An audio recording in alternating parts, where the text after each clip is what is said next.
assassins. Prologue. A vast network of house churches had sprung up, seemingly spontaneously, with converted Jews, clearly part of the 144,000 witnesses taking leadership positions. They taught their charges daily based on the cyberspace sermons and lessons from the prolific Zion ben Judah.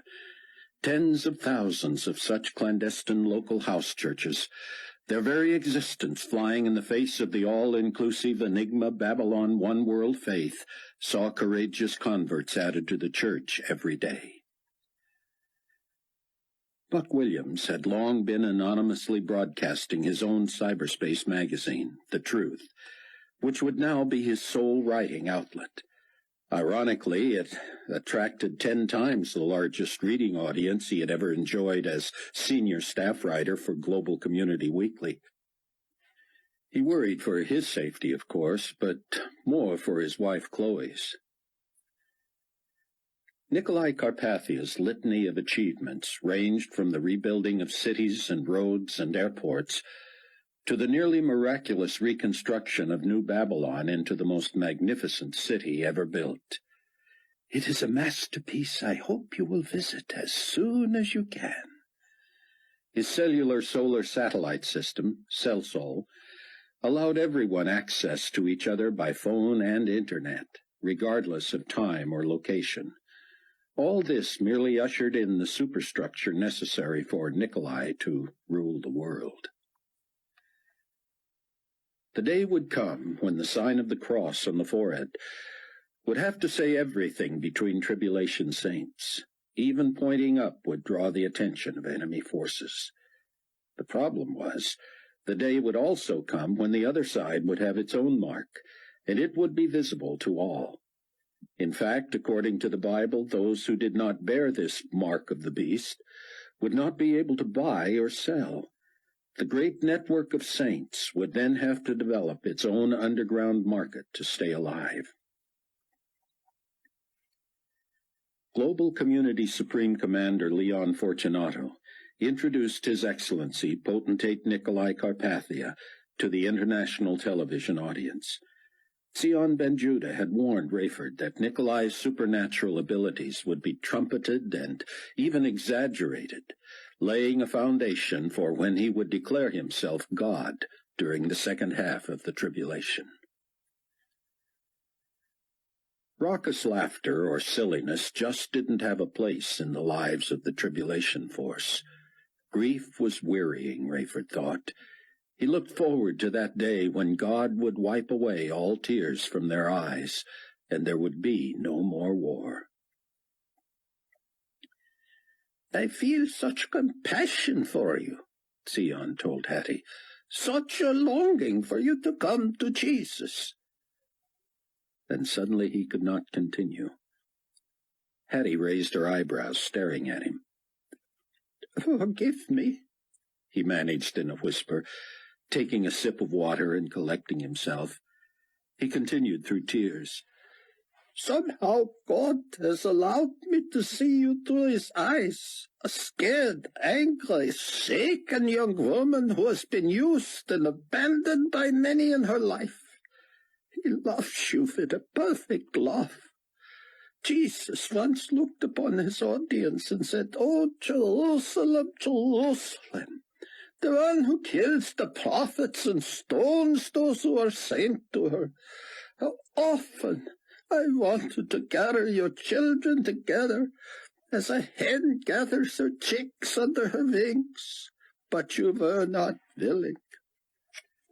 Miss Durham, you know the truth.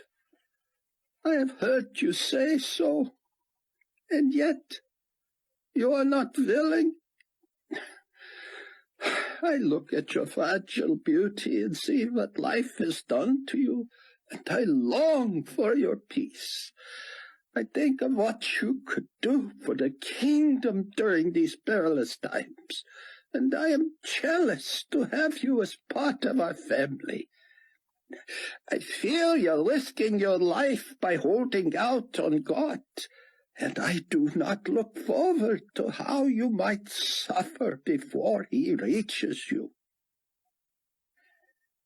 Rayford's life as an accomplished commercial pilot seems eons ago now. It was hard to comprehend that it had been fewer than 3 years since he was just a suburban husband and father, and none too good a one, with nothing more to worry about than where and when he was flying next. Rayford couldn't complain of having had nothing important to occupy his time, but the cost of getting to this point. He could emphasize with Zion. If the tribulation was hard on a regular Joe like Rayford, he couldn't imagine what it must be like for one called to rally the 144,000 witnesses and teach maybe 1 billion other new souls. Buck loved talking with Zion.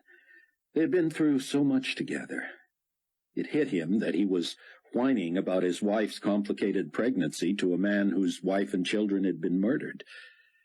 Yet somehow Zion had the capacity for wisdom and clear thinking, and had a calming effect on people. "So Trumpet Judgment 6 is next," Buck said.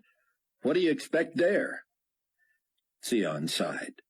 "The bottom line, Cameron, is an army of 200 million horsemen who will slay 1/3 of the world's population." Buck was speechless. He had read of the prophecy, but he had never boiled it down to its essence. "Whatever we have suffered," Zion continued, "whatever ugliness we have faced, all will pale in comparison to this worst judgment yet." "And the ones after this get even worse?" To imagine, isn't it? Only 1/4 of the people left behind at the rapture will survive until the glorious appearing, Cameron.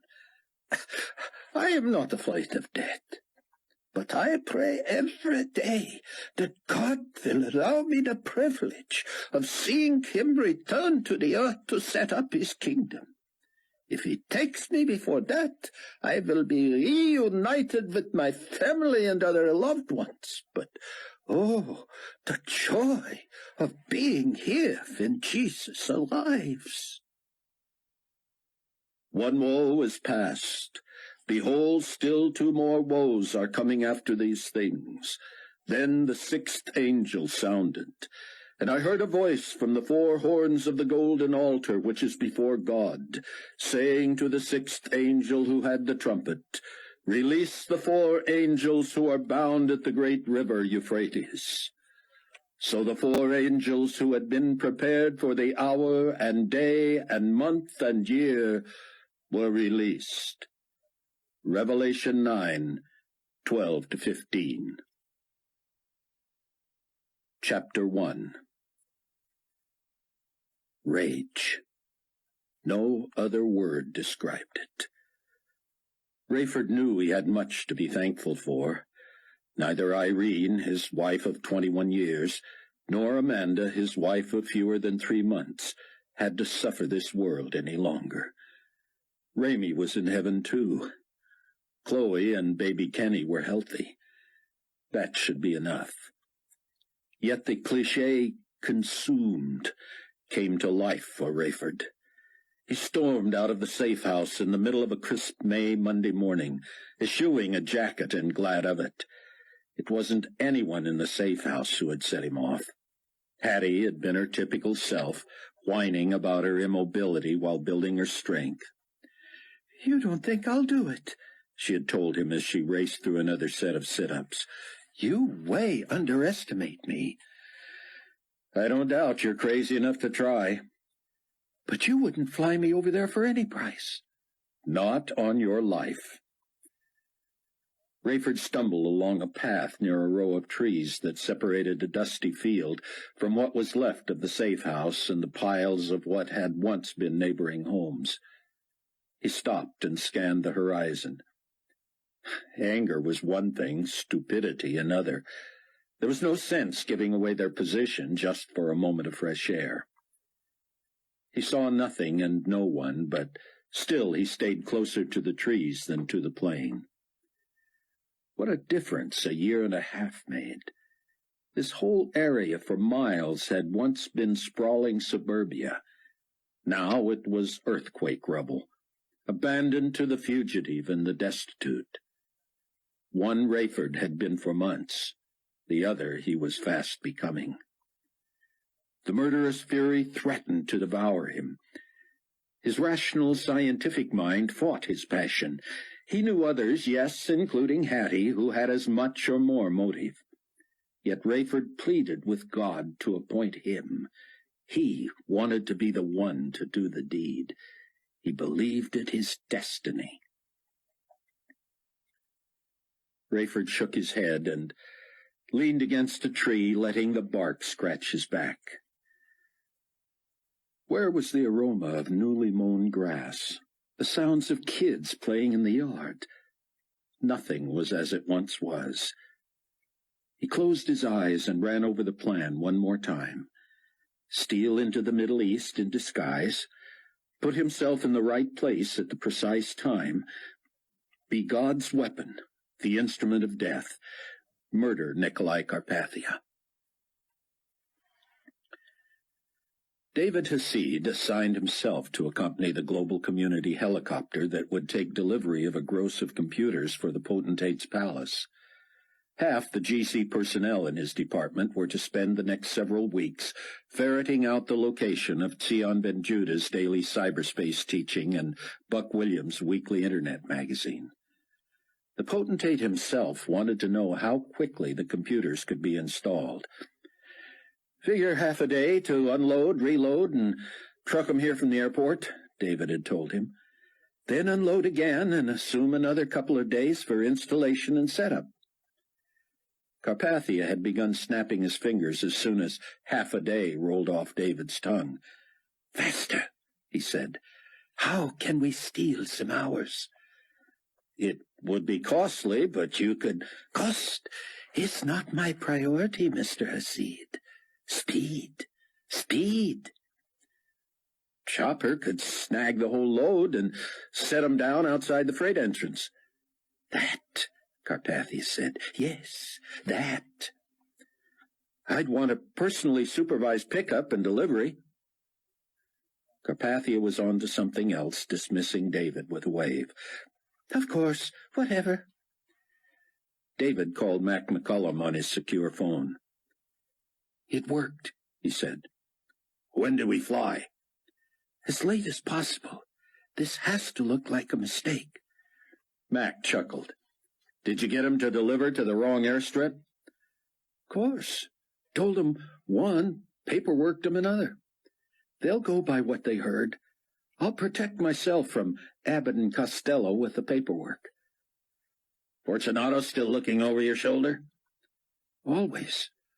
But neither he nor Nikolai suspects. They love you too, Mac."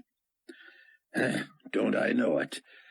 We got to ride this train as far as it'll take us."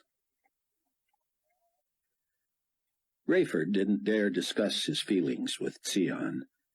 The rabbi was busy enough, and Rayford knew what he would say. "God has his plan. Let him carry it out." But what would be wrong with Rayford's helping? He was willing. He could get it done. If it cost him his life, so what? He'd reunite with loved ones, and more would join him later. Rayford knew it was crazy. He had never been ruled by his feelings before.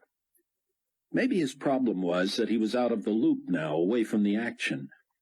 The fear and tension of flying Carpathia around for months had been worth it for the proximity it afforded him and the advantage to the tribulation force. The danger in his present role wasn't the same. He was senior flyer of the International Commodity Co-op, the one entity that might keep believers alive when their freedom to trade on the open market would vanish. For now, Rayford was just meeting contacts, setting up routes, in essence working for his own daughter. He had to remain anonymous and learn who to trust. But it wasn't the same. He didn't feel as necessary to the cause. But if he could be the one to kill Carpathia... Who was he kidding?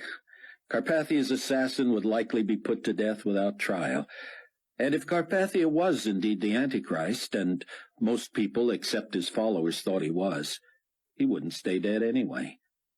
The murder would be all about Rayford, not Carpathia. Nikolai would come out of it more heroic than ever.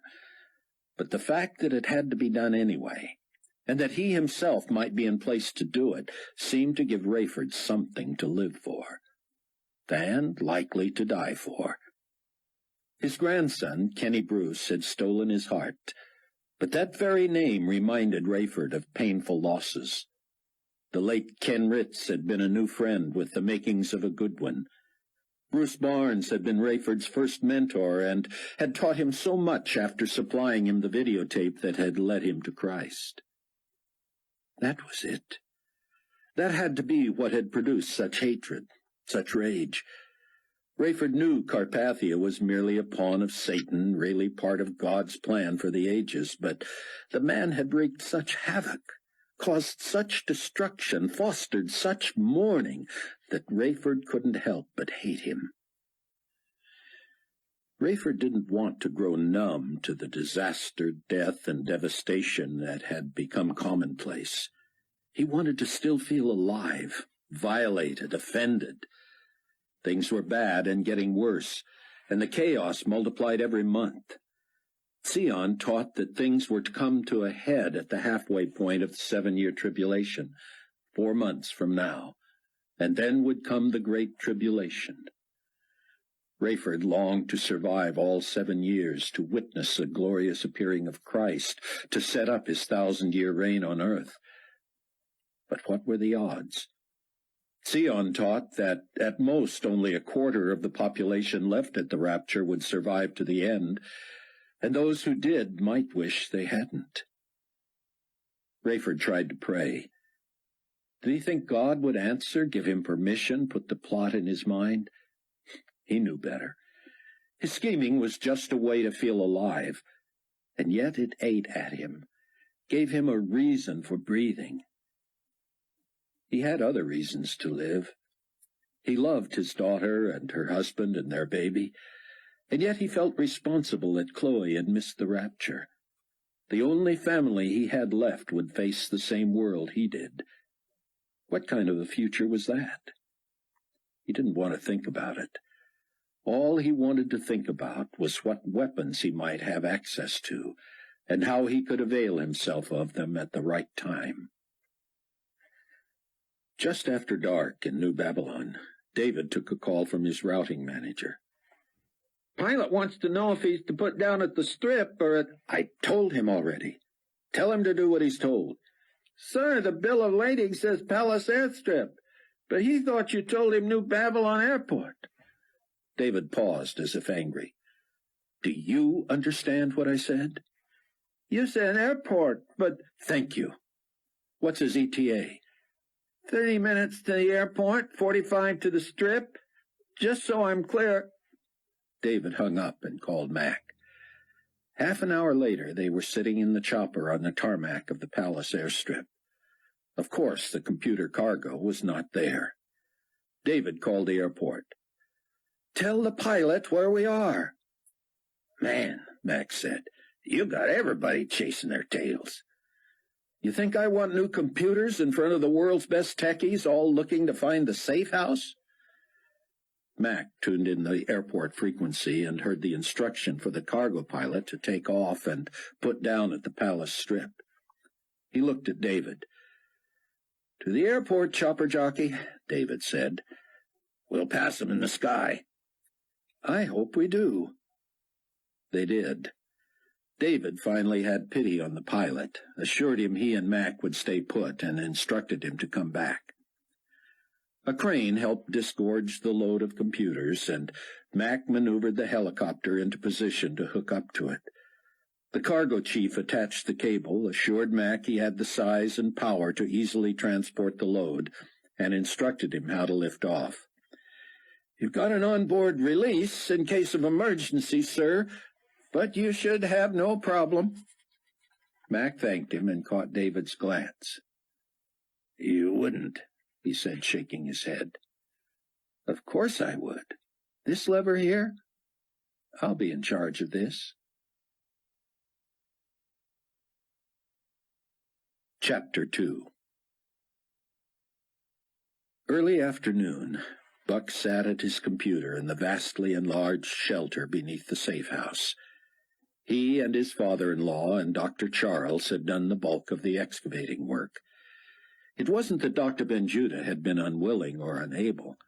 He had proved remarkably fit for a man with his nose in scholarly works and his eyes on a computer screen the majority of every day. But Buck and the others encouraged him to stay at his more important work via the Internet, teaching the masses of new believers and pleading for converts. It was clear Sion felt he was slacking by letting the other men do the manual labor while he toiled at what he called soft work in an upstairs bedroom. For days, all he had wanted to do was join the others in digging, sacking, and carrying the dirt from the cellar to the nearby fields. The others had told him they were fine without his help, that it was too crowded with 4 men in the cramped space, that his ministry was too crucial to be postponed by grunt work. Finally, Buck recalled with a smile, Rayford had told Sion, "You're the elder, our pastor, our mentor, our scholar. But I have seniority and authority as ersatz head of this band, and I'm pulling rank." Sion had straightened in the dank underground and leaned back, mock fear on his face. "Yes, sir," he said, "and my assignment?" "To stay out of our way, old man. You have the soft hands of the educated. Of course, so do we, but you're in the way." Sion had dragged a sleeve across his forehead. "Oh, Rayford, stop teasing me. I just want to help." Buck and Doc stopped their work and joined, in essence, in ganging up on Sion. "Dr. Benjuda," Floyd Charles said, "we all really do feel you're wasting your time. We're wasting your time by letting you do this. Please, for our sakes, clear our consciences and let us finish without you." It was Rayford's turn to feign offense. "So much for my authority," he said. "I just gave an order, and now Sawbones pleads with him yet again." "You gentlemen are serious," Sion said, his Israeli accent thick as ever. Rayford raised both hands. "Finally, the scholar gets it." Sion trundled back upstairs, grumbling that it still does not make any sense. But he had not again tried to insert himself into the excavation team. Buck was impressed with how the other 3 had melded. Rayford was the most technologically astute, Buck himself sometimes too analytical, and Floyd, despite his medical degree, seemingly content to do what he was told.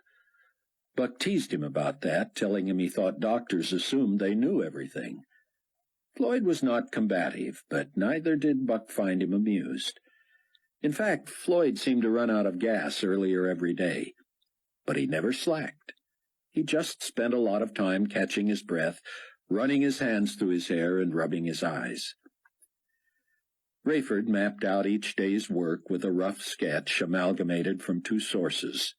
The first came from the meticulously hen-scratched spiral notebooks of the original owner of the place, Donnie Moore, who had been crushed to death at the church during the Great Wrath of the Lamb earthquake nearly 18 months before. Buck and Sion had discovered Donnie's wife's body in the demolished breakfast nook at the back of the house. Donnie had apparently planned for just such a future, somehow assuming that one day he and his wife would have to live in seclusion. Whether he feared nuclear fallout or just hiding from global community forces, he had crafted an expansive plan. His layout enlarged the tiny, dank cellar at the back of the house to extend beneath the entire other side of the duplex and far out into the yard. The other source Rayford had consulted was the late Ken Ritz's refinement of the original plan. Ken had honed his image as a clod-kicking blue-collar bush pilot. It turned out he was a graduate of the London School of Economics, licensed in all manner of high-speed jets, and, as these schematics showed, a self-taught architect. Ken had streamlined the excavation process, moved Donnie's support beams, and devised a central communications protocol.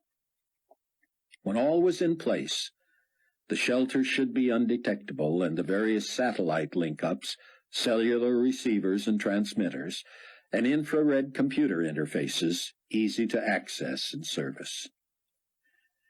While Buck worked with Doc and Rayford, and Sion wrote his masterful daily missives to his global audience, Chloe and Hattie busied themselves with their own pursuits. Hattie seemed to work out every spare moment, madly building tone and endurance and adding weight to what had become her emaciated frame. Buck worried she was up to something. She usually was. No one in the house was certain she hadn't already compromised their location with her ill-conceived effort to buy her way to Europe months before. So far, no one had come nosing around the place. But how long could that last? Chloe spent the bulk of her time with baby Kenny, of course.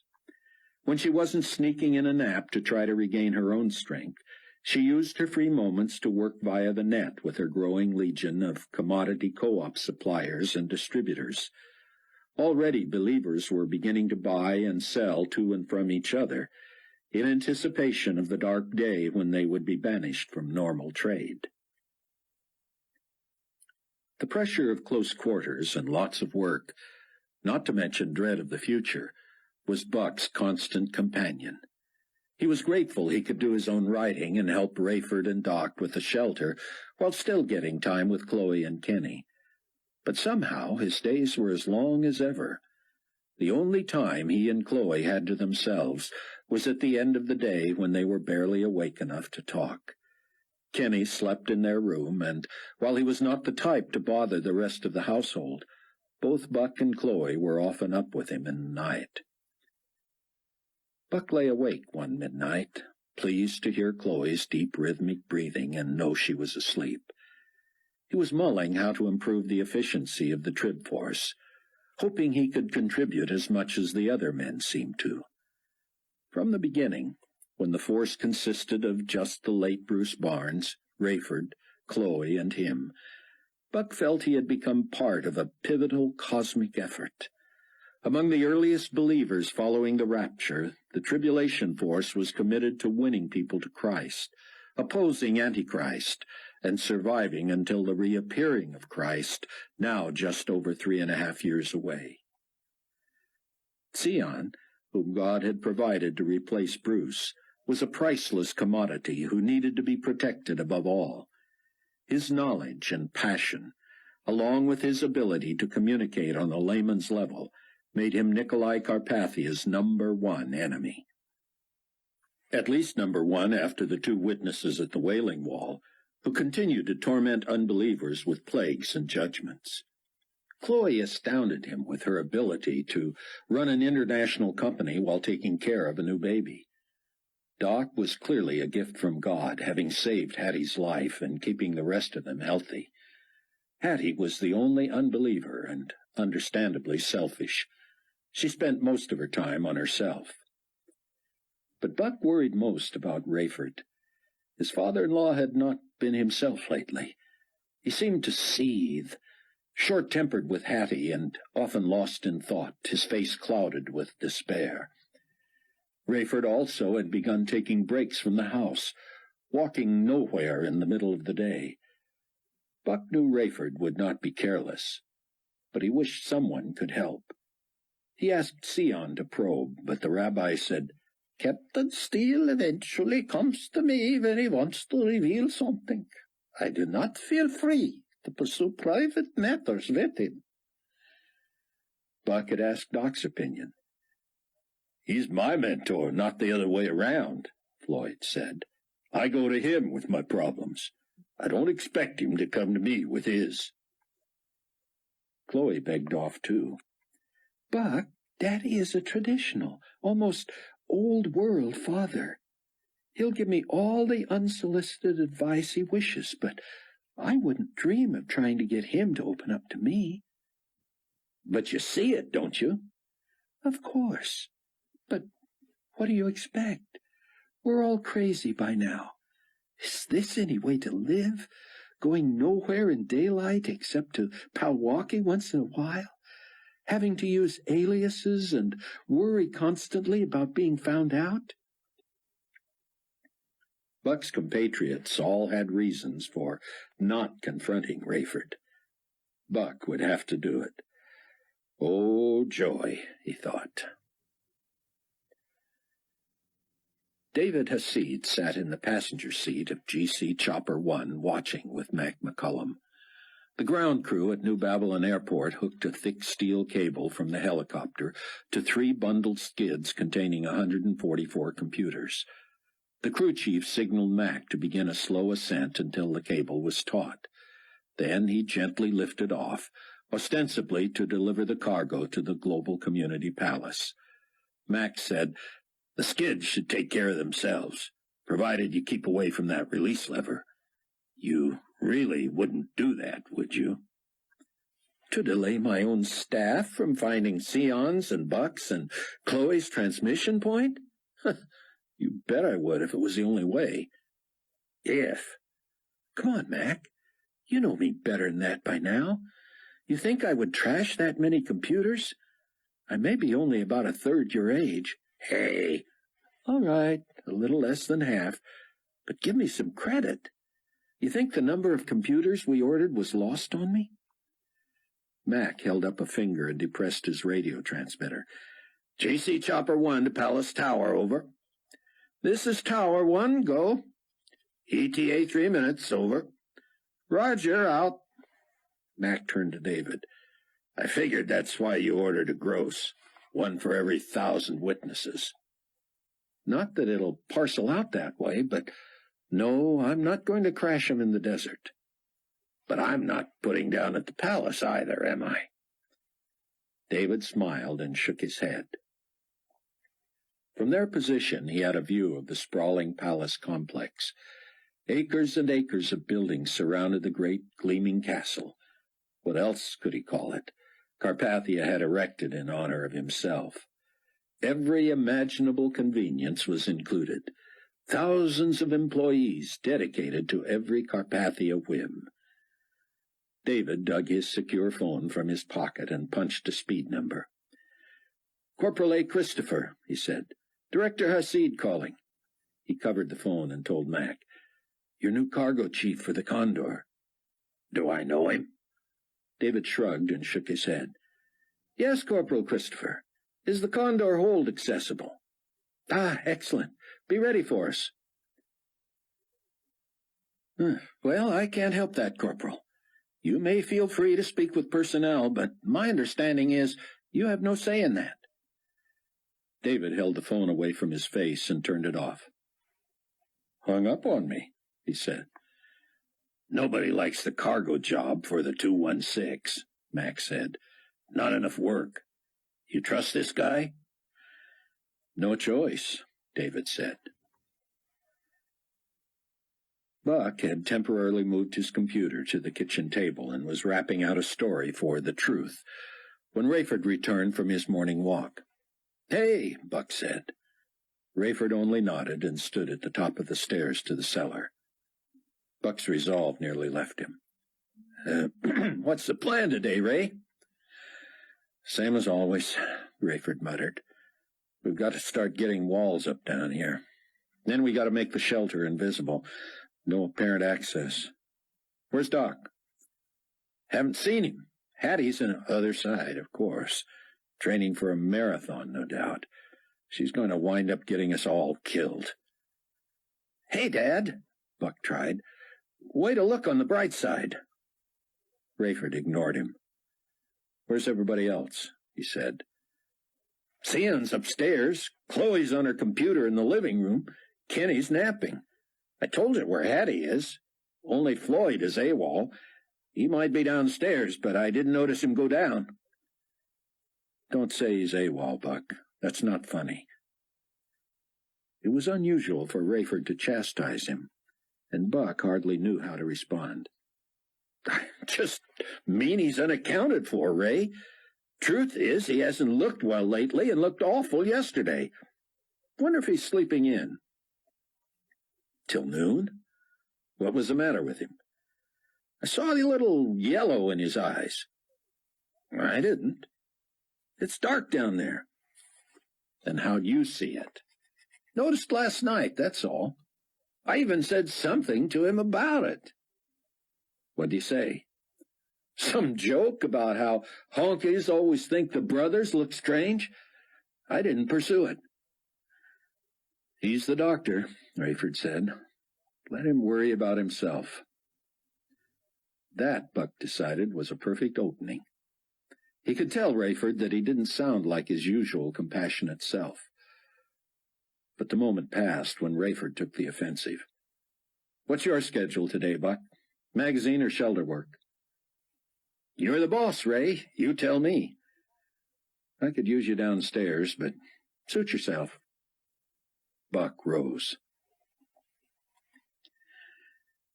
Mac delicately lowered the skids onto the pavement at the east side of the hangar that housed the Condor 216. The hangar door was open, the cavernous cargo hold of the Condor also agape. David jumped out before the blade stopped whirring and hurried to unhook the cable from the cargo.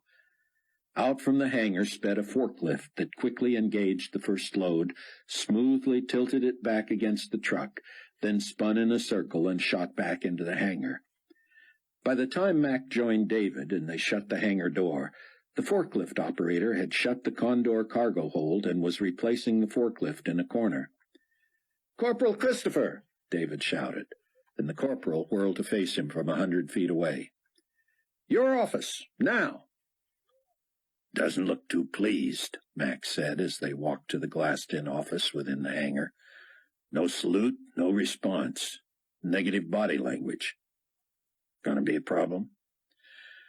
"The corporal is my subordinate. I hold all the cards." "Just the same, David, you have to give respect to get respect, and we can trust no one. You don't want one of your key people." "Trust me, Mac. It's under control." The name on the office door next to Mac's had just been repainted. CCCCC. "What is that?" Mac said. "Corporal Christopher, Condor Cargo Chief." "Please," Mac said. David motioned Mac to follow him into the corporal's office, shut the door, and sat behind the desk, pointing to a chair for Mac. The older man seemed to sit reluctantly. "What?" David said. "This is how you treat a subordinate?" David put his feet on the desk and nodded. "Especially a new one. Got to establish who's boss." "I was taught that if you have to use the word boss with an employee, you've already lost him." David shrugged. "Dark ages," he said. "Desperate times, desperate measures."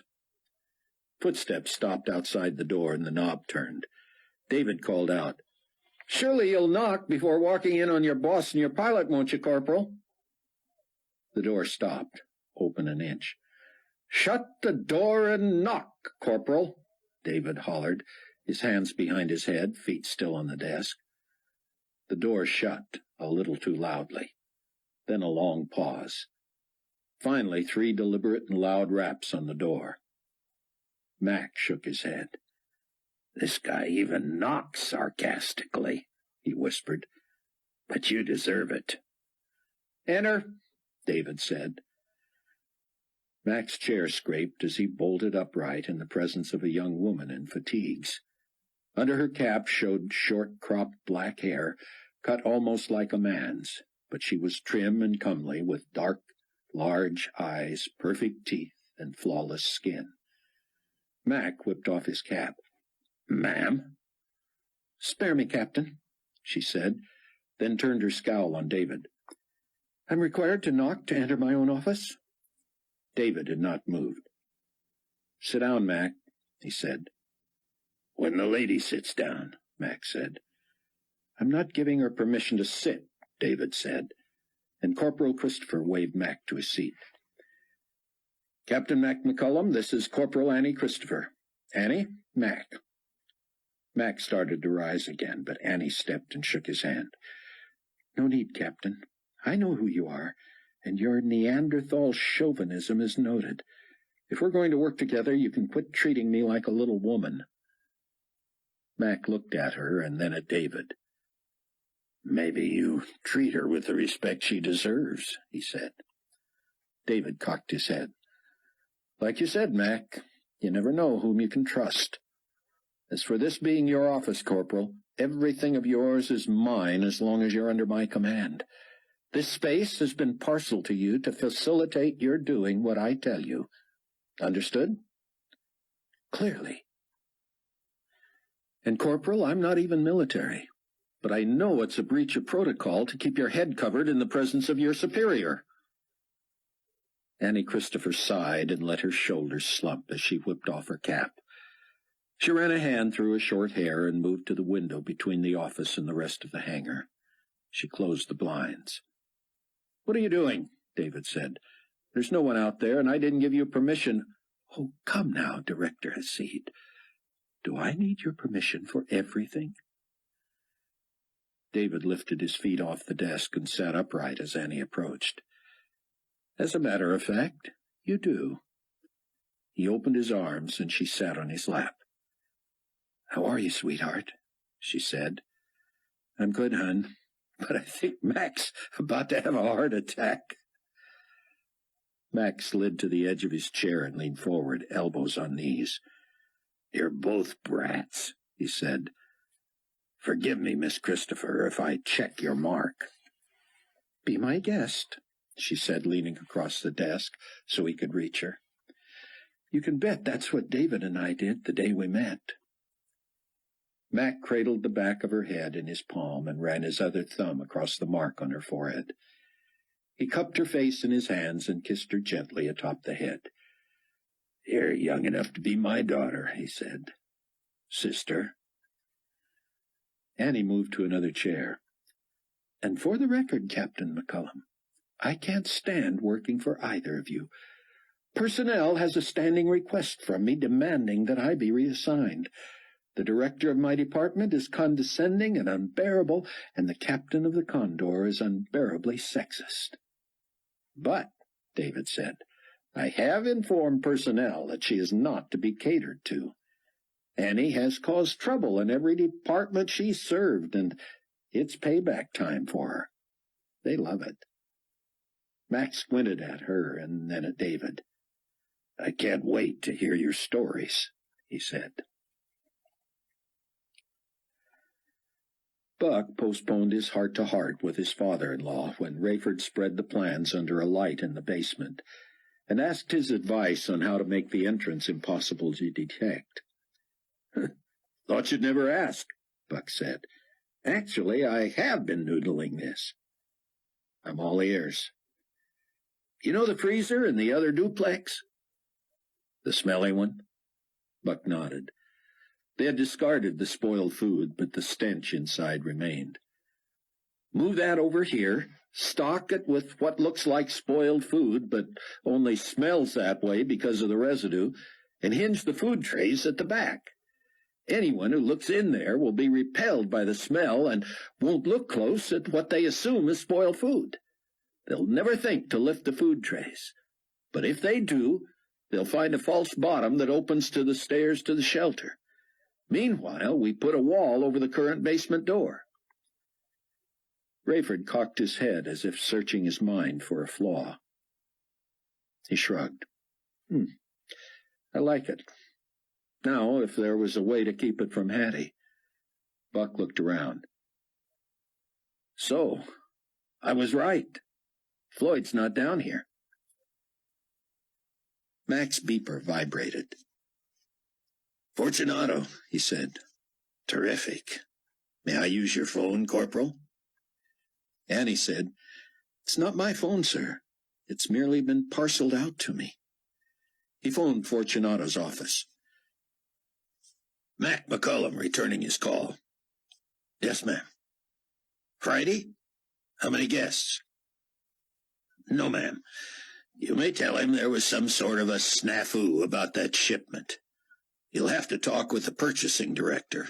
But no, those were not available to be delivered to the palace. Perhaps when we return from Botswana. Yes, ma'am. Dr. Floyd Charles's bedroom door was shut. Buck saw Sion at his computer in the next room, forehead in his hand, elbow on the desk. You okay, Sion? Cameron, come in, please. Just resting my eyes. Praying? The rabbi smiled wearily. Without ceasing. We have no choice, have we? How are you, my friend? Still worried about your father-in-law? Yeah, but I'll talk to him. I was wondering if you'd seen Doc today. We usually share an early breakfast, as you know. But I was alone this morning. I did not hear him in the basement. And I confess I have not thought about it since. I've been writing, Cameron. We have no idea how long this lull may last between the fifth and sixth woes.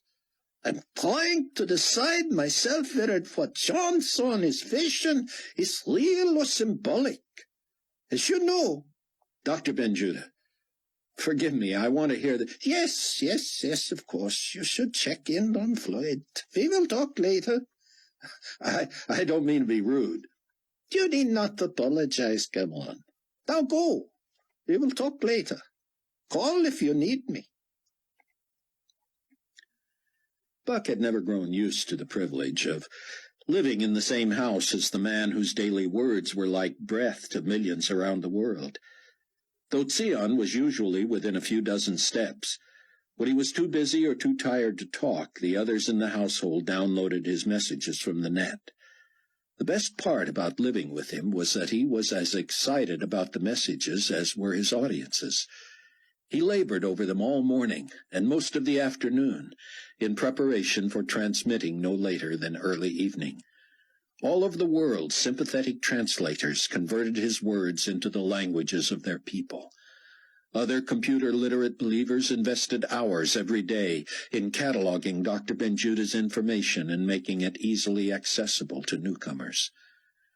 When Sion came across some startling revelation in his study, Buck often heard him exult and knew he would soon pad out to the top of the stairs. "Listen to this," he would call out. "Anyone who can hear me." His knowledge of the biblical languages made his commentary the absolute latest thought on a given passage by the world's most astute Bible scholar. Buck couldn't wait to hear what Sion was wrestling with about the prophesied sixth woe. But for now, he worried about Doc. He tapped lightly on his bedroom door, then louder. He turned the knob and entered. It was the middle of the afternoon, the spring sun high in the sky, but the room was dark, the shades pulled, and Doc Charles was still in bed. Very still. "Going to Africa Friday," Max said. "Fortunata's agreed to a face-to-face request by Mwangati Ngumo. Of course, Ngumo thinks he's meeting with Nikolai. Bet Mwangati's wondering when Carpathia's going to make good on his promises." Annie Christopher snorted. Imagine what the potentate must have promised him to get him to give up the secretary-generalship. "We'll know Friday," Mac said. "At least I will." Annie looked at Mac. "They let you sit in on these meetings?" she said. Mac glanced at David. "You haven't told her?" "Feel free," David said. "Come with me, Corporal," Mac said. She and David followed him out. "I'll keep calling you Captain or Mr. McCullum even in private," Annie said. "I let you check my mark and kiss me on the head, but the most formal thing you're allowed to call me from now on is sister." "I don't know," Mac said. "I'd better keep it formal, just so I don't slip up in front of somebody." She followed him into the cockpit.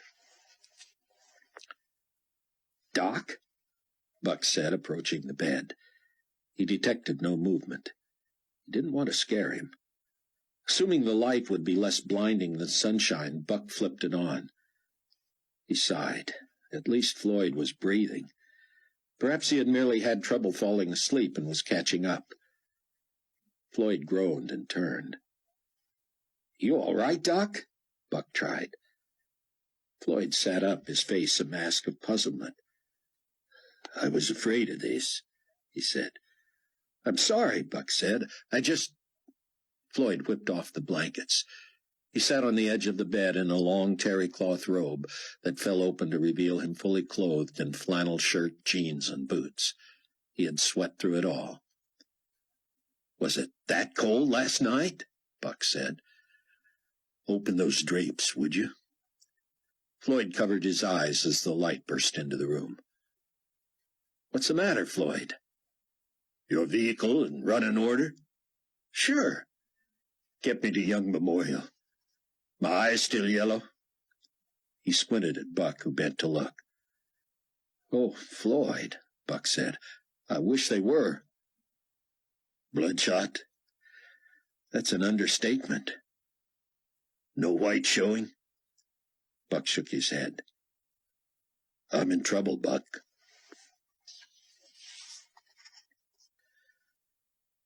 Chapter 3.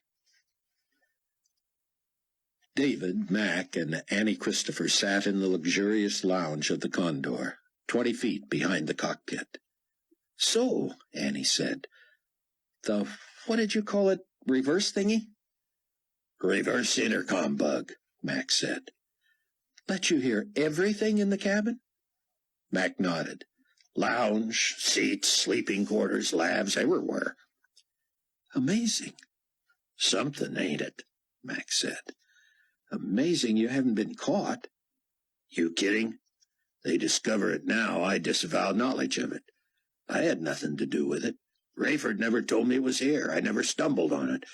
They already see him as a traitor, and neither they nor I know where he is, do we?" Annie moved to a couch behind a highly polished wood table. "This is where the big man himself watches TV?" David nodded. She turned back to Mac as if she had just thought of something. "You have no trouble lying?" Mac shook his head. "To the Antichrist? You serious? My life is a lie to him. If he had a clue, I'd be tortured. If he thought I knew where Rayford was, or Ray's daughter and son-in-law, I'd be dead." "End justifies the means," Annie said. Mac shrugged. "I sleep at night. That's all I can tell you." "I'll sleep a little better myself," she said, "knowing you've got Carpathia under surveillance." "At least when he's on board," Mac said. "Actually, Leon's more entertaining. There's a piece of work." "Wish I could go with you," Annie said. "Me too," David said. "But unless we're in the cockpit, we wouldn't hear anything anyway. Speaking of that, Mac, you still worried your first officer's on to you?" "Not anymore," Mac said. "Got him promoted. He's going to be Pompus Maximum's pilot." Annie laughed. "I love it. I got in trouble for forgetting part of his title once. It's His Excellency Pontifex Maximus Peter II, isn't it?" Mac shrugged. "I call him Pete." "You should see the plane he's ordered," David said. "Nikolai and Leon are beside themselves." "Better than this one?" Mac said. "Way better. 50% larger, costs twice as much. Used to belong to a sheikh.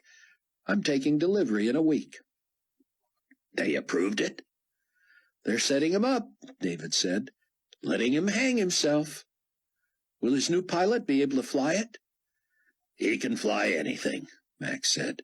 "I liked him. Good skills. But a total Carpathia loyalist. Much as I wanted to get to him, really talk to him, I didn't dare give myself away. He was already getting pitched by a believer in C-Sector." "Maintenance?" Annie said. "I didn't know we had any believers over there." "We don't anymore. My guy ratted him out. Would have done that to me, too. God's going to have to reach him some other way." David stood and ran his fingers along the base of the widescreen TV. He turned it on, muted the sound, and idly watched the Carpathia-controlled news. "Amazing reception inside a metal building," he said. "Nothing surprises me anymore," Max said. "Turn that up." The news mostly carried stories of Carpathia's accomplishments. The potentate himself came on, smooth and charming as ever, praising some regional government and humbly deferring praise for his own reconstruction project. "It is my privilege to have been asked to serve each and every member of the global community," he said. "There you are, Mac," David said, pointing to the pilot in the background, as Carpathia was welcomed to yet another former third-world country that had benefited from his largesse. "And there's Peter's new pilot. You bringing in a believer to replace him?" "If I can sneak him past personnel." "Anybody I know?" "Jordanian. Former fighter pilot. Abdullah Smith." Buck's Land Rover bounced along toward Palatine. Lloyd Charles lay across the back seat. "What is it, Doc?" Buck said. "I'm a fool, is all," Floyd said. He sat up, settling directly behind Buck. "I felt this coming on for months, telling myself I was imagining it. When the vision started to go, I should have contacted the Center for Disease Control. It's too late now." "I'm not following you." "Let's just say I figured out what almost killed Hattie. I contracted it from her somehow. In layman's terms, it's like time-release cyanide. Can gestate for months. When it kicks in, you're a goner. If it's what I've got, there'll be no stopping it. I've been treating the symptoms, but that was useless." "Don't talk like that," Buck said. "If Hattie survived, why can't you?" "'Cause she was treated personally and daily for months." "Well, pray. Leah Rose will get what you need." "Too late," Doc said. "I'm a fool. The doctor is his own worst patient." Are the rest of us in trouble?" "No. If you haven't had symptoms, you're in the clear. I had to have gotten it when delivering her miscarriage." "So, what about Leah?" "I can only hope." Buck's phone chirped. "Where are you?"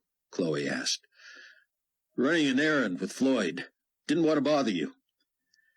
"It bothered me to hear you take off and not know where you were going. Errands in broad daylight? Daddy's not happy. He was supposed to go see T at the airport today." "He can use Ken's car." "Too recognizable. But that's not the point. No one knew where you guys went. Zion's worried." Buck sighed. "Floyd's not well, and time is crucial. We're on our way to Young Memorial. I'll keep you posted." "What's—" "Later, hun, okay?"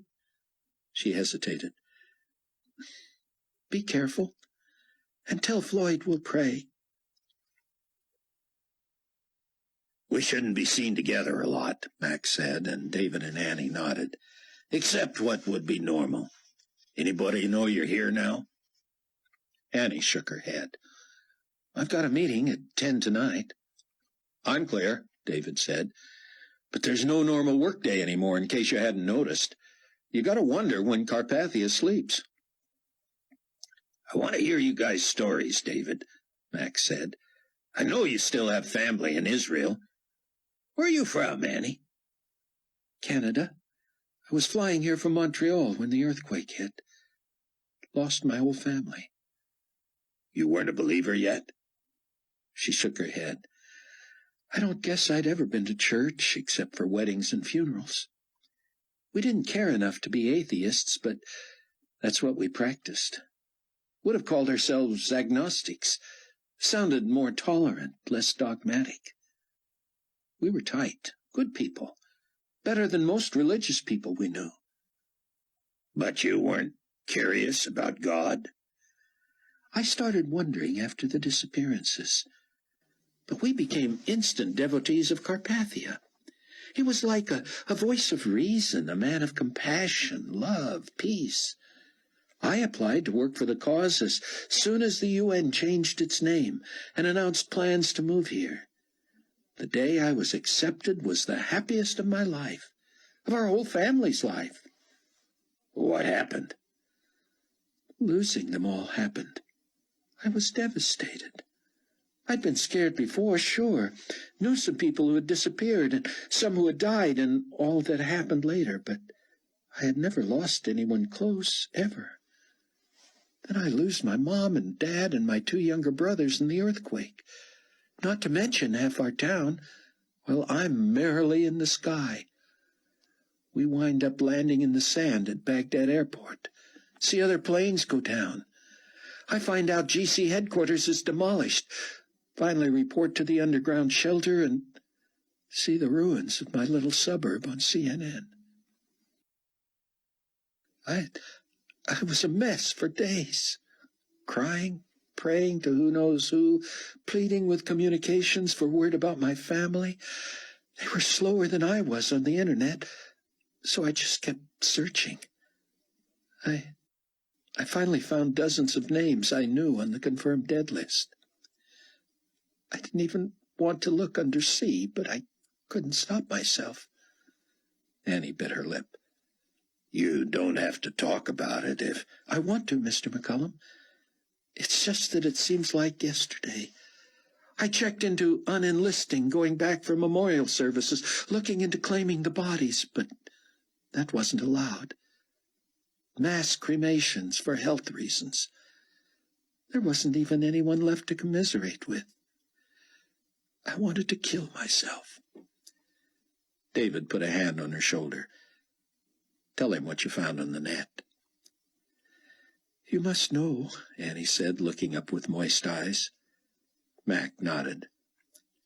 I first saw all the rebuttals of Dr. Benjuda coming from the shelter. That was even before I found his website.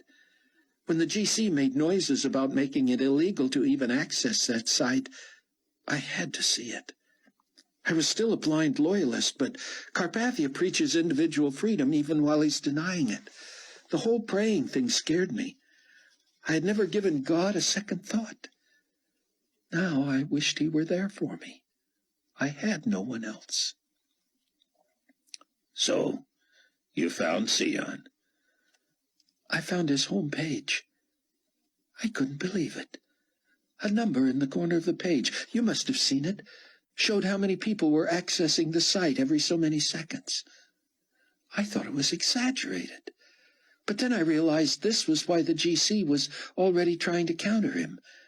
Someone gaining that vast an audience was a threat. I clicked through the site and read that day's message from Benjuda. I recalled having heard of him when he declared his conversion over international TV. But that's not what impressed me. And I didn't too much understand what he was communicating that day on the net either. It looked like Bible stuff and was beyond me, but his tone was so warm. It was as if he were sitting there next to me and just chatting, telling me what was going on and what to expect. I knew if I could ask him questions, he would have the answers. Then I saw the archives. I thought, archives already? I mean, how old could the site be? I clicked through the listings, amazed that he had posted a significant teaching message every day for weeks already. When I came upon one called For Those Who Mourn, I nearly fainted. I felt warm all over, then a chill. I locked my door and hoped the GC hadn't begun monitoring our laptops. I had the greatest sense of anticipation ever. Somehow, I knew this man had something for me. I printed out that message and carried it with me for months, until David and I discovered each other, and he warned me I shouldn't be caught with it. So I memorized it before I destroyed it. Mac shot her a double take. You memorized an entire Benjuda message? Pretty much. Want to hear the first paragraph? Sure. He wrote, Dear troubled friend, you may be mourning the loss of a loved one who either disappeared in the rapture or has been killed in the ensuing chaos. I pray God's peace and comfort for you. I know what it is to lose my immediate family in a most unspeakable manner. But let me tell you this with great confidence. If your loved ones were alive today, they would urge you to be absolutely certain you're ready to die. There is only one way to do that. David could tell Mac was moved. Dr. Ben-Judah explained God and Jesus and the rapture and the tribulation so clearly that I desperately wanted to believe. All I had to do was look back at his other teachings to realize that he was right about the Bible prophecies. He has predicted every judgment so far. Mac nodded, smiling. Well, she said, of course you know that. I switched back to the archive message and read how to pray, how to tell God you know you're a sinner and that you need him. I laid face down on my bed and did that. I knew I had received the truth, but I had no idea what to do next. I spent the rest of the day and night, all night, reading as much of the teaching as I could. It became quickly obvious why the GC tried to counter Dr. Ben-Judah. He was careful not to mention Nikolai by name, but it was clear the New World Order was the enemy of God. I didn't understand much about the Antichrist, but I knew I had to be unique among GC employees. Here I was, in the shelter of the enemy of God, and I was a believer. That's where I come in, David said. She thought I was making eyes at her. Don't get ahead of the story, Annie said. The next time I went out into the employee population, I was afraid I looked like a believer. I thought anybody I talked to would be able to tell that I had a secret. I wanted to tell somebody, but I knew no one. I had arrived in the middle of chaos and was assigned quarters, given a uniform, and told to report to communications. I was working several levels below David, but I noticed him looking at me. First he seemed alarmed. Then he smiled. He saw your mark, Max said. Well, yeah, but see, I had not gotten far enough into Sion's teachings to know about that. Anyway, David sent word down through the various supervisors that he wanted to meet with me. I said, personally? As soon as I got in there and the door was shut, he said, You're a believer. I was scared to death. I said, No, a believer in what? He said, Don't deny it. I can see it on your face. He had to be fishing, so I denied it again. He said, You deny Jesus one more time, you're going to be just like Peter. Watch out for a rooster. I had no idea what he was talking about. I couldn't have told you that Peter was a disciple, let alone that he had denied Christ. David had guessed my secret, mentioned someone named Peter, and was jabbering about a rooster. Still, I couldn't help myself. I said, I'm not denying Jesus. He said, What do you call it? I said, fearing for my life. He said, Welcome to the club. I'm a believer too. I said, But how did you know? He said, It's written all over you. I said, But really, how? And he said, Literally, God wrote it on your forehead. That's when I knew I had stepped off the edge. As soon as Buck and Floyd Charles entered Young Memorial, the teenage receptionist called out, Miss Rose, your friends are here. Keep your voice down, Leah said, hurrying from her office. Gentlemen, I'm not sure I can do anything for you today. What's the trouble? Floyd whispered it to her quickly. God help us, she said. This way, grab that. Have you had any symptoms? Doc said. She shook her head. Buck appropriated a wheelchair and pushed Floyd behind Leah. She led them down a short ramp, past the main elevators, and around a corner to the service elevator. She used a key from a huge, jangly ring to access it. "If you see anyone, hide your face," she said. "Just don't make it obvious." "Yeah, that wouldn't be obvious," Buck said. She glared at him. "I know you know what real danger is, Mr. Williams, so I'd appreciate it if you'd not underestimate mine." Sorry." They boarded and the doors shut. Leah used her key again and held the 6th floor button. "Don't know if this'll work," she said. "On the other one, you can bypass other floors by turning the key and holding down the button." It didn't work. The car stopped on 2. Buck immediately knelt before Doc as if chatting with him. That blocked both their faces from the door. "Sorry," Leah told the people waiting. "Emergency." "Oh, man," someone said. The same thing happened on 5, and it elicited an even more frustrated response. "This is not good," Leah said as the door shut again. "Be prepared for people on the hallway on 6. We're going left." Fortunately, the trio was ignored as Leah led the way to an empty room. She shut the door and locked it, then closed the blinds. "Get him into the bed," she told Buck, "and get those wet clothes off him. You sleep that way, Doctor?" Doc nodded, looking tired. Buck hated the bright red around his dark pupils. "What's wrong with him, Leah?" She ignored Buck, grabbing a gown from a cabinet and tossing it to him. "If he needs to use the bathroom, now's the time. He's not likely to get out of that bed again." "For how long?" Buck said. "Ever," Doc slurred. "She knows what's going down here." Leah pushed the speaker button on the wall phone and continued working as she talked. "CDC delivered some antivenin yesterday.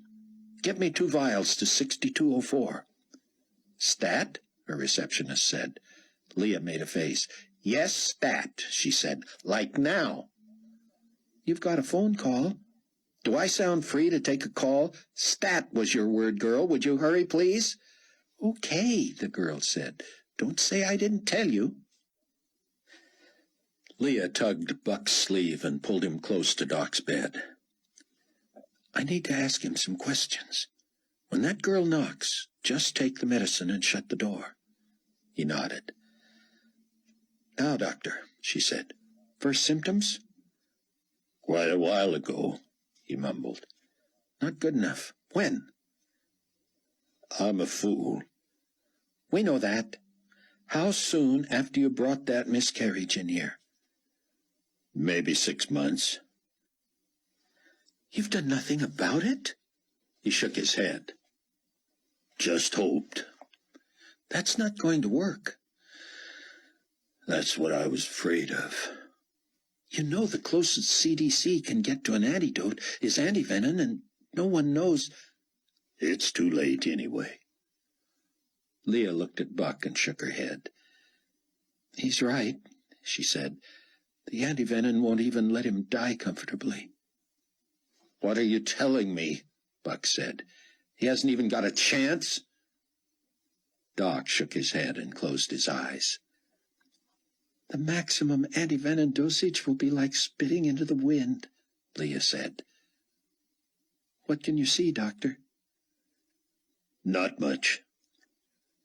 Leah pressed her lips together. There was a knock at the door. Buck opened it, reached for the medicine, and the girl pulled back.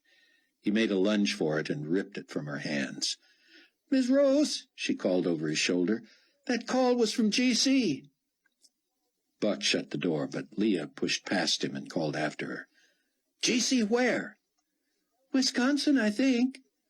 "What'd you tell him?" "That you were busy with a patient." "You didn't say who, did you?" "I don't know who, except he's a doctor." "You didn't say that, did you?" "Shouldn't I have?" "Wait right there." "I'm sorry." "Just wait there a second." Leah returned and quickly filled 2 syringes. She drove them into Floyd's hip, and he didn't even flinch. "Have her come in here," Leah told Buck. He looked down the hall and signaled for the girl. She hesitated, then came slowly. "Come on," he said. "No one's going to hurt you." As soon as she poked her head in the door, Leah said, "Bring me my purse as fast as you can, will you?" "Sure, but—" "Stat, sweetheart, stat." The girl ran off. "What's happening?" Buck said. "Get your vehicle and bring it around the back. There's a basement exit, and that's where I'll come." "But if he's dying, how can—" Leah grabbed his arms. "Mr. Williams, Dr. Charles and I have not just been talking. This man could be dead before we get him to the car. If you want to bury him or cremate him or do anything with him other than have him found here, I'll deliver him to the back door. GC in Wisconsin ring any bells? That's where he worked, remember? That's where he's AWOL from. They've been nosing around, watching for him, figuring he's in this area and might show up here sometime. They don't know, at least for me, that he was already here once. I've been lying through my teeth. They find him here dead or alive, we're all in trouble. Now go." "Any chance you can save him?" "Get the car. Just tell me if he's better off here or in the—" Leah whispered desperately. "He's dying. It's just a matter of when. Where is irrelevant now. The best I can do for him I have already done. The absolute worst would be his being discovered here." Mac looked at his watch. "Just enough time for you two to tell me how you got together. You know, romantically." "I think you've heard enough details, Captain." "Come on, I'm an old romantic."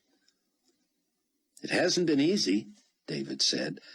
"Obviously, I kept her from you and Rayford." "Yeah, what's that all about?" "At the time, we believed the fewer who knew, the better." "But we need all the comrades we can get." "I know," David said, "but we're both so new at this, we don't know who to trust." "If you wondered about Ray and me, you sure never showed it." "It was a good exercise, let me just say that. What's going to happen when the brass start looking for a mark that's not there rather than not seeing a mark that is?" "There'll be no hiding then, kids." Buck took the main elevator to the first floor and realized he had to exit past the receptionist. The last thing he wanted was to have her see his rover. He planned to distract her with a fake emergency, but as he breezed through the lobby toward the front door, a substitute was in her place, a thick middle-aged woman. Of course, the original girl was taking Leah her purse. Leah had thought to divert her. Buck hurried to his car. As he pulled around the side of the building toward the back, he saw the substitute standing at the window staring at him. He only hoped Stat Girl had not told her to find out what he was driving. Buck skidded to a stop on an asphalt apron that led to a basement exit. He leaped from the rover and opened the door as Leah, her bag over her shoulder, rolled out a gurney containing Floyd Charles with a sheet to the top of his head. "He's gone already?" Buck said, incredulous. "No, but people kept their distance, and nobody's going to identify him, are they?" "Only your receptionist." Buck lowered the back seat, and Leah slid the whole bed in. "You're stealing that?" he said. "I put more in my purse than that bed's worth," she said. "You want to debate ethics or fight the GC?" "We lost Ritz." "Lost him?" "Killed in Israel. Long story." Leah suddenly fell silent. She pointed directions, and Buck lurched along, double-clutching and shifting, till he thought his arm would fall off. "I like that guy," she managed finally. "We all did. We hate this, every bit of it." "But you're taking me in, cowboy. You know that, don't you?" "I can't make that decision." She glared at him. "What are you going to do, leave me at the corner blindfolded while you and your compatriots vote? You owe me, and you know it. This isn't like me inviting myself, but I've risked my life for you, and I have nowhere else to turn." Doc's death rattle began. His labored, liquid breathing pierced Buck. "Should I pull over?" "No," she said. There's nothing I can do now but shoot him full of morphine. That'll help. It'll just make him pain-free and maybe knock him out before he dies. Something, Floyd called out in a mournful wail. Give me something. Leah spun and knelt in her seat, digging through her bag. Buck slowed involuntarily as he tried to watch. This was too much. Floyd was going to die while Buck was racing around in the car. No goodbyes, no prayer, no comforting words. Buck felt as if he hardly knew the man, and he had been living with him for more than a year. "Watch the road," she said. "This will quiet him, but he's never going to leave this car alive." Sobs rose in Buck's throat. He wanted to call Chloe to tell her and the others. But how do you do that on the phone? Doc's dying, and I'm bringing a nurse to live with us. Pulling into the safe house without notice, carrying Floyd's corpse and a new house guest, wouldn't be much easier. But Buck had run out of options. Leah's neighborhood, what was left of it, crawled with GC vehicles. The morphine had quieted Floyd. Leah slid onto the floor under the dash, and Buck avoided her street. He headed to Mount Prospect, hoping Floyd might at least have the privilege of dying in his own bed. Chapter 4. David Hasid walked Mac McCullum back to his quarters in the GC Palace residential annex late that night. "There are things I haven't told even Annie," he said. "I knew you had something to tell me, kid. Otherwise you'd be walking her back, wouldn't you?" "We're trying not to be seen together. I don't even know if her meeting's over." "So, what's up?" Max said as they stood in the corridor outside his door. "You know I was on the Palace Anti-Bugging Installation Task Force." "Yeah. How'd you wangle that appointment?" "Just kept telling Leon how important I thought it was to ensure total impregnability. I came in as a starry-eyed idealist, and they still see me that way. You know about the installation?" Mac nodded. "Best in history and all that." "Yeah, except it needs constant monitoring." "Naturally." "I volunteered for that, and everybody was glad to let me have it," David said. "I'm listening." "So am I." "What?" "I monitor the anti-bugging devices in Carpathia and Fortunato's offices." "Go on." "My job is to find out if anyone's trying to listen in. Well, I'm staying on top of it. And in the process, I hear anything I want, anytime I want." Mac shook his head. "I wouldn't have minded not knowing that. Man, David, you're sitting on a time bomb." "Don't I know it? But it's untraceable." "Guaranteed?" "In one way, it's simple. In another, it's a miracle of technology. The stuff is actually being recorded onto a miniature disk embedded in the central processing unit of the computer that runs all of New Babylon." "The one people like to call the Beast?" "Because it contains so much information about every living soul, yeah. But we both know the Beast is no machine." Mac folded his arms and leaned against the wall. "One thing I've learned in surveillance work is that you never want to have hard copies of anything. Anything can eventually fall into the wrong hands." "I know," David said. "Let me tell you how I've protected it." Mac looked around. "You're sure we're secure here?" "Hey, I'm in charge of that. What we're saying could wind up on my disk, but no one else will ever hear it. I won't hear it unless I choose to. If I do, it's all categorized by date and time and location, and the fidelity is unparalleled." Mac whistled through his teeth. "Someone had to manufacture this for you." "That's right." "Someone you trust with your life." "You're looking at him." "So, how'd you make sure no one ever finds it?" "I'm not guaranteeing that. I'm saying they will never be able to access a thing from it. The disk is slightly smaller than an inch in diameter, and because of supercompression, digital technology can hold nearly 10 years of spoken conversation if recorded 24 hours a day.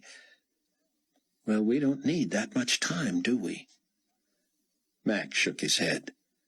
They've got to have checks and balances. They do, but they aren't going to find anything. What if they do? David shrugged. Say someone catches on to me and starts looking for my bugs. They find them, trace them to the CPU, tear the whole thing apart, and find the disk. It's so heavily encrypted that if they tried random number combinations at the rate of 10,000 digits a second around the clock for 1,000 years, they would have barely begun. You know, even a 15-digit number has trillions of combinations. But theoretically, it could be deciphered. How would you like to try to match an encrypted number containing 300 million digits? Mac rubbed his eyes. Huh, I was born too early. Where do you kids come up with this craziness? How can you access your disk if it's that encrypted? David was just warming to his subject. That's the beauty of it. I know the formula. I know what pi to the millionth digit has to do with it, and how the date and time to the current second have to be used as a multiplier, and how those figures float forward and backward depending on various random factors. The number that would unlock it now is different from the number a second from now, and it doesn't progress rationally. But let's say someone were to get far enough into my disk where the only step left was to match the encryption code, a miracle in itself. Even if they knew the number, only a lightning-speed computer grinding away for more than a year could enter it. Has what you've heard been worth the work? It will be to the tribulation force, don't you think? But how can you transmit it to them without jeopardizing your security or theirs? David pressed his back to the wall and slid to sit on the floor. All that's encrypted, too, though certainly not to where it takes them forever to get into it. So far, we've been able to communicate by both phone and Carpathia's own cellular solar technology on hidden scrambled bands. Of course, he's constantly on me to find ways to monitor all citizens. For their own good, no doubt. Oh, absolutely. The potentate merely cares deeply about the morale of his global family. But, David, can't anything transmitted also be intercepted? David shrugged. I'd like to think I can bug anything, but I've tested my own stuff against my tracing power, and unless I drop enough breadcrumbs along the road, I'm powerless too. Random scrambling and channel switching, coordinated with miniaturization and speed that makes fiber optics look like a slow boat, well, nothing is beyond possible anymore. Mac stood and stretched. Ever wonder about this stuff? Like what Dr. Benjuda says about Satan being the prince and power of the air, transmitting through space and all that? Scares me to death, David said, still sitting. It means I'm on the front lines against him. I didn't know what I signed on for when I became a believer, but I wound up on the right side, didn't I? It's too late to change my mind. I walk the same halls with Antichrist himself, and I play around in the air with the devil. I'm careful, but the mark of the beast will change everything. There won't be any believers working here after that, unless they find a way to fake the mark. And who would want to do that? Not me, Max said, unlocking his door. We're all going to wind up in one safe house or another one of these days. I sure hope mine's the same as yours. David was so moved by that compliment that he was too stunned to respond. Long flight Friday, Mac added. I've got to find out who's tagging along with Leon and whether I can get Abdullah in here in time to help. The tension of his role, exciting as it should have been for a young man, weighed on David, but he headed toward his own quarters with a lighter step. Floyd was quiet. The morphine must have done its work. Buck slowed as he drew within a mile of the safe house. He peered in the rearview mirror. He had not been followed. His phone startled him. "Buck here," he said. "You were going to keep me posted," Chloe said. "Almost home. A few minutes." "Is Floyd with you?" "Yeah, but he's not well." "Hattie and I changed his bed and freshened the room." "Good. I'm going to need help with him." "Is he all right, Buck? Are you?" "I'll see you soon, hon." "Buck, is everything all right?" "Please, Chloe. I'll see you in a minute." "All right," she said, sounding displeased. He clicked the phone shut and dropped it in his pocket. He glanced at Leah. "Is he going to last the night?" "I'm sorry, Buck. He's gone." Buck slammed on the brake, and they lurched forward as the Rover slid in the dirt. "What?" "I'm sorry." Buck turned in his seat. Leah had covered Floyd's face again, but the sudden stop had pressed his body against the back of the front seat. "Do you know who this man is?" Buck said, his own desperate voice scaring him. "I know he was a good doctor and courageous." "He risked his life to tell me where the GC took Chloe. Came there himself to help her escape. Stayed up for days with Hattie, saved her life. The miscarriage delivered our son. Was never too big to pitch in with the hard work." "I'm so sorry, Buck."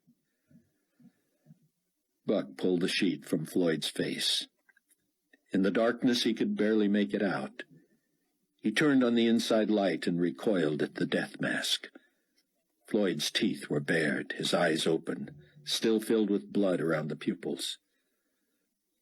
"Oh, Doc," he said. Leah turned in her seat and rummaged in her bag for latex gloves. She carefully closed Floyd's eyes and mouth, massaging his cheeks until he looked more asleep than dead. "Help me with that shoulder," she said.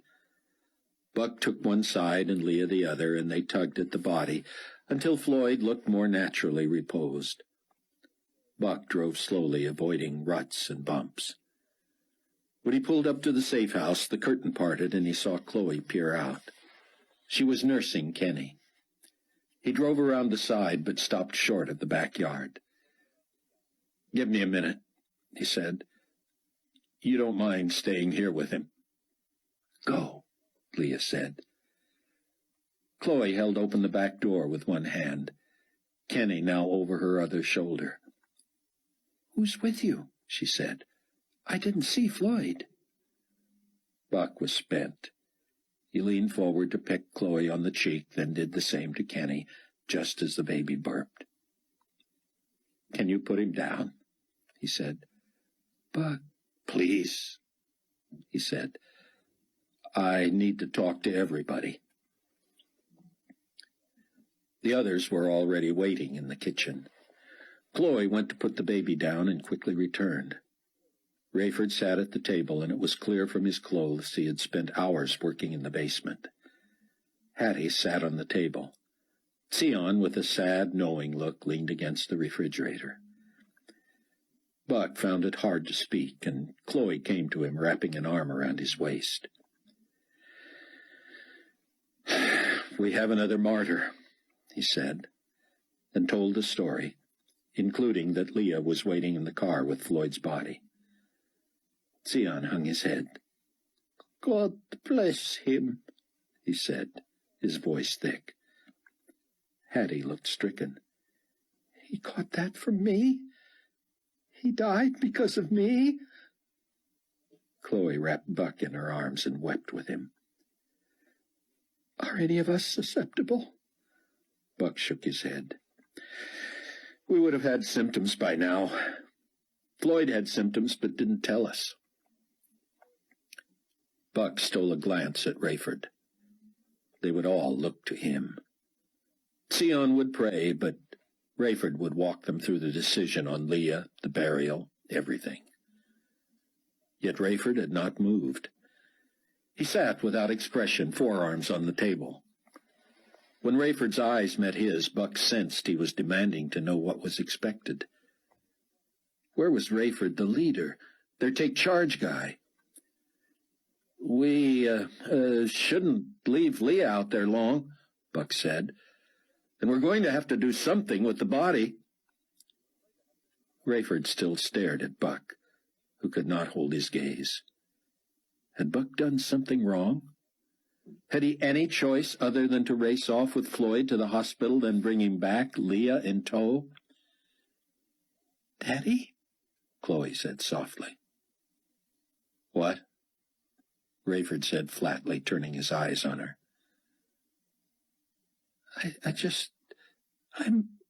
We're wondering." "What?" he said. "What? You're wondering what we're supposed to do now?" He stood, his chair sliding against the wall and rattling onto its side. "Well, so am I." Buck had never before heard him raise his voice. "So am I," Rayford railed. "How much can we take? How much are we supposed to take?" Rayford picked up his chair and slammed it upright so hard that it bounced. He kicked it against the wall again, and it flew back toward the table, chasing Hattie into Sion's arms. "Rayford," Sion said quietly. The chair would not have hit Hattie. It hit the edge of the table and spun, coming to rest next to Rayford. He yanked it to where he could sit again and slammed both fists on the table. Sion released Hattie, who was shaking. "I think they should," he began, but Rayford cut him off. "Forgive me," he said, clearly still fuming and seemingly unable to look anyone in the eye. "Get Leah in here, and then let's get the body buried." "Sion, would you say a few—" "Of course. I suggest we make Leah comfortable, then have the burial and spend more time with her." Rayford nodded. "Forgive me," he said again. Buck backed the rover into the yard, then brought Leah in and introduced her to everyone. "I'm sorry for your loss," she said. "I didn't know Dr. Charles well, but—" "We were about to play," Sion said. "Then we'd like to get to know you." "Certainly." When Sion knelt on the hard floor, the others followed, except Hattie, who remained standing. "God, our Father," Sion began, his voice weak and quavery, "we confess we are beyond our strength to keep coming to you at terrible times like this, that we have lost one of our family. We do not want to accept it. We do not know how much more we can bear. All we can do is trust in your promise that we shall one day see our dear brother again in the land where sorrow shall be turned to singing, and where there shall be no more tears." When the prayer was over, Buck moved toward the cellar stairs. "Where are you going?" Rayford said. "To get shovels." "Just bring one." "It's a big job, Ray. Many hands. Just bring one, Buck. Now, Miss Rose, I want to be clear on this. Floyd died from the poison Carpathia used to try to kill Hattie, is that right?" "That's my understanding." "Straight answer, ma'am." "Sir, I know only what Dr. Charles told me. I have no personal knowledge of how Hattie was poisoned, but it seems clear that Floyd was contaminated by her, yes." "So, Nikolai Carpathia is responsible for this death." Buck was impressed that Leah did not appear obligated to reply. This was murder, people, Rayford added. Pure and simple. Rayford, Sion said, Carpathia likely has never heard of Doc Charles, and so technically, while it is safe to say he tried to have Miss Durham killed. I'm not talking court of law guilty, Rayford said, his face flushed. I'm saying the poison Carpathia intended to kill someone killed Doc. Sion shrugged resignedly. Now, Buck, Rayford said. Where's my shovel? Please let me help, Buck said. Rayford stood and straightened. Save me from saying one more thing I'll regret tomorrow, would you, Buck? This is something I want to do myself. Something I need to do, all right? But it should actually be deeper than 6 feet, so close to the house, and... Buck held up both hands in surrender to Rayford's out-of-patience look.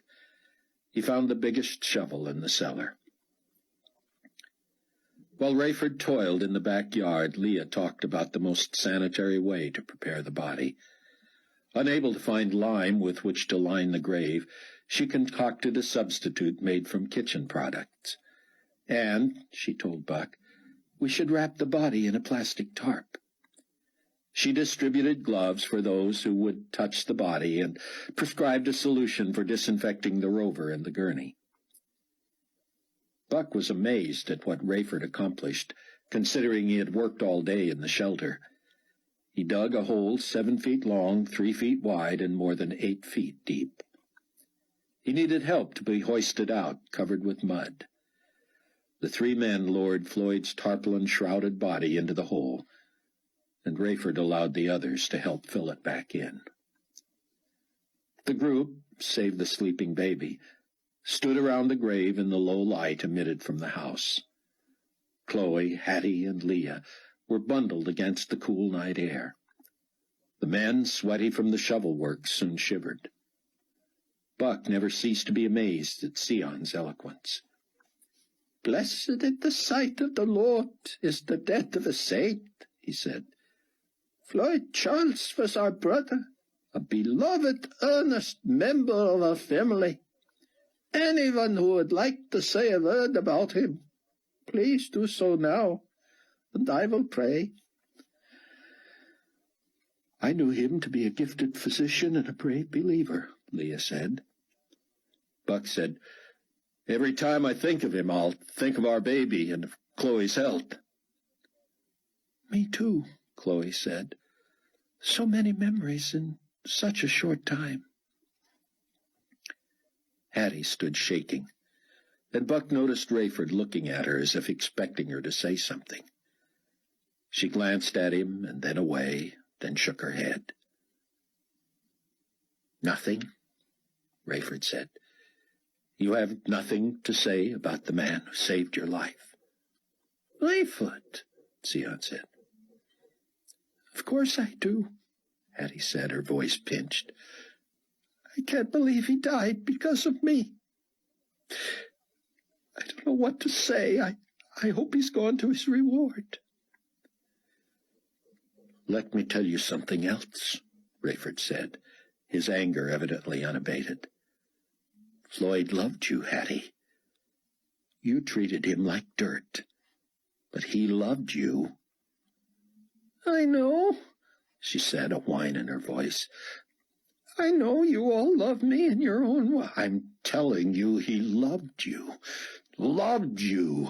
cared deeply for you, wanted to tell you. You mean? You couldn't know that. He told me. I think he'd want you to know.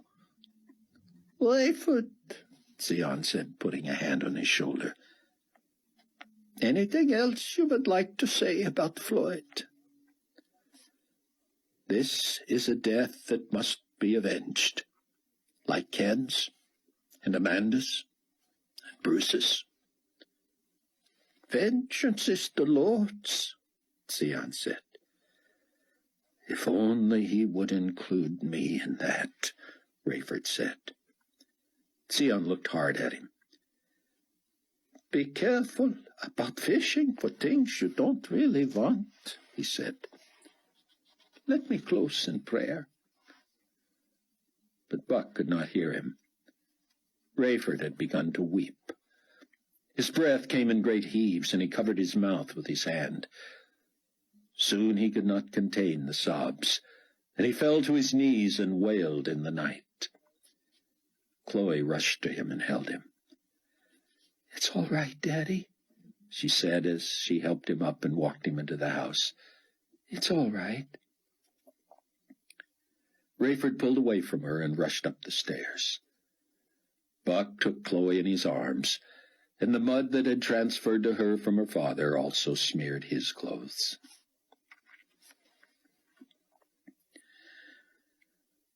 Rayford was thankful for the well and the generator-run water heater as he stood under the steaming shower in the safe house. His muscles were finally untying. What a day! The inexplicable anger that had sent him marching into the morning air had been building for months. Working in the cellar had not dented it, especially when he found himself alone all day. The awful news about Floyd had finally made him erupt in a way he hadn't since a loud fight with Irene 15 years before, and that had been the result of too much alcohol. While he felt bad about mistreating the others, something about this anger seemed righteous. Was it possible God had planted in his heart this intolerance for injustice for the sole purpose of preparing him to assassinate Carpathia? Or was he deluding himself? Rayford didn't want to think he was losing his mind. No one would understand a man like him trying to rationalize murder, even the murder of the Antichrist. Rayford turned the dial to as hot as he could bear it and hung his head beneath the spray. His prayers had become entreaties that God allow him to do the unthinkable. How much was a man supposed to endure? The loss of his wife and son were his fault. He could have gone to heaven with them had he been a man of faith and not pride. But losing Bruce, then Amanda, then Ken, now Doc, why should he be surprised?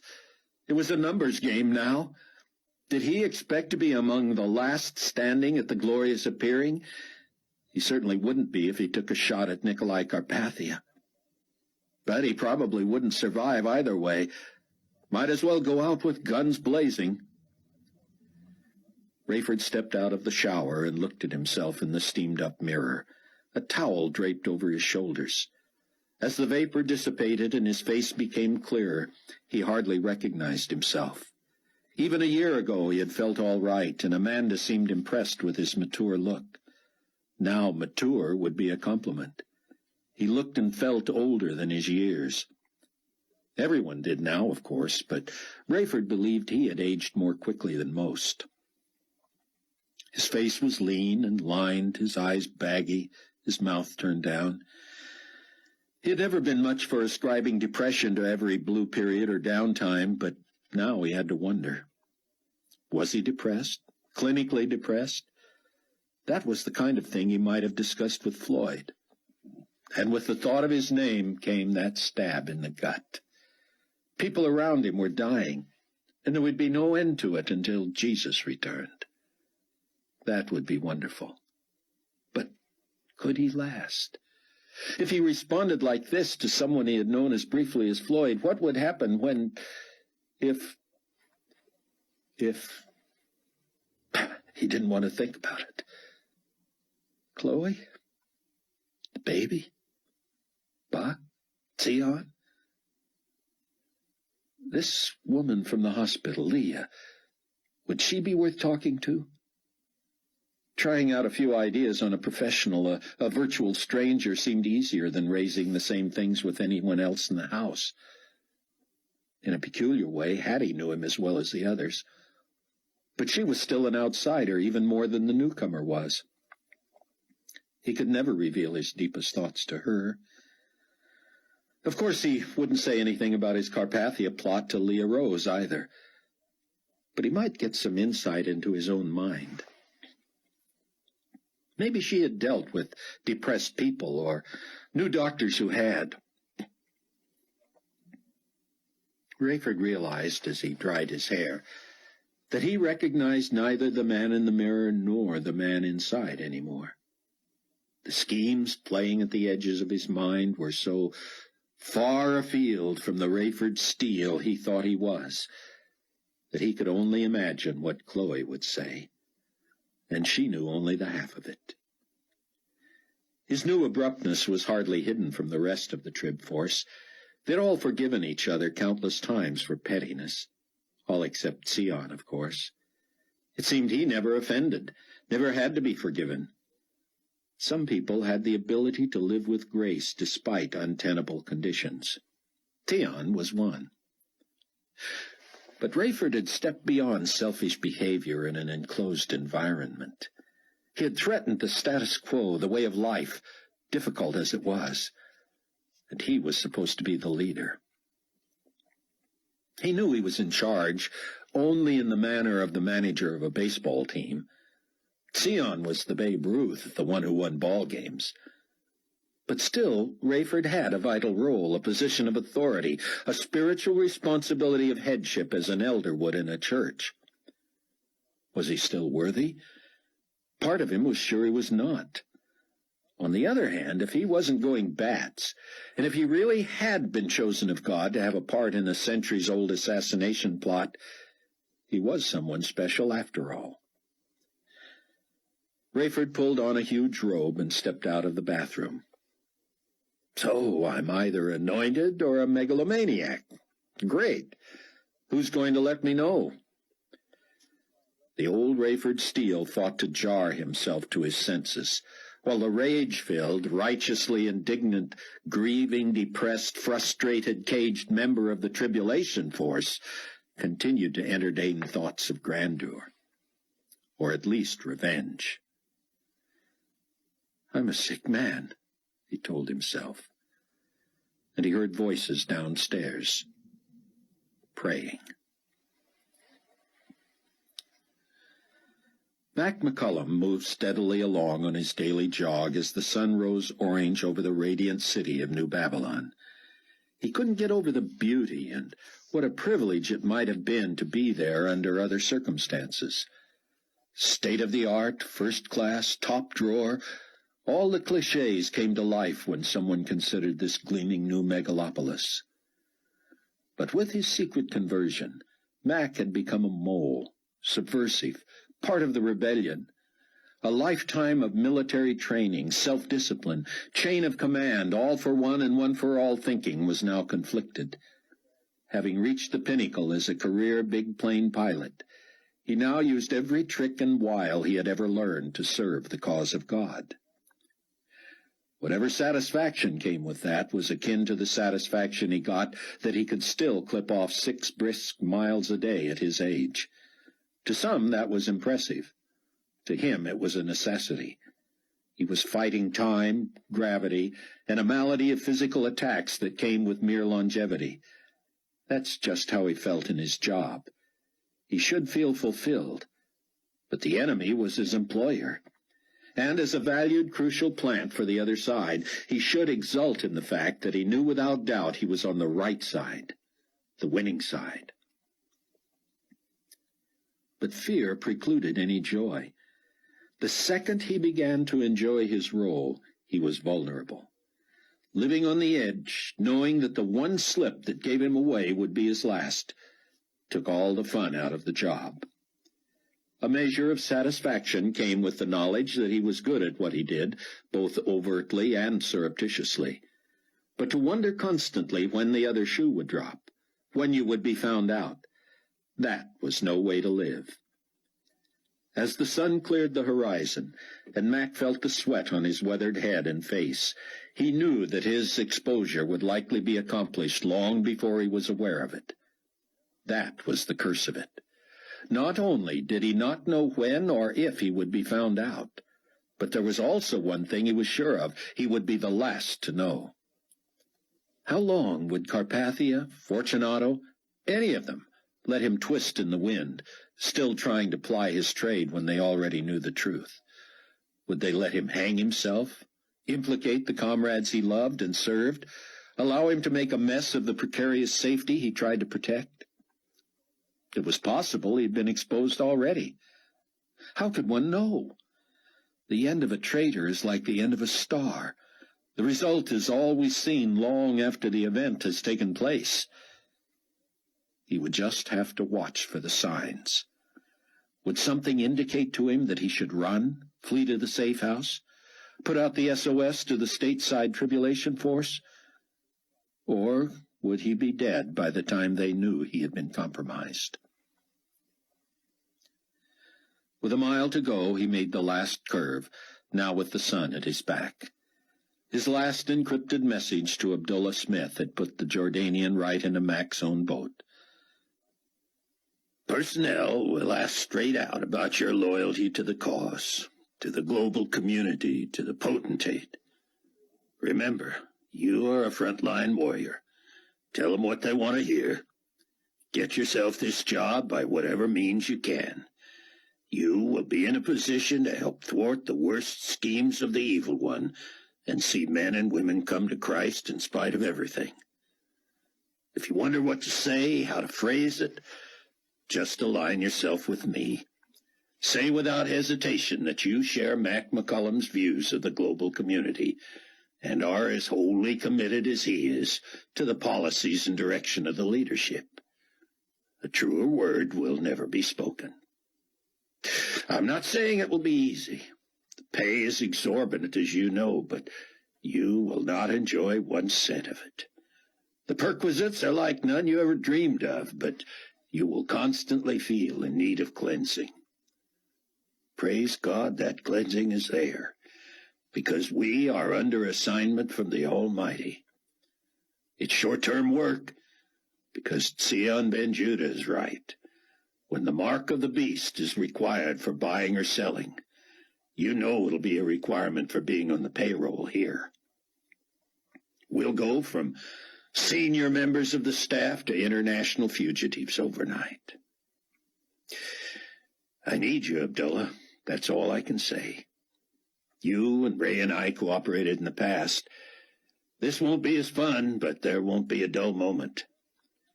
I'll look forward to once again sharing the cockpit with a respected airman and a brother I can trust. All the best, Mac.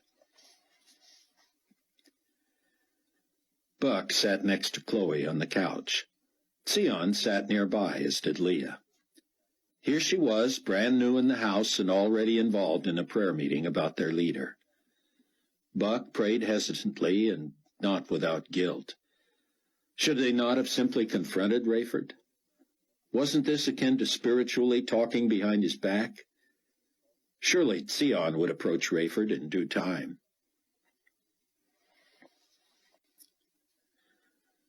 Chapter 5. Rayford hated feeling isolated from the others. With his dream of eliminating Carpathia, even temporarily, he ironically had more in common with Hattie than with anyone. It was his own fault for losing control and making them tread carefully around him. But what was going on downstairs at midnight? All of them praying together always encouraged Rayford. But did this constitute a meeting of the Trib Force without him? Should he be offended? Of course they were free to meet in any combination of brothers and sisters they wished. It wasn't like they were conducting business. What was the matter with him? When did he start caring about such trivia? Rayford tiptoed down so as not to disturb them. Sure enough, they sat on the couch and in chairs in the living room, heads bowed, praying. Everyone but Hattie.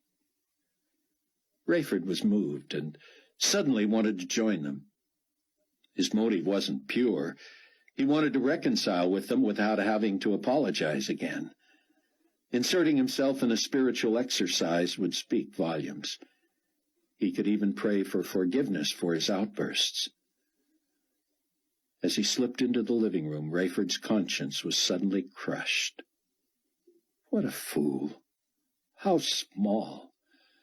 To be so blessed of God despite wrenching pain and then to want to use prayer to manipulate. He nearly retreated, but now wanted to join them for the right reasons. He didn't even want to pray aloud. He just wanted to agree with them before God, to be part of this body, this church. He knew he would feel worthy to lead them again only when he realized that he was not worthy, aside from the gift of God. He was the object of the prayer meeting. First one, then another mentioned his name. They prayed for his strength, for peace, for comfort in his grief. They prayed for supernatural contentment when that was humanly impossible. He could have been offended to be, in essence, gossiped about in prayer, but he was ashamed. He had been worse than he had feared. Rayford knelt silently. Eventually, the emotion and fervency of the prayer so humiliated and humbled him that he was powerless to hide any more. He pitched forward onto his elbows and wept aloud. He was just sorry, so sorry, and grateful they believed him worth the effort to restore. Chloe was the first to rush to Rayford, but rather than lift him, she merely knelt with him and embraced him. He felt Buck's tentative hand on his back and wished he could tell his son-in-law not to worry, that his support meant everything. Sion laid his warm hand on Rayford's head and called on God to be everything this man needs you to be during the most difficult season anyone has ever been asked to endure. Rayford found himself sobbing for the second time that night. Only now he did not wail the mournful cries of the hopeless. He felt bathed in the love of God and the support of his family. He had not given up the idea that God might still use him in the comeuppance of Nikolai Carpathia, but that was, at least briefly, less important than his place within the group. They could handle his not always being strong. They would stick with him when he was human and worse. They would support him even when he failed. How could he ever express what that meant to him? It was not lost on Rayford that Leah, though she had understandably not felt comfortable enough to touch him, had prayed for him. She did not pretend to know the problem, only indicating a recognition that he was apparently not himself and needed a touch from God. When the prayers finally fell silent, Rayford could muster only, "Thank you, God." Sion hummed a familiar tune. First Chloe, then the others sang. Blessed be the tie that binds our hearts in Christian love. The fellowship of kindred minds is like to that above. The four of them rose and returned to where they were sitting. Rayford pulled up a chair. "Thought I was getting voted out of the club," he said. Sion chuckled. "We would not even let you resign," he said. "I would like to ask you, Leah, if you would mind waiting until tomorrow to tell us your story. I think we have all been through enough for one day, and we would like to give you our full attention." "I was going to suggest the same," she said. "Thank you." "Do you have any aversion to staying where Floyd used to sleep?" Rayford said. "Not unless anyone else has a problem with it," she said. "And I know this sounds weird, but I won't sleep well unless I have a sense of the rest of the place. Could I get a quick tour just so I know where everything is?" "Chloe and I will be happy to show you," Rayford said, hoping to start a connection that would facilitate conversation. "I'll check on the baby," Buck said. Sion rose wearily. "Good night, all." Rayford was impressed that Chloe knew enough to ignore the cellar. She started in the back of the duplex where Leah had come in. "There's nothing in the other flat," she said. "It was more structurally damaged anyway. You came through the nook area here. This has been rebuilt since the earthquake when a tree smashed it and killed the wife of the owner. Her husband was at our church at the time and died when that collapsed. Then the kitchen, of course, and off to the left the living room. Then the dining room, where we never eat, but a lot of us work. Past the stairs there is a bathroom, and the front room where Buck and I sleep with the baby. Upstairs they showed her the other bath, Rayford's room, Sion's, and Floyd's. "Thanks," she said. "And where did Ritz stay?" Rayford and Chloe looked at each other. He said, I wasn't aware you knew he lived here." "Was it a secret?" "The whole place is." "I'm not supposed to know he lived here? I knew Dr. Charles and Mr. Williams and Hattie lived here." "I just didn't know you knew, that's all," Rayford said. "I hope it doesn't make me sound suspicious." She stopped. "Of what? You want to examine my mark? Something gave you the confidence to bring every emergency my way? If I wasn't trustworthy, would I have risked my life for all of you?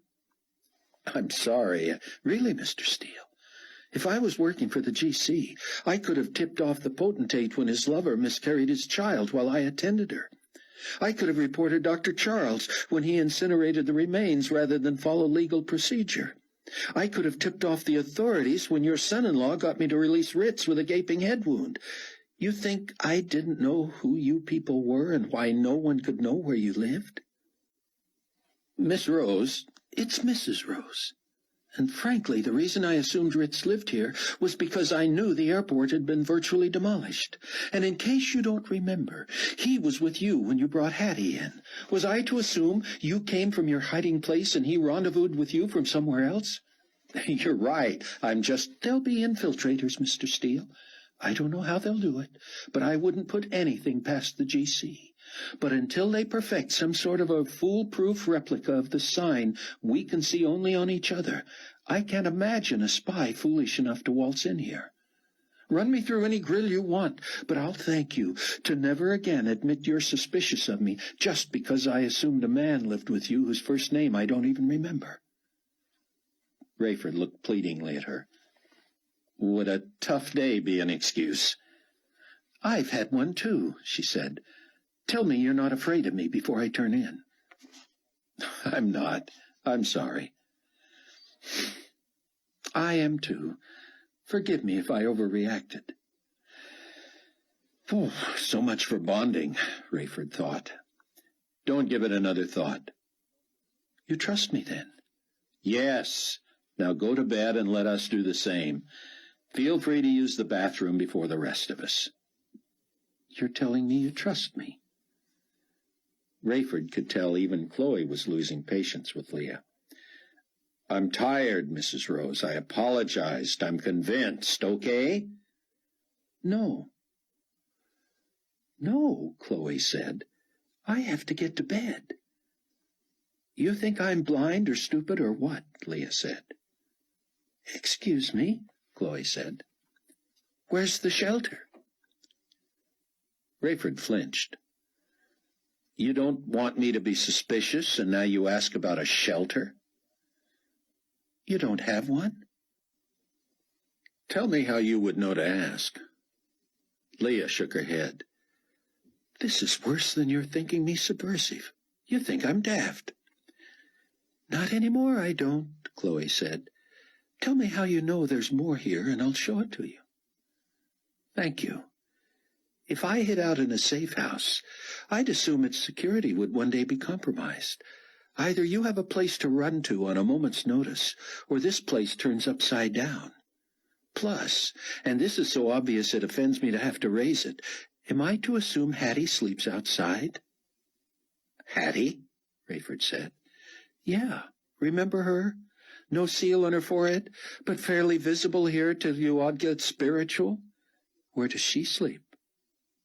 Chloe sighed. "Go to bed, Dad. I'll show her." "Thank you." They turned to head down the stairs. Rayford couldn't resist. "You can be obnoxious, Mrs. Rose, you know that?" "Daddy," Chloe said, her back still to him, "we deserve that, and you know it." Leah stopped and turned to face him. "I respect everyone here," she said, "but that was sexist. You'll call me a feminist, but you would not tell a man insulted like I was that his response was obnoxious." "I probably would," Rayford said, "but the point is taken." "Thanks for making me feel like a creep," Leah said. "I spoke to your son-in-law earlier in a way I've rarely spoken to anyone. And now I've done it again. I don't know what's happening to me." Rayford felt exactly the same, but didn't care to admit it. "Promise me tomorrow we can discuss a truce," he said. "That's a deal." The women descended, and Rayford was finally able to get to bed.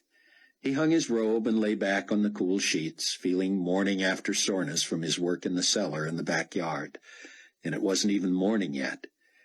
He locked his fingers behind his head, and within minutes felt himself drifting, until he heard footsteps on the stairs, then a knock at his door. "I was showing Leah the cellar," Chloe said, "where Hattie sleeps. Only she's not there." "Hattie? Where could she be? She's not in the house, not outside as far as we can see, and Dad, a lot of her stuff is gone. She took a heavy load." Rayford rose and pulled on his robe again, wondering if he had the energy to deal with yet one more crisis before collapsing. Check the shed for Ken's car. Make sure Buck's still in the yard. She couldn't get far on foot. Buck and I can each take a vehicle and start looking for her. "Dad, we have no idea when she left. She might have been gone since the burial. I don't remember seeing her since, do you?" He shook his head. "We can't let her out of here with all she knows. Talk about vulnerable. If she got someone to pick her up somewhere, you'll never catch her." They followed footprints to what had once been the street in front of the house. Now it was just a dirt path strewn with chunks of asphalt and dotted with potholes. She could have headed either direction. Rayford fired up Ken Ritz's Suburban, and Buck threw dirt from all four wheels on his Land Rover. He sent Buck north and headed south. When it became clear Hattie was nowhere in Rayford's vicinity, he called Buck. "Nothing here either," Buck said. "I've got a bad feeling about all this. It's not like we can report her missing." "I've got one other idea," Rayford said. "I'll see you back at the house." Rayford called Palwaukie and reached the answering machine. He said, "T, this is Ray.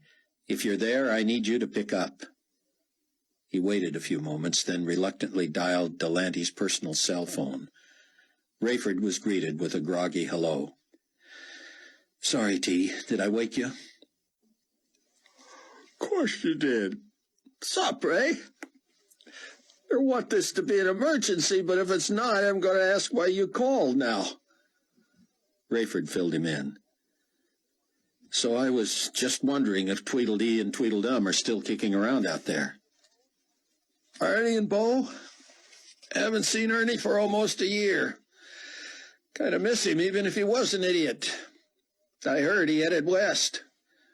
Beauregard Henson still hangs around trying to exercise his 5% stake in the place. Why?" "Just wondering if Hattie might have used him to get somebody to fly her out of there." "I left at 6. Had a guy in the tower till 9. We shut down after that." "Any way I can find out if a big plane left there this evening?" "Ray, I can't call a guy at this time of the morning and ask him that." "Why not? I just did." "Yeah, but you were pretty sure I wouldn't hate you for it." "Don't you?" "I'm not allowed to say. We're brothers, remember?" "Speaking of that, you're the only brother I've got left, if you catch my meaning." "What?" Rayford told him about Doc. "Oh, man, I'm sorry, Ray. You don't suspect Hattie?" Ray told him Floyd's own theory on how he contracted the poison. "But still, I've got dire reasons to know where she is." "I'll check the log." "I don't want you to go out at this hour." "I can do it from here, bro. Just a minute." Rayford heard T's bed squeak and then computer sounds. He came back on the phone. "I'm scrolling through here. Not much traffic tonight. Mostly small stuff, business planes, couple of GC. What? There is a unique entry here. Oversized Quantum. That's like a huge Learjet, different manufacturer. Arrived pilot only, 22:30, left 23:30 hours with a fuel top-off, no cargo, one unidentified passenger, destination unreported. That's all? Well, we got a column here that asked whether it was paid, charged, or okayed.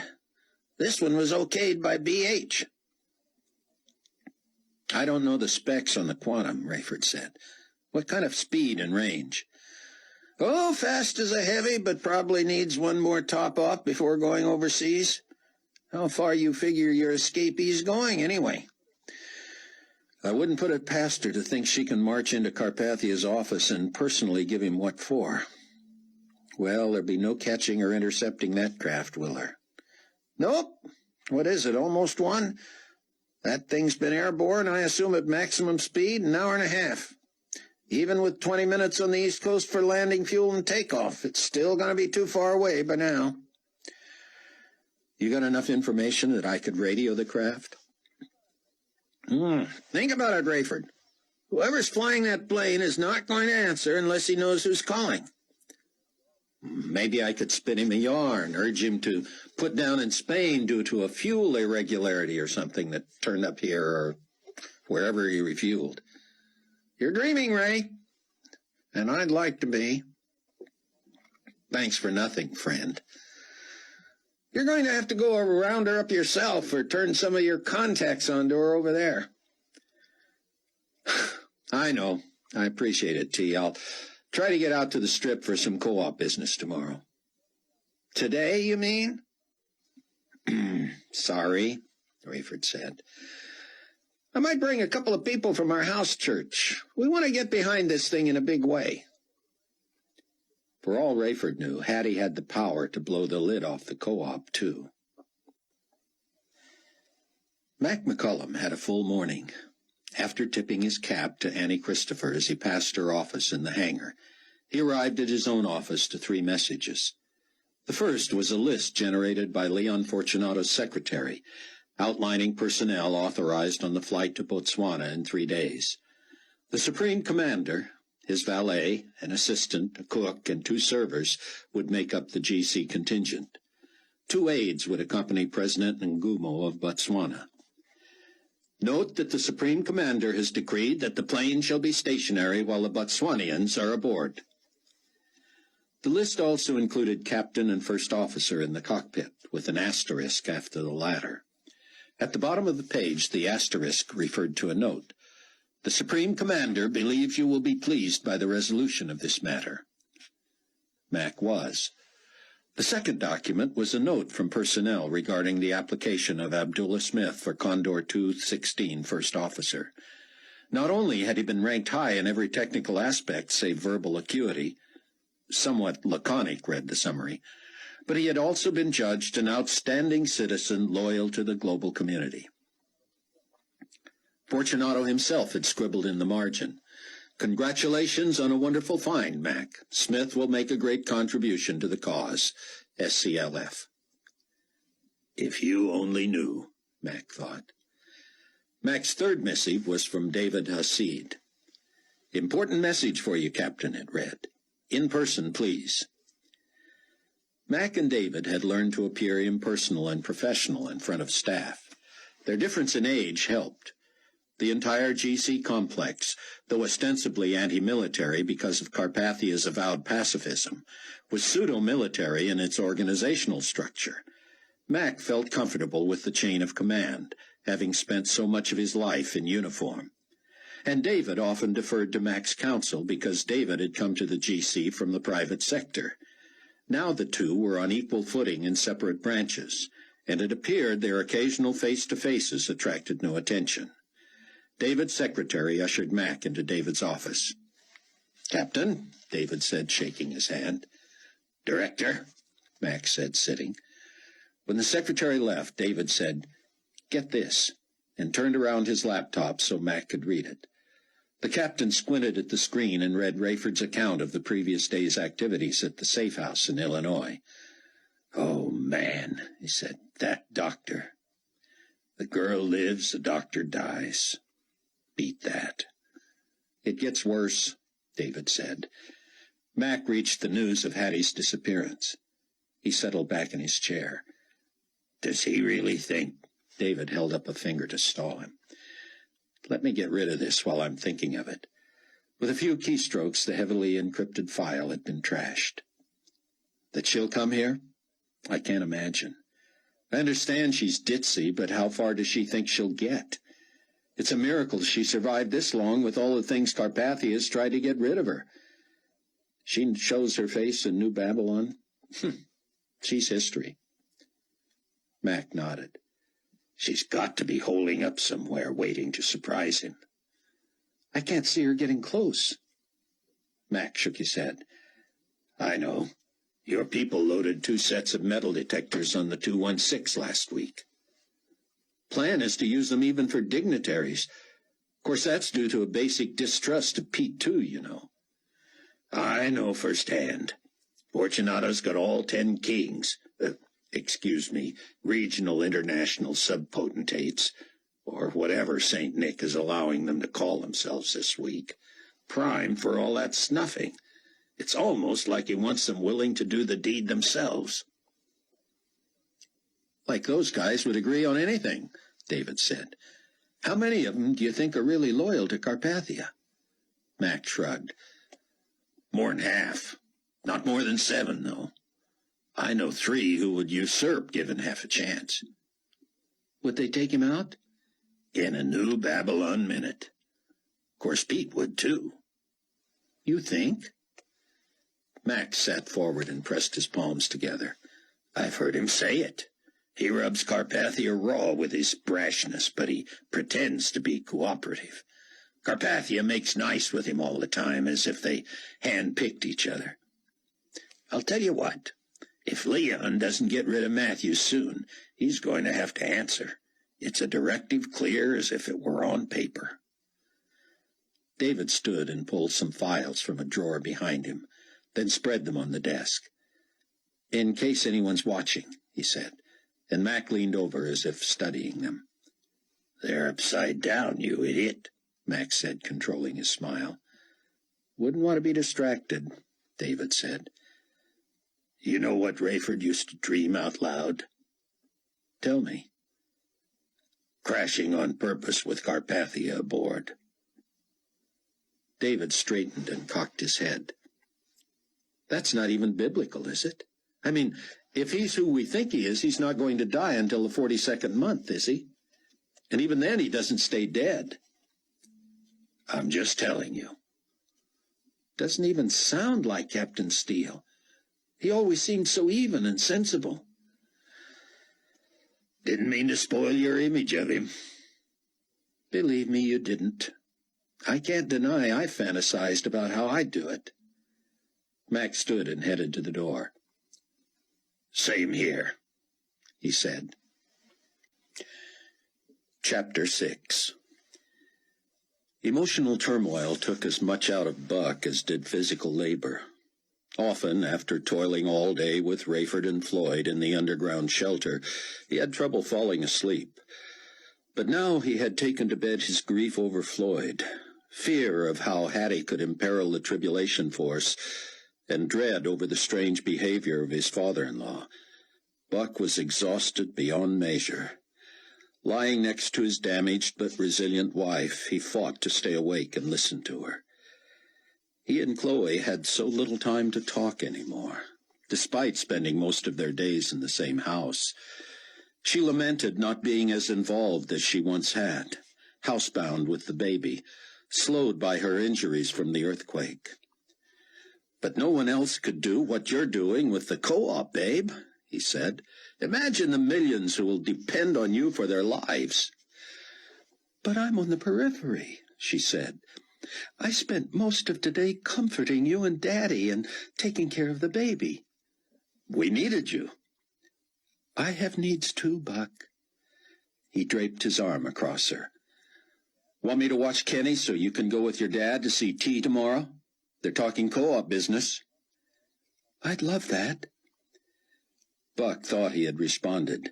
He had meant to, but when Chloe removed his arm from her and turned away, he realized he had drifted off. She had said something more. He was aware of that now.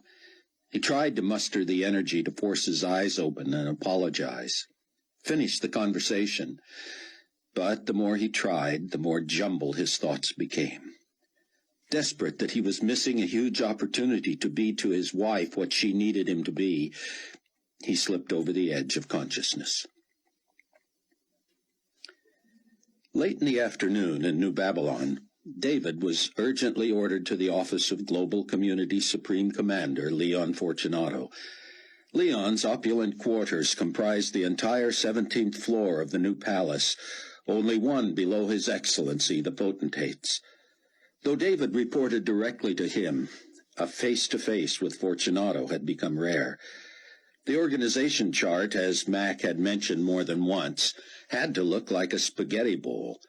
Ostensibly, Carpathia himself had only one subordinate, besides his secretary and the ever-present gaggle of obsequious lackeys, and that was Fortunato. But the entire administrative wing of the palace was filled with sycophants who, dressed like the potentate and the supreme commander, walked like them, talked like them, and bowed and scraped in their presence. David, the youngest member of the management staff, seemed to have garnered the respect of the brass with what appeared only appropriate deference. But for the moment he was in trouble. As soon as Fortunato's door was shut, before David could even sit in the gargantuan room, Leon started in on him. "I want to know where those computers are and why they aren't being installed as we speak." The gross of the biggest single shipment of hardware since we equipped the castle, the palace, Leon said, planting his meaty frame in the throne-like leather chair behind his desk. You know what I'm talking about. The more you hem and haw, the more suspicious. No, sir, of course I know. We took delivery of those yesterday, and where are they? They're not in position to be directly moved in. What's wrong with them? Leon barked and finally pointed to a chair. David sat. It's a technical thing, sir. A glitch? It's an orienting problem. Positioning renders them inoperative in the palace. Leon glared at him. Do they need to be replaced? That would be the only solution, yes, sir. Then replace them. You understand me, don't you, Director Hasid? Yes, sir. You get my drift? Sir? When I get exercised, you understand it's not just me? I know, yes, sir. His Excellency is eager that we get a handle on this. He has confidence, because I assured him that you will complete this assignment. We will get that equipment installed as soon as humanly possible. Leon shook his head. I'm not talking about just a blind installation. I'm talking about tracing the opposition. Of course. His Excellency is a pacifist, as you know. But he also knows the only power a man of peace has is information.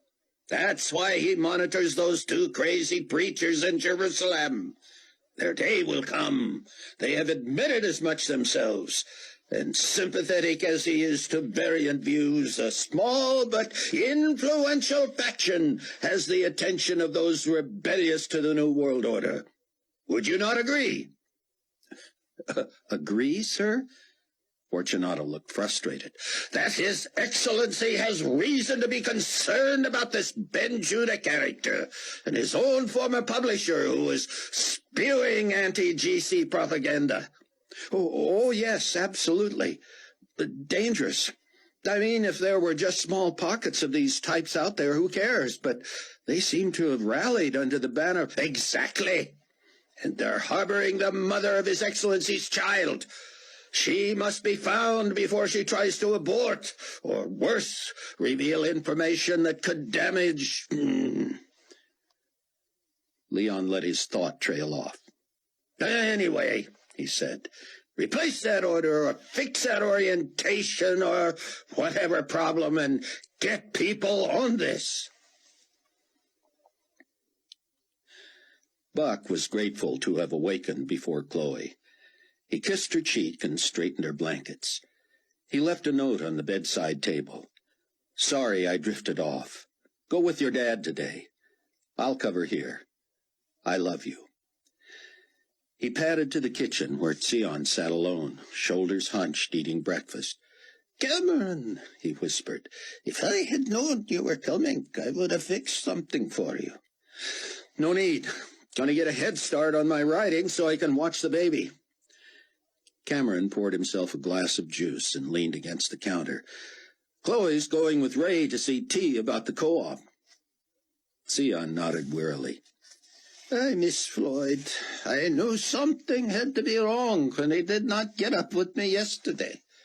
He sighed. Doc had a good mind. Many questions. I don't have that mind, but I do have questions. You were working on your commentary about the second woe, the sixth trumpet judgment. Which I am late on, Sion said. With everything that happened, I was unable to post it yesterday. I hope to have it done this morning, and I hope my absence for a day did not cause panic among the audience. Everybody prays you will not be taken off the net. David Hasid assures me we can stay ahead of Carpathia technologically. Yet when he explains how he bounces our signal from satellite to satellite and cell to cell, I'm lost. I just thank God he knows what he is doing. Buck rinsed out his glass. You were wrestling with something yesterday. I still am, Sion said. For centuries, scholars believed prophetic literature was figurative, open to endless interpretation. That could not have been what God intended. Why would he make it so difficult? I believe when the scriptures say the writer saw something in a vision, it is symbolic of something else. But when the writer simply says that certain things happen, I take those literally. So far, I have been proven right. The passage I am working on, where John sees in a vision 200 million horsemen who have power to slay a third of the remaining population, seems by necessity figurative.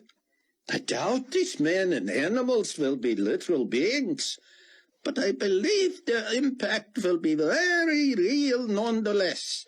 They will indeed slay a third of the population. Buck squinted, and the teacher looked away. This is a new one, Buck said. You really don't know, do you? Sion shook his head. Yet I feel a great responsibility for the readers God has entrusted to me. I do not want to get ahead of him, but neither do I want to hang back in fear. All I can do is to be honest about how I am tussling with this. It is time many of these believers start interpreting the scriptures for themselves anyway. When is this judgment supposed to happen? All we know for sure is that it comes next chronologically, and that it must occur before the midpoint of the tribulation. Unless God himself makes it happen in an instant, it appears it could take several weeks. Sion had, the day before, merely transmitted the scriptural passage he would comment on the next day. Running the body of text alone resulted in the largest cyberspace audience in history, awaiting Dr. Ben-Judah's fearful teaching on Revelation 9:15-21. So the four angels who had been prepared for the hour and day and month and year were released to kill a third of mankind. Now the number of the army of the horsemen was 200 million. I heard the number of them. And thus I saw the horses in the vision. Those who sat on them had breastplates of fiery red, hyacinth blue, and sulphur yellow, and the heads of the horses were like the heads of lions, and out of their mouths came fire, smoke, and brimstone. By these 3 plagues 1/3 of mankind was killed, by the fire and the smoke and the brimstone which came out of their mouths. For their power is in their mouth and in their tails. For their tails are like serpents having heads, and with them they do harm. But the rest of mankind, who were not killed by these plagues, did not repent of the works of their hands, that they should not worship demons and idols of gold, silver, brass, stone, and wood, which can neither see, nor hear, nor walk. And they did not repent of their murders, or their sorceries, or their sexual immorality, or their thefts. David returned to his office conflicted by the fear Leon had engendered, and the thrill of having toyed with the man once again. From his laptop, ignoring a flashing message sign, he ordered another gross of the computers, directing that they be delivered to the palace airstrip. No sense drawing further suspicion. He could thwart whatever his experts detected by planting viruses in the equipment, or merely misinterpreting their findings. Buck sat with the others at a meeting of the stateside tribulation force at 11 a.m. Tuesday. He reported he'd just gotten word from David that Abdullah Smith was to be Mac's new first officer. Rayford raised a fist of celebration. Then Rayford said, "A couple of updates. We're getting the word to people we trust to keep an eye out for Hattie. She can do us more harm than anyone I can think of. I'm calling a break on work in the cellar for a day. Chloe and I are meeting with T this afternoon." "All right, Mrs. Rose, the floor is yours." Leah stood to speak, which seemed to surprise the others as much as it did Buck. They scooted their chairs back to soften the angle as they looked up at her. She spoke softly and seemed more self-conscious than when she had met them the night before. Her story came in a monotone, as if she were covering her emotions. "I gather that you people were fairly normal before the rapture, except that you weren't believers. I was messed up. I grew up in a home where my dad was an alcoholic, my mother a manic depressive. My parents' fights were the neighborhood entertainment until they divorced when I was 12. Within 3 years, I smoked, drank, slept around, did drugs, nearly killed myself more than once. Had an abortion when I was 17, and then tried to drink away the horror of it. I dropped out of school, lived in a friend's apartment. I consumed more booze and dope than food, and when I found myself wandering the streets and passing blood in the middle of the night, I came to the end of myself. I knew I was a bum, and that if I didn't do something about it, I would soon be dead. I didn't want that, because I had no idea what came next. I prayed when I was really in trouble, but most of the time I didn't even think about God. I went into a free county rehab center and wondered if I dared live without junk in my system. When I finally began to think rationally, the people there discovered I had a brain and had me tested. I had a high IQ. Go figure. And proclivities, whatever that meant, for the sciences. I was so grateful to those people that it sparked in me some latent soft spot for the needy. I got back into school, graduated a year late with almost straight A's, and worked as a nurse's aide and a signer for deaf students to pay for community college. I met my husband there, and he put me through state school and a nursing program. I was unable to bear children, so after about 6 years of marriage, we adopted 2 boys. As soon as she tried to say their names, Leah clouded over and could barely speak. "Peter and Paul," she whispered. My husband had been raised in a religious home, and though he hadn't gone to church for years, had always wanted sons with those names. We wanted to expose the boys to church, so we started going. The people were nice, but it might as well have been a country club. Lots of social activities, but we didn't feel any closer to God. At the hospital where I worked, one of the chaplains tried to convert me. Though he seemed sincere, I was offended. And the woman who ran the daycare center our boys went to gave me literature about Jesus. I assured her we went to church. I was incensed when my sons came home with Bible stories. I called the woman and told her they went to Sunday school and that I wished she'd stick to just watching them. Leah's voice was husky with emotion. I found my boys' beds empty the morning after the rapture. It was the worst day of my life. I was convinced they had been kidnapped. The police couldn't do anything, of course, because all children were gone. I hadn't heard of the rapture, but it was quickly put forth in the news as one of the possibilities. I called the hospital chaplain, but he had disappeared. I called the daycare center, but the director had vanished too. I raced over there, but no one knew anything. In a rack in the waiting room, I found more pamphlets like the ones the director had given me. One titled, "Don't Be Left Behind," said that someday true believers would disappear into heaven with Jesus. That was in my purse when I got home and discovered my husband in the garage with the door shut and his car running. Leah paused and collected herself. He had left me a note saying he was sorry, but that he was frightened out of his mind, couldn't live without the boys, and knew he had no answer to my grief. Leah stopped, her lips trembling. Do you need a break, dear? Sion asked. She shook her head. I tried to kill myself. I swallowed everything in the medicine cabinet and made myself violently ill. God must not have wanted me dead, because apparently much of what I ingested countered whatever else I took. I awoke hours later with a horrible headache, stomach ache, and rancid taste. I crawled to my purse to find some mints and came across that pamphlet again.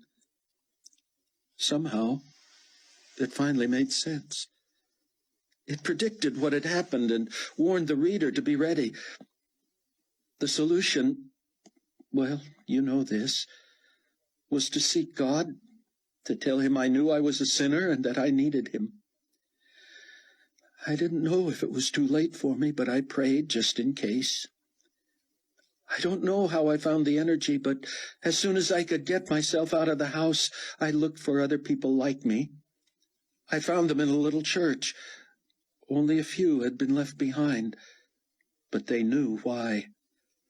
Now there are about 60 who meet in secret. I'm going to miss those people, but they won't be surprised I've disappeared. I told them what was going on, that I had treated a GC fugitive and all. We'll get word to them that you're safe, Rayford said, clearly overcome. Am I safe? Leah said, sitting down with a sad smile. Do I get to stay?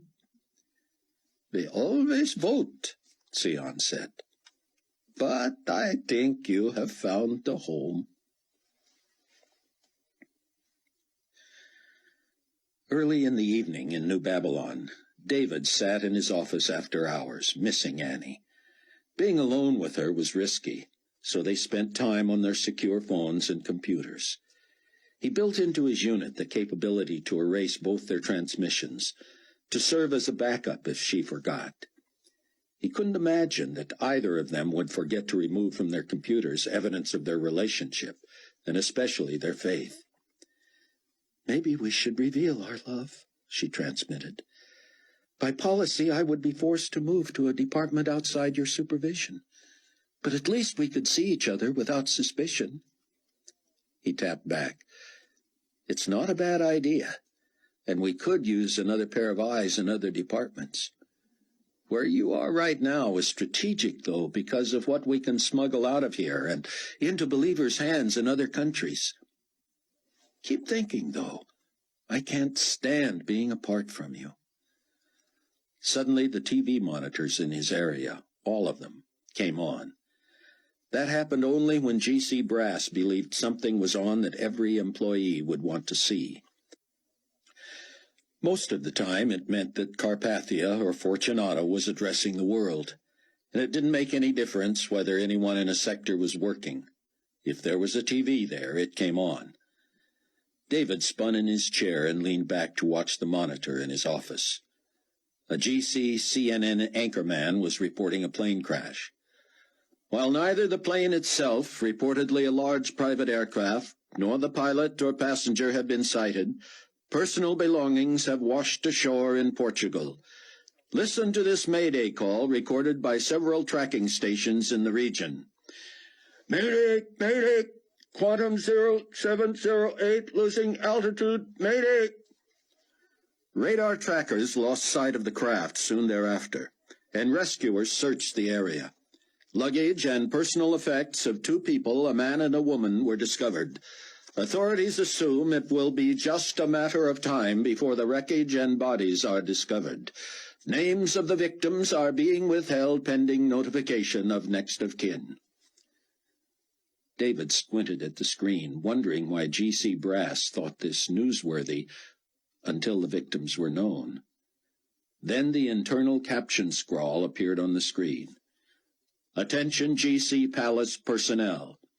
Probable victims in this crash, according to rescue authorities, are as follows.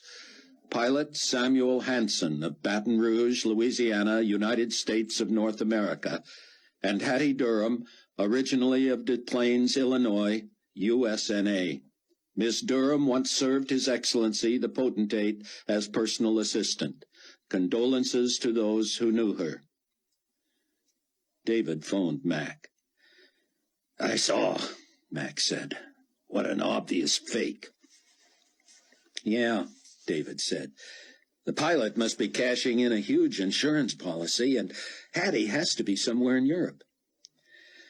Maybe they're shopping for more stupid pills, Mac said. Are we supposed to believe Carpathia and Fortunato fell for this? Surely not, David said. Unless they engineered it.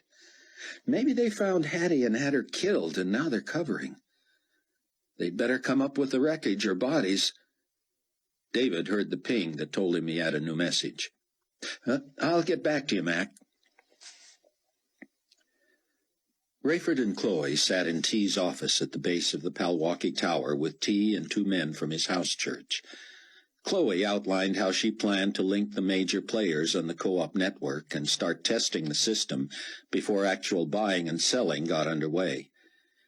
We have to keep it secret from the beginning, she said. Otherwise we'll be grouped with all other commodities brokers and put under the GC's aegis. The others nodded. Rayford's phone beeped. It was Buck. Rayford laughed aloud as Buck recounted the strange news report. Turn on the TV, T, he said. GC commentators mournfully discussed the tragedy, though names had not been revealed outside New Babylon, and so far nothing but papers and belongings had been found. Rayford shook his head. Someday Fortunato, or whoever tried to take advantage of this, is going to embarrass himself beyond repair. Chloe tugged at his sleeve and whispered, At least we can be pretty sure Hattie's all right for now. The question, he said as the meeting broke up, is where she is. She's not smart enough to get any thinking person to believe she went down in that plane. Could she still surprise Carpathia? When the churchmen were gone, Rayford, Chloe, and T jogged upstairs to quiz the tower man about the 11:30 flight the night before. He was fat and balding, reading a science fiction book. Sounded Southern to me on the radio, though I never saw him, the man said. Bo signed off on the landing and takeoff. He was here, T said. No, he called me about 8 to prove it. I didn't see the plane's numbers on the computer. I wrote 'em down. I can still enter 'em. He rummaged under a pile of papers. 0708, he said. And I guess you know it was a quantum. Can we find out who that's registered to? Rayford said. Sure can, the man said. He banged away at his computer keyboard and drummed his knee as the information was retrieved. He said, reading. Samuel Hanson out of Baton Rouge. He's got to be related to Bo, doesn't he? Isn't Bo from Louisiana? Chapter 7. Reuniting with Abdullah Smith warmed Mac. In his earliest days as first officer to Captain Rayford Steele, Mac had met the former fighter pilot from Jordan. Abdullah had lost his job when Carpathia confiscated international weaponry, but he quickly became one of Rayford's leading black market suppliers. Abdullah had been disgraced 4 years before the rapture when his wife had become a Christian. He divorced her and fought for custody of their 2 small children, a boy and a girl. When he could not get relief from months of travel at a time for the Jordanian Air Force, he was denied custody and took up full-time residence at the military base. A man of few words, Abdullah had once revealed to Mac and Rayford that he was heartsick to the point of suicide. I still love my wife, he said with his thick accent. She and the children were my world. But imagine your wife taking up a religion from some mysterious faraway country.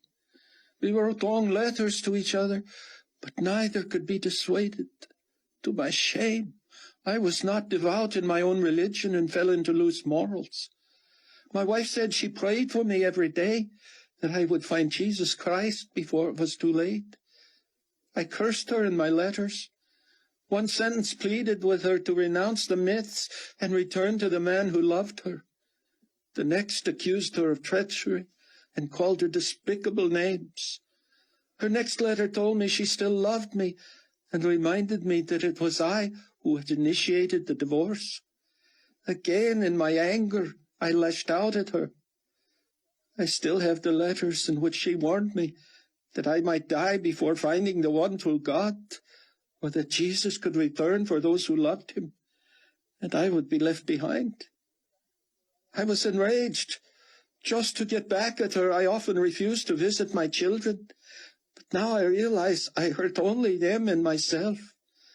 I feel so guilty that they might not know how much I loved them. Mac recalled Rayford's telling Abdullah, You will be able to tell them one day. Abdullah had merely nodded, his dark eyes moist and distant.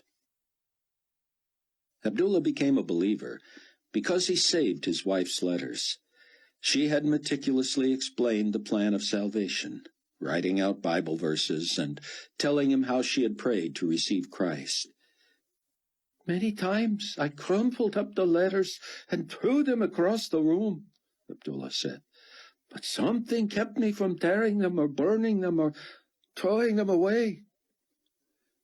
When Abdullah heard that his wife and children had disappeared, he had lain prostrate on the floor in his quarters in Amman, his wife's letters spread before him. It had happened as she said it would, he said. I cried out to God. I had no choice but to believe. Because of his Middle Eastern look and his fondness for a turban and a blousy off-white top over camouflage trousers and aviator boots, the diminutive Jordanian was the last person anyone suspected of being a Christian. Until the conversion of the 144,000 Jewish witnesses from all over the world, and their millions of converts of every nationality, most assumed they could identify a Christian. Now, of course, only true believers knew each other on sight, due to the mark visible only to them. Abdullah, thin and dark with large expressive features, was as quiet as Mac remembered him. He was also extremely formal in front of others, not giving away that he and Mac were both spiritual brothers and old friends. He didn't pretend they had not met, for Mac had concocted a former military connection. But they did not embrace until they were alone in Mac's office. "There's someone I want you to meet," Mac said, calling Annie from her office. She knocked and entered, breaking into a smile. "You must be the infamous Abdullah Smith," she said. "You have a custom mark reserved for Jordanians." Abdullah gave Mac a puzzled look, then stared at Annie's forehead. "I cannot see mine," he said. "Is it not like yours?" "I'm teasing you," she said. "Yours merely works better with your coloring." "I see," he said, as if he really did. "Go easy on the American humor," Mac said. "Canadian humor," Annie said. She spread her arms to hug Abdullah, which seemed to embarrass him. He thrust out his hand, and she shook it. "Welcome to the family," she said. Again, Abdullah looked questioningly at Mac. "Actually, she's the newest member of the family," Mac said. "She's just welcoming you to this chapter of the Tribulation Force." Abdullah left some of his stuff in his small office behind Mac's. Then 2 laborers from operations helped take the rest to his new quarters. As he and Abdullah followed the men, Mac said, "Once you get unpacked, you can get your feet wet by plotting our course to Botswana Friday. We'll leave here at 0800 and there an hour earlier, so—" "Johannesburg, I assume," Abdullah said. "No, north of there. We're seeing Wangati Ngumo and Gaborone on the old border of Botswana and South Africa." "Oh, pardon me, Captain, but you must not have been there recently. Only helicopters can get in and out of Gaborone. The airport was destroyed in the great earthquake." "But surely the old military base—" "The same," Abdullah said. "Carpathia's reconstruction program has not reached Botswana?" "No, but with the regional potentate of the United States of Africa residing in Johannesburg in a palace not much smaller than this one, the new airport there is spectacular." Mac thanked the helpers and unlocked Abdullah's apartment. The Jordanian's eyes widened as he surveyed the rooms. "All of this for me," he said. "You'll grow to hate it," Mac said. With the door shut, Abdullah looked at the bare walls and whispered, "Can we talk here?" "David assures me we can." "I look forward to meeting him. Oh, Captain, I nearly referred to the African potentate as the king. I must be so careful." "Well, we know he's one of the kings, but those 2 wouldn't have had a clue. I thought potentate Rehoboth, what's his first name? Bindura." "Right, was going to move his capital more central, like back up to his homeland. Chad, wasn't it?" "Sudan. That was what he had said, but apparently he found Johannesburg preferable. He lives in such opulence, you could not believe it." "All the kings do." "What do you make of that, Captain?" Abdullah was whispering. "Has Carpathia bought their cooperation?" Mac shrugged and shook his head. "Wasn't there some sort of controversy between Rehoboth and Ngumo?" "Oh, yes. When Ngumo was Secretary General of the UN, Rehoboth put tremendous pressure on him to get favors for Africa, particularly Sudan. And when Ngumo was replaced by Carpathia, Rehoboth publicly praised the change." "And now he's his neighbor." "And Rehoboth is his king," Abdullah said. Late Thursday night in Illinois, Rayford finally found himself alone in the kitchen with Leah Rose. She sat at the table with a cup of coffee. He poured himself one. "Settling in?" he said. She cocked her head. "I never know what you're implying." He pointed to a chair. "May I?" "Sure." He sat. "What would I be implying? That I shouldn't get too comfortable. We voted you in. It was unanimous. Even the chair voted, and I didn't have to. Had it been a tie otherwise, how would the chair have voted? Rayford sat back, his cup in both hands. We got off on the wrong foot, he said. I'm sure it was my fault. You ignored the question, she said. Stop it. Voting in a new sister would never result in a tie. Hattie was here for months, and she's not even a believer. So, is this our truce chat, or are you just being polite? You want a truce? He said. Do you? I asked you first, he said. She smiled. Truth is, I want more than a truce. We can't live in the same house just being cordial. We've got to be friends. Rayford wasn't so sure, but he said, I'm game. So all that stuff you said, he raised his chin, that exposed me for the crank I am? She nodded. Consider this an all-inclusive pardon. He hadn't asked forgiveness. And for me? She pressed. What? I need a pardon, too. No, you don't, he said, sounding more magnanimous than he felt. Anything you said was because of what Leah put a hand on his arm. I didn't even recognize myself, she said. I can't put that all on you. Now, come on. If we're going to start over, we have to be even. Clean slates. Granted, he said. I've got money, she said. You always switch subjects so fast? Cash. We'd have to go get it. It's in a safe in my garage. I'm not going to be a freeloader. I want things to do, and I want to pay my way. How about we give you room and board in exchange for medical care and expertise? I'm more about care than expertise. I'm no replacement for Floyd. We're grateful to have you. But you need money, too. When can we get it? Rayford pointed to her cup. She shook her head. How much are we talking about? He said. When she told him, he gasped. In what denominations? 20s? All in one safe? I couldn't fit another bill in there, she said. You think it's still there? The GC must have torn the place apart looking for you. The safe is so well hidden we had to remind ourselves where it was. Rayford rinsed out the cups. Sleepy? He said. No. Want to go now?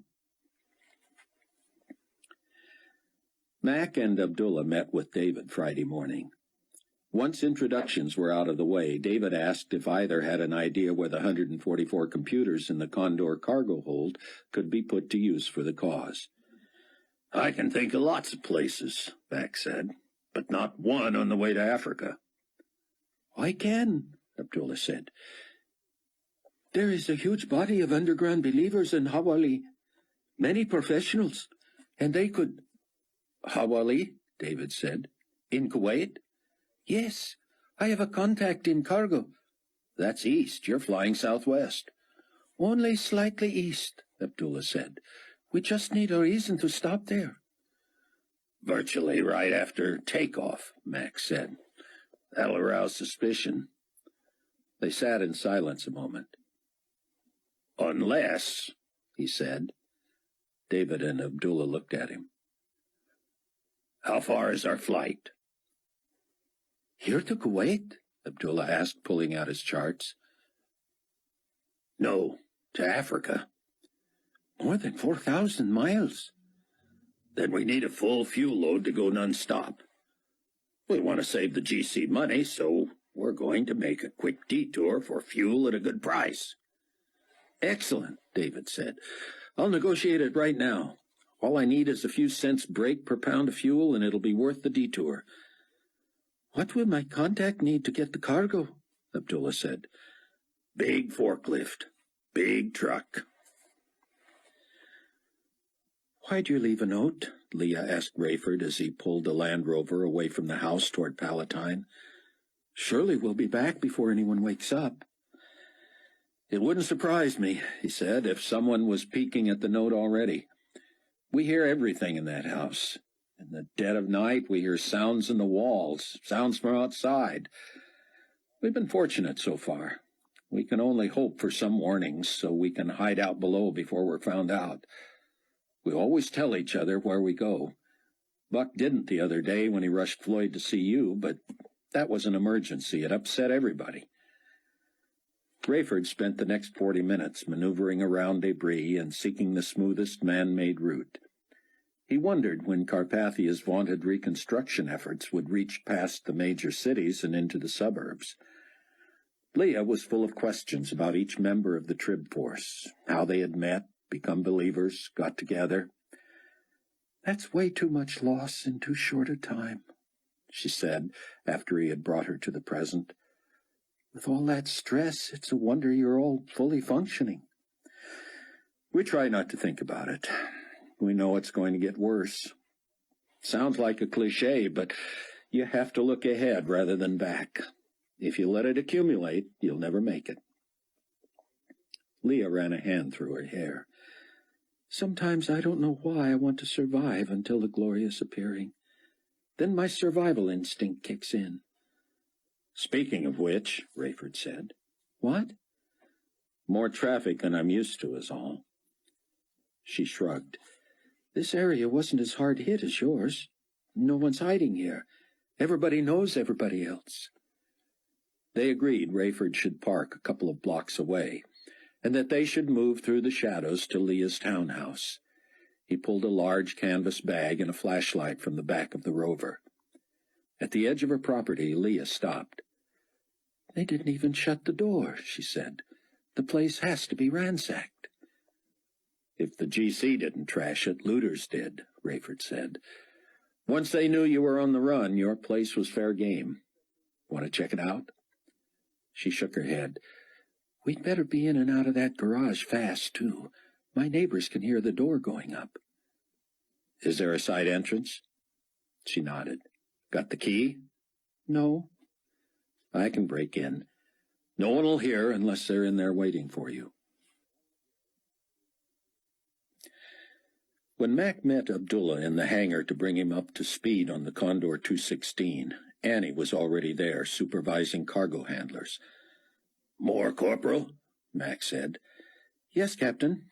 The purchasing director would like us to transport this tonnage of surplus foodstuffs to Kuwait. He got a spectacular deal on fuel, so while you're taking on fuel, you can offload this." Abdullah was silent inside the plane until they reached the cockpit, and Mac showed him the reverse intercom bug. "Imagine the methods of our dismemberment if they found out," he said. At 10 to 8 in the morning, Mac and Abdullah finished their pre-flight checks and contacted the palace tower.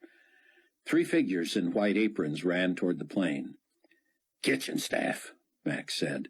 "Let 'em in." Abdullah opened the door and lowered the stairs. The cook, a sweating middle-aged man with stubby fingers, carried a steaming pan covered with foil. "Out of the way, out of the way," he said in a Scandinavian accent. "Nobody told me the commander wanted breakfast aboard." Abdullah stepped back as the cook and his 2 aides hurried past. "And how did you know?"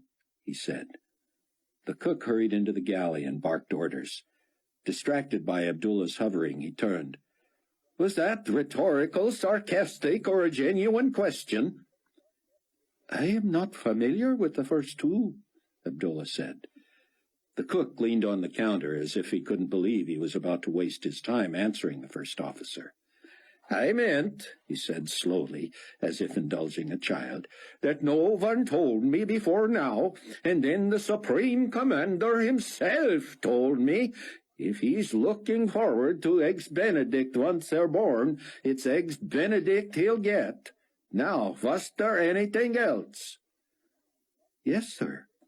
The cook looked stunned. "There he is."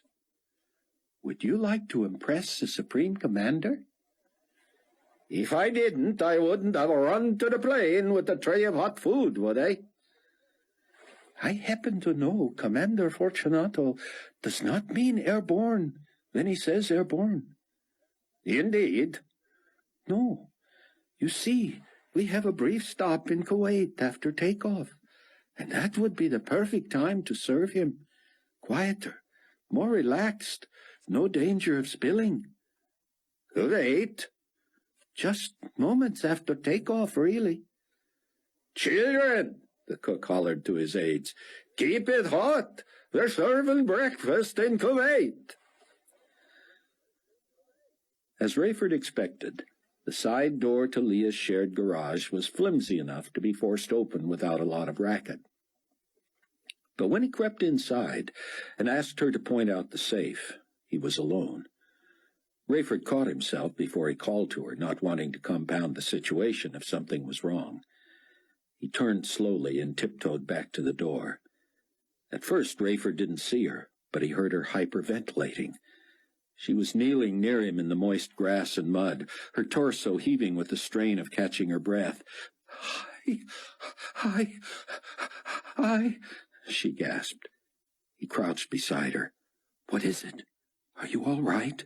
See someone? She wouldn't look up, but in the darkness she fearfully pointed past Rayford. He took a good grip on the flashlight and whirled to see if someone was coming. He saw nothing. What did you see? He said, but she was whimpering now, unable to say anything.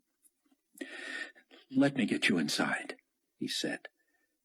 Helping her up and getting her into the garage was like picking up a sleeping child.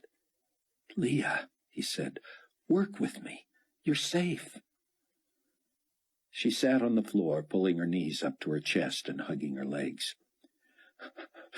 Are they still out there? She said. Can you lock the door? I broke the door, he said. Who's out there? You really didn't see them? Who? He whispered loudly. She was shivering. You need to get off that cold floor. He reached for her, but she wrenched away. I won't be able to leave, she said, covering her face with trembling fingers. You'll have to bring the car for me. He hadn't expected her to be this high maintenance. Too risky. I can't, Rayford. I'm sorry. Then let's get the money and get going. Forget the money. I wouldn't be able to work the lock now anyway. Why not? Again she pointed outside. Leah, Rayford said as soothingly as he could, there's nothing out there. We're safe. We're going to get your cash and go straight back to the car and go home, all right? She shook her head. Yes, we are, he said, and he grabbed her elbow and pulled her up. She was incapacitated. He guided her to the wall and gently pushed her back until it supported her. Tell me what you saw. Horses, she said. Huge, dark horses. On the ridge behind the house, blocking the whole horizon. I couldn't make out the riders because the horses breathed fire and smoke. But they just sat there, hundreds of them, maybe more, huge and menacing. Their faces, Rayford, their faces looked like lions with huge teeth. Wait here, Rayford said. Don't leave me, she said, grabbing his wrists, her fingers digging into flesh. He peeled her hands away. You're safe. Don't go near them. They're hovering. Hovering? Their feet are not touching the ground. Sion didn't think they were real, Rayford said. Sion saw them? Didn't you read his message about this? I don't have a computer anymore. These have to be the horsemen of Revelation 9, Leah. They won't hurt us. Are you sure? What else can they be? Leah seemed to be breathing easier, but even in the faint glow of the flashlight, she was pale. Let me go check, he said. Think about the safe and the combination. She nodded, but she didn't move. He hurried to the door. To the east, she stage whispered. "On the horizon." Though he felt he was safe, still he kept the door between him and the horizon. The night was cool and quiet. He saw nothing. He stepped away from the door and moved up a small incline, peeling his eyes to peer between buildings and into the open. His heart pounded. But he was disappointed he had not seen what Leah had. Had it been a vision? Why only to her? He hurried back. She had moved away from the wall, but was still not within sight of the door. "Did you see them?" she said. "No." "They were there, Rayford. I wasn't seeing things." "I believe you." "Do you?" "Of course. But Sion said he didn't think they would be visible. You'll be glad to hear it." "Where could they have gone? There were too many to move away that quickly." "Leah," Rayford said carefully, "we're talking about the supernatural, good and evil, the battle of the ages. There are no rules, at least not human ones. If you saw the horsemen predicted in Revelation, who knows what power they might have to appear and disappear?" She folded her arms and rocked. "I lived through the earthquake. I saw the locusts. Did you?" He nodded. "You got a close look, Rayford, really close?" "T and I studied one." "Then you know." "I sure do." "That was the most horrible thing I'd ever seen. I didn't get as close a look at these, but they're monstrous. I could tell they were near the horizon, but they were so big I could see every detail. Are they not allowed to hurt us?" "Sion says they have the power to kill a third of the population." "But not believers?" Rayford shook his head. "They kill those who have not repented of their sin." "If I didn't repent before, I do now," she said. With the cook, his helpers, Fortunato and his 2 aides aboard, Mac taxied out of the hangar and onto the airstrip south of the Global Community Palace. Once airborne, he greeted the passengers over the intercom, informing them of the brief stop in Kuwait, then the 4,000-plus-mile flight to Johannesburg. Within seconds, there came a loud rapping on the cockpit door. "That would be Leon," Max said, nodding for Abdullah to unlock the door. "Time you met him, anyway." Leon ignored Abdullah. "What's with the stop in Kuwait, Captain? I have a schedule." "Good morning, Commander," Max said. "Our new first officer assures me we will land in plenty of time for your meeting, sir. Abdullah Smith, meet Supreme In due time," Fortunato said. "What's in Kuwait?" "Two birds with one stone, sir," Max said. "Director Hasid found a bargain on fuel, and our new cargo chief combined some deliveries, as long as we were headed that way. All told, we've saved the administration thousands." "You don't say?" "Yes, sir." "And your name again, young man?" "Abdullah Smith, sir." "I'm hungry anyway. Could you use some eggs Benedict this morning, Officer Smith?" "No, thank you, sir. I ate earlier."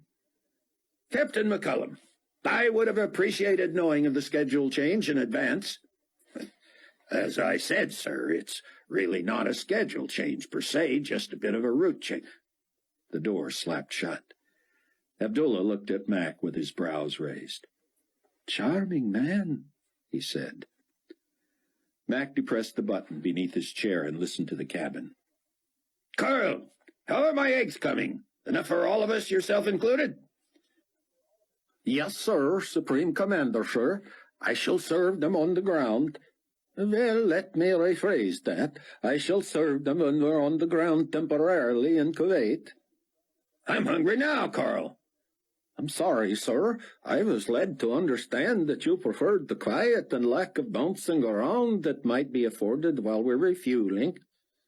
"Who told you that?" "The first officer, sir." "The new man? He doesn't even know me." "Well, we'll see about this." Mac clicked the button and turned a switch. so he could speak directly from his mouthpiece to Abdullah's headset. In one breath he repeated what he had just heard. "Thank you," Abdullah said as the door resounded yet again. "Your name again, officer?" Leon said. "Smith, sir." "You told the cook to serve breakfast in Kuwait rather than in the air?" "I merely informed him of our slight route change and suggested that you might appreciate it more if—" "So it was your idea.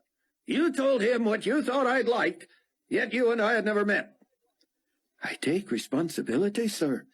If I was out of order, "You were only exactly right there, Smith. I just wondered how you knew how much I hate trying to eat, especially a dish like that, while bouncing around up here. No offense, Captain." Mac was tempted to call him Leon and tell him no offense taken, but he just waved. The Condor virtually flew itself, but Mac liked to give the impression, as Rayford liked to say, of keeping my eye on the road and my hand on the wheel. "So, how did you know that, Officer Smith?" Leon said. "I only assumed," he said. "I would not want egg yolk or hollandaise on my shirt in an important meeting." At the ensuing silence, Mac turned to see if Fortunato had left. He had not. He looked overcome. He rocked back with his mouth open so wide his eyes were shut. He lurched forward with a hacking, coughing laugh and a slap on the shoulder that drove Abdullah back into his seat. "Now that's good," Fortunato roared. "I like that." And as he backed out of the cockpit, pulling the door shut behind him, he repeated, "Yolk or hollandaise on my shirt." Mac depressed the button again.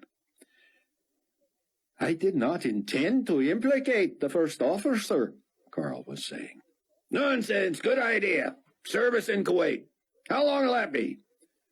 "Just minutes, actually, sir, is my understanding." "Good. This way I'll go into my meeting with a clean shirt." "You should have thought of that, Carl." Chapter 8. Leah's safe was hidden behind her son's moldy pup tent high on a deck. Rayford helped her climb a perfectly vertical board ladder to it, then waited until she had pushed aside the tent and other junk. He followed and crouched behind her, aiming the light over her shoulder at the combination lock. "How'd you get this thing up here?" he whispered. "It must weigh a ton." "We didn't want the neighbors to know," she said, her voice still shaky. "We were in here late, like now. My husband, Shannon, had had the safe delivered in a plain box, and he rented a hydraulic scaffold. One neighbor asked what it was for, and Shannon told him it was for roof repairs in the garage. Seemed to satisfy him." "So, once you got it up here, what, you two wrestled it into place?" She nodded. "We worried the deck wouldn't hold it." The safe was about 3 feet high and 2 feet wide, and Leah had not been joking when she said it was stuffed with cash. As she opened the door, she said, "We had to keep our other valuables at the bank." The safe was crammed with bundles of 20s. "We could use this at the safe house," Rayford said. "That's why we're here." "I mean, the safe itself. We could never accept all this cash. There aren't enough years left to spend it." "Nonsense. You're going to need more vehicles, and you never know how many people might have to live with you." They quickly stuffed the bag with the cash. "This is going to be too heavy to carry," he said. "Help me push it over the side."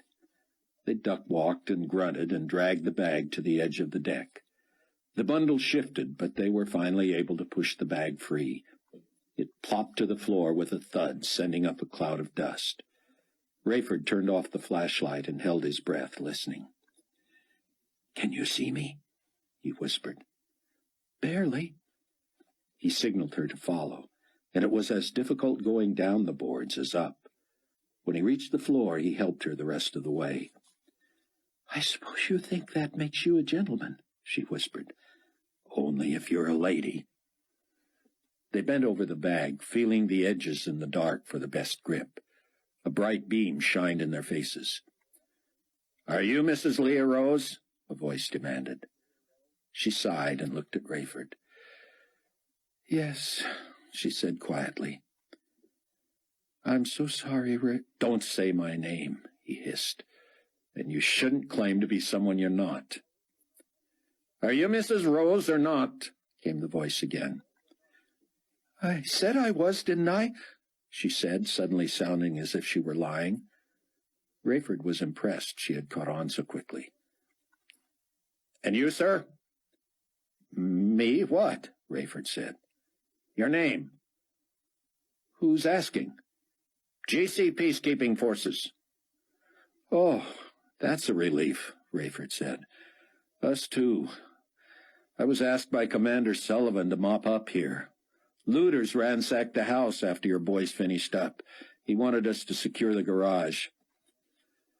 Someone flipped a switch, and the bare bulb just above Rayford's head came on. He squinted before 4 armed GC officers, 3 men and a woman. "What were you doing in the dark?" the leader said. He wore lieutenant's bars. Rayford looked up. The bulb was within an arm's length. "We heard something outside. Douse the light."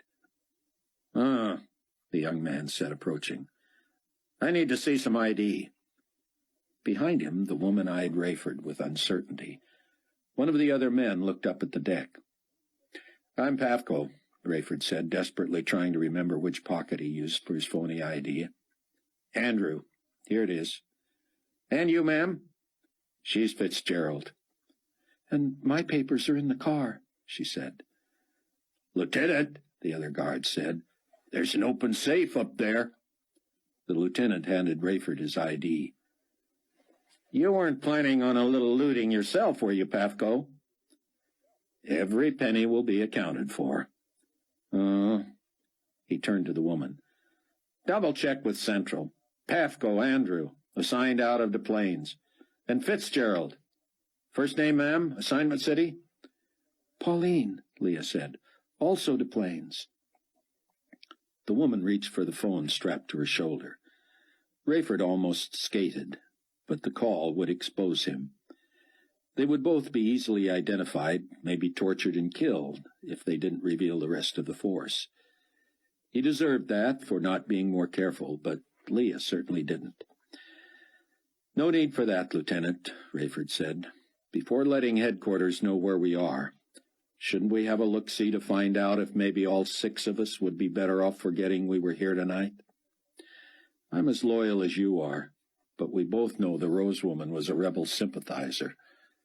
If this was her money, it's ours now, isn't it?" The lieutenant hesitated, and the female guard took her hand away from the phone. The lieutenant knelt by the bag. The woman said, "You're buying this? You think he's GC?" He looked up at her. "How else would he know why we were looking for Mrs. Rose?"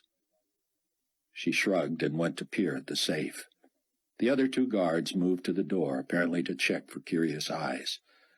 Rayford ran a hand through his hair. Was it possible he had 4 willing accomplices? He caught Leah's eye and tried to communicate to follow his lead. She looked as petrified as when she had seen the horses. Rayford casually stepped between the lieutenant and the door. Leah stayed with him. The lieutenant saw the cash and whistled through his teeth. The men moseyed back in to look, and that brought the woman over, too. With their attention on the bag, they allowed Rayford and Leah a step closer to the door than they were. Leah could have slipped out without being noticed, but Rayford couldn't say anything, and she didn't move. "There's plenty for everybody, all right," one of the men said. The lieutenant nodded, but Rayford noticed the woman staring at Leah. She dug a stack of sheets from her back pocket and riffled through them. She stopped and raised her eyes to Leah. "Lieutenant," the woman said. "Let me show you one thing," Rayford interrupted, reaching into the bag and pulling out a bundle of 20s. "Figure there's 50 20s in each bundle." He held it at one end and let the stack flop back and forth. The woman reached for her weapon. Rayford raised the bundle. "Wouldn't it be nice to divide these and Go, now! Rayford smacked the light bulb with the cash, and the garage went black. He spun and sprinted after Leah as she raced through the side door. He heard a shot and wood cracking, and was aware that the lieutenant's big flashlight had come back on, too. As he and Leah sprinted over the slippery ground, he guessed their odds of reaching the Land Rover at no better than 1 in 5, but he wasn't about to stand there and be arrested. Someone hit the automatic door button, and Rayford heard the garage door rise. He sneaked a peek back, and the opener light showed all 4 guards coming at full speed, weapons raised. "Faster!" Rayford shouted as he turned back toward Leah, but she had stopped. He slammed into her, and they both tumbled over and over in the grass. Something had given way. Had his leg broken, or had he crushed one of hers? Why had she stopped?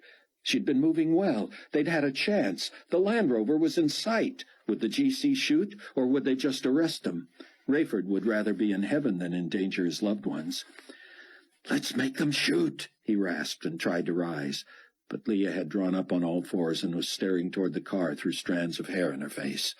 Rayford looked back. The guards were gone. He looked the other way, where Leah's eyes were transfixed. And there were the horses, not 10 feet from him. Huge, monstrous, muscular things, twice the size of any he had ever seen. Leah was right. Their feet were not on the ground, yet they shifted and stepped back and forth, turning. Flames came from their nostrils and mouths, and thick yellow smoke billowed.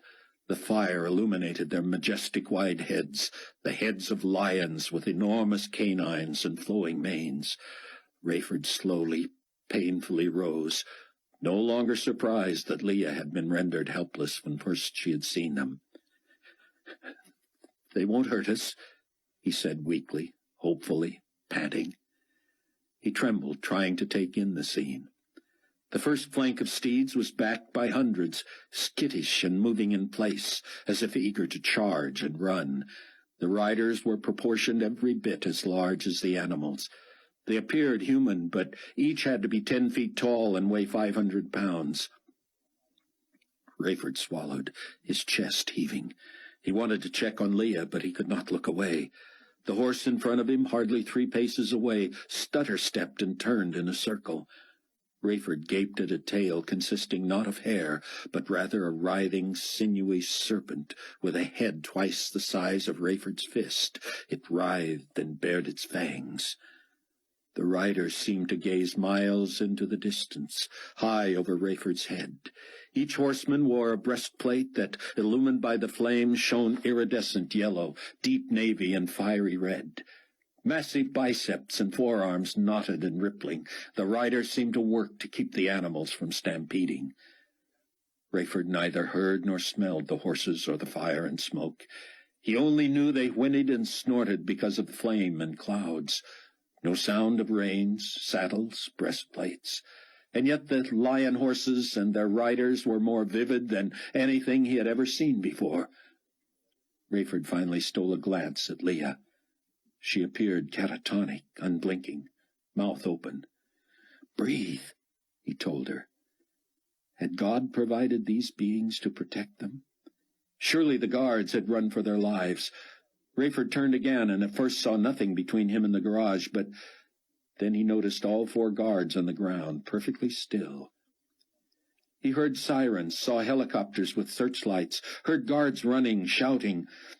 "We have to go, Leah," he said. "We can walk right through the horses. They're not physical." "You there!" Rayford whirled. 2 guards nudged the fallen 4 with their boots while shouting at Rayford and Leah. "Stay where you are!" They approached cautiously, and Leah finally turned from the horses to look over her shoulder. She whispered, I think I broke a rib." She squinted at the guards. "Aren't they afraid of the horses?" What was wrong with these 2? As they drew near, men who appeared in their early 20s, they leveled high-powered weapons at Rayford and Leah. Rayford knew the horses were still behind him because of the reflection of the flames dancing off the guards' faces. "What do you know about these dead security guards?" one said. "Nothing," Leah said, still on all fours. "What do you think of our army?" "Stand up, ma'am." "They can't see them," Rayford said. "Can't see who?" the guard said. "Come with us." You don't see anything, Rayford said without inflection. I told you to stand up, ma'am, the other shouted.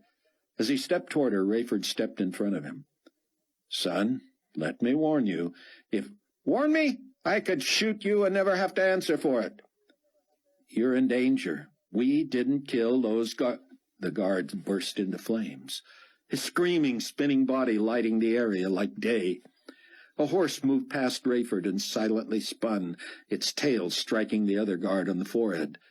He flew like a rag doll, his head crushed into a tree 10 feet away. Leah slowly came to her feet, sweat dripping from her chin. She reached for Rayford as if in slow motion.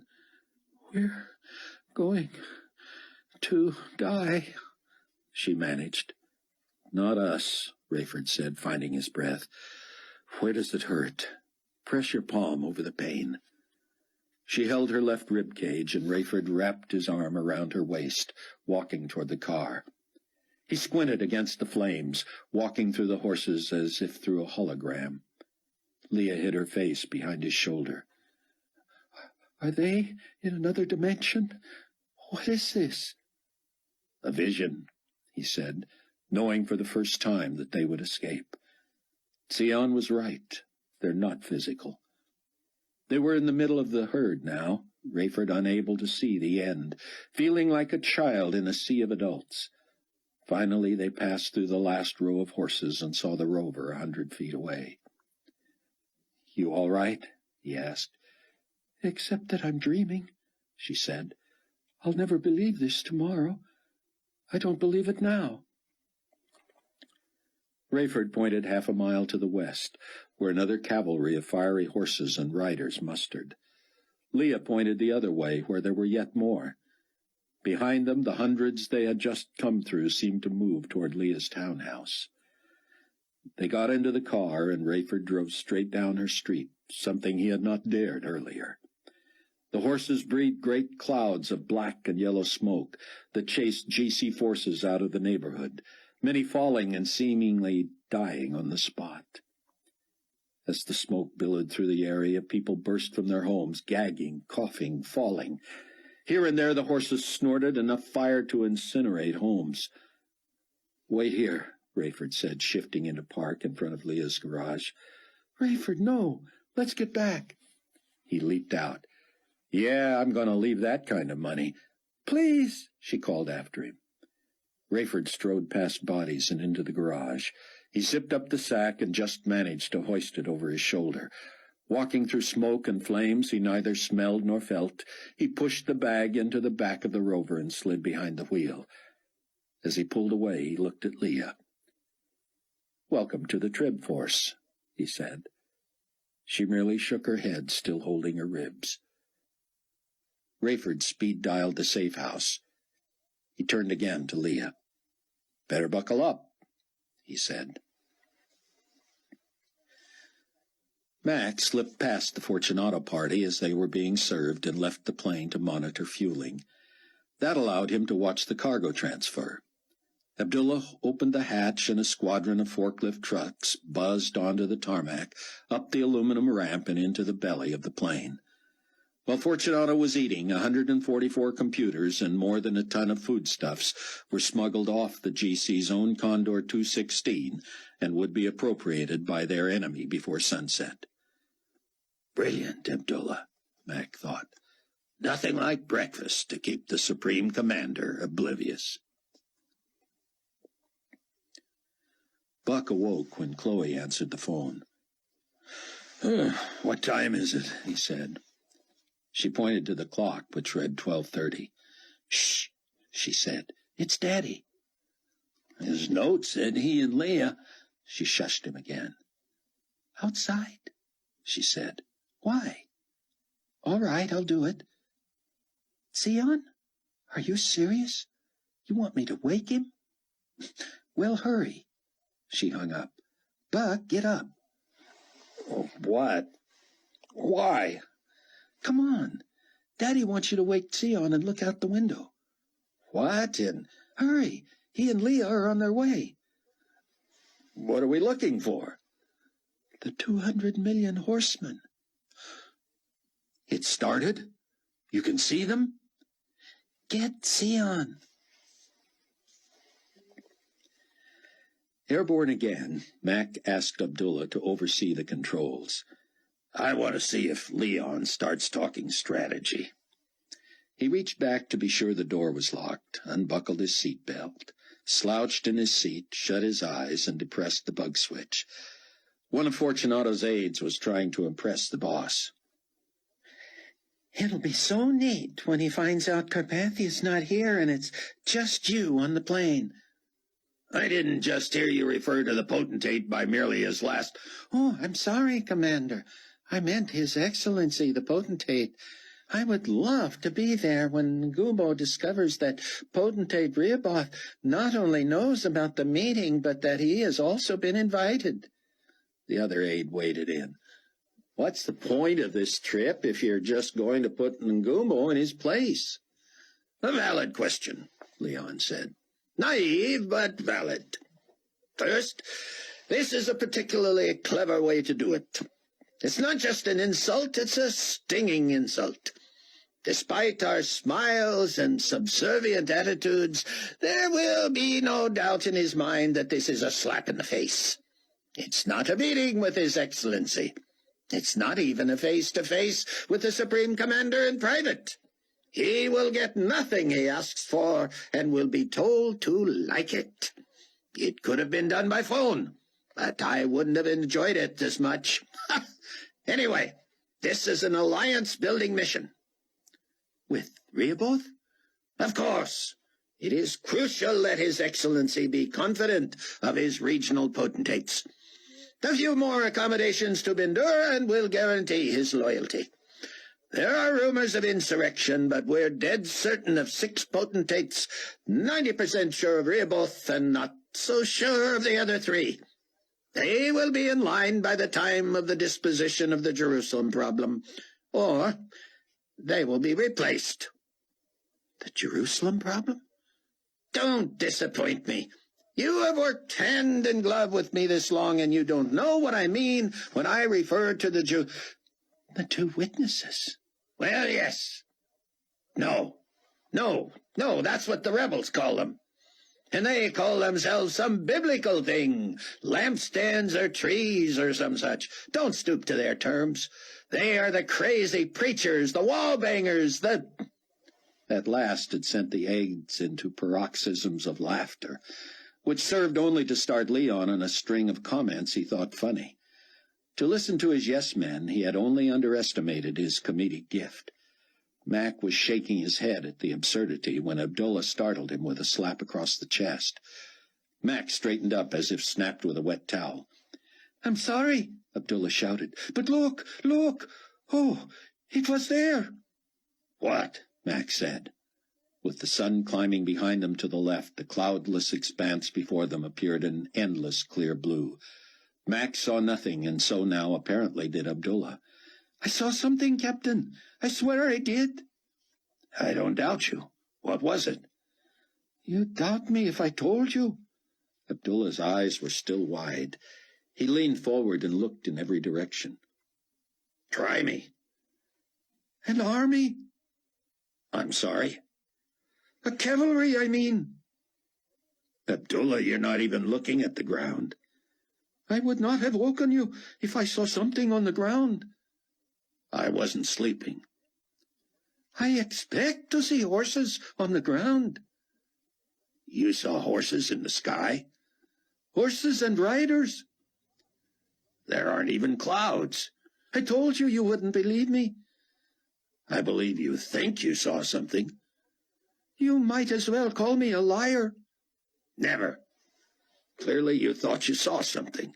You weren't napping, were you?" "Now I am a liar and asleep on the job." Mac laughed. "If you say you saw something, I believe you." "It didn't look like 200 million, but..." "Ah, you've been reading Sion's lesson." "Of course. Who hasn't?" Mac cocked his head. "You were daydreaming, maybe dozing." "Don't look at me like that. I'm saying just for a split second, thinking about Dr. Ben Judah's message." You are going to offend me if you continue this, Captain. Mac clapped Abdullah on the shoulder. I'm sorry, brother. You have to admit it's possible. Abdullah shrank from Mac's hand. You have to admit it's possible. I saw horses and riders. Mac smiled. What were they doing? Staging? Marshalling for the big parade? Captain, you're insulting me. Come on, Abdullah. Sion says the horses and riders come from the pit, same as the locusts. What would they be doing up here? Abdullah looked disgusted and turned away. Do you think I'd insult you on purpose? Mac said. No response.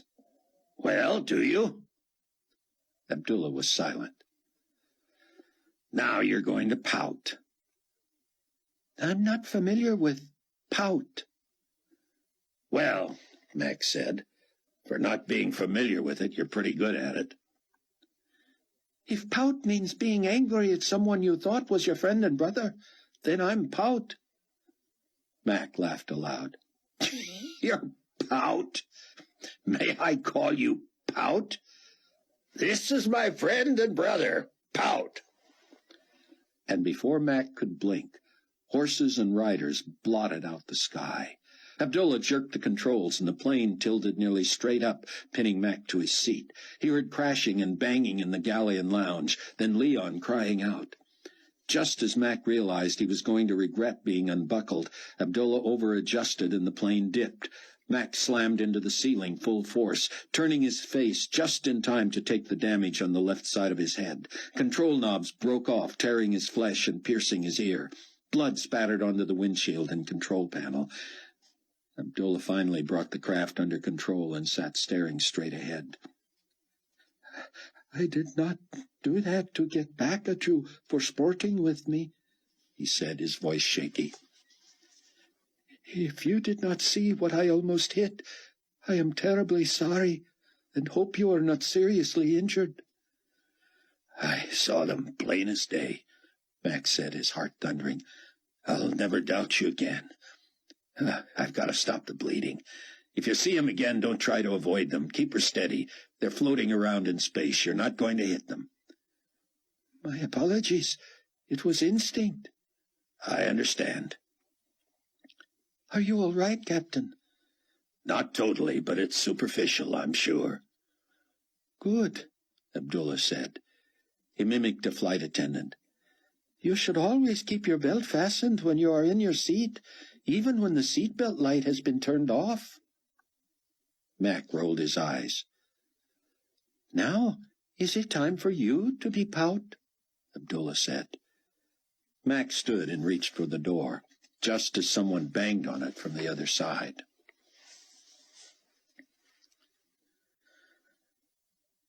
Chapter 9. Buck apologized profusely to Sion, explaining, Rayford and Leah went to her place to get something and just now called to tell us to look out the window. Sion, his hair wild, pulled on a robe and followed Buck downstairs. Chloe, holding Kenny, stood before the windows facing west. Maybe we need the lights off, she said. I see nothing. What are we looking for? Sion said. The 200 million horsemen, she said. Sion rushed to the front of the house and pulled back the curtain. I would not be disappointed if God moved up the glorious appearing a few years, he said. Must be cloudy, no stars. There's the moon. Back here, Buck said. I cannot imagine Rayford was serious, Sion said, rejoining Buck and Chloe. He was excited, Chloe said, scared even. Buck moseyed out the back door and looked east, where the horizon glowed red. Wonder if this is it, he called out. Something is burning somewhere, Sion said wearily. But isn't Mrs. Rose's home in the other direction? I ought to drive out that way and see what I can see, Buck said. It was clear Chloe didn't like that idea. Let's wait and see. It's not worth the risk if it's just a fire. The phone rang. Chloe handed the fussing Kenny to Buck and hurried to get it. No, Dad, she said. Maybe fire's in the east. Are you sure it's begun? Here, talk to Sion. As soon as Mac unlatched the cockpit door, Leon barged in, disheveled, swearing. "A little turbulence," Mac said. "Turbulence? What's with the smoke, the smell? I've got a man down. Carl says one of his people is unconscious. We got a land man. We're going to suffocate. And you're bleeding." Mac followed him into the lounge, where one of Leon's aides frantically pumped the chest of the other. Carl screamed from the galley, "We're all going to die!" Leon covered his own mouth with a handkerchief, gagging and coughing. "Sulfur! Where's that coming from? That's poison, isn't it? Won't it kill us?" Mac smelled nothing. He would check the control panel, but the Condor had supersensitive smoke and fume alarms, none of which had engaged. Mac knew he'd look suspicious if he were also not suffering. He covered his mouth. "I'll turn up the ventilation system," he said, as Carl dragged his fallen worker from the galley. "Get those two into the sleeping quarters. There are enough oxygen canisters for everyone." "Isn't there somewhere we can land?" Leon said. "I'll find out," Mac said. "Oh, hurry!" He rushed back into the cockpit and locked the door. "What's going on?" Abdullah said. "You're losing a lot of blood." "I'm all right," Mac said. "Those horses have power up here, even inside a pressurized cabin. Everybody smells sulfur. They're gagging, using oxygen, passing out. Leon wants us to land." "Oh, we should go straight on to Johannesburg," Abdullah said, working with Mac to check every gauge. "What is affecting them is not coming from this plane. They'd be no better off on the ground." "They could get medical treatment." Abdullah looked at Mac. "So could you. But if they are being plagued by the 200 million horsemen, no medicine will save them." "What's our ETA?" "Several hours." Mac shook his head, his wounds making him wince. "We're going to have to put down, or Leon is going to find out we're invulnerable." Abdullah pointed to the controls. Mac took over, and Abdullah pulled charts from his flight bag. "They will be here any minute," Sion said, hanging up from Rayford. "The plagues of fire and smoke and sulphur have begun.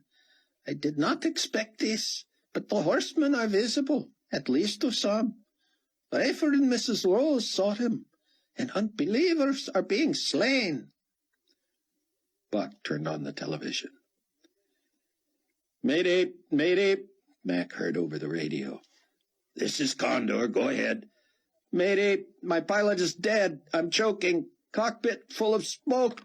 Oh, the smell. I can't see. We're losing it. Going down." "What's your location?" But all Mac heard was the unnerving wailing. This was like the day of the rapture, only now it was unbelieving pilots whose planes would be lost, maybe a third of them. Mayday calls filled the frequency. Mac was helpless. He was also lightheaded. He switched to a news radio feed. "No one has an answer yet to the puzzling rash of fires, outbreaks of smoke, and noxious sulfur-smelling emissions killing thousands all over the globe," the newsman said. "Emergency medical professionals are at a loss, frantic to determine the cause. Here's the head of the Global Community Emergency Management Association, Dr. Jürgen Haas. If this were isolated, we might attribute it to a natural disaster, a rupture of some natural gas source. But it seems random, and clearly the fumes are lethal.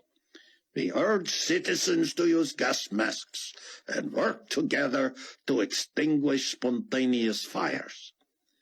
The newsman asked, "Which is more dangerous, the black smoke or the yellow?" Haas said, "First, we believed the black smoke emanated from the fires, but it appears to be independent. It can be deadly, but the yellow smells of sulfur and has the power to kill instantly." The reporter said he had just been handed a bulletin, and he sounded terrified. "While there are pockets in which no fire or smoke or sulfur have been reported, In other areas, the death count is staggering, now estimated in the hundreds of thousands. His Excellency Global Community Potentate Nikolai Carpathia will address the world via radio and television and the Internet inside this half-hour. Abdullah shoved a map under Mac's nose. We are equidistant from airports that can handle the heavy in both Addis Ababa and Khartoum. It's up to Leon, Mac said. He's the one who wants to land. Abdullah took over again, and Mac emerged from the cockpit to find Leon on the phone. Mac grabbed a cloth napkin from the galley, soaked it, and held it to his ear. He tossed another damp cloth into the cockpit so Abdullah could wipe down the window and panel. "One moment, Excellency," Leon said. "The captain needs me." "Yes, I'll ask." Leon covered the phone. "His Excellency asks where we are." "Over the Red Sea. We can either—" Leon held up a hand to silence Mac and told Carpathia. He handed the phone to Mac. "The potentate wishes to speak with you." "What is your plan, Captain?" Mac told him the options. "Can you not turn back to either Mecca or somewhere in Yemen?" "They have no strip that'll handle a craft this large, sir." "Addis Ababa is in what used to be Ethiopia," Carpathia said, as if to himself. "Correct," Mac said. "Khartoum is in Old Sudan." "Go there. I will contact Potentate Rehoboth in Johannesburg, and have him ensure that his people in Sudan extend every courtesy. If you are then able to complete this journey, it will be very beneficial to the cause." "May I ask how things are there?" "Here, we have lost dozens, and the stench is abominable. I am convinced this is chemical warfare, but it will not surprise me if the opposition claims some supernatural source." Me either, sir." "The Jerusalem twosome are already carrying on about it." "Sir?" "My new name for them. You like it?" Mac did not respond. People were dying all over the world, and Carpathia was playing word games. "They are, of course, taking credit for what is happening," Carpathia said. "That makes my job easier. Their day will come, and the world will thank me." Buck sat in front of the TV with Sion and Chloe, waiting for Rayford and Leah. From countries in daylight came images of fire and billowing smoke, people gagging, gasping, coughing, falling. Panic. The phone rang. It was Mac calling for Rayford. Buck filled him in and was stunned to hear Mac and Abdullah's account. Mac told him of Carpathia's nickname for the two witnesses. "He's about to come on TV," Buck said. "I'll have Rayford call you." Rayford and Leah pulled in as Carpathia was being introduced. The stateside Trib Force sat before the TV, watching cosmic history. Sion stood and paced as Carpathia solemnly looked into the camera. The potentate was at his typically parental best, assuring the horrified masses that the situation will soon be under control. We have mobilized every resource. Meanwhile, I asked citizens of the global community to report suspicious activity, particularly the manufacture or transport of noxious agents. Sadly, we have reason to believe that this massacre of innocent lives is being perpetrated by religious dissidents, to whom we have extended every courtesy. Though they cross us at every turn, we have defended their right to dissent. Yet they continue to see the global community as an enemy. They feel they have a right to maintain an intolerant, closed-minded cult that excludes anyone who disagrees. You have the right to live healthy, peaceful, and free. While I shall remain always a pacifist, I pledge to rid the world of this cult, beginning with the Jerusalem twosome. who even now express no remorse about the widespread loss of life that has resulted from this attack. You know, Sion said, sitting on the arm of the couch next to Chloe, I am going to have to ask forgiveness for the glee I will feel when this man's due time arrives. Carpathia pushed a button that showed Eli and Moishe holding forth at the Wailing Wall. They spoke in unison in a loud, haunting, echoing tone that carried without amplification far across the Temple Mount. The words flashed across the screen. Woe to the enemies of the Most High God, they said. Woe to the cowards who shake their fist at their Creator and are now forced to flee his wrath. We beseech you, snakes and vipers, to see even this plague as more than judgment. Yea, it is yet another attempt to reach you by a loving God who has run out of patience. There is no more time to woo you. You must hearken to his call. See that it is he who loves you. Turn to the God of your fathers while there is still time, for the day will come when time shall be no more. Carpathia came back into view with a condescending smile. The day will come, my friends, when these two shall no longer disseminate their venom. They shall no longer turn water to blood, hold back rain from the clouds, send plagues to the Holy Land and the rest of the globe. I upheld my end of the bargain, negotiated with them months ago, allowing certain dissidents to go unpunished. Here's my reward. Here is how we are repaid for our largesse. But the gift train stops here, loyal citizens.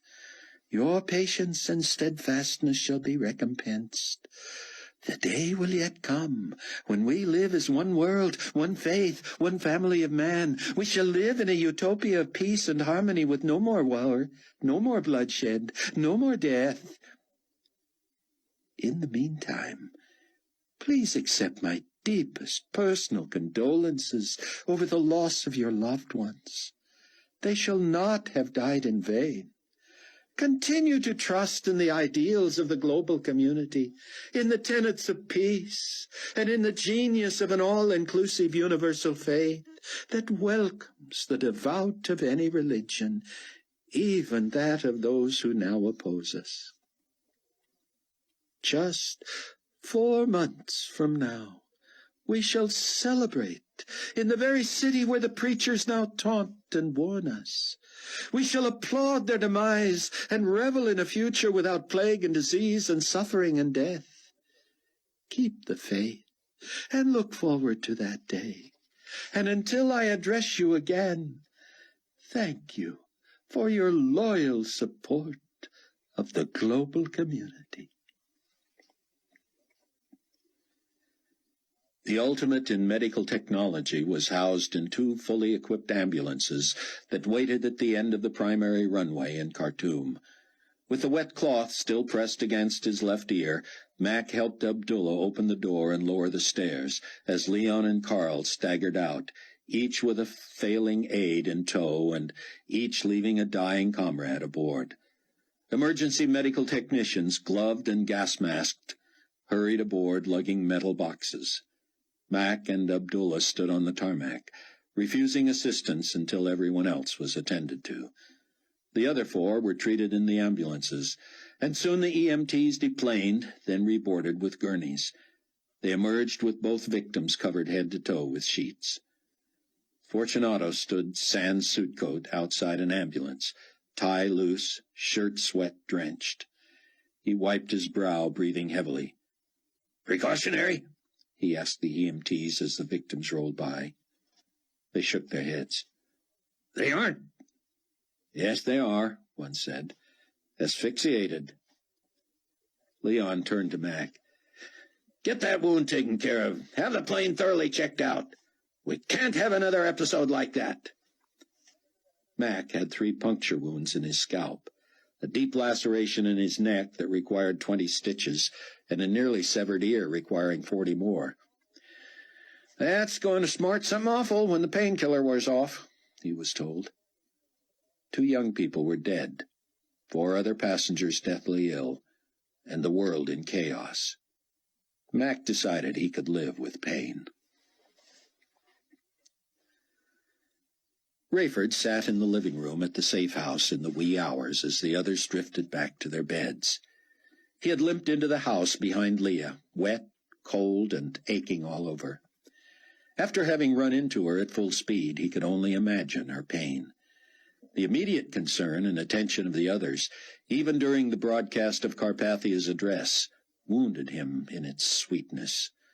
Truly they were brothers and sisters in Christ, and there would be no surviving without them. After they heard Rayford and Leah's story and thanked God for the provision of the money, Sion had shared a little of what he would transmit the next day. He seemed especially intrigued that believers could see the horses and horsemen while the victims could not. Even on camera, people were shown recoiling from snake bites, enveloped by clouds of smoke and consumed, seemingly by spontaneous fire from thin air. I had envisioned the horsemen as one vast army riding together, Sion said, and perhaps at some point they will.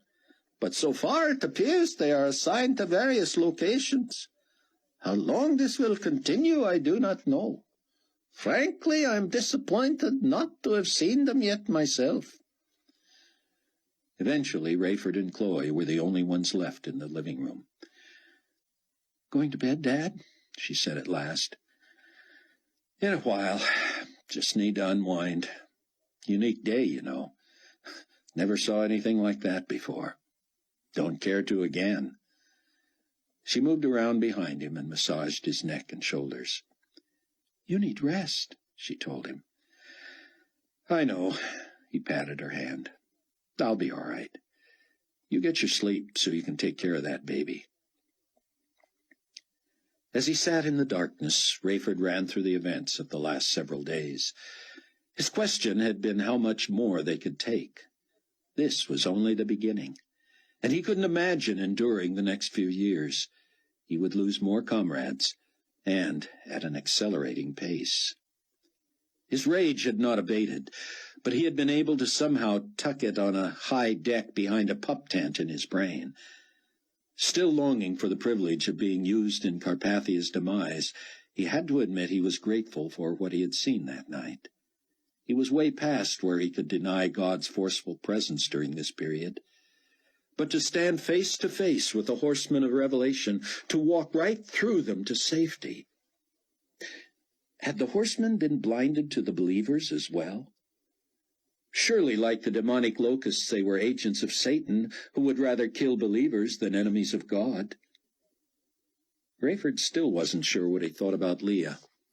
She was difficult to identify with. Something about her seemed younger and more naive than her years.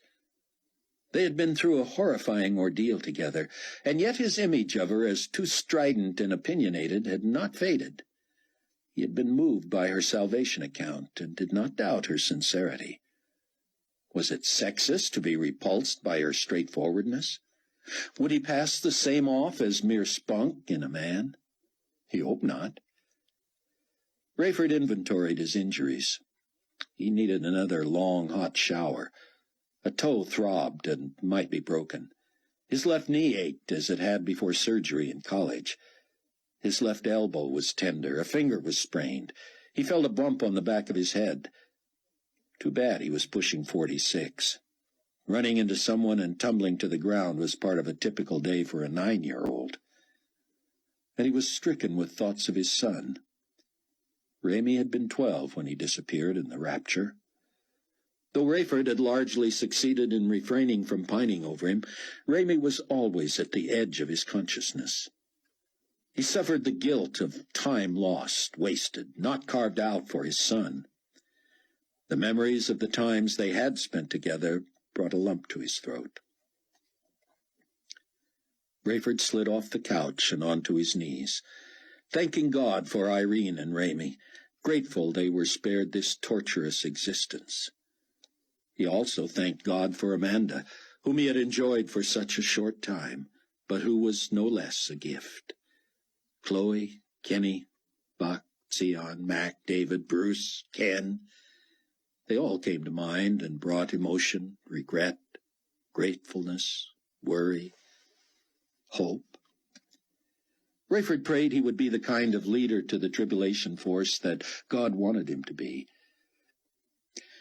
And he still held out hope that this somehow included his being in the proximity of Nicolae Carpathia 3.5 years from the beginning of the tribulation, just 4 months hence. And Carpathia had just announced where he would be. Mac was grateful Abdullah supervised the fumigation and inspection of the aircraft. His head pulsated. He still had to fly, but he would rely on Abdullah more than ever. Everyone, himself included, seemed jumpy, keeping their eyes open for danger. Mac found himself starting at any moment in his peripheral vision, fully expecting to see the giant horses and riders. Abdullah appeared just as edgy. Despite his trauma, Fortunato appeared eager to get going again. Carl was particularly agitated, alternately crying and bustling about to make certain everything was just so. As Mac and Abdullah walked through their pre-flight routine, Fortunato was ushered into the gleaming Khartoum terminal. He emerged in fresh clothes, apparently having also showered and looked 100% better. Concern still clouded his face. He stopped by the cockpit to be sure Mac and the plane were flight-worthy. "At the first unpleasant odor, I want this plane on the ground," he said. At 1 p.m. in New Babylon, David Hasid finally got a break from his emergency duty. He had to help transport bodies to the morgue and ferry the ill to hospital rooms. He had not seen what had wrought the catastrophe, but he put 2 and 2 together when reports poured in of death from fire, smoke, and sulfur. Nowhere near 1/10 of the GC employee population had been affected yet, but still hundreds had died. He knew his stateside comrades, at least Rayford and a new Trib Force member, had seen the horsemen. He felt better knowing he was not the only believer who had not seen them. David was frantic about Annie. He had not seen her since the first alarm sounded, sending all personnel into pre-assigned emergency roles. He couldn't reach her by phone or computer, and no one had seen her. Her duty in an emergency was to punch a series of highly encrypted numbers into a remote control box that secured the hangar. Once that was accomplished, she was to account for all staff in David's department. The hangar had been secured, but David had to check on staff himself. It was grisly work. Of 140 people under his supervision, 10 were dead, 2 were treated for smoke inhalation, and 1 was missing. Annie. 3 of the dead had appeared to spontaneously combust. During the awful task, David came to a conclusion. If Annie had somehow survived, he would make public their feelings for each other. He would even take the initiative to get her transferred, per policy, so it wouldn't appear a reprimand of either of them when it came through channels. Once his report was filed, David ran past dozens of employees who sat in clusters, crying, talking, commiserating. They would have been ripe for praying with, for sharing God with, but he was not yet prepared to sacrifice his potential benefit to the cause. At his level of security clearance, David was able to obtain a key to Annie's quarters. She was not there. Despairing, he strode to the expansive hangar and entered the codes necessary to disengage the security locks. The huge side doors slid open to reveal the cavernous innards, which looked even bigger with the flagship aircraft away in service. The choppers and few fixed-wing aircraft didn't begin to fill the building. David opened Annie's, Mac's, and Abdullah's offices and flipped on the lights. Nothing. But that's when he heard it. The muffled, rhythmic pounding. It came from the utility room at the far corner of the structure. He soon recognized the thumps as Morse code. Someone was banging out an SOS. David broke into a sprint. The utility room was double-insulated for noise and steel-reinforced for safety. This had been Annie's first time securing the hangar. Maybe she didn't know the utility room self-locked from the inside and was the last place a person wanted to be while remotely locking down the whole building. Once that room was locked, Communicating from inside was impossible. Phone and even the remote control unit would not transmit past the heavy steel. To get out, someone inside had to first be discovered. David reached the door. "Who goes there?" he hollered. "David," came Annie's frantic reply. "Get me out of here." "Thank God," he said, unlocking the door. She leaped into his arms, enveloping him so tight he had to fight to breathe.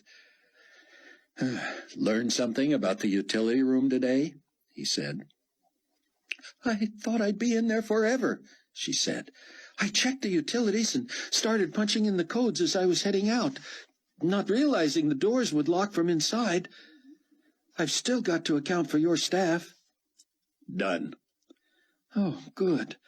Thanks for telling me about the utility room." "Sorry. I'm just relieved I found you." "You're relieved?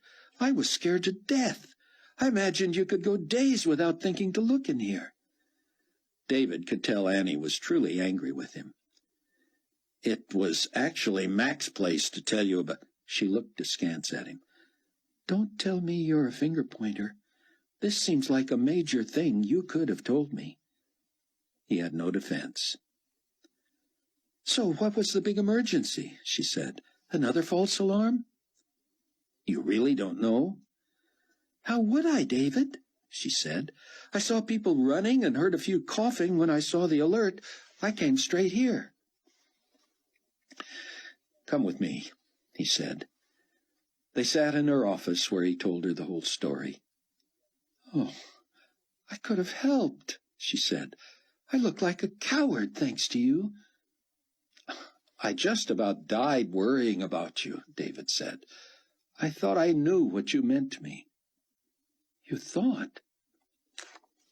"I was wrong. What can I say? I need you. I love you. I want everybody to know." She shook her head and looked away. "You love me enough to let me lock myself in." Now David was angry.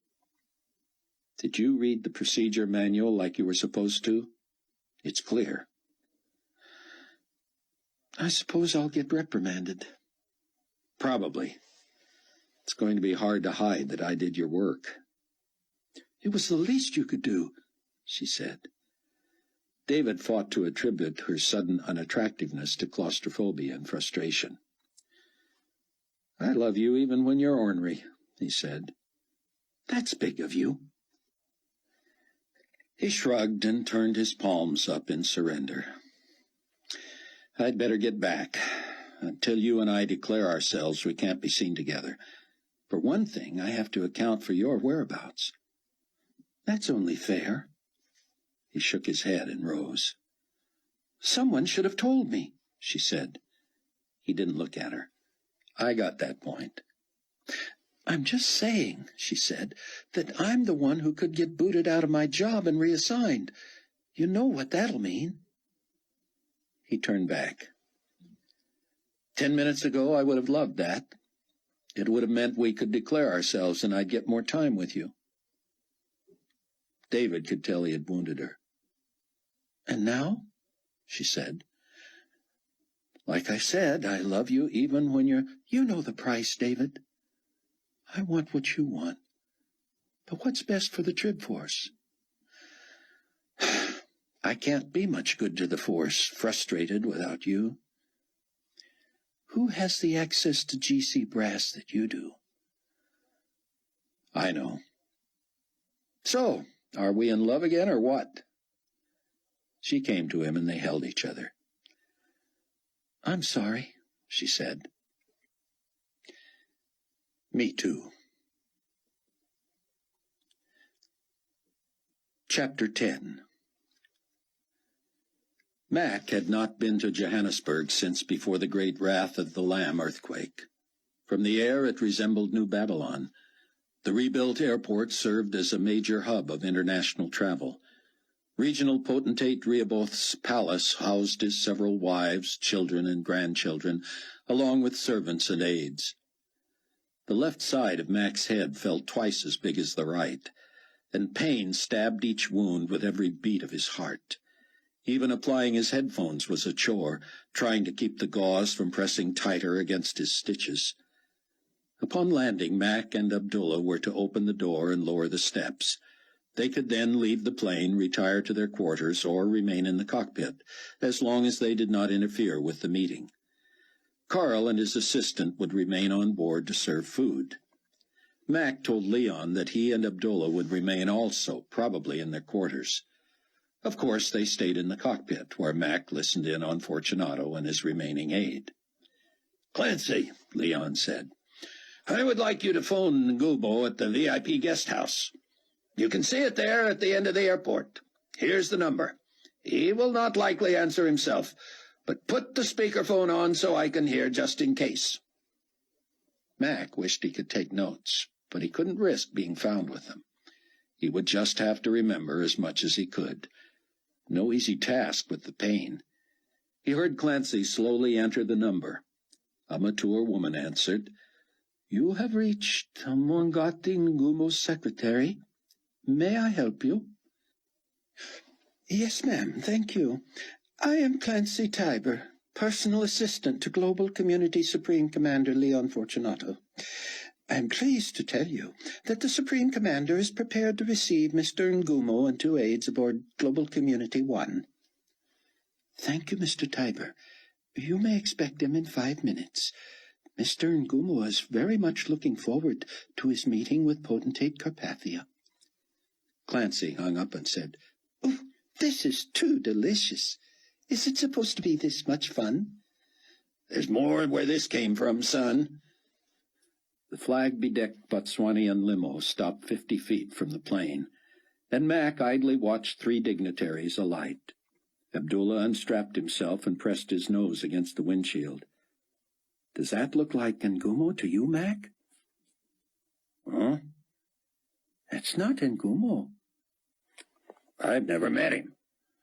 "Neither have I, but unless he's lost 50 pounds since I saw him on TV, that's not him. And since when does the big man carry a bag, too?"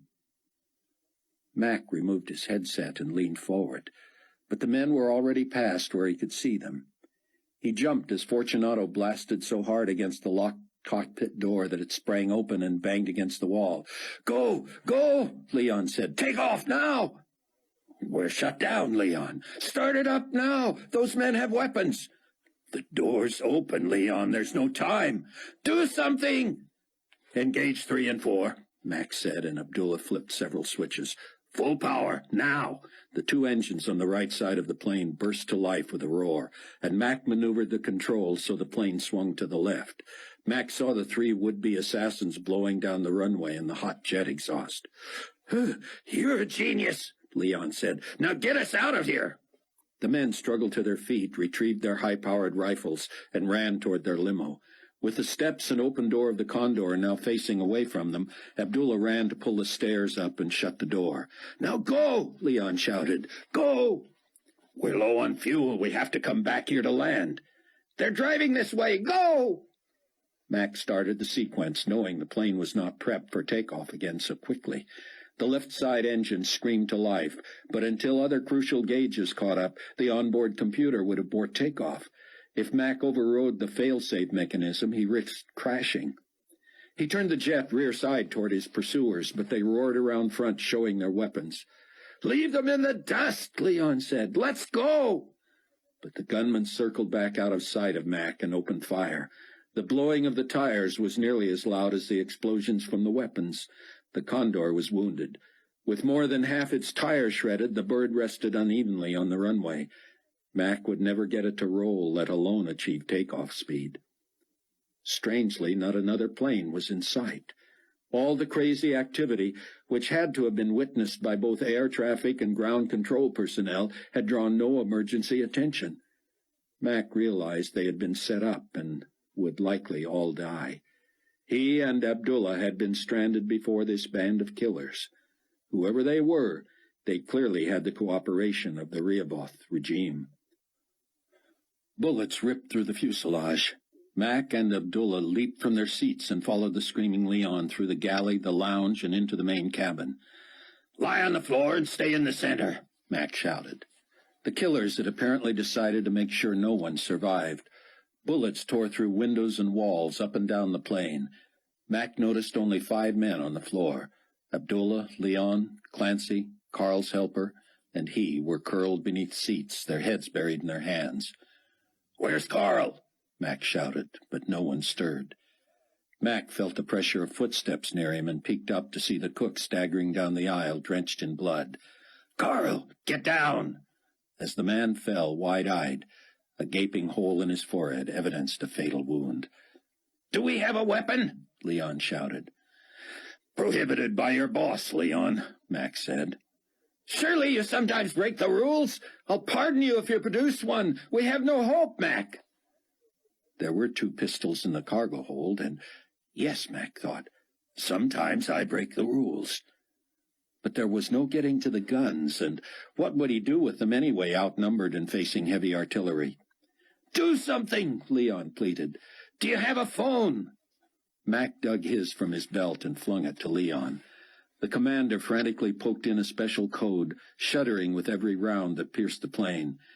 "GC Meg Alert! This is LF999. Secure line. Inform His Excellency GC-1 under heavy fire, Johannesburg International.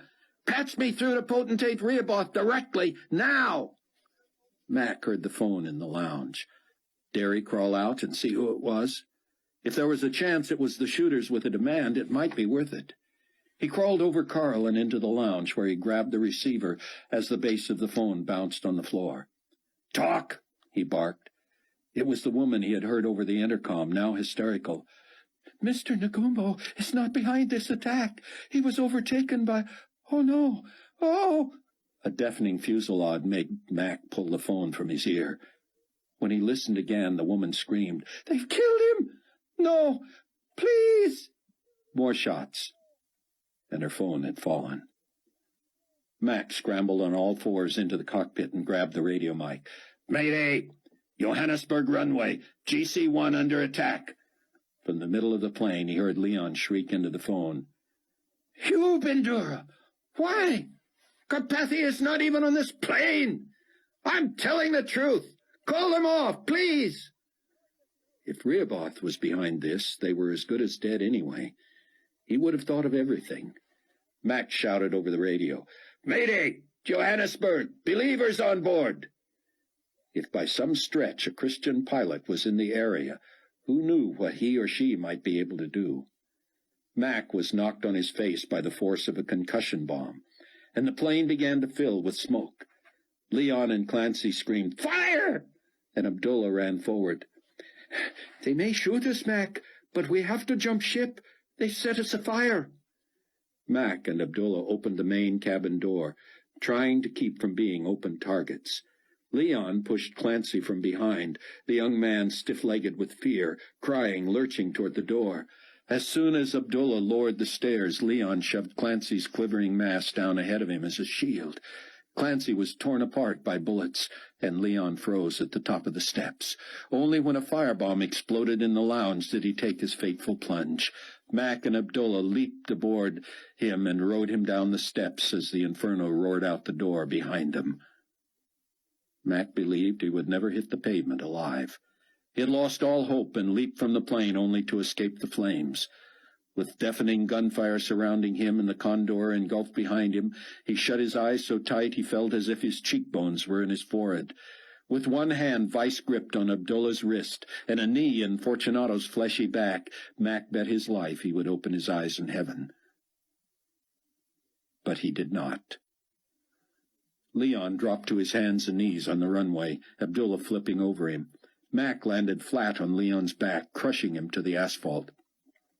A bullet ripped through Mac's right shoulder blade, and another shattered his right hand, the blast from the weapon not 20 feet away, deafening his right ear.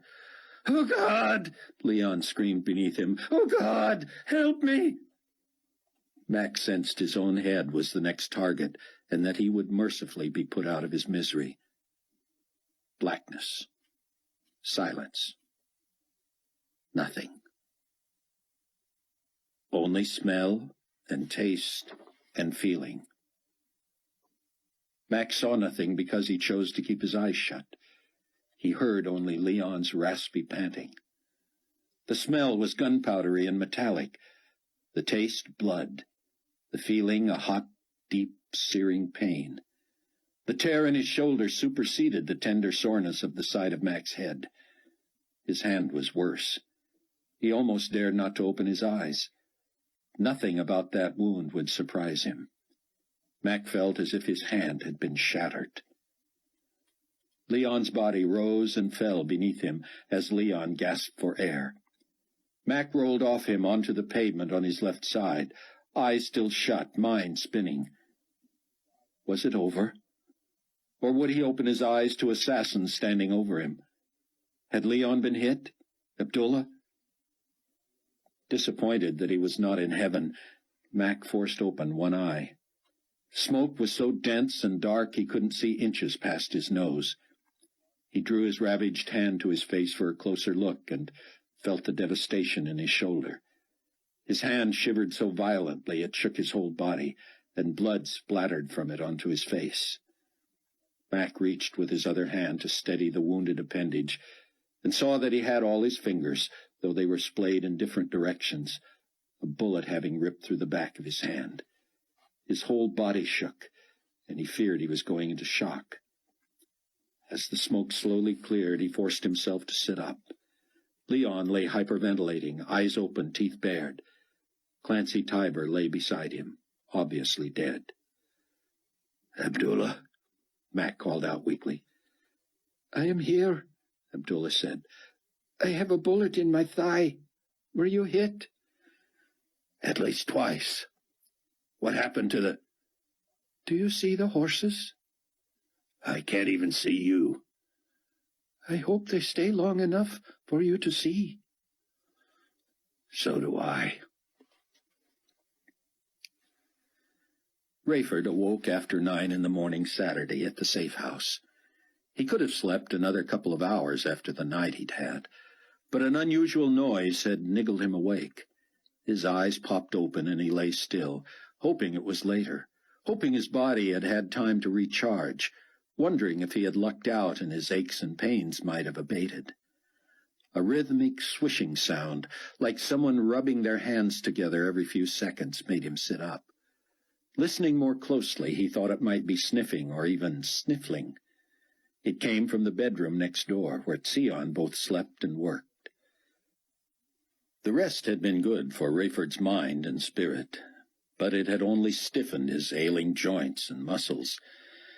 He groaned aloud, pulled on his robe, and peeked into Sion's room through the door, which was open a few inches. At first, Rayford didn't see Dr. Benjuda. The chair before his computer screen was empty, as was the bed. But the sound was coming from that room. Rayford knocked gently and pushed the door open another foot. Beneath the window next to the bed, Sion lay on the floor, his face buried in his hands. His shoulders heaved as he wept bitterly. "Are you all right?" Rayford said softly. But Sion did not respond. Rayford stepped beside him and sat on the bed, so Sion would know he was there. The rabbi prayed aloud. "Lord, if it is Hetty, I beg for her soul. If it is Chaim, I covet him for the kingdom. If it is someone in this house, protect them, shield them, equip them. Father, if it is one of the new brothers or sisters, someone I have not even met, I pray your protection and mercy." He wept more, moaning, "God, tell me how to pray." Rayford put a hand on the teacher's back. Sion turned. "Rayford, the Lord suddenly impressed deeply upon my heart that I should pray for someone in danger. I was writing my message, which is also weighing on me, probably the most difficult I have had to write. I thought the leading was to pray for my audience, but it seemed more specific, more urgent. I prayed the Lord would tell me who needed prayer, but I was then overcome with the immediacy of it. I knelt, and it was as if his spirit pushed me to the floor and planted in my soul a burden for whoever was in need. I still do not know, and yet I cannot shake the feeling that this is more than just my imagination. Pray with me, would you?" Rayford knelt awkwardly, feeling every injury from the night before, and having less an idea what to say than Sion did. "Lord, I agree with my brother in prayer. We don't understand how we finite beings can say or pray anything that affects what an infinite God wants to do, but we trust you. You tell us to pray, to boldly come to you. If someone we know and love is in danger, we pray your supernatural hedge of protection around them." Rayford was moved by Sion's emotion and could not continue. Sion said, "Thank you," and gripped his hand. They rose. Sion sat before his computer and wiped his eyes. "I do not know what that was about," he said, "but I have stopped questioning how God communicates to us." Sion sat a while, collecting himself, then asked Rayford if he would look over his day's message. "I will be refining it before posting it this afternoon, but I would appreciate your input." "I'd love to read it," Rayford said, "but I can't imagine what I'd have to offer." Sion rose and offered Rayford his chair. "I am going to get something to drink. I shall return for my grade." Mac knew if he stayed on the steamy Johannesburg runway he would die. His hours-old ear and scalp wounds oozed from beneath the bandages, and the painkiller had long since worn off. His shoulder felt as if someone had smashed it with a red-hot hammer. His hand would never be the same. The best he could hope for was to save the fingers, which surely would never bend properly again. The smoke wafted away with the hot late-afternoon wind, and Abdullah came into view 15 feet to Mac's left. The young man rested on his knees, turban unwound, face tight with fear and fatigue. His right thigh bore a deep red wound. He pointed into the distance. "They're still here," he said. Mac had had only the briefest glimpse of the phantasmagoric cavalry of frightful men and beasts when Abdullah tried to avoid them in the sky. Now a legion mustered 100 feet past the runway, snorting smoke and fire and sulphur, snake-tails striking and snapping at victims who couldn't see them. In their wake the leonine steeds left bodies. Some jerked spastically before freezing in macabre repose. Others writhed ablaze until death brought relief. Or so they thought, Mac mused. In truth, the victims passed from one flame to another. One of the phony dignitaries ran top speed down the runway. The other two lay dead near the plane, close enough to have killed Mac with their next shots. Even from behind and far away, Mac found the horsemen and their mounts dreadful. They hovered inches off the ground, but galloped, trotted, stepped, and reared like physical horses. Their riders urged them on, stampeding people, buildings, vehicles, wreaking destruction. The thick, swarthy Leon Fortunato appeared out of the haze, having rolled toward Mac. He grabbed Mac's face in both hands, and Mac nearly screamed from the pain on one side. "You saved my life, Mac," Leon cried. "You protected me with your own body. Were you hit?" "Twice," Mac said. He pulled back so Leon's hand slipped away. Mac pointed to the horses. "What do you see over there?" "Carnage," Leon said, squinting. "Fire, smoke, and what's that awful smell, like in the plane earlier?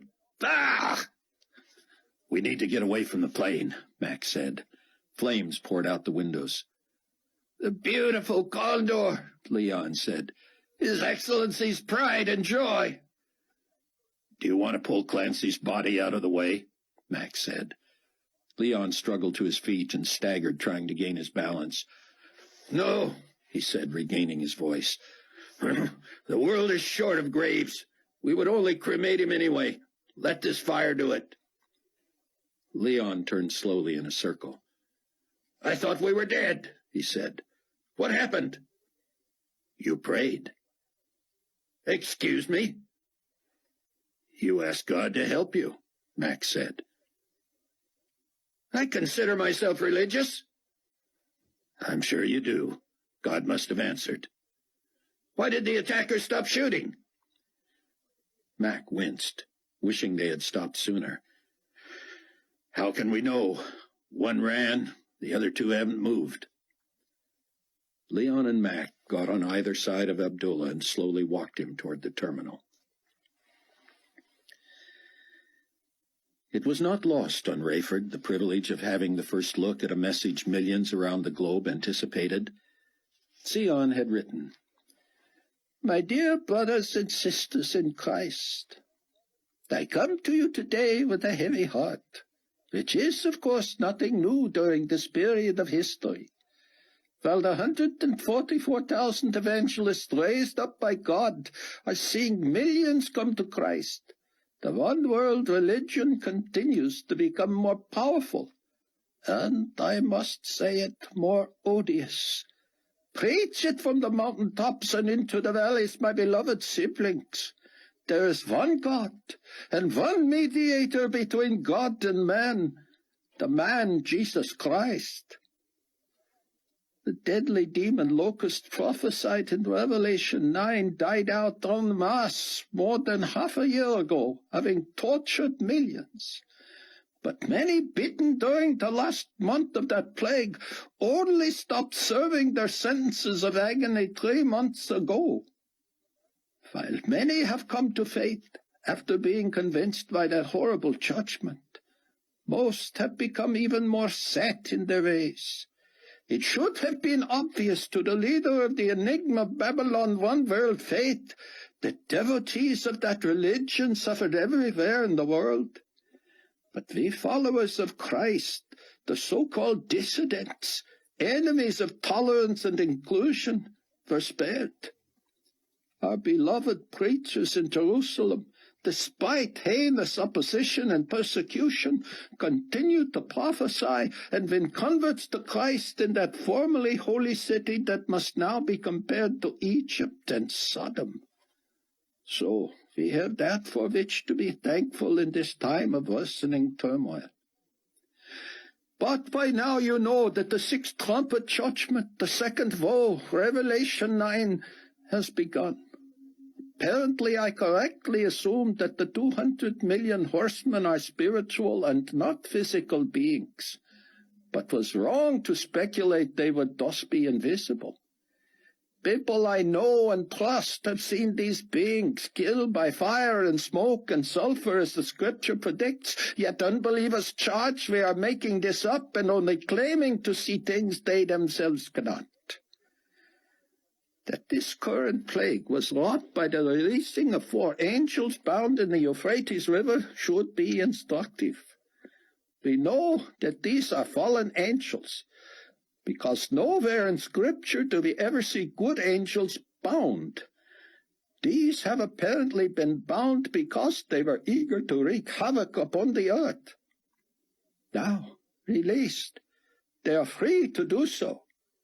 In fact, the Bible tells us they were prepared for a specific hour, day, month, and year. It is significant that the 4 angels, probably bound for centuries, have been in the Euphrates. It is the most prominent river in the Bible. It bordered the Garden of Eden, was a boundary for Israel, Egypt, and Persia, and is often used in Scripture as a symbol of Israel's enemies. It was near this river that man first sinned. The first murder was committed, the first war fought, the first tower built in defiance against God, and where Babylon was built. Babylon is where idolatry originated and has searched since throughout the world. The children of Israel were exiled there as captives, and it is there that the final sin of man will culminate.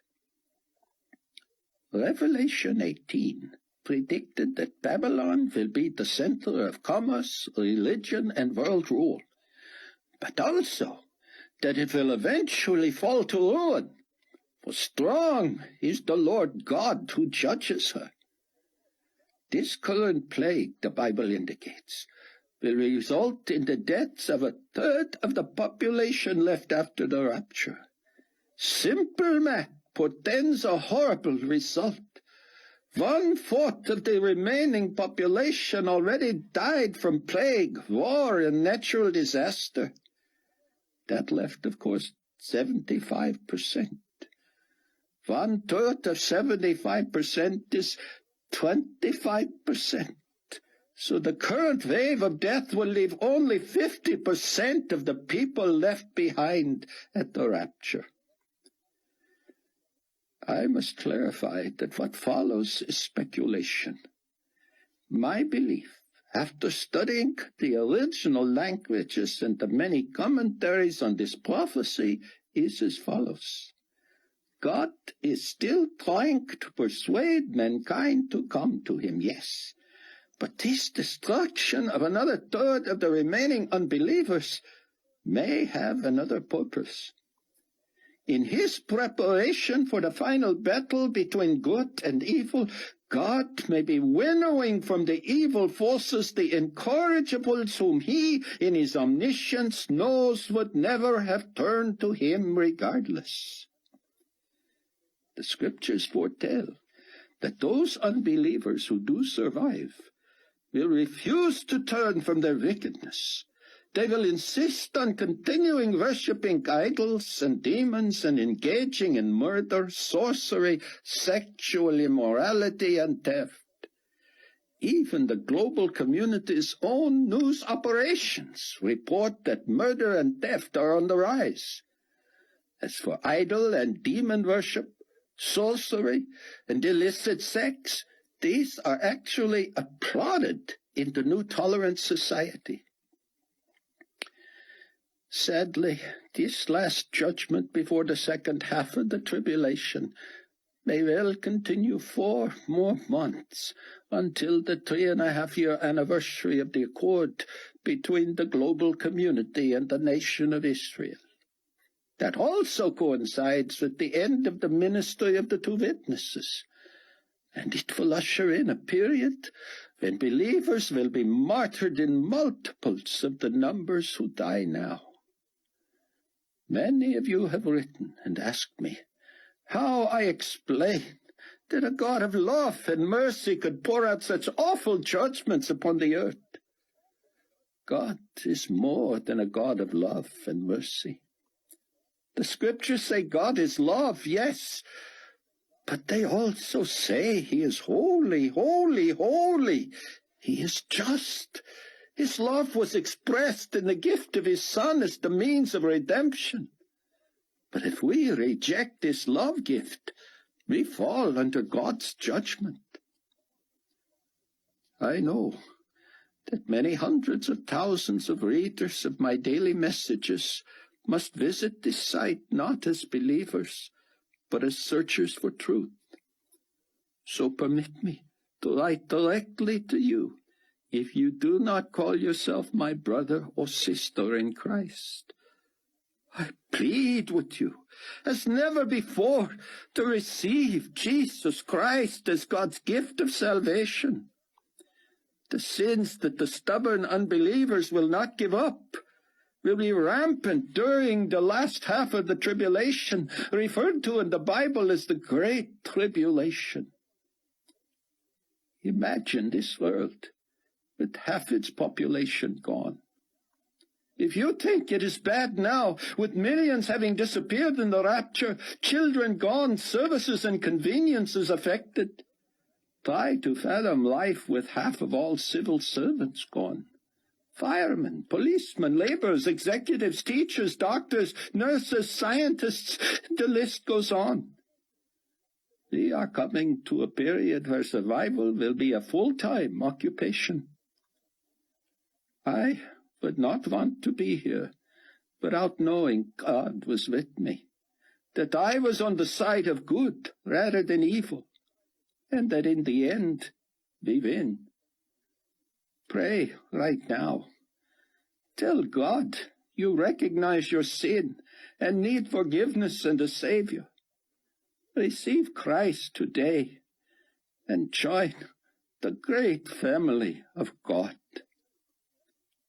Sincerely, Zion ben Judah.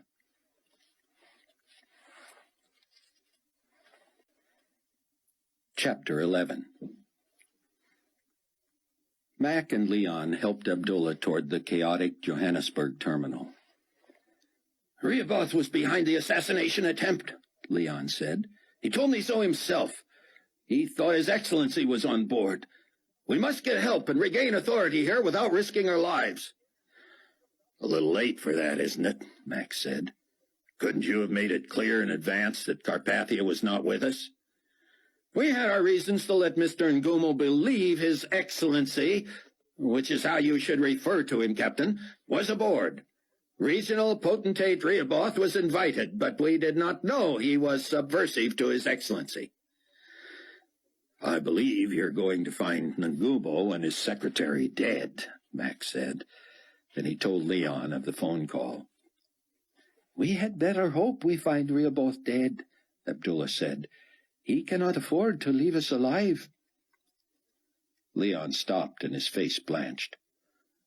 I assumed I spoke to him at his palace. He would not be here, would he? We need to keep moving, Mac said, about to collapse.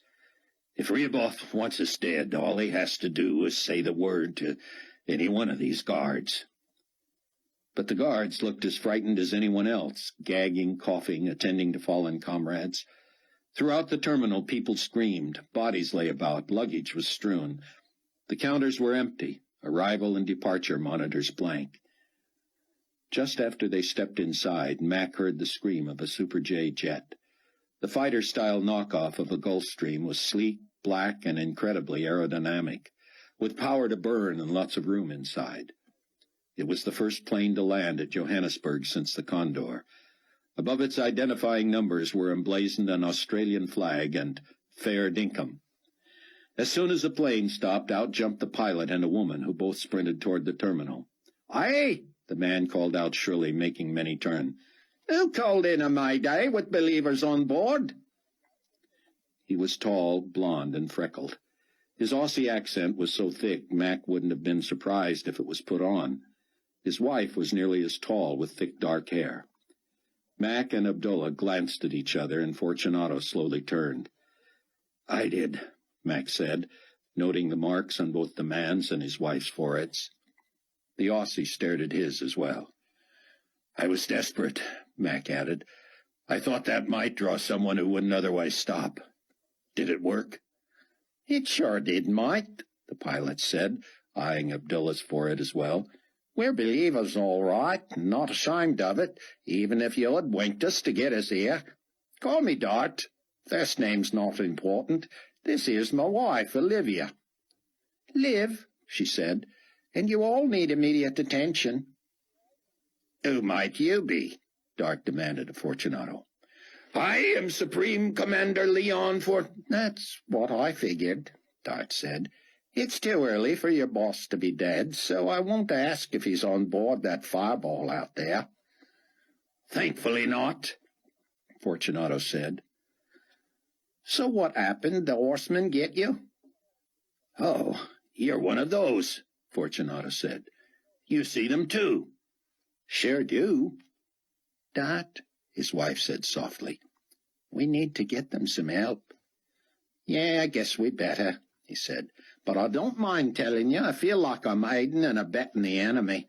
Personally, I'd leave you to die, but God's going to get you in the end anyway. Read the book. We win. Fortunato turned on him.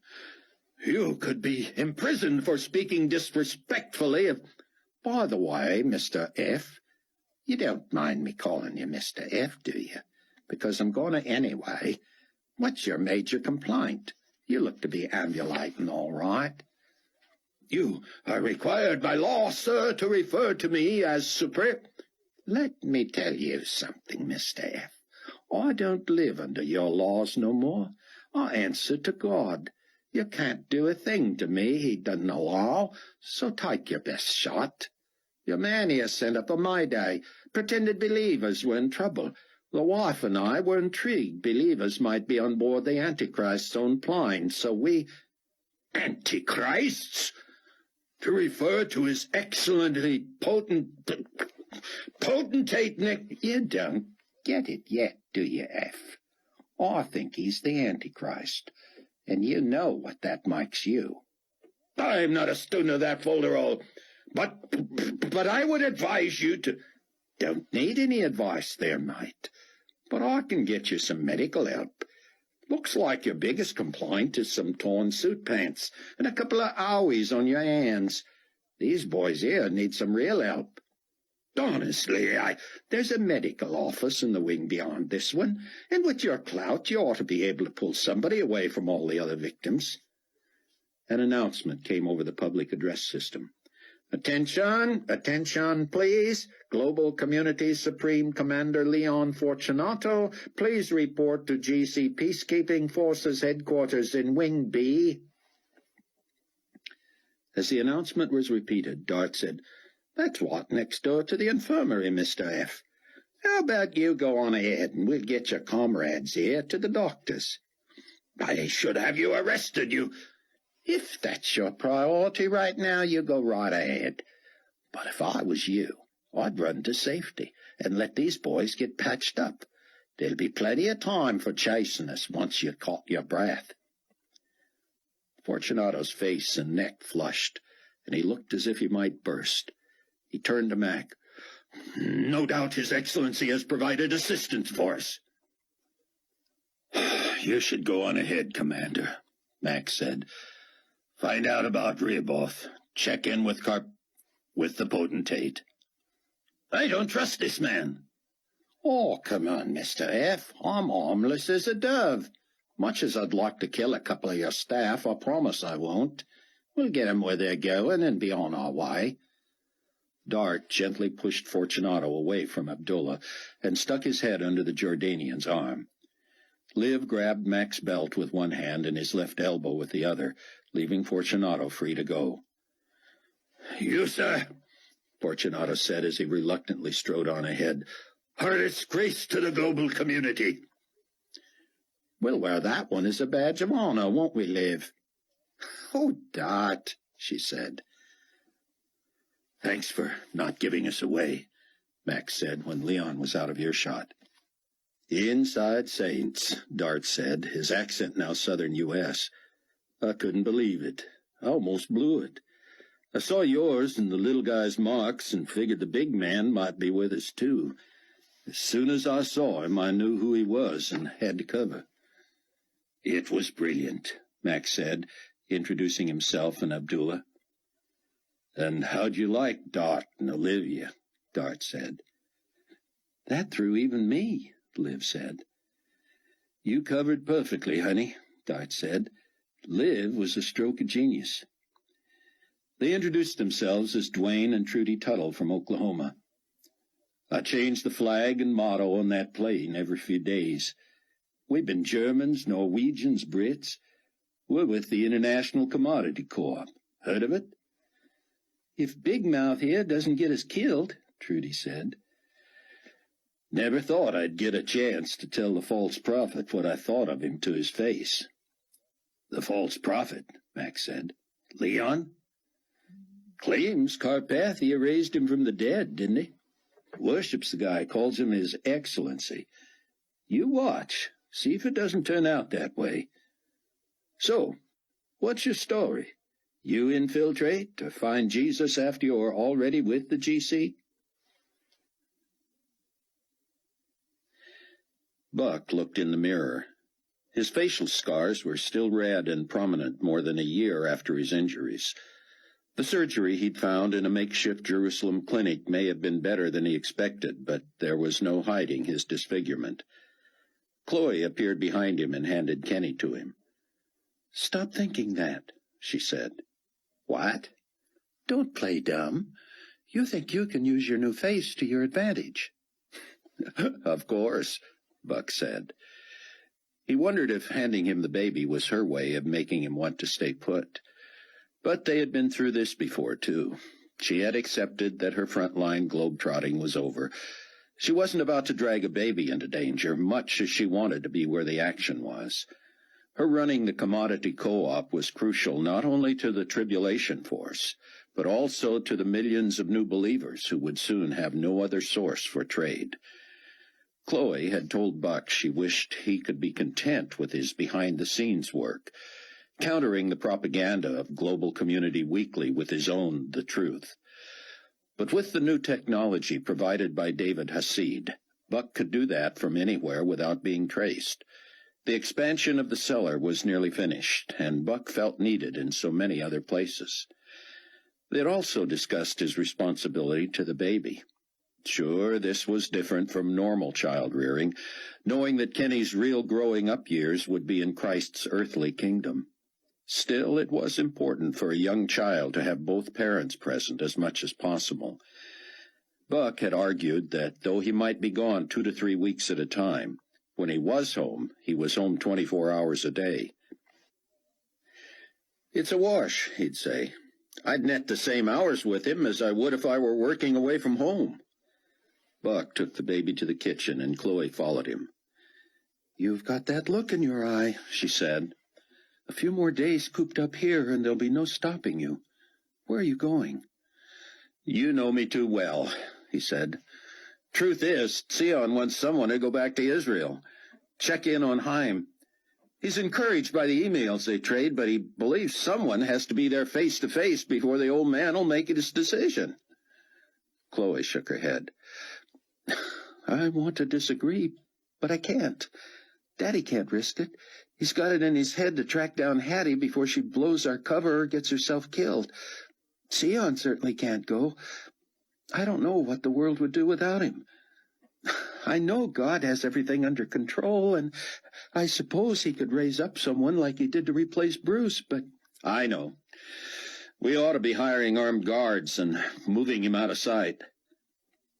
"When are you going, Buck?" She had a way of cutting to the chase. "Sion wants to talk to you about it." She smiled. "Like having a friend ask your parents for a favor? He thinks I can't turn him down." "Well, can you?" She snorted. "I can't even turn you down. But if you get yourself killed, I'll hate you for the rest of my life." "Thought I'd go see Zeke after dark." She reached for Kenny. "That's what I thought. Stock up on stuff for the baby. I'll make a list of other stuff we need. Talk to Leah, too. She says we're low on some basics." That night, Buck rolled into a dilapidated one-pump gas station in what had once been downtown Des Plaines. Believers knew the station as a source for fuel, foodstuffs, and assorted sundries. Zeke managed the place with Zeke Jr., who went by Z, a middle-20s long hair covered with tattoos. He had made his living tattooing, pinstriping cars and trucks, and airbrushing monsters and muscle cars onto T-shirts. He also airbrushed the occasional mural on the side of an 18-wheeler. That business, needless to say, had dried up long ago. The Zekes had lost the missus and 2 teenage daughters in a fire resulting from the disappearances. They had been led to Christ by a long-haul trucker. Zeke and his son now attended an underground meeting of believers in Arlington Heights, carefully keeping their faith hidden from unbelievers so they could serve as a major supplier and helper. Z had been a no-account druggie whose on-again, off-again tattooing and art merely financed his daily high. Now he was the emotional, soft-spoken artist behind most of the fake IDs local Christians used to survive. Zeke was filling the tank of Buck's Rover and watching for strangers or customers without the mark of God on their foreheads. "Need some stuff," Buck said, "including Z's handiwork." "Gotcha," Zeke said. "He's down there watching TV, doing his Ben Judah study. Let me have your list. I'll drive your rig into the garage and load it for you." Buck got out to venture inside when another car pulled in behind his. "You got enough to fill me?" the man called out. "Or are you rationing today?" "I can handle it," Zeke said. "Let me get this transmission job on the rack, and I'll be right with you." Buck empathized with the daily tension of living a lie just to stay alive. He moseyed inside, which to unknowing eyes looked a typical greasy station. Brand-name calendars, pictures of cars, an oily phone book, everything dingy. A panel in the tiny washroom, however, was a ruse. The sign said, "Danger, high voltage, do not touch," and a low-level buzz in the fingers awaited anyone who doubted it. That, however, was the extent of the danger. Knowing where to push and slide the panel, opened one into a wooden staircase that led to Zeke's own shelter, fashioned out of the earth beneath and behind the station. Deep in the back, Zeke would fill Buck's list and transport the goods up a rickety staircase into the garage, where he would transfer them to the rover. In a cozy, though windowless and cool earthen room dominated by an oversized ventilation shaft, sat the fleshy Z, wearing black cowboy boots, black jeans, and a black leather vest over bare arms and chest. As Zeke had said, Z was watching the news while scribbling notes on a dog-eared spiral notebook with his laptop open. "Hey, Buck," Z said flatly, putting his stuff away and slowly rising. "What can I do you for?" "Need a new identity." Z squatted behind a sagging lime-green couch and swung open a noisy two-drawer filing cabinet that was clearly off its track. He finger-walked his way through about 10 files and yanked them out. When the door wouldn't shut all the way, Z resorted to slamming it with his boot. Papers stuck out of the tightly jammed drawer, and Z smiled sheepishly at Buck. "Choose your pick," he said, fanning the folders onto the couch. Buck sat and looked at each folder under the lamp. Z's filing system may have been makeshift, but he sure knew where everything was. Each folder had vital statistics on white males approximately Buck's size and age. "Inventory's getting bigger," Buck said. Z nodded, his eyes on the TV again. "These smoking horses are leaving bodies everywhere. You seen 'em suckers?" "Not yet. Sounds scary." "Yep. It's almost too easy, though. All I got to do is get the wallets before the GC gets the body. Gives people a lot more to choose from." "This guy," Buck said, putting an open folder at the top of the stack and handing it to Z. Z tossed the extras behind the couch and studied the file as he set up his instant camera. Buck sat before a plain blue background and posed for straight-ons and profiles. "Thought of you when I seen him," Z said. "Driver's license, passport, citizen's card. Anything else?" "Yeah, make me a card-carrying member of Enigma Babylon Faith. Then an organ donor. Why not?" "Can do. Fast track?" "Couple of days," Buck said. "Easy." By the time Buck found Zeke and exited through the garage, he knew Z was plying his trade under a magnifying light in the other room. The next time Buck ventured out in public, he would carry authentic-looking, well-used identification documents with his new face in place of that of the deceased Greg North. Mac had never enjoyed such medical attention. While Johannesburg seemed in disarray, thousands of citizens dead or dying, Fortunato's clout opened every door. Regional GC peacekeeping forces swept in on Carpathia's own authority and took charge of Rehoboth's palace. He was discovered dead in his office, along with dozens more of his staff. Mac and Abdullah had been examined and prepped at the airport infirmary, then transported to the palace for surgery.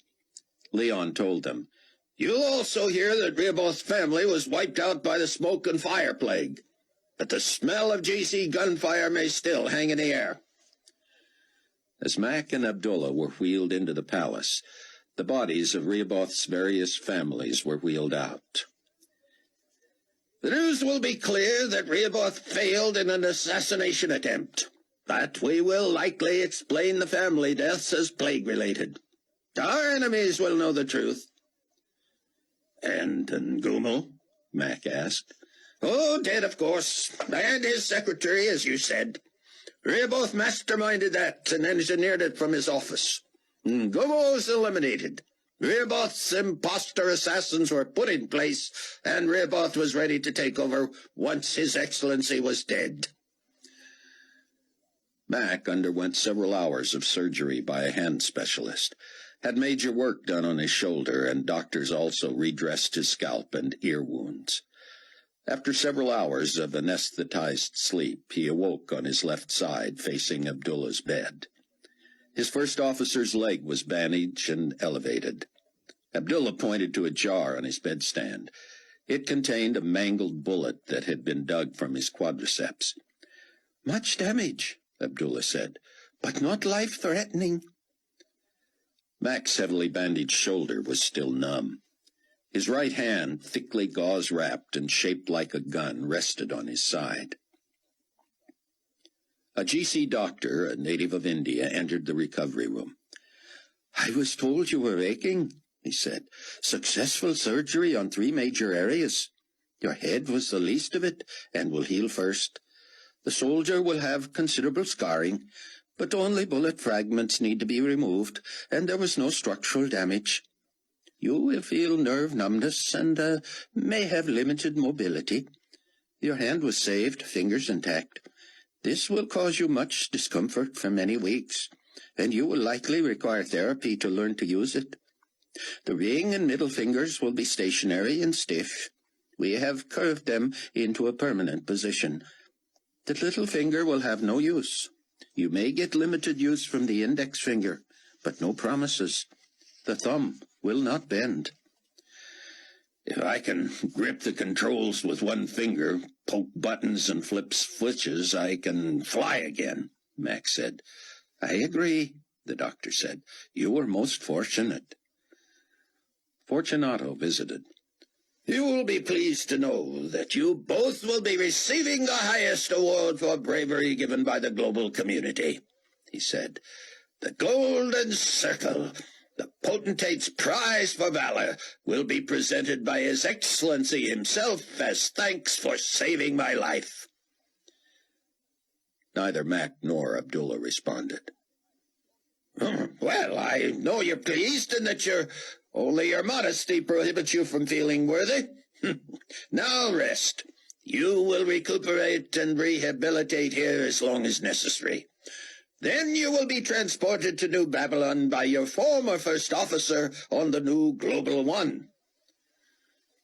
"How long will it take to build that?" Mac asked, knowing Fortunato had no clue how long it took to manufacture an airplane. "It will be painted tomorrow," he said. "Peter II has graciously consented to make it a gift to His Excellency.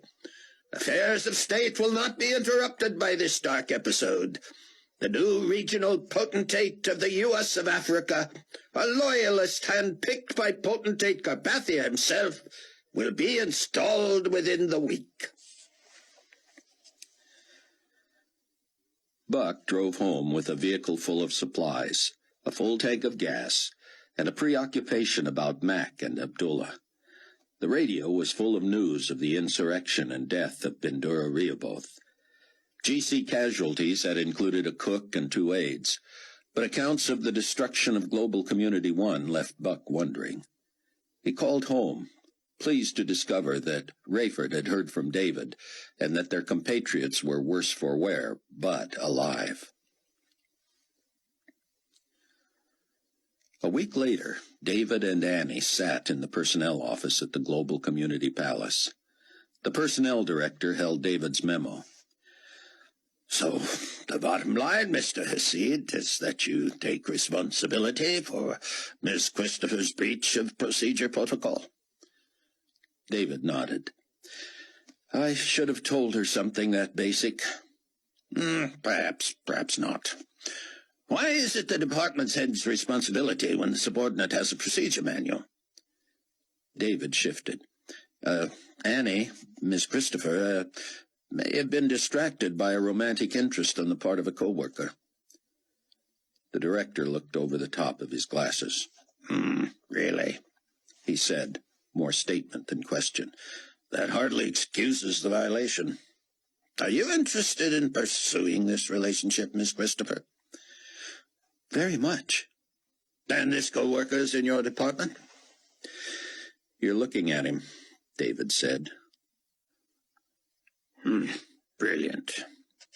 Well, look, Miss Christopher's file shows a list of minor offenses, insubordination and the like, but I'll waive the usual lowering of a grade level for this kind of a breach, provided she allows me to reassign her where she can be the most profitable.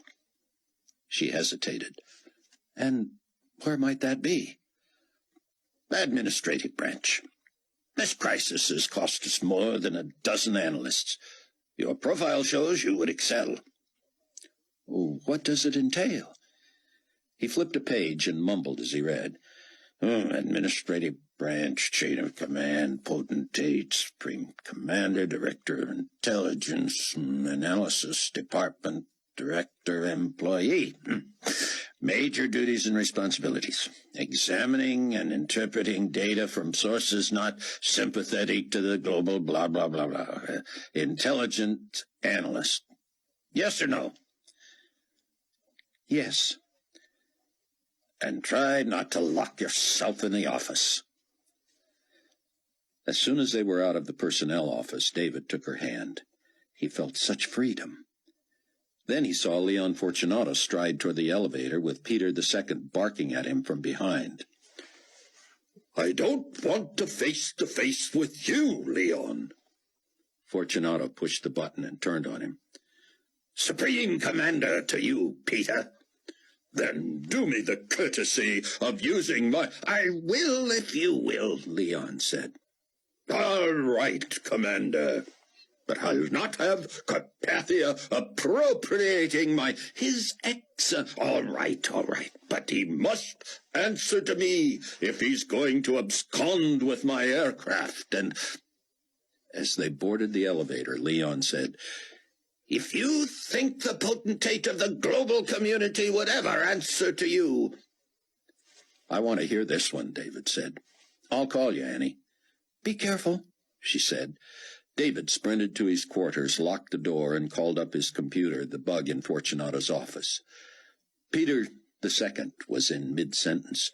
Refuse to sit when this is not where I want to be. It's as close as you're going to get. Why does His Excellency dock me, Commander? You tell the world I offered my plane, which I might have been happy to do. But I was not consulted, not given a chance. Everything you have because of the potentate. Do you think Enigma Babylon Faith is independent of the global community? Do you think you report other than to His Excellency? I demand to see him this instant. You demand? You demand of me? I am the gatekeeper supreme pontiff. You are denied access, refused an audience with His Excellency. Do you understand? I swear to you, Leon, you'll regret insulting me this way. I have asked you not to call me. I will call you anything I please. You sit here in artificial authority, not because of any following or accomplishments, but because you have mastered the art of kissing up to the boss. Well, I don't kiss up, and I will be heard. There was a long silence. Maybe you will, Leon said, but not today. David heard heavy footsteps and a door slam. Then Leon's voice. Margaret! Over the intercom. Yes, sir? See if the potentate has a moment. You may tell him who just stormed out of here. Right away, sir. David switched to Carpathia's office and listened in on the exchange. His secretary had passed along the message from Fortunato's. What does he want? Carpathia asked. She says he just had a meeting with the Supreme Pontiff. Invite him up.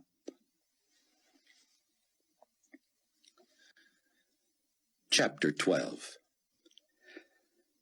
Mac was up and walking long before Abdullah, and was eager to get back to New Babylon. Difficult as his job was, therapy had been no respite. He might have otherwise felt pampered in the Johannesburg palace, but his injuries negated any rest. Between painkillers, his body was afire. He requested doses only large enough to take the edge off. The last thing he wanted was an addiction to pills. Mac was disgusted with himself for 2 gaffes.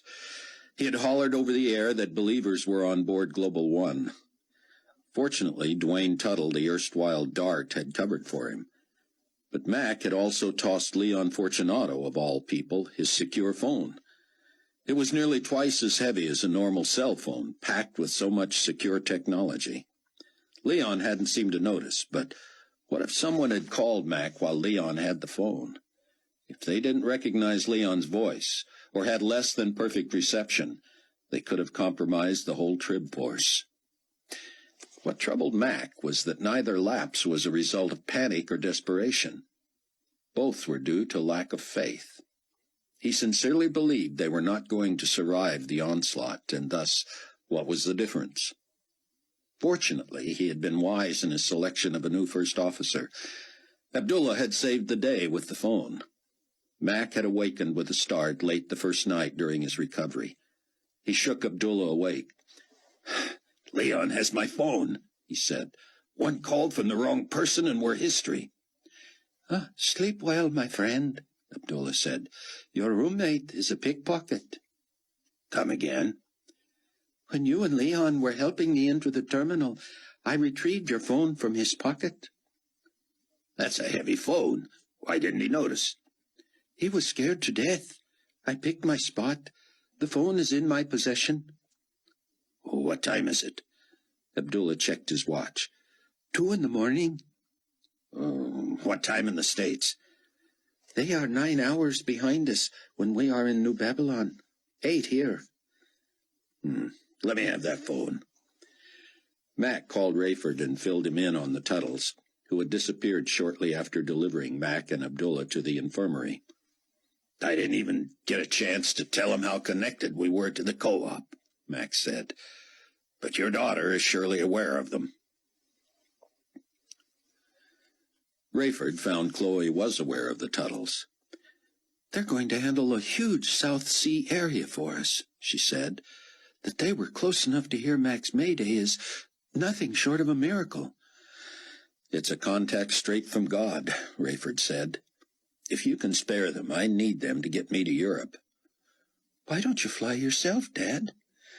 "I don't want to fly alone and then try to be at my best incognito. I'd share the flying with Dwayne. We can take his Super J or the Gulfstream." "Do you know where you're going?" "Beauregard Hanson is going to tell me next time he shows up at Palwaukee. T is going to keep him there under some pretense. I'm going to wave a little cash under his nose, and he's going to sing. He just doesn't know it yet." David Hasid sat transfixed before his computer, earplug in, listening to Carpathia and Fortunato. "Leon, you must not feel obligated to kiss my ring every time you come into my presence. I appreciate it in public, but—" "Begging your pardon, Excellency, but—" "And you must also feel the freedom to address me informally in private. We go back a long way, and—" "Oh, but I would not. Not now. Not after all I've witnessed and experienced. Oh, you must understand, potentate, that I do not do these things from any other motive than genuine devotion. I believe you to be inspired, sir. And while it is the highest honor that you consider me enough of a friend to call me by name, forgive me if I cannot reciprocate." "Very well then, Leon. Now, tell me about your encounter with the man who would be king." David listened as Fortunato recounted the conversation. Carpathia was silent a moment. Then, "Peter does not know, does he? He does not have any idea that I knew of his alliance with Rehoboth. He believes he can divide me from my regional potentates, and conquer me. I'm sure that's what he believes, Excellency. What a fool, Carpathia said. Shall we let him lead us to another subversive or two, or has his time come? David heard movement, as if Carpathia had stood. His voice quality had changed, so David assumed he was pacing. I nearly lost patience with you months ago, when he had not been eliminated. But in the end there was benefit. Not only did he lead us to Rehoboth, a recent communique from him proved to be most enlightening, and may have bearing on our two friends to the south. The Jerusalem twosome? The same. You like that term, do you not? Genius, sir. Only you. I had asked him to put his scholars on all the mysterious manuscripts from the past, from Nostradamus to ancient holy writings and such, and see if there are any clues to the vulnerability of those two. I know the Ben-Judahites believe they are the two witnesses prophesied in the Christian scriptures. In the unlikely event that they are, Matthews tells me they will be vulnerable 4 months from now. They themselves have spoken often of their being protected from harm until the due time. But, sir, Fortunato whined, the people who say these men are the prophesied ones are the same who say you are the Antichrist. I know, Leon. You and I know I am merely doing what I have been called to do. But if they have a due time, so does their enemy. Leon, take a deep breath. Do I act like an antichrist? Certainly not, Excellency. Who do you say that I am? You know well that I believe in my heart you may be Christ himself. I shall not make that claim for myself, trusted friend. At least not yet. Only when it is obvious to the world that I have divine power could I personally make such a claim. I have spread far and wide the story of your resurrecting me. I appreciate that, and am confident many believe it. But it was not witnessed by anyone else, so there may be doubt. I have been ineffective in containing the two preachers, which has damaged my credibility. But I worship a deity determined to be the God above all gods, to sit high above the heavens, to evolve into the perfect eternal being. How can I fail if I pledge myself to him? As I pledge myself to you, Excellency.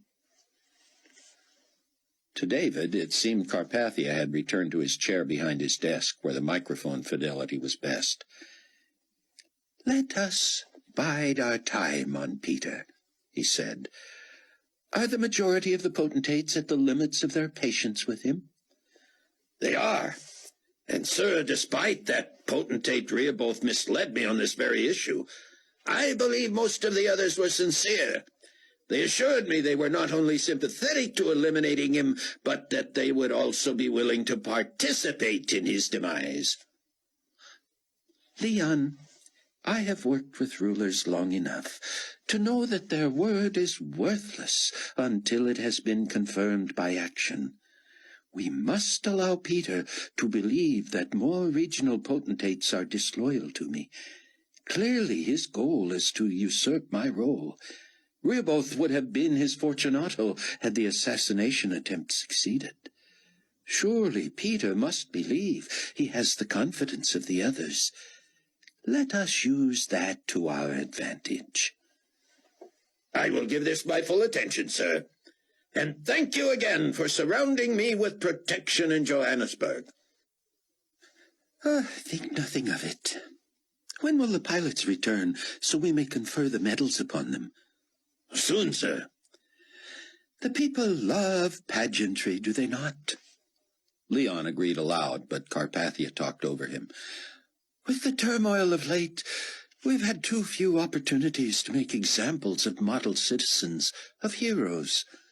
Our workforce is depleted, Excellency. But with creativity, we can rise to the occasion and make their return to New Babylon a world-class event."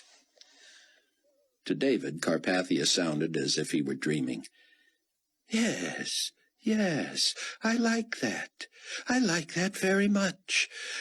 And get someone on this timing issue with the twosome. If the Ben Judahites put the due time at the midpoint of our agreement with Israel, I want the precise date." David's heart pounded as he could feel Carpathia's excitement. The potentate raised his voice, spoke more quickly. "Talk about pageantry, my friend. Talk about an event. Fool the two. Surprise them. Defer to them until that time. Give them the audience they think they deserve. Pull out all the stops, Leon. Global television coverage. Plan a happening. Put me there. Yes, yes, I shall be in Jerusalem, the heart of the country with whom I have made a solemn pact. We will celebrate the halfway point of the peace that has been accomplished there. Produce the dignitaries. Get Peter there in all his laughable finery. My old friend Dr. Rosenzweig must be a guest of honor. We will do as the so-called saints do and recommit ourselves. I will dedicate myself anew to the protection of Israel. With all the world's eyes there, I shall personally take responsibility for the end of the preachers. Our citizens will love the end of plagues, harangues, drought, famine, bloody water. Leon, take a note. Get the potentates to encourage Peter in his scheming against me. Have them lead him to believe they are with him, that they are yes, unanimous in their antipathy toward me. They want him to be their ruler. Be sure he comes to Jerusalem believing he has the confidence of every one of them." "I will do my best, sir." "We have only a few months. Make it your top priority. High-level, confidential meetings whenever and wherever you need them. Full use of all our resources. This must be our proudest moment, the perfect performance. It shall be the end of insurrection, the end of opposition, the end of Enigma Babylon trying to assume my authority, the end of the Judahites with no preachers in Jerusalem to worship." "But Ben Judah still has that vast audience." "Even he will lose heart when it becomes clear there is only one power on earth, and that it resides in New Babylon. Invite him. Invite his followers. They were so buoyed by embarrassing me and trying to kill me there last year. Well, welcome them back and watch their reaction." "You are brilliant, Excellency." If you like that, Leon, consider this. It will take the best you have to offer. But start confiding in Peter that all is not well between you and me. "But, Excellency, I know, Leon. But the Supreme Pontiff knows too. I can't imagine convincing him that my unwavering loyalty has suddenly—" Of course, it must not be sudden. Let him suggest it. Surely he finds negative things to plant in your mind about me, does he not? Has he never criticized me? "Certainly, but I always defend your motives and—" Just hesitate once, Leon. Let him render you silent, just once. I know him. He will pounce on it. He believes he can persuade anyone of anything. What an ego, to believe the 10 potentates admire him, when we know beyond doubt most of them would kill him themselves. Can you do it, Leon? "I'll try." I have every confidence in you. Within 4 months, we will consolidate all power and authority and render opposition moot. Just the thought of it energizes me. Go now, friend. Hesitate to ask for nothing. Our resources are at your disposal. "Thank you, Excellency. Thank you for the privilege of serving you." What a nice thing to say. Carpathia said. David had a headache from listening intently for so long. He was about to shut down the computer when he heard someone in Carpathia's office again. The secretary chatted with him for a minute, then he asked her to hold all calls and allow no visitors until further notice. David heard the door close and then a click, and he assumed Carpathia had locked it. He waited to see if Carpathia made a significant phone call. He heard the squeak of Nikolai's chair, and then perhaps it rolled. Finally, he heard the potentate whispering, "O Lucifer, son of the morning, I have worshipped you since childhood." David shivered, his heart thudding. Carpathia continued, "How grateful I am for the creativity you imbue, O Lion of glory, Angel of light. I praise you for imaginative ideas that never cease to amaze me. You have given me the nations. You have promised that I shall ascend into heaven with you, that we will exalt our thrones above the stars of God. I rest in your promise that I will ascend above the heights of the clouds. I will be like the Most High. I shall do all your bidding, so I may claim your promises to rule the universe by your side. You have chosen me and allowed me to make the earth tremble and to shake kingdoms. Your glory will be my glory, and like unto you I will never die. I eagerly await the day when I may make plain your power and majesty."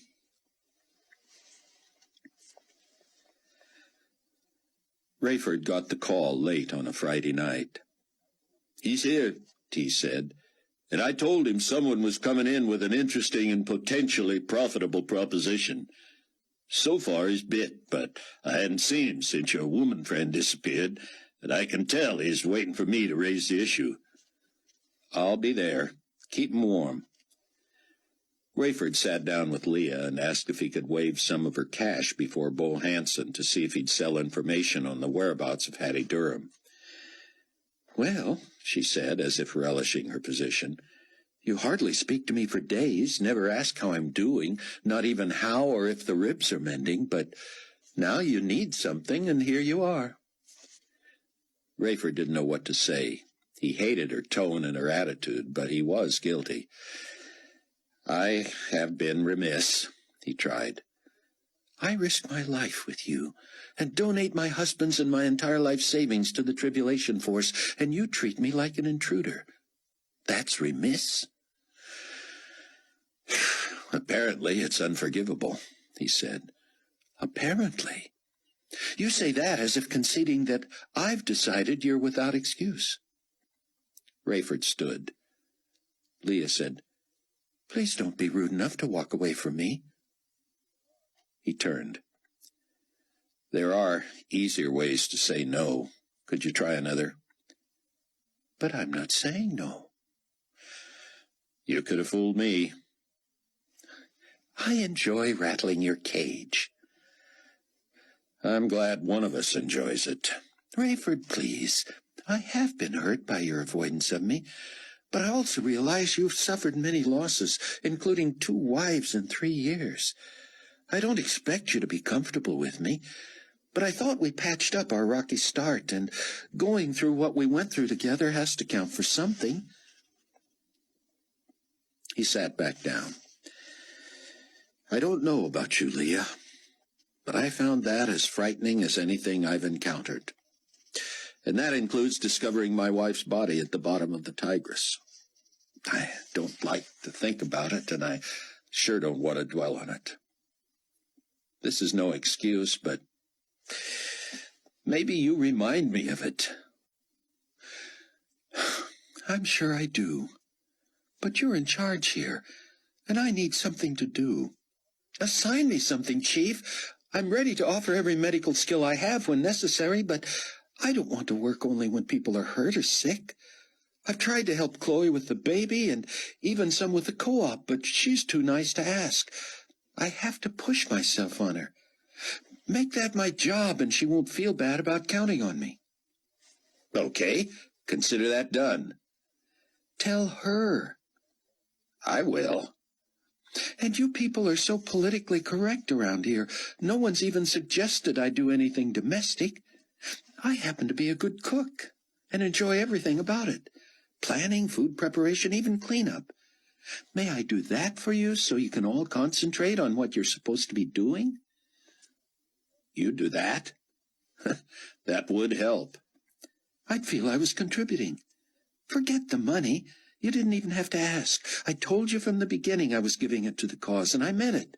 If circumstances changed and I left here tomorrow, I wouldn't take a penny with me. Can we put that to rest? That's so above and beyond. I already feel appropriately thanked.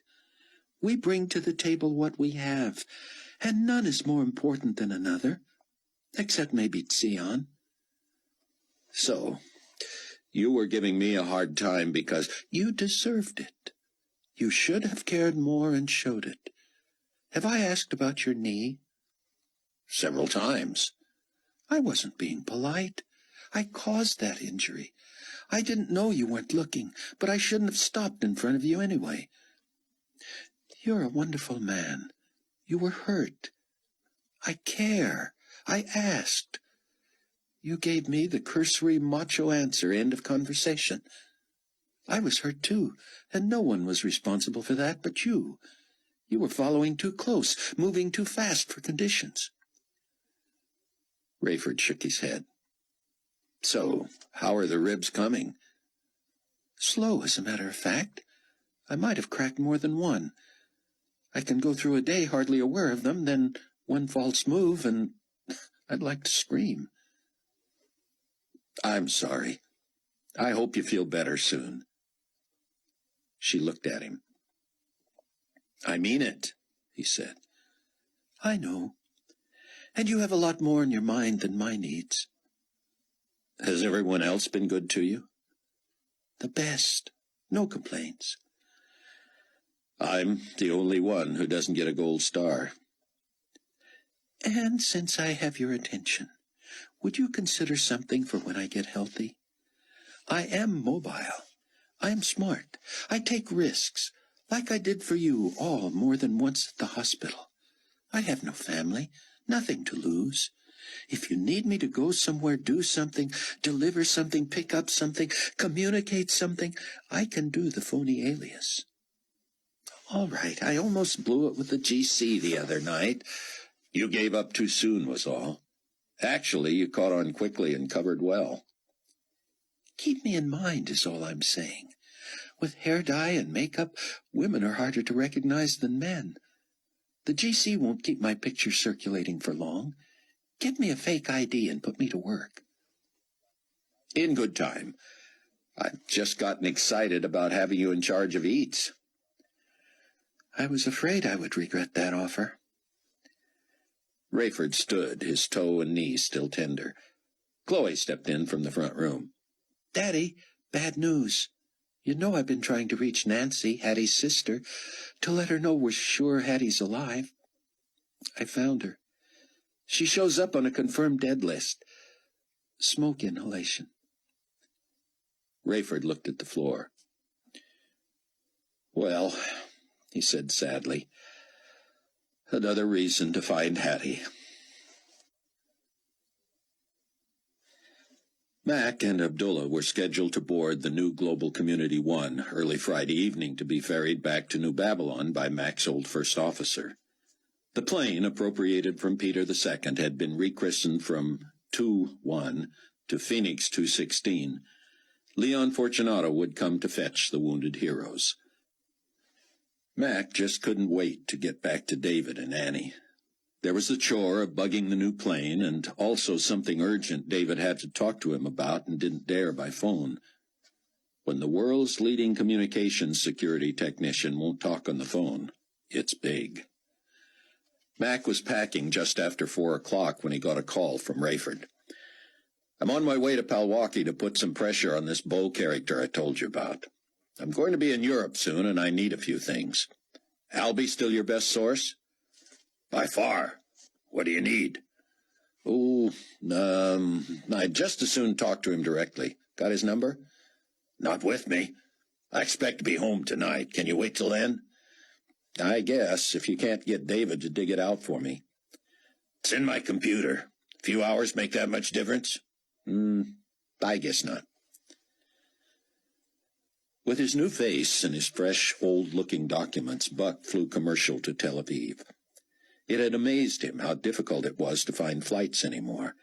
The plague of smoke and fire and sulfur continued to ravage the earth, and virtually every aspect of life was affected. The rapture itself had changed the face of society, and life had not been the same since the great earthquake either. But Buck knew it would get worse. Virtually everyone had lost someone. He found it hard to leave Chloe and the baby. He had been with them more than 10 months from the moment of Kenny's birth. Buck couldn't imagine the bond he developed and was shocked at how he physically ached to hold the baby. He had known that longing for Chloe, and sometimes it had nearly driven him mad. Somehow with Kenny it was even more intense. On the plane, an Asian woman a few rows behind him held a small boy, probably a few months younger than Kenny.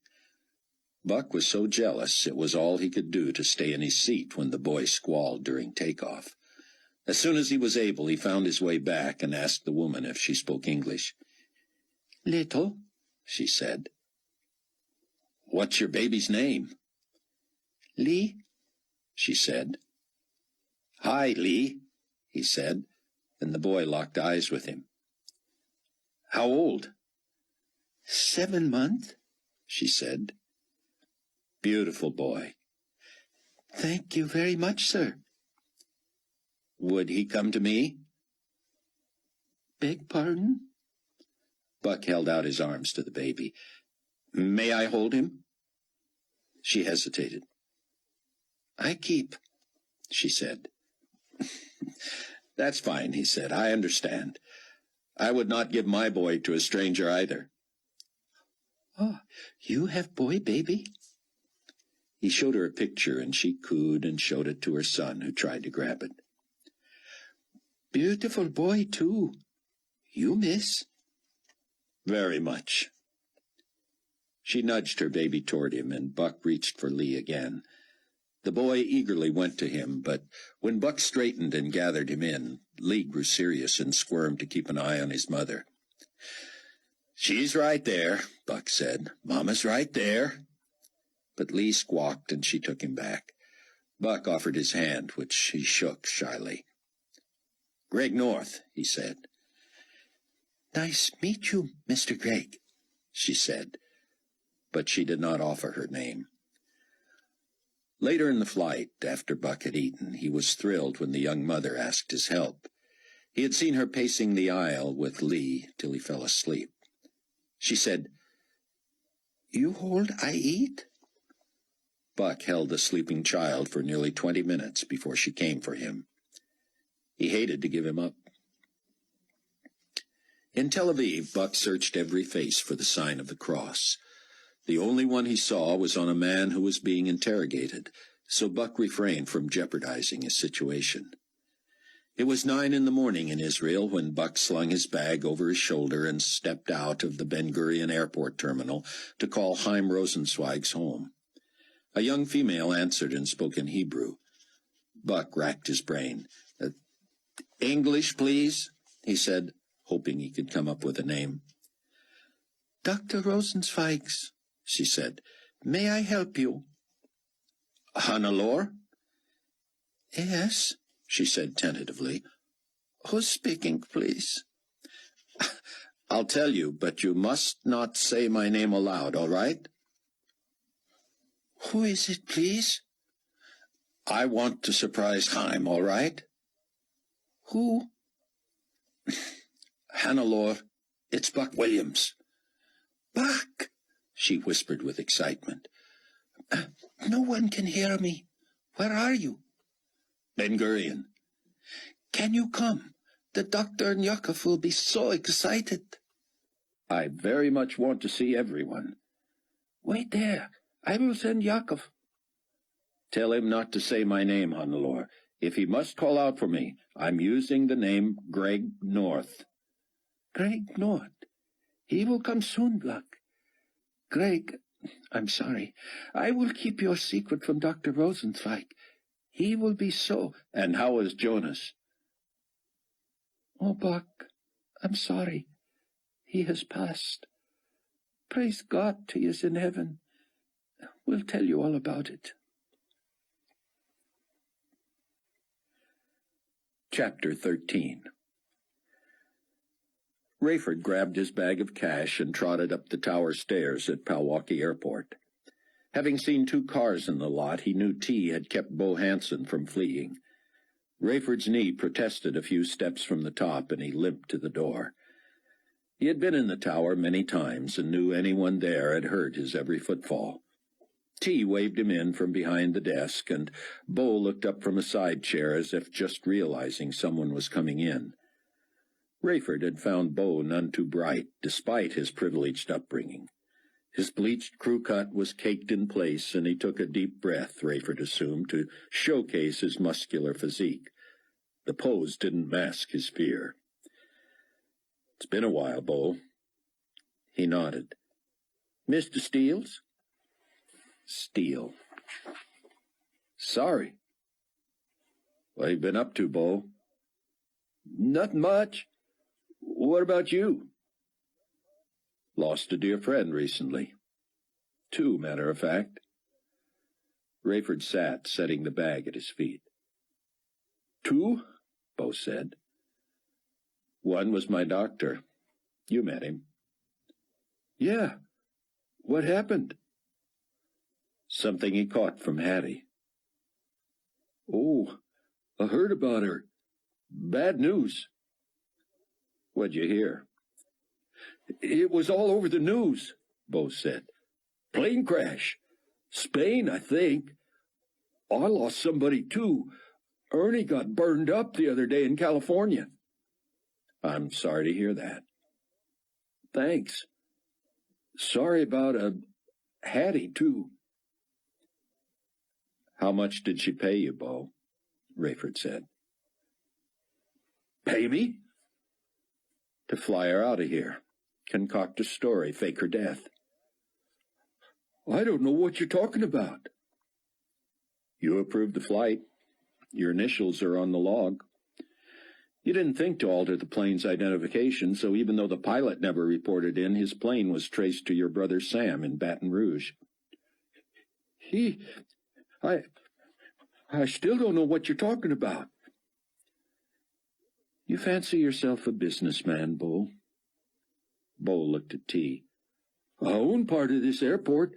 I do all right. 5%, T clarified. Bo looked stricken. I have other holdings, other interests, other concerns. Wow, Rayford said. Impressive words.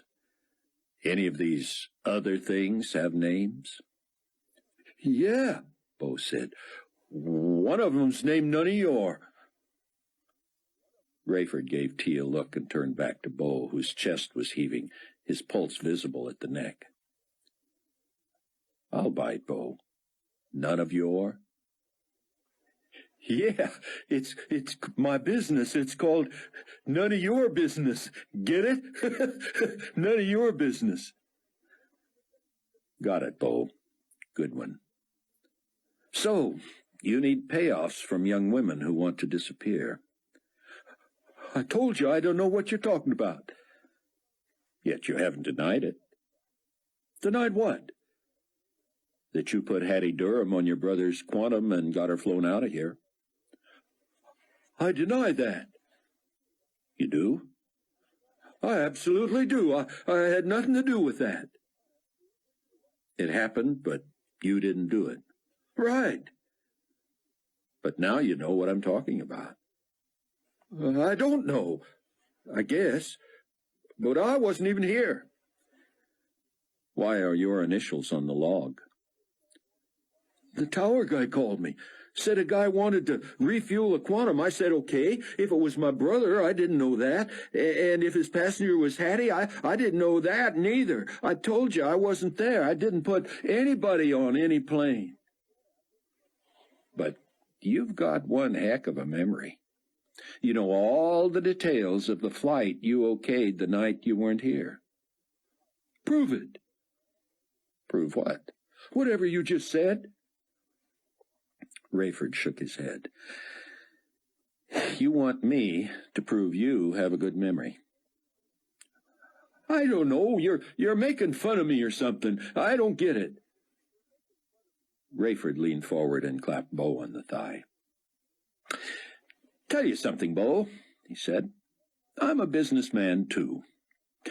What if I were to tell you I don't have a problem with Hattie flying off to Europe, or even pretending to be dead? Bo shrugged. Okay. She's a grown woman, has her own money, makes her own decisions. She doesn't report to me. I mean, I care about her. She's not really well. Isn't making smart decisions these days, but that's her right, isn't it? Bo nodded solemnly. But see, I need to find her. Can't help you.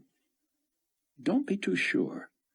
I need to talk to her, give her some news she has to hear in person. Now, what am I going to do, Bo? How am I going to find her?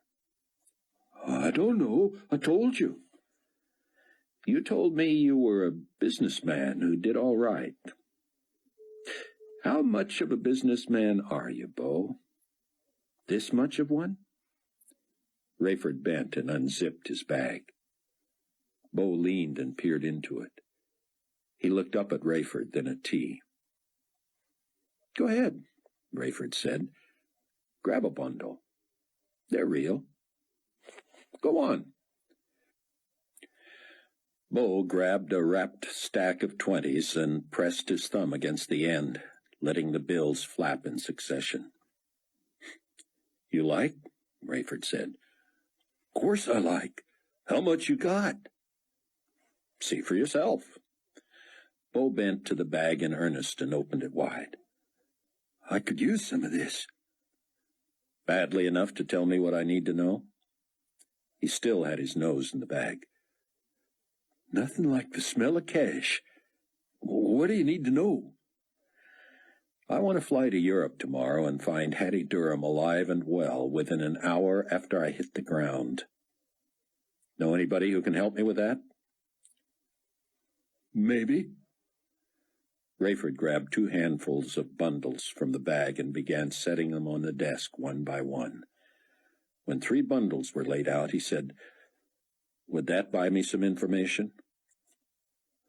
A little. Like what? France. City? More. Rayford set another bundle. Coast. You drive a hard bargain. North or south? Yes. With every question, Rayford added cash. Finally, he narrowed it to city on the English Channel. Le Havre. You've got a lot of money sitting there, Rayford said, but every bill goes back into the bag without an exact address, who she's with, and what might otherwise surprise me. You write it down, I leave this money with T. Hey, you're Welchin'. And when I find her, I tell him, and you get the dough. But you've got to write it down. It's already written down, Bo said, and he produced it from his wallet. Everything Rayford needed was hand-printed in tiny letters. You'll keep me out of this, right? That I promise, Rayford said. Now, there is the matter of silence. Silence? You haven't proven good at it, have you? Guess not. I'm not good at it either. You said you'd keep me out of this. I assume you meant to not tell whoever is with Hattie or Hattie herself. That is what I meant. but my complete silence can be bought. Silence from who? The GC, of course. Defrauding an insurance company by a fake death, or even causing rescue workers to search under false pretenses, is an international Class X felony under global community law. It is punishable by life imprisonment. As a citizen, I am bound to report any knowledge of a felony. I'll deny it. I have a witness. He nodded to T, who was staring down at the desk. You're taking his side, Delaney? You're scum. T said, "This is between you and—" "Forget it," Bo said. "I'll take my chances. This is blackmail." "Bo," Rayford said, "can you reach that phone? You'd better call and report this extortion. And be sure to tell them what it is I'm blackmailing you over. You know, the felony." Bo snorted and folded his arms. "Oh, are you through with the phone?" Rayford said. "I need to report a crime." "You wouldn't dare. You're hiding out yourself." "They accept anonymous reports, don't they, T?" T did not respond. "Let's find out." Rayford lifted the receiver and began to push buttons. "All right, hang it up." "Are we businessmen again, Bo? Ready to negotiate?" "Yes." "How about I make it easy on you? How about I not let it cost you a penny you don't have yet? How's that?" Bo shrugged. "For instance, you don't have this yet." Rayford swept the bundles of cash off the desk and into the bag in one motion. "All right, fine. I'll just tell whoever I need to you'll never find Hattie Durham." Now, you see, Bo, I had considered that. It's just a little short-sighted. I'm holding the cards now. If Hattie's gone for any reason, you're an international fugitive. Believe me, I've been there, and you don't want that. Rayford thrust out his hand. "Nice doing business with you, Bo." And Beauregard Hanson, intellect that he was, shook Rayford's hand. "Hey," he said, yanking it away. "It wasn't nice doing business with you, you stupid guy." Bo slammed the door, marched down the stairs, slammed the tower door, slammed his car door, threw dirt and gravel as he spun out of the parking lot, raced out the gate, and ran out of gas. Rayford watched from above as he tried to flag down a ride. Yakov pulled to the curb at Ben Gurion and leaped from the Mercedes. "Greg!" he exulted, bear-hugging Buck. As soon as they were in the car, he said, "How are you, my brother?" "Worried about time, and eager to check in on you all." "Hannelore told you about Jonas." Buck nodded. "What happened?" "Well, tell me, have you seen the horsemen?" "No." "Believe me, you don't want to. Frightful things. They were rampaging to our neighborhood while Jonas was in the security booth. You know it?" "Sure." "A house burned across the street, and a man driving past was overcome by smoke. He passed out, and the car struck the booth. Chaim was most distressed. He did not believe we could see the creatures. He still thinks we are lying, but he laments Jonas's death. He says over and over, 'I thought he was one of you. I thought he would be protected.' And now he has gone from being very close, studying Dr. Ben-Judah's messages every day, to crying out at all times of the day and night, 'It's not true, any of it, is it? It's lies, all lies.' And Buck, he has done something strange. We know he is old and eccentric, yet he is still brilliant. But he has purchased a wheelchair. Motorized, very expensive." "Does he need it?" "No, he is recovered from the locust thing. He feels the current plagues like a man possessed, sitting by the window watching for the vapors. Will not go out, spends a lot of time in his workshop. You remember it?" Buck nodded. "But the chair?" "He rides around the house in it. When he gets bored on one floor, he calls me and a valet, and we must carry it to another floor for him. Most heavy. What's it all about? It is as if he is practicing with Buck. He was not good at first, always bumping things, could not back up, could not turn around, would get into impossible positions, then get angry and finally call us to help him pull it free. But he has become proficient at it. He never has to back up and start over. He can go to narrow places, turn around in a confined place. Quite remarkable. He is accomplished on every floor. He entertains himself, I think. What's he doing in the shop, Yahweh? No one knows. He locks himself in there for hours at a time. We hear filing, filing, filing. Metal? Yes, and we see the tiny shavings, but we never see what has been filed. He's never been good with his hands. He's a brilliant man, creative, analytical, but not one who spent time working with his hands. He still reads botany and writes for the technical journals, and he is studying biblical history. Buck shot Yakov a double take as they pulled into Heim Street. You're not serious. He is. He compares text against the Bible and against what Zion teaches. He and Zion have corresponded. I know. That's why I'm here. Zion is very concerned for him, believes he's close. I thought he was too, Buck. The believers surrounded him after you left. But then he watches the news and finds himself so disappointed in Carpathia. He feels betrayed, feels Israel has been betrayed. He cannot get through to Nikolai, is always stopped short by his commander. Fortunato. Yes, most troubling. You will be alarmed at how he's aged, Buck, but it will lift his spirits to see you. Anything else? Not that I can think of. Oh, wait, yes. Do not mention strokes. Strokes? You know, when the body... I know what a stroke is, Yakov. Why would I ever mention such a thing? He seems to have become obsessed with the subject.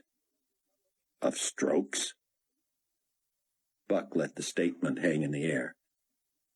Whatever for? He is beyond us, Buck. We have given up understanding him. A distant relative has had a stroke, and he has seen pictures of the man. A pitiful change. He must fear that for himself. That is not like him, you know. The Global Community Palace complex had become depressing. About 15% of the employees had been killed by smoke, fire, or sulfur. Carpathia publicly blamed Sion Ben Judah. Newscasts carried sound bites of the potentate averring, "The man tried to kill me before thousands of witnesses at Teddy Kollek Stadium in Jerusalem more than a year ago.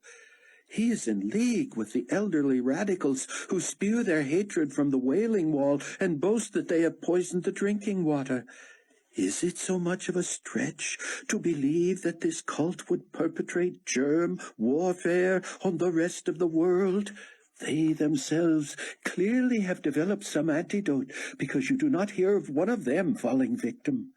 Rather, they have concocted a myth no thinking man or woman can be expected to swallow. They would have us believe that our loved ones and friends are being killed by roving bands of giant horsemen riding half horses, half lions, which breathe fire like dragons. Of course the believers, the saints, the holier-than-thous can see these monstrous beasts. It is we, the uninitiated, in truth the uninoculated, who are blind and vulnerable. The Ben-Judahites cannot persuade us with their exclusivistic, intolerant, hateful diatribes, so they choose to kill us." David's own department was slowly being decimated. Survivors, scared to be outdoors and yet no less vulnerable indoors, worked double shifts and still walked around in terror. Whatever joy David and Annie might have had in the first love stage of their relationship was dampened by the travail of so many. Those who knew them, who might have been excited for them and encouraged them, now considered personal relationships trivial. And as much as David and Annie loved each other, they couldn't argue that point. People were dying and going to hell. David was so saddened that he seriously considered escaping the palace with Annie and going somewhere where they could help evangelize people before it was too late. Annie helped him realize anew the unique position he was in. They sat in his office one night, hunched over his computer, holding hands. A simple Y-clip allowed them both to listen in on a conversation between Leon and Peter II in Peter's office at the Faith Palace. Carpathia's day is past, Leon. Now you must stop reacting that way every time I use other than those ridiculous titles you two have thrust upon each other. But you insist on being called... I have earned my title, Leon. I am a man of God. I head the largest church in history. Millions around the world pay homage to my spiritual leadership. How long before they demand that I lead them politically as well? The religious Jews and the fundamentalist Christians are the only factions who have not brought themselves into step with Enigma Babylon faith. Factions? Pontiff, we estimate that 1 billion people access Ben Judah's website every day. Ah, that means nothing. I am one of them. How many of those are devotees? I certainly am not, yet I have to keep tabs on their nonsense. I have been patient with them, allowed them their uniqueness and dissidence in the name of tolerance. But that day is closing. I have begged Carpathia to make it illegal to practice religion outside the one-world faith. Soon I will step up the punishment for the same and dare him to do something about it. Does he really want to go on record as encountering the most beloved religious figure of all time? My people expect no less of me than to take swift, definite action against intolerant apostates. But you believe Carpathia himself is deity. Yes, I do. Worthy of worship. I do, Pontifex. Why, then, is such a God-man impotent in the face of the two preachers? They have made him a laughingstock. But he negotiated with them and gave away the store. He said himself he had upheld his end of the bargain, refusing to persecute believers if the two so-called witnesses would let the Israelis drink water instead of blood. Well, they may be drinking pure water, but they are also choking to death in droves. Who's been made the fool, Leon? No answer. You can't say it, can you, Leon? You can't admit your godlike boss is incapable of doing the right thing. You yourself would not stand for such insolence from your subjects. Rest assured, whoever those two codgers are, wherever they're from, and whatever magical powers they tap into, they are not above the law. They are subject to the global community. And if Leon Fortunato were potentate, that problem would have been taken care of long before now. Am I right? Huh, Leon? You'd do what I would do, wouldn't you? You'd have those two eliminated. No response. Once I do that, Leon, you'll want to stay close, hear me? Stay close. If I am beloved now, if revered, if deferred to, imagine my subjects when I rid them of these plague-mongers. Admit it, Leon. Nikolai is biding his time, isn't he? Waiting them out. Now there's courage. There's diplomacy. There's impotence. Defend him, Leon. You can't, can you? You can't. I must hurry to another appointment, Pontifex. But I must say that when I hear you speak so decisively, I do yearn for a return to that kind of leadership. There are regional potentates who agree with you, Leon, Matthews said. Well, if I may be perfectly frank, Pontifex, a man in my position would have to be deaf and blind to not see how the potentates to a man venerate you. Neither am I blind to their respect, Leon. I appreciate knowing you recognize it as well. I should like to think they would welcome my leadership in areas other than just spiritual. Chapter 14. The new computers had been installed, and David Hasid's depleted workforce was grinding away. Bright young minds combined with the latest technology, driven and analyzed by the computers to try to get a bead on the origin of the transmissions from Zion Ben-Judah and Cameron Williams. The former had become the best-known name in the world, save Carpathia himself. He disseminated encouragement, exhortation, sermons, Bible teaching, even language and word studies based on his lifetime of study. Buck, on the other hand, produced a weekly cyber magazine called The Truth. He, too, had a huge following, who remembered when he was the celebrated youngest senior writer for Global Weekly. He became publisher when all news outlets, print and electronic, were taken over by Carpathia, and the magazine had been renamed Global Community Weekly. When Buck's true sympathies were exposed and he became known as a believer in Christ, he became a fugitive. Linked with Carpathia's former lover, Hattie Durham, as well as with Zion Ben-Judah, he had to live in hiding or travel incognito. Buck urged his readers, "Keep your copy of Global Community Weekly, the finest example of newspeak since the term was coined. The day before each new issue, visit The Truth online and get the real story behind the propaganda the government has foisted upon us." David Hasid loved the reaction at the palace to Buck's weekly counters of GC Weekly. The truth was indeed the truth, and everyone knew it. David had written a program that allowed him to monitor every computer in the vast compound. His statistics showed that more than 90% of GC employees visited Buck's magazine website weekly, second in popularity only to the porn and psychic sites. Using the enormous satellite tracking dishes and microwave technology, it was theoretically possible to trace any cyberspace transmission to its source. Most clandestine operators moved around a lot or built in anti-tracking shields that made detection difficult. Besides having helped design the transmission protocol for the stateside Trib Force, David took double precautions by inserting a glitch into the computers in his department. The complicator was purely mathematical. A key component in plotting coordinates, of course, is measuring angles and computing distances between various points. On paper, such calculations would take hours.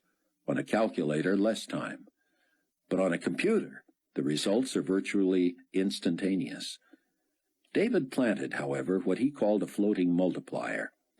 In layman's terms, any time the computer was assigned a calculation, a random component transposed side-by-side digits in either the third, fourth, or fifth step. Not even David knew which step it would select, let alone which digits. When the calculation was repeated, the error would be duplicated 3 times in a row, so checking the computer against itself was useless.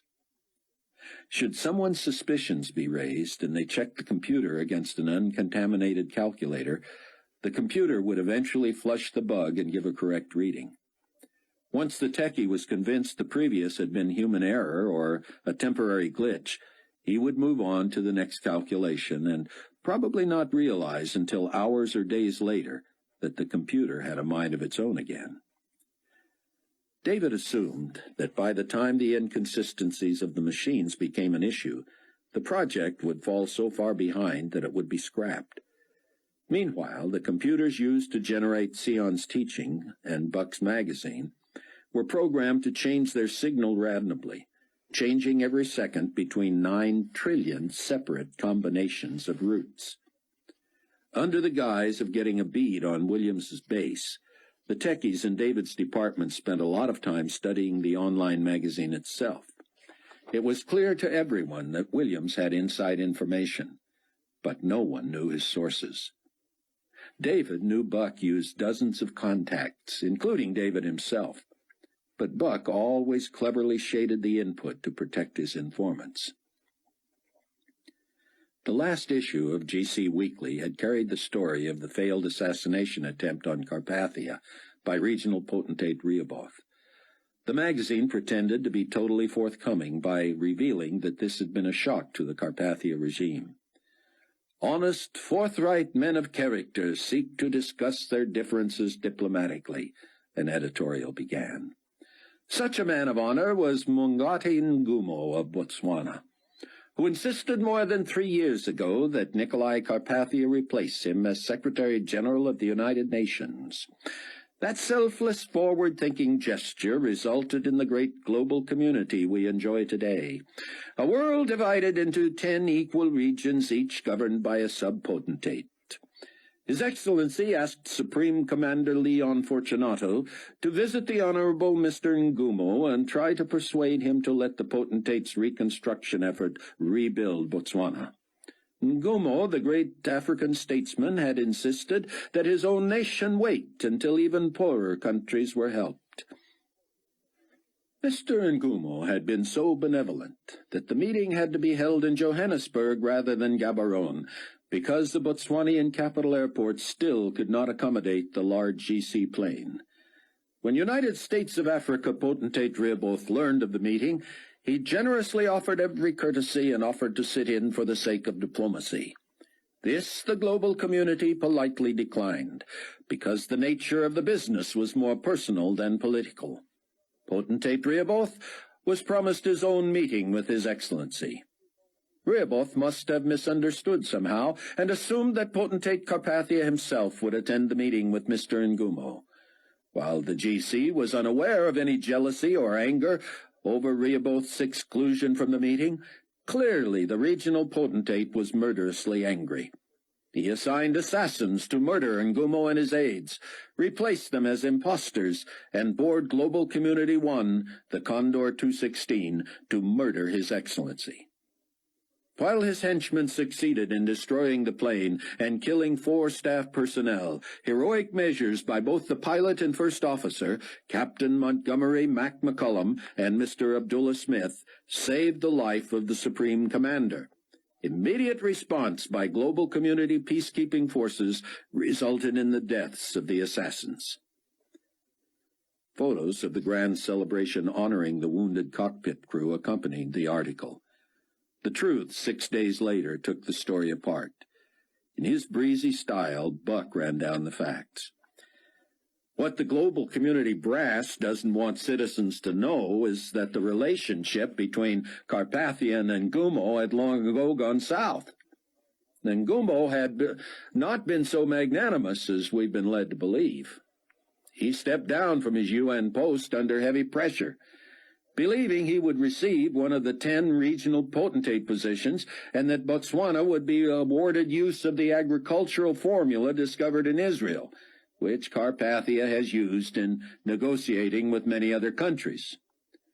Ngumo had gone from near deity to pariah in his own homeland because of the shameless neglect on the part of the global community. The formula was never delivered.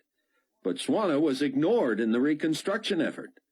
Ngumo saw his potentate status bestowed instead on his arch-rival, the despot Rehoboth, who had pillaged his own nation of Sudan and made multi-millionaires of his many wives and offspring. He was so unpopular in Sudan that he located the opulent GC Regional Palace in Johannesburg rather than Khartoum, as inconveniently non-central as he could have without placing it in Cape Town. The GC knew Rehoboth and Ngumo were bitter rivals, and by deliberately scheduling a high-level meeting on board GC-1, they forced it into Rehoboth's own turf. Rehoboth assumed Carpathia was on board and vulnerable to attack because Ngumo thought he was on board as well. This ruse to slap Ngumo in the face also fooled Rehoboth, who had been invited to join the meeting as yet another surprising insult to Ngumo. Personnel who escaped with their lives were more lucky than heroic. GC peacekeeping forces had been swayed by Rehoboth and did not respond for several minutes after the plane was fired upon. The assassins were not shot. One fled, and 2 died from the smoke and fire and sulfur plague, as did many others that day. Rehoboth knew enough to stay at his palace during what he hoped was Carpathia's execution. When it went awry, and he himself was eliminated, the peacekeeping forces once again immediately fell into line and finally contained the area. The deaths of Rehoboth's entire family, attributed by the GC to the plague, were clearly executions. Thus far, the plague has killed roughly 10% of the Earth's population.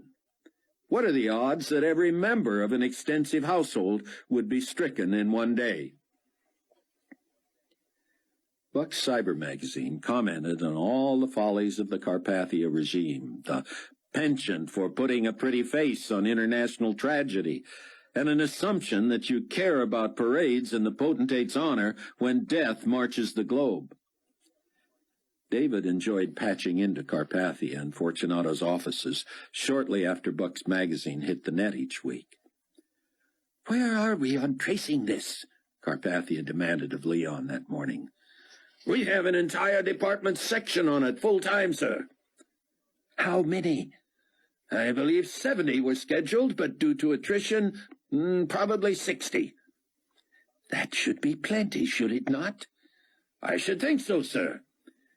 "Where is he getting his information? It is as if he is camped outside our door." "You said yourself he was the best journalist in the world." "This goes beyond skill and writing ability, Leon. I would accuse him of making this up, but we both know he is not."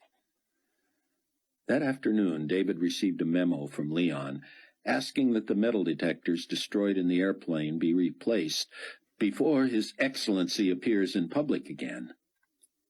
That gave David an idea.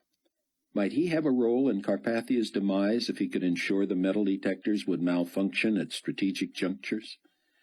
If he could make computers whimsical, could he make metal detectors fickle? He wrote back, "Supreme Commander Fortunato, I shall have the new metal detectors delivered and operational and stored on the Phoenix 216 within 10 days. In the meantime, I have a crew thoroughly going over every detail of the plane, so it meets the standards of the potentate. I am personally overseeing this with the input of the cockpit crew." David and Annie, along with Mac and Abdullah, both slowly mending, spent their off hours planting a bugging device in the Phoenix 216, so sophisticated that it delivered near recording studio sound quality to the headsets of both pilot and first officer. When it was finished, David asked his top technicians to check the plane for bugs. A unit of 4 experts combed the fuselage for 6 hours and judged it clean. Rayford was bemused by Bo Hansen standing outside the Palwaukee gate, trying to flag down help. "What an idiot," he said. T, still sitting behind him at the tower desk, said, "What's he doing?" "Hitchhiking, I think. Ran out of gas." He turned around to reach for the phone. "Well, I've got to tell Dwayne Tuttle how to get here." T was rising. "Don't get up," Rayford said. "It'll be a short call." "I've got something I have to do anyway," T said. "Then can we talk?"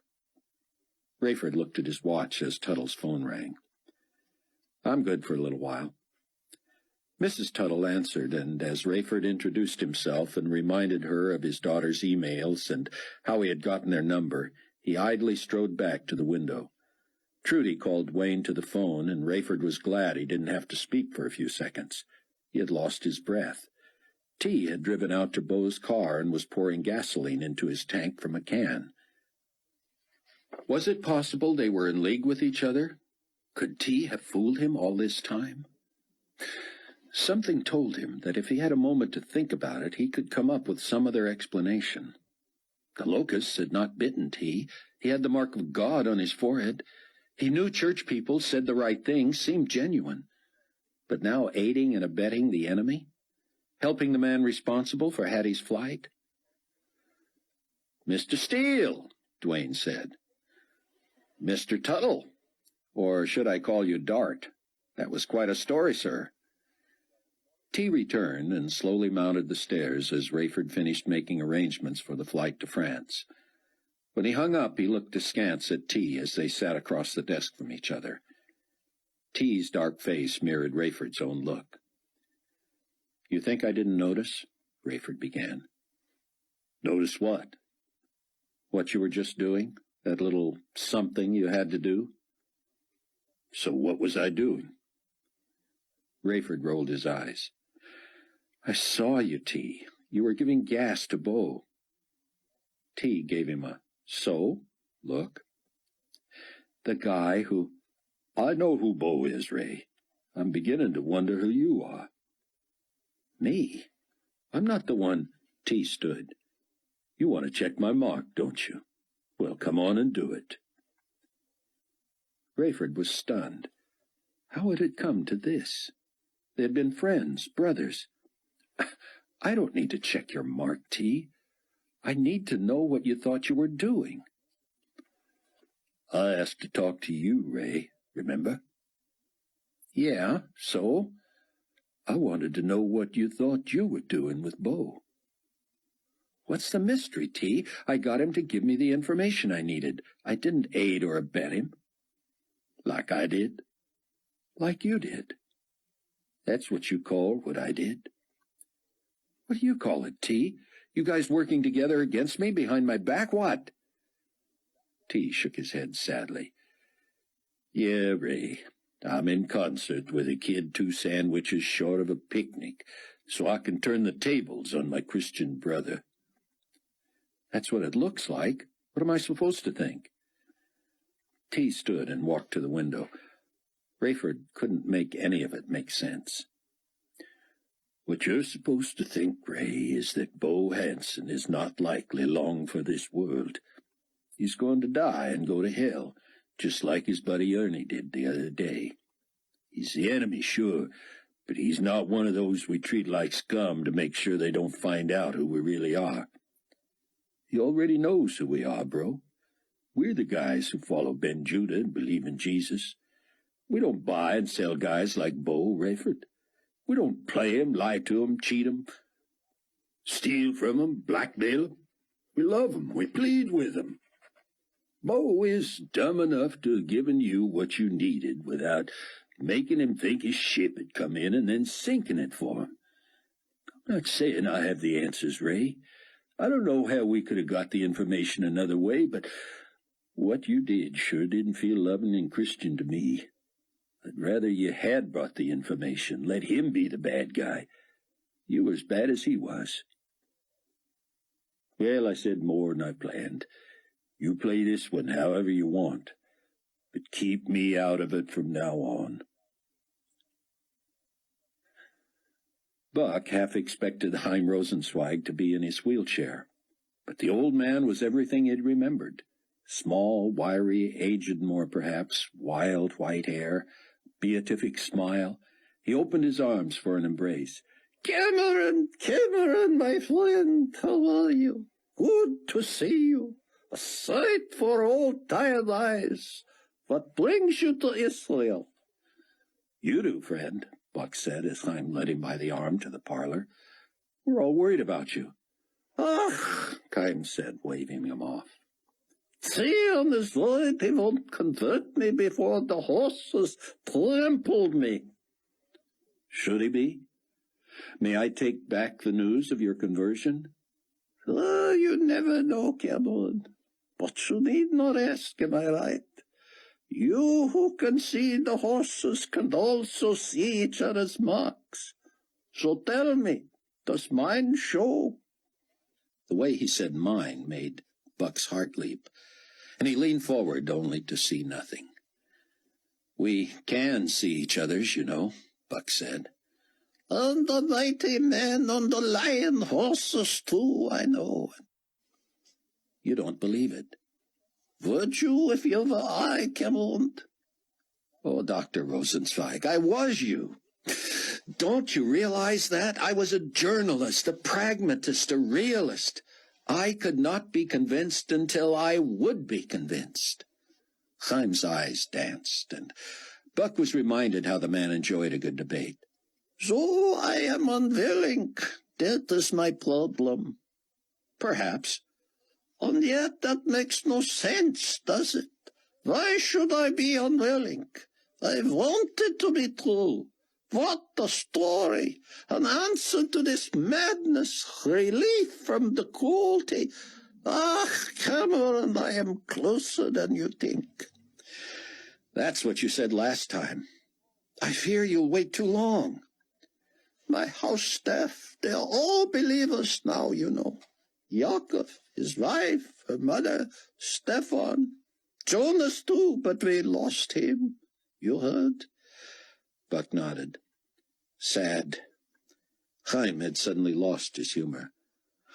You see, Cameron, these are the things I don't understand. If God is personal, like you say, cares about his children and is all-powerful, is there not a better way? Why the judgments, the plagues, the destruction, the death? Zion says we had our chance. So now it's no more Mr. Nice Guy. There's a cruelty about it that hides the love I am supposed to see.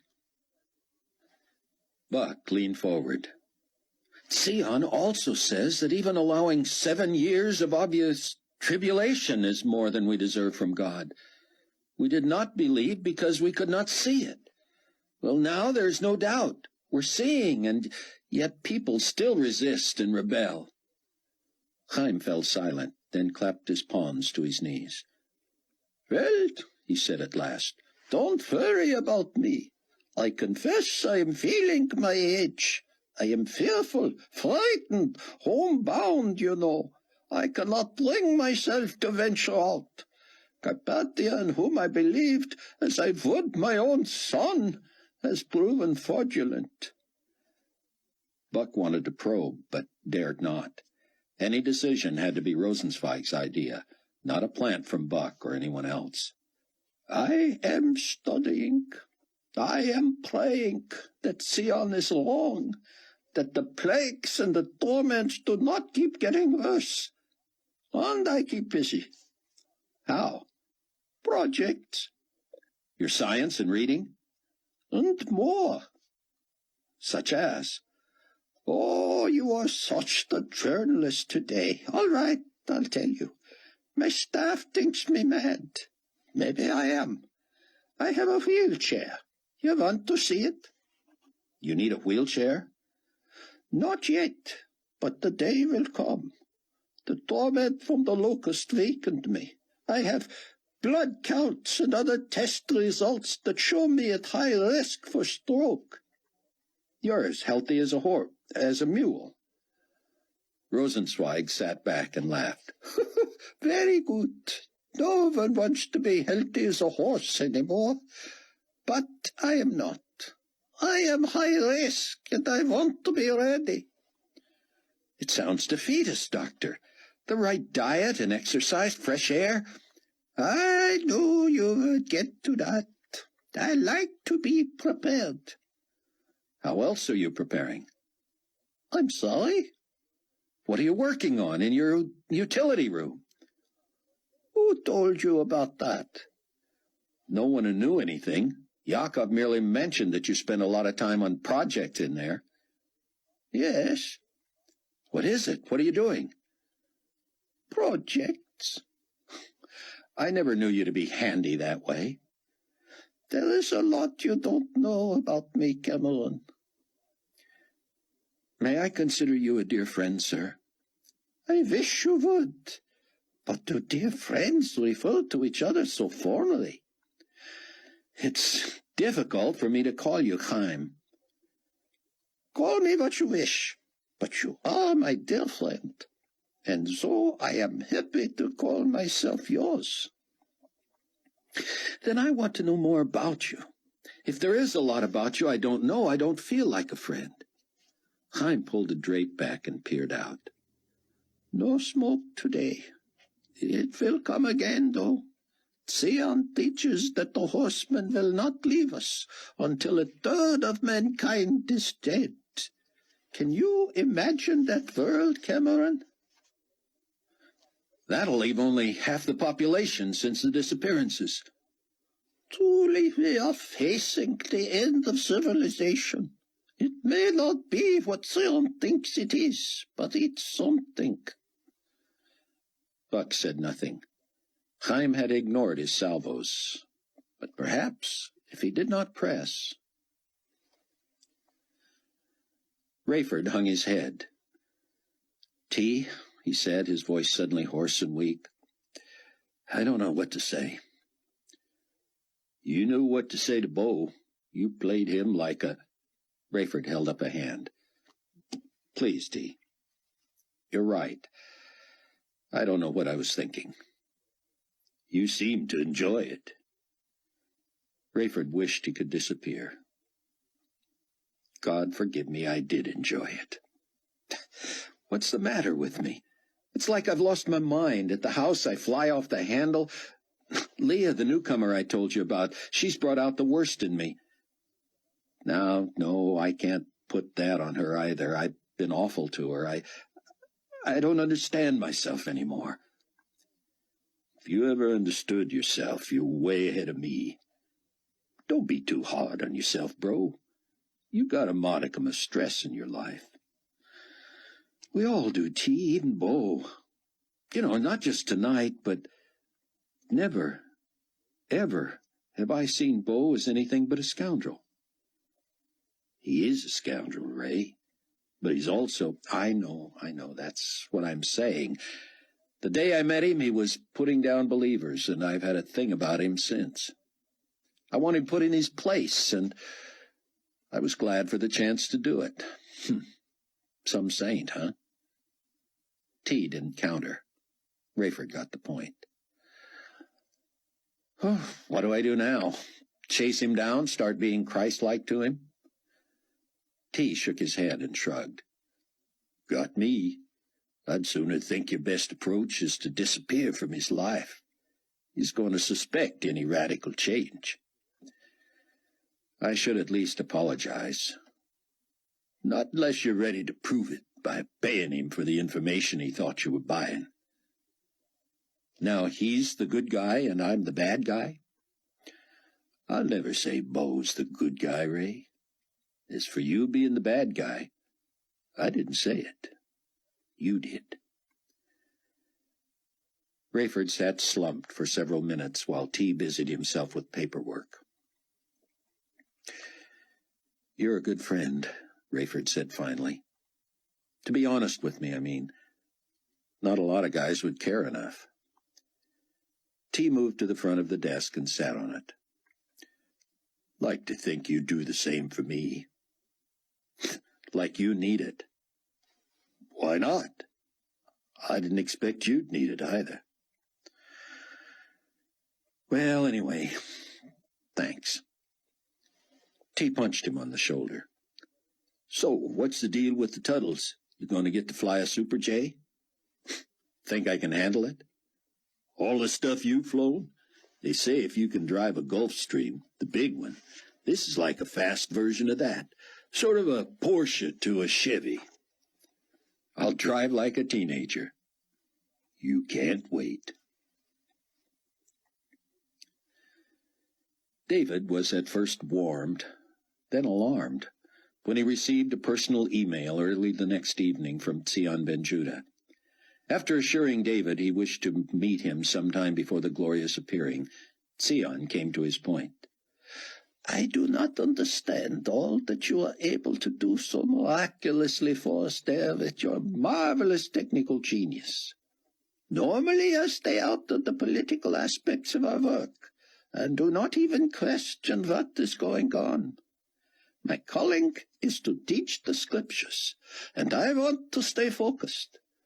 Dr. Rosenzweig, whom I am certain you have heard of, taught me much when I was in way over my head in university botany. My specialty is history, literature, and languages. Science was not my field. Struggling, I finally went to him. He told me the main thing is to keep the main thing the main thing. In other words, of course, focus. So, I am here focusing and letting Captain Steele and his daughter put together the co-op. Buck Williams, his magazine, and the occasional furtive mission, and so forth. But Mr. Hasid, they have a problem. I let Captain Steele run off on his mission to track down Hattie Durham. I know you have been kept abreast, without asking him what he had found out about Carpathia's knowledge of her whereabouts. No one but the uncaring public believes she went down in a plane.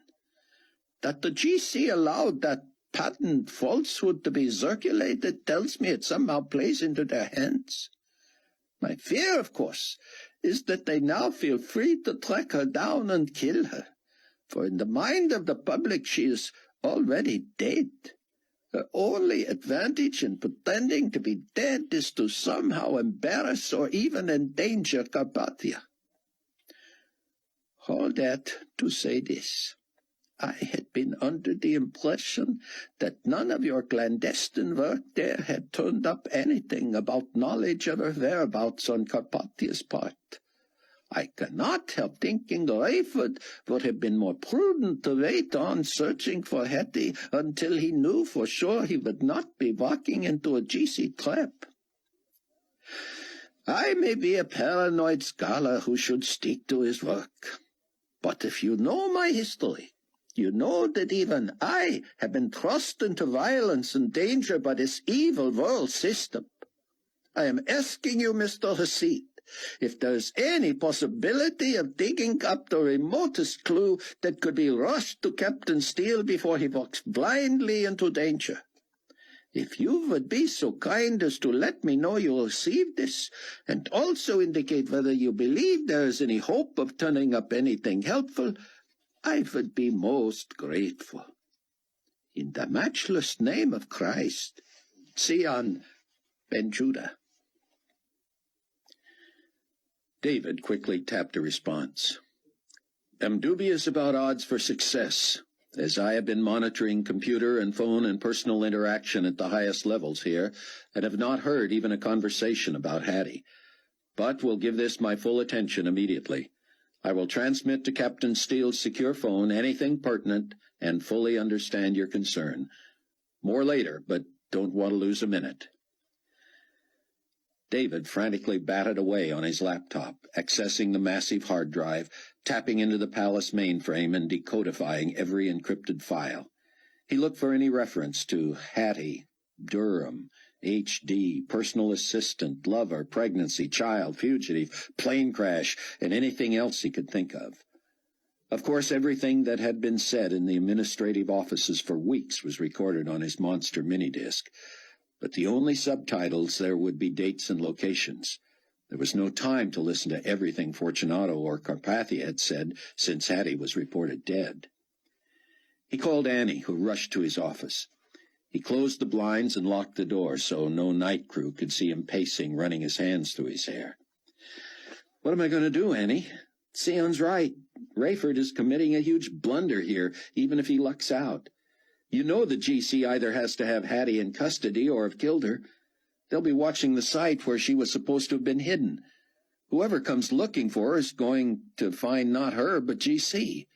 She just bait. Rayford had to know that." "You'd think," she said. "Help me," he said. "It's not that I don't want to, David, but I agree you're looking for the proverbial needle, and what were these stateside people thinking? That the GC bought the phony crash story? Surely they knew better. I didn't know Rayford had finally gotten a beat on her until he was already gone. Why wouldn't he have come to me for one last effort to dig up GC intelligence? She shook her head. How secure are you, David? Sorry, what? You're in their computers, their offices, their plane, on their phones. Has anyone even begun to suspect you yet? He shook his head. The computer installation slowdown should have raised a flag, but I didn't sense suspicion from Leon. If I had to guess, I'd say I'm in solid with them. I have too many irons in the fire to not get burned eventually, but for now I'm golden here. There's your answer then, superstar. Don't make me guess. Rayford's in the air. Just ask them. Come again? Go straight to Leon. Tell him it's none of your business, but you've been noodling the plane crash news. You've always admired his insight and wisdom and street smarts. You know the drill. Suggest maybe that plane crash wasn't all it appeared, and say you want his take on it. Annie, you're a genius.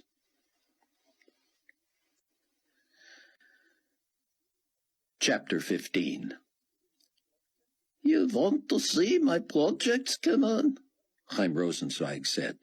That would make you happy, make you feel like more of a friend. It would. Promise you won't think me batty and old eccentric as my house staff does.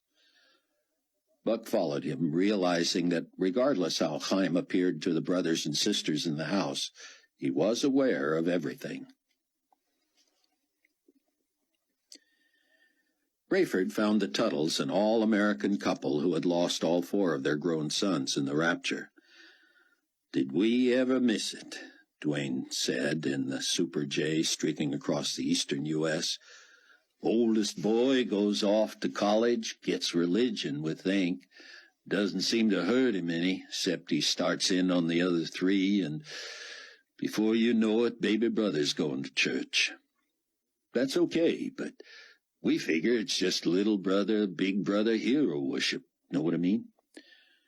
Then the middle boys get invited to some church deal they probably wouldn't have gone to if their brothers hadn't already been Christians. They get asked to play on the church basketball team, go off to a week camp, and come back saved. Man, I hated that word. They used it all the time. I got saved, he got saved, she got saved, you need to be saved. I love those boys like everything, but...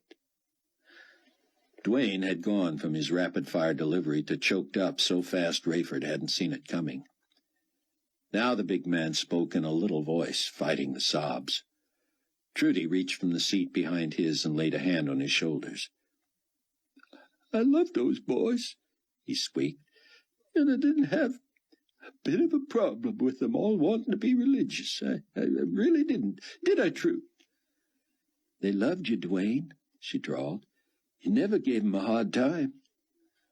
"But they gave me a hard time, see? They was never mean, but they was pushy. Told 'em it was all right with me, as long as they didn't expect me to start going to church with 'em. Had enough of that as a kid. Never liked it. Bad memories. Their type of church was better, they said. I says, fine, you go on then, but leave me out of it. They told me their mom's soul was on my head. That got me mad. But how do you stay mad at your own flesh and blood when, even if they're wrong, they're worried about their moms' and dads' souls? Rayford shook his head. You don't. You sure don't. They kept after me. They got their stubbornness from me, after all. But I was good at it, too. And I never caved. True almost did, didn't you, hon? Wish I had. Me too, sweetie. We wouldn't have met Mr. Steele here till heaven, but I'd just as soon be there than here even now, all things considered. You too there, Cap? Me too, Dwayne. You can guess the rest. Before we ever go to church one time, thing they told us might happen happened. They were gone. We were left. So where'd we go first? Church. Church? Not so stubborn now, are we? Doesn't sound so lame to be saved now, does it? Hardly anybody left that place, but all we needed was one who knew how a person gets saved. Mr. Steele, I'm an actor myself. Well, aircraft salesman and demonstrator, but always acting on the side since college. Specialize in voices. Mac told me about your Aussie. Yeah, right, like that. He liked that, did he? I don't know that he was feeling good enough to appreciate it, but he's sure you fooled Fortunato. A deaf turtle could fool that boy, Rife. You don't mind if I call you Rife, do you? I like to find shortcuts so I can get more words in a shorter time. Just kidding, but you don't mind, do you? My first wife called me that. She was raptured. Oh, then, maybe you'd rather not. No, it's all right. Anyway, Rafe, I'm a gregarious guy. I guess you figured. Salesman has to be. But I always put all of my theater training into it. I was known as a straightforward, opinionated guy, and people pretty much liked me, unless they was too sophisticated. If they was, I'd use the word was where I'm supposed to use were, like I just did there. Tweak 'em to death. So I'm this friendly, confident, outgoing guy who— Loud is the word you're looking for there, hun, Trudy said. Dwayne laughed as if at the first joke he'd ever heard. Okay, true. All right, Dad. I'm this loud guy. But you gotta admit I was a people magnet. Only I wasn't a church guy, okay?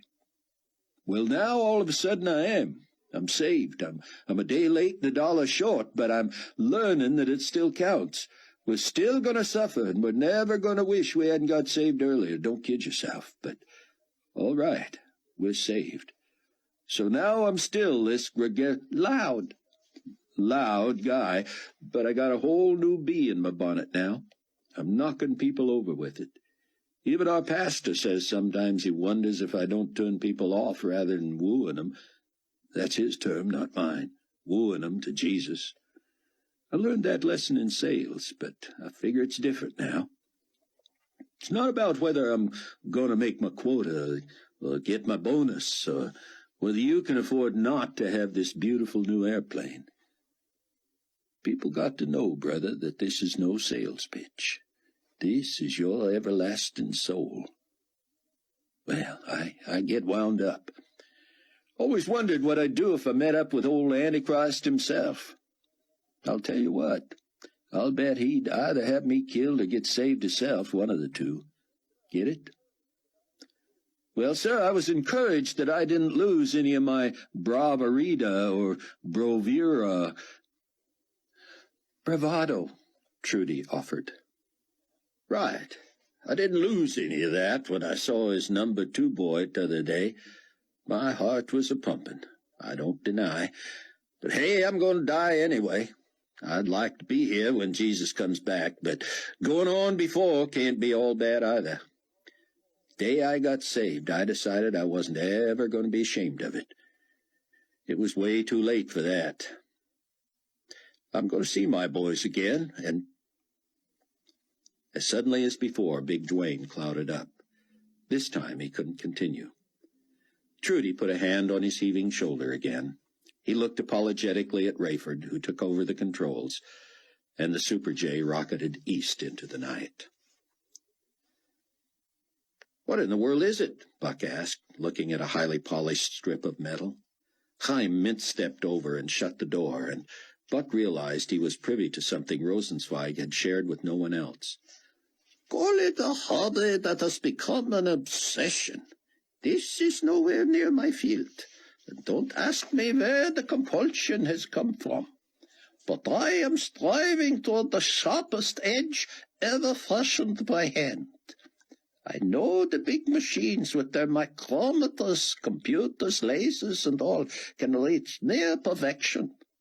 I'm not interested in artificially induced. I'm interested in the best I can do. My skill has outstripped my eyesight. With simple clamp-on angle setters, I am filing blades so sharp I can't see them with the naked eye.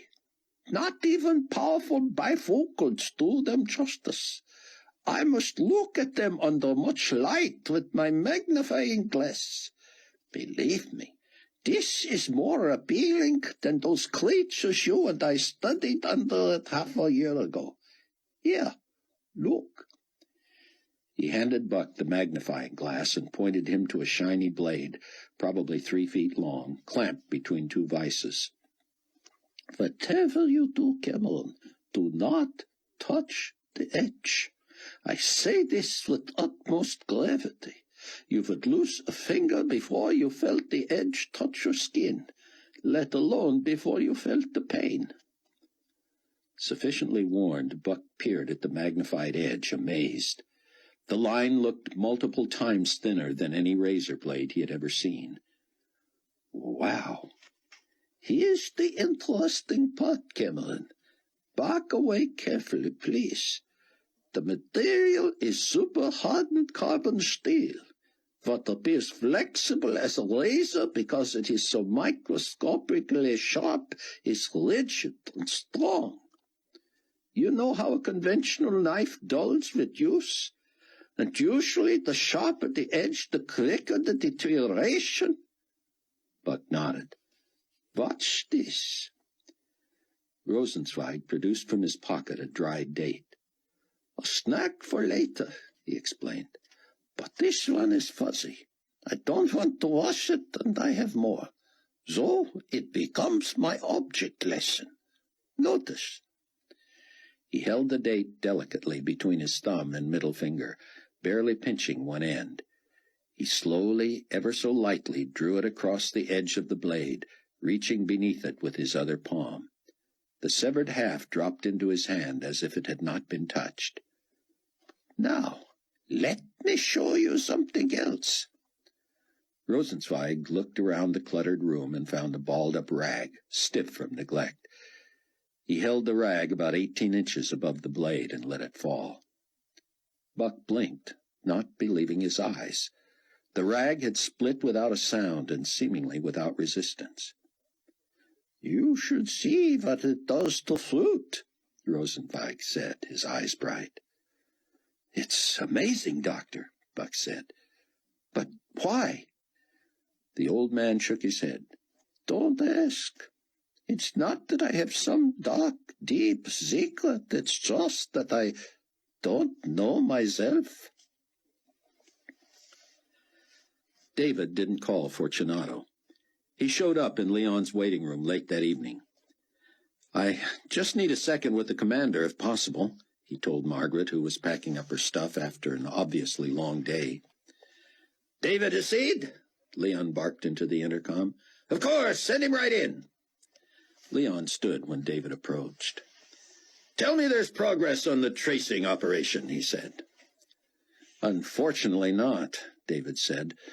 Those people must be using some technology no one has ever heard of. We're back to square one. Sit, Fortunato said. No thanks, David said. I'll just be a minute. You know I don't make a habit of bothering you about... Please, I'm all ears. About matters outside my area of responsibility. Fortunato's open look froze. Of course, there are many confidential matters at my level. I would not be at liberty to... Oh, I just had a suggestion, but it's none of my business. Proceed. Well, the death of His Excellency's former personal assistant recently. Fortunato squinted. Yes? That was tragic, of course. Yes? Well, sir, it wasn't a secret that the woman, Miss Durham. Hattie Durham. Go on. That she was pregnant and that she wasn't happy. The fact is, Hasid, that she was trying to extort money from us to keep quiet. His Excellency felt he owed her some recompense for the time they had, enjoyed together, and so a generous settlement was paid. Miss Durham may have mistaken that as money intended to guarantee her silence, but it was not. You see, she was never privy to anything that would threaten international security. Had no stories, true one anyway, that could have embarrassed the potentate. So when she sought more money, she was rebuffed, and yes, it's fair to say she was not happy. Well, thank you, sir. I know you told me more than I'm entitled to know, and you may rest assured I will keep your confidence. I just had a question about the whole plane crash thing, but it's really moot now, so I'll just thank you for your time. No, please, I'll tell you anything you want to know. It's kind of embarrassing because, like I say, I know it's not my area, really none of my business. I'd really rather not pursue it now that I think about it. David, please, I want your thoughts. Well, okay. I know that with someone of your ability and savvy here, nobody needs me worrying about security or public relations. We should all worry about those things all the time. It just seemed to me that the report of her death looked suspicious. I mean, maybe I've read too many mystery novels, but wasn't it a little too convenient? Was any wreckage ever found, any bodies? Just enough of her stuff to make it look like she died? David, sit down. Now I insist. That's good thinking. The truth is that Miss Durham's so-called fatal plane crash never happened. I put our intelligence enforcement chief on it as soon as word came in. And the fact is that Miss Durham, her amateur pilot, and the plane were quickly traced. The pilot unwisely put up a fight when our people asked to interrogate Miss Durham, and he was unfortunately killed in an exchange of gunfire. You understand that for reasons of security and morale, not all such incidents are covered in the press. Of course. Miss Durham is in custody. Custody? She's in a comfortable but secure facility in Brussels, charged with the false report of a death. She really is no threat to the global community, but we're hoping to lure her compatriots to her original hiding place. She will be released once they have been dealt with. Her compatriots? Former GC employees and Ben Judah sympathizers had provided her asylum when her presence was required in New Babylon. They are much more of a threat than she is. So she became bait, and it was her own fault? Precisely. And this trap, it was your idea? Well, we work as a team here, David. But it was, wasn't it? It's how you think. It's the street smarts. Fortunato cocked his head.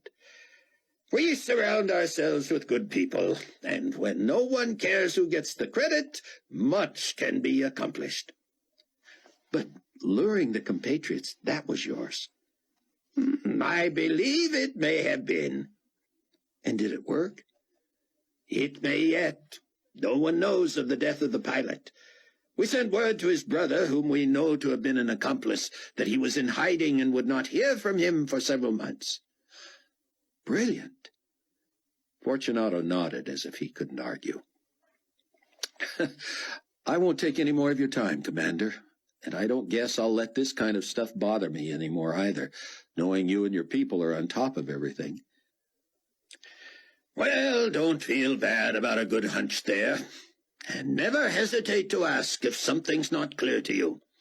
We put a lot of confidence in a person at your level, and with your scope of responsibilities. Not everyone has this kind of access or information, of course, so— Say no more, sir, David said, rising. I appreciate it more than I can say. Rayford had handled a huge chunk of the flying across the Atlantic, but that hadn't slowed Duane's oral output. Rayford enjoyed it, actually, though he would have appreciated getting to know Trudy as well. When it was finally time to turn the controls back to Duane, Rayford decided to place his call to Albie, shortened from Al B., which in turn had been shortened from Al-Basra. Albie was the chief air traffic controller at Al-Basra, a city on the southern end of the Tigris near the Persian Gulf. He was almost totally unknown far and wide as the best black marketer in the business. Mac had introduced him to Rayford, and it had been Albie who supplied the scuba equipment for Rayford's forage to the wreckage in the Tigris. Albie, a devout Muslim, hated the Carpathia regime passionately, and was one of the few Gentile non-Christians who also steadfastly resisted Enigma Babylon 1 world faith. His business was simple. To people he trusted with his life, he could provide anything for a price. That was double retail plus expenses, and if you were caught with contraband, he had never heard of you. Duane was, for the moment, uncharacteristically quiet, and Trudy was dozing. Rayford dug through his bag and used his ultimate phone, Mac's term for David's hybrid, because it could do anything from anywhere. The number was ringing when Duane noticed the equipment. "Now that there's what I call a phone." "Uh-huh. Yes, sir. That is a phone and a half. I'll bet that's got whistles and bells I'd never even heard of." And Rayford held up a finger and said, "I'll let you take a look at it in a minute." "I'll be counting the seconds, partner. I sure will." "Al-Basra Tower, Albie speaking." "Albie, Rayford Steele. Can you talk?" "From east at 4 knots. Your situation?" "I want to meet with you about a purchase." "Affirmative. Sorry for negative previous endeavor. First officer?" "Mac is recovering. I'm sure you heard about." "Affirmative. Hold, please." Albie covered the phone, and Rayford heard him speaking in his own tongue. He came back on. "I'm alone now, Mr. Steele. I was so sorry to hear of your wife." "Thank you." "I've also been very worried about Mac. I have heard nothing from him for a while. Of course, as captain now, he doesn't need my services as much. What can I do for you?" "I need a weapon, concealable but powerful." "In other words, you want it to do what it is intended to do." "You're reading loud and clear, Albie." "Very difficult. The potentate being a pacifist." "Means you're the only reliable source." "Very difficult." "But not impossible for you, right?" "Very difficult," Albie said. "Expensive, in other words." "Now you're reading me loud and clear." "If money were not an issue, does something come to mind?" "How concealable are we talking about? You want one that'll hide from a metal detector?" "That's possible." "Made of wood and plastic. Can fire 2 rounds, 3 tops, before it disintegrates. Limited range, of course. No kill power past 20 feet. This has to do the job from 30 yards. 1 shot. Mr. Steele, I have access to just the weapon. It is roughly the size of your hand. Heavy, thus accurate. Weight is due to firing mechanism, which is normally used in oversized high-powered rifles." "What kind of action?" "Unique. It employs both fuel injection and hydraulic vacuum." "Sounds like an engine. I've never heard of such a thing." "Who has? It propels a projectile at 2,000 miles an hour." "Ammunition?" .48 caliber high speed. Naturally soft tip, hollow point." "In a handgun?" "Mr. Steele, the air displacement caused by the spinning of the bullet alone has been known to sever human tissues from 2 inches away." "I don't follow." "A man was fired at with one of these pistols from approximately 30 feet away. The shot tore through his skin and damaged subcutaneous tissue in his upper arm. Doctors later determined that there were 0 traces of metal in the tissue. The damage had been done by the speed with which the air around the spinning bullet was displaced." "Oh, my. You know what I need to hear. Hundreds?" "Thousands." "1,000?" "Thousands, plural, my friend." "How many?" "Depends on where you take delivery, whether we meet, which I prefer." David was frustrated.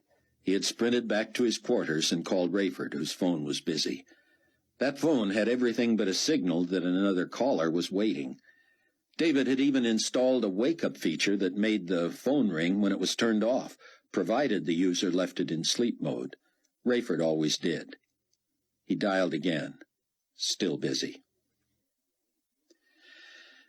I didn't intend to listen in there, Cap, but that sounds like quite a piece of hardware you're ordering. I like that you don't care if it's illegal. It's not like we're subject to the laws of the Antichrist. That's my view.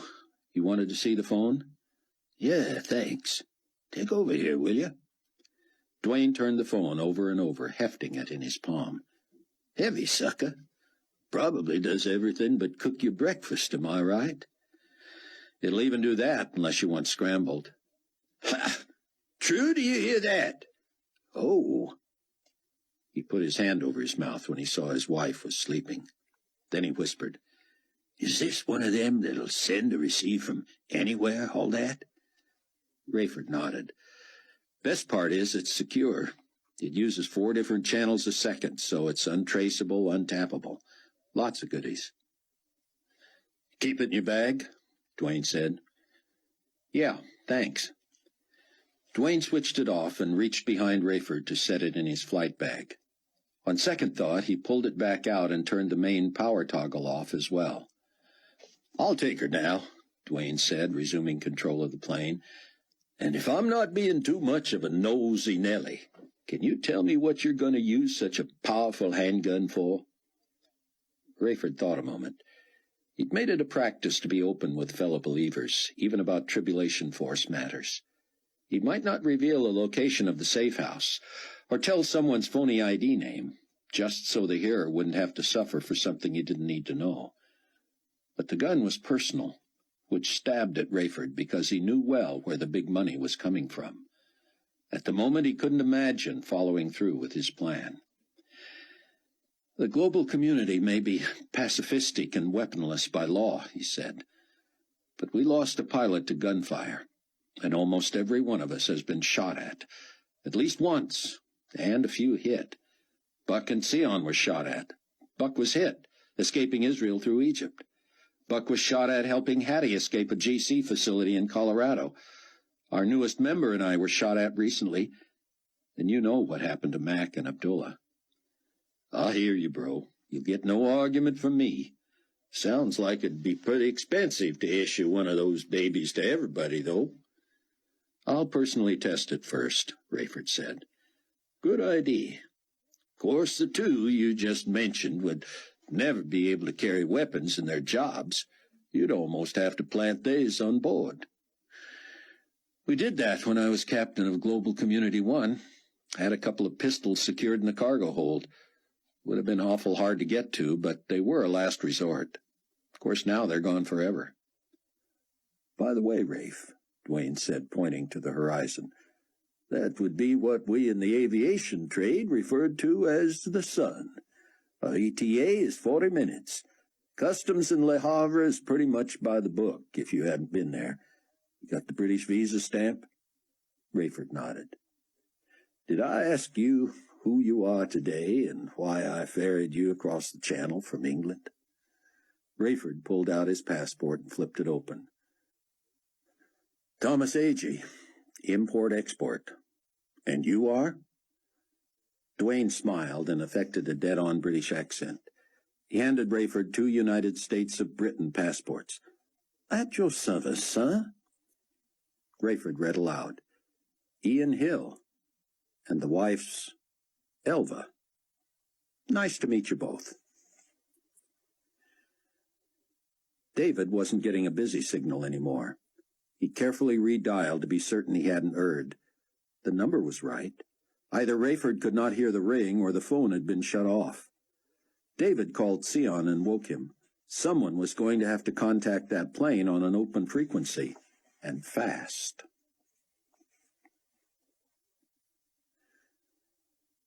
Chapter 16. Buck suffered from jet lag and the decision to stay up late with Dr. Rosenzweig. He had spent much of the night pleading with Chaim to come to Christ. It's the reason I'm here, Buck told his old friend. You must not put it off any longer. You're not getting younger. The judgments and woes get worse now until the end. Odds are you will not survive. Chaim had nearly dozed off several times, lounging on the couch across from Buck. I am at the crossroads, Cameron. I can tell you this. I am no longer an agnostic. Anyone who tells you he still is a liar. I recognize the great supernatural war between good and evil. Buck leaned forward. What then, Doctor? Can you remain neutral? Neutrality is death. Neutrality is a no vote. You pretend to leave the issue to others, but in the end you lose. There is so much I don't understand. Who, besides perhaps Sion, understands much of anything? We're all new at this, just feeling our way. You don't have to be a theologian. You just need to know the basics, and you do. The question now is what you do with what you know. What do you do with Jesus? He staked a claim on your soul. He wants you, and he's tried everything to convince you of that. What will it take, Chaim? Do you need to be trampled by the horses? Do they need to suffocate you with sulfur, set you afire? Do you have to be in terror for your life? Chaim sat shaking his head sadly. Doctor, let me be clear. Life will not get easier. We all missed that bus. It'll get worse for all of us. But for believers, it will be even worse than for unbelievers, because the day is coming. I know this part, Cameron. I know what Sion says about the mark necessary to buy or sell. So you are calling me to a life worse than the wretched existence mine has already come to be? I'm calling you to the truth. Your life may get worse, but your death will be the best. No matter how you die, you will wake up in heaven. If you survive until the glorious appearing, imagine. Those are the believer's options, Doctor. Die and be with Christ, only to return when he does. Or survive until his appearing. Chaim, we want you with us. We want you to be our brother, now and forever. We can't imagine losing you, knowing you are separated for eternity from the God who loves you. Buck could not hold back the tears. Sir, if only I could trade places with you. Do you not know how we feel about you, how God feels about you? Jesus took your place so you don't have to pay the price. Chaim looked up in surprise at the tears in Buck's voice. The alarm appeared to give way to some realization. Perhaps the old man had not known the depth of their feeling for him. Buck felt as if he were pleading God's case in God's absence. God was there, of course, but he apparently seemed distant to Chaim. I pledge this to you as I once did before to Sion, Chaim said. I will not take the mark of Nikolai Carpathia. If I should starve to death for taking that stand, I shall not be forced to bear a mark in order to live as a free man in this society. That was a step, Buck decided, but it wasn't enough. In the guest room, Buck had wept until he fell asleep, praying for Chaim. At 9 a.m, he was still exhausted. He had hoped to get another first-hand look at the two witnesses, but he promised Chloe he would stay on schedule and visit Lucas Miklos in Greece on his way back. The new friend they called Laszlos would be the key contact in that part of the world for the co-op. It was 7 a.m. in Le Havre when Brayford and the Tuttles bluffed their way through customs as Thomas A.G. and Ian and Elva Hill. Trudy was to rent a car and check into 2 rooms they had reserved at Le Petit Hotel, south of the city. It was an expensive, secluded place, unlikely to draw curious eyes. Dwayne would use another rental car to drop Rayford off a couple of blocks from the address on Rue Marguerite, where Bo Hansen had said his brother and Hattie were hiding out under assumed names. Rayford planned to simply show up at their apartment and talk them into opening the door by warning them that the GC was onto them and that they had to move. Rayford believed Hattie would deduce that Bo had led him to them and that thus the GC story must be true. Rayford would offer them a ride and to put them up in an obscure hotel if they were prepared to flee immediately. The three would rendezvous with Dwayne and improvise. Either in the process of getting into the car or by some scheme along the way, Rayford and Dwayne would ditch Samuel Hanson and let him fend for himself. He was the one with the plane. They could sort out their differences back in the States. Rayford wanted to surprise Hattie and Samuel as early in the day as possible, so he and Dwayne took the first available rental car. With a quick farewell to Trudy, who was to load all their bags into her car, they were off. Dwayne bubbled with ideas of how to outwit Samuel. "Are you sure you want to insert yourself this far into a tribulation force operation?" Rayford said. "Are you kidding me? I've been itching for some action ever since I got saved. Now listen, we can ditch this boy soon as we get in the car. You can tell him to step outside with you for a minute because, you've got a private message for him, like from his brother.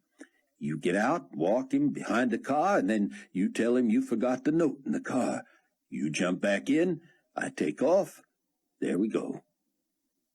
"Could work," Rayford said. "Or how about this one?" Dwayne said, following Rayford's directions as he sped through town.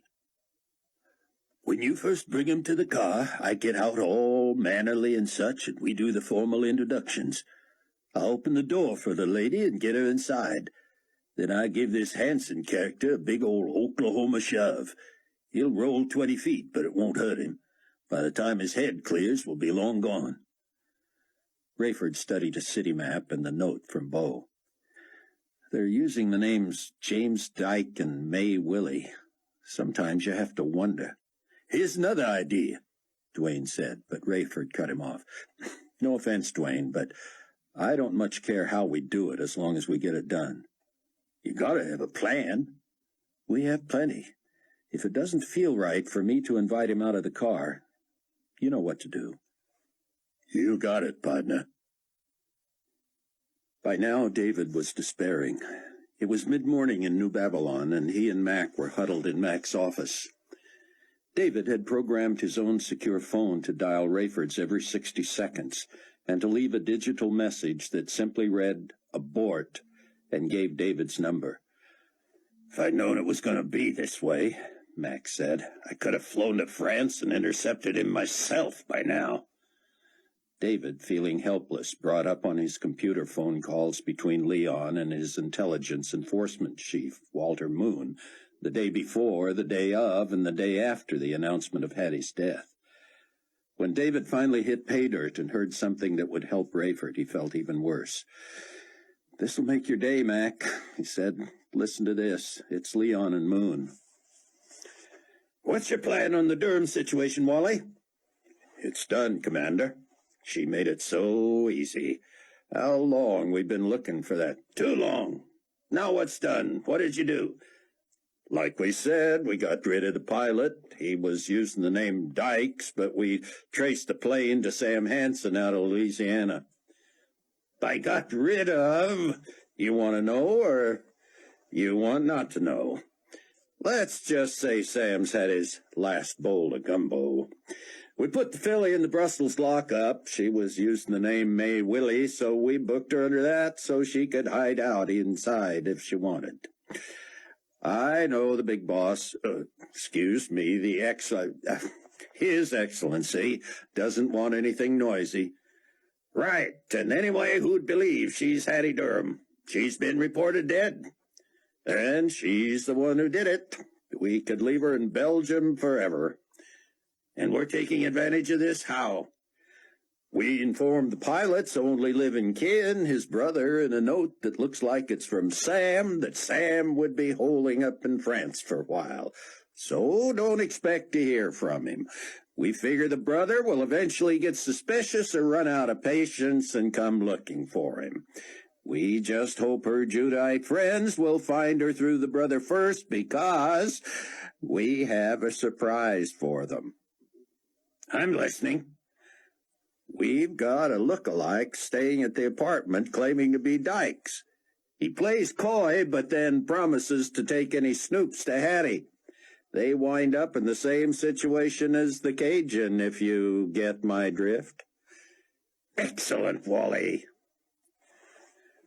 Mac shook his head. You keeping Sion informed? Rayford's walking into a hornet's nest, and those people over there, particularly his daughter, ought to be prepared in case he never comes back. David nodded and reached for his phone, but it was ringing. He zeroed in on the caller ID. It's him. Mac leaned over to listen in, and David hit the button. Captain Steele, where are you, man? I've been trying to call you for... Excuse me, sir. This is Mrs. Dwayne Tuttle. You can call me Trudy. My husband and Captain Steele left me to arrange for hotel rooms and take care of the luggage. I saw this phone in the captain's bag, and I'm sorry, but I turned it on out of curiosity. Well, just dozens and dozens of messages have been scrolling by, all with your number and this abort message, and I thought I ought to call. Ma'am, thank you. Where is Captain Steele right now? He and my husband are on their way to find Miss Durham. Does your husband have a phone? No, sir, he sure doesn't. Is there any way we can reach them? I have the address where they're going if you'd like to call the young lady. Mac grabbed a phone. Ma'am, this is Mac McCullum. Remember meeting me in Africa? Yes, sir. How will you feel? Trudy, listen to me. Do exactly what I say. It's a matter of life and death. Do you know that town? Just from the airport to here. Get yourself a map at the desk and have them tell you the fastest way to Hattie's address. Drive there as fast as you can. If anyone tries to stop you, don't let them, and explain later. At all costs, you must tell Captain Steele to abort. He'll take it from there. Abort? Yes, sir. Any questions? No, sir. Then do it right now, Trudy, and call us to let us know what happens. Dwayne drove past the address on Rue Margarita and stopped a block and a half away. Seedy little dump, isn't it? Dwayne said. It's perfect, really, Rayford said. I'm impressed. This may be the best choice they made in the whole fiasco. Let's watch a while and see if she comes or goes. Rayford got antsy after 10 minutes when only 2 people left the building, neither Hattie. If I'm not back in 5 minutes, come looking for me. They armed? Doubt it. If Sam's as bright as his brother, he wouldn't know which end to aim. Hattie would worry about breaking a nail. Still, Rayford wished he was carrying the weapon Albie had described. He could never shoot Hattie, and he wouldn't risk the consequences for a small-time goon like Bo Hanson's brother. This shouldn't be that risky, he decided. Hattie would let him in. If she didn't, he had a story in mind to use on Sam Henson. The 3-story building had 3 sets of 10 mailboxes built into the wall in the lobby, which was neither manned nor secured. Rayford was surprised they had not chosen a building with at least a buzz-in system. He found Dykes J on the box numbered 323 and mounted the stairs. Each floor was reached by a series of 4 sets of steps in a square pattern. By the time Rayford reached the top floor, he was winded and his knee ached. Apartment 323 was on the front side of the building at the left end. He could have been watched from the time he stepped into the property. Sam and Hattie could have even seen the car cruise by. Rayford gathered himself and found the button in a metal box on the middle of the apartment door. His push resulted in a resounding 2-tone ring that could have been heard in any flat on that floor. Rayford thought he heard movement, but no one answered. As he reached for the button again, he distinctly heard someone. He guessed they were pulling on a pair of pants. "Take your time," he called out. "No rush." He imagined someone tiptoeing to the door and listening. There was no peephole. Rayford hoped whoever it was listening to tell if he had retreated. He pushed the button quickly, giving them an earful. A male voice. "Who is it?" "Tom Agee." "Who?" "Thomas Agee." "Don't know that name." "I'm a friend of the woman who lives here." No woman here, just me. May Willie doesn't live here? Silence. May I speak with May, please? Tell her it's a friend. Rayford heard the unmistakable sliding action on a semi-automatic pistol. He considered a break for the stairs, but the door opened abruptly to reveal a muscular young man with one hand behind his back. He was barefoot and bare-chested, wearing only jeans. Rayford decided on a bold approach. May I come in? Who'd you say you were looking for? You heard me, or you wouldn't have opened the door. Now, where is she? I told you it's just me here. What do you want with her? Who? The one who doesn't live here? State your business or hit the street. Are you Samuel Hanson? The man leveled his eyes. Name's Jimmy Dykes. Then you are Samuel Hanson. Where's Hattie Durham? The man started to shut the door. Buddy, you're lost. There's nobody here by that... Rayford stepped forward and the door stopped at his foot. If I'm in the wrong place, how did I know yours and Hattie's real names? Now I need to speak with her. Dykes seemed to be considering it. You're not GC, are you? I'm a friend of Hattie's, Rayford said loudly enough so Hattie might hear him. You're not really Tommy Agee either, are you? We all have to be careful, Samuel. I'm Rayford Steele. I bring you greetings from your brother Bo. Samuel had still not moved. Hi, back. Hattie's not here, but I can take you to her. Come on in while I get dressed. Samuel pushed the door open wider, and Rayford stepped in. As the door was swinging shut, Rayford heard footsteps flying up the stairs. Samuel headed for another room, and as he turned his back, Rayford saw him move a handgun from back to front. Samuel set the weapon on the table, still blocking Rayford's view of it with his body. He grabbed a shirt and had one arm in it when frenzied banging on the door and ringing of the bell made both men start. Rayford hoped it was Hattie. He ignored Samuel's look and swung the door open. Trudy?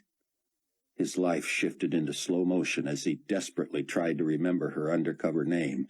He turned back to look at Samuel, who tore his shirt, straightening its arm to reach for the gun. Trudy screeched, "Abort!" and reached as if to pull Rayford from the room. But he knew neither of them could run from that weapon.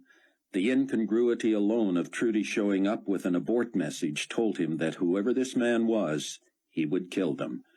Trudy bounded down the stairs, and Rayford imagined taking a .45 bullet in the back and another in the top of the head. Trudy would be slain before she reached the first floor. Rayford simply could not let this man follow him out of the room unimpeded. He turned from the slowly closing door and charged the man, who had just fought through his shredded shirt and had grabbed the handle of the weapon. One stride from him, and accelerating, Rayford saw him lift the already cocked firearm and slip his index finger onto the trigger. Rayford didn't want to take his chances wrestling a man with a gun. He could cover the man's hand with both of his, but he didn't like the odds. Instead, he marshaled his adrenaline and left his feet, throwing himself at the gunman with his fists drawn into his chest, elbows akimbo, like a cornerback taking out a receiver who just got his fingers on the ball. Rayford's man didn't fumble, but he did go flying. Rayford had caught him in the neck with one of his forearms, driving his body back as his head jerked forward. As his momentum carried him back, the man's bare feet hit the floor, and a small table caught him behind the knees. His feet flew straight up as the back of his head smashed through the front window. He lay there stunned, the gun in his hand, finger on the trigger as Rayford scrambled toward the door. His feet were moving so fast he could hardly gain purchase on the floor. He felt as if he were in a nightmare, being chased by a monster and running in muck. He yanked the door open and peeked back as he fled. The gunman's head still stuck in the broken window. His torso had wound up lower than his feet, and his kicking and squirming only made it harder for him to get up. It did not stop him from firing off 2 rounds, however. Deafening, ugly explosions, almost simultaneous with shattering wood and flying wallboard. Rayford crashed down the steps 3 and 4 at a time, nearly overtaking Trudy, who was moving as fast as she could 1 step at a time. When Rayford reached the second floor, he grabbed the banister and, despite his protesting knee, swung into the middle of the staircase. He dropped to the floor as Trudy reached the last step. She moaned as she ran, as if certain she was about to be shot. Rayford felt a tingling in his back, as if he too expected a bullet to rip through him. Trudy had left her car idling, the door open, directly in front of the apartment building. Dwayne had noticed it and pulled up behind it, clearly puzzled. He looked up as Rayford and his wife hurried toward him, and he called out, "What the—" "Go!" Rayford waved at him. "We'll catch up with you." Rayford ran to the driver's side, and Trudy opened the passenger door as shots came from the third floor. As soon as Rayford heard her door shut, he floored the accelerator and threw dirt and stones as the car fishtailed down the street. His instincts had saved them, he knew. But as his heart shoved blood through him faster than ever, Rayford was unable to feel gratitude for that presence of mind. He knew God had been with him, protected him, helped spare him. But all Rayford felt was a resurgence of the rage that had plagued him for months. This, all of it, started and ended with Nikolai Carpathia. He wanted to murder the man, and he would, he decided, if it was the last thing he did on earth. And he didn't care if it was. He would spend whatever he had to for that weapon from Albie, and regardless of what it took, he would be where he needed to be when the time came. Trudy, gasping, wrestled her seatbelt on. As Rayford followed Dwayne through the narrow streets, she fished around on the floor and came up with his phone. Is there a speed dial number for Mac 2. She punched it, and Rayford heard it ring. Then Mac's voice. "Mrs. Tuttle?" "Mission accomplished," Trudy said, and she handed Rayford the phone as she burst into tears. Chapter 17. David was spent.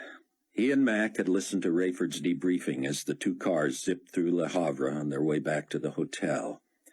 All agreed that if they had not been followed, they were safe briefly at the hotel under their aliases, but that they should leave the country as soon as possible. Rayford had used both his phony and his real name with Samuel, who of course turned out to be a GC plant. Provided he hadn't bled to death from window injuries, he would have already spread the word that Rayford was in France. That made it unlikely that Rayford could get out of the airport through customs. Fortunately, he had separated from the Hills as they passed through customs and was not linked to their party on the computer. "We can't help you from here," David told him. "I'll stay in touch," Rayford said, "but I'm not going straight home." Buck left Israel without visiting the Wailing Wall. Neither had he reported to Sion the details of his encounter with Chaim Rosenzweig.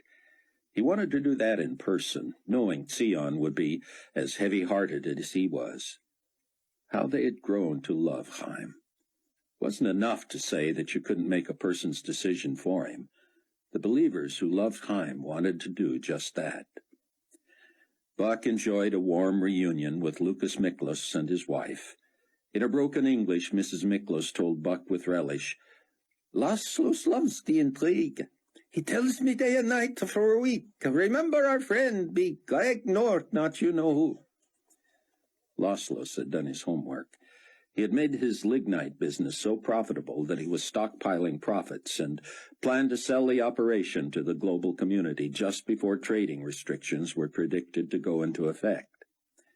Laszlo showed Buck an expansive site at a new location where he would house trucks and loading equipment to ship commodities to co-op locations.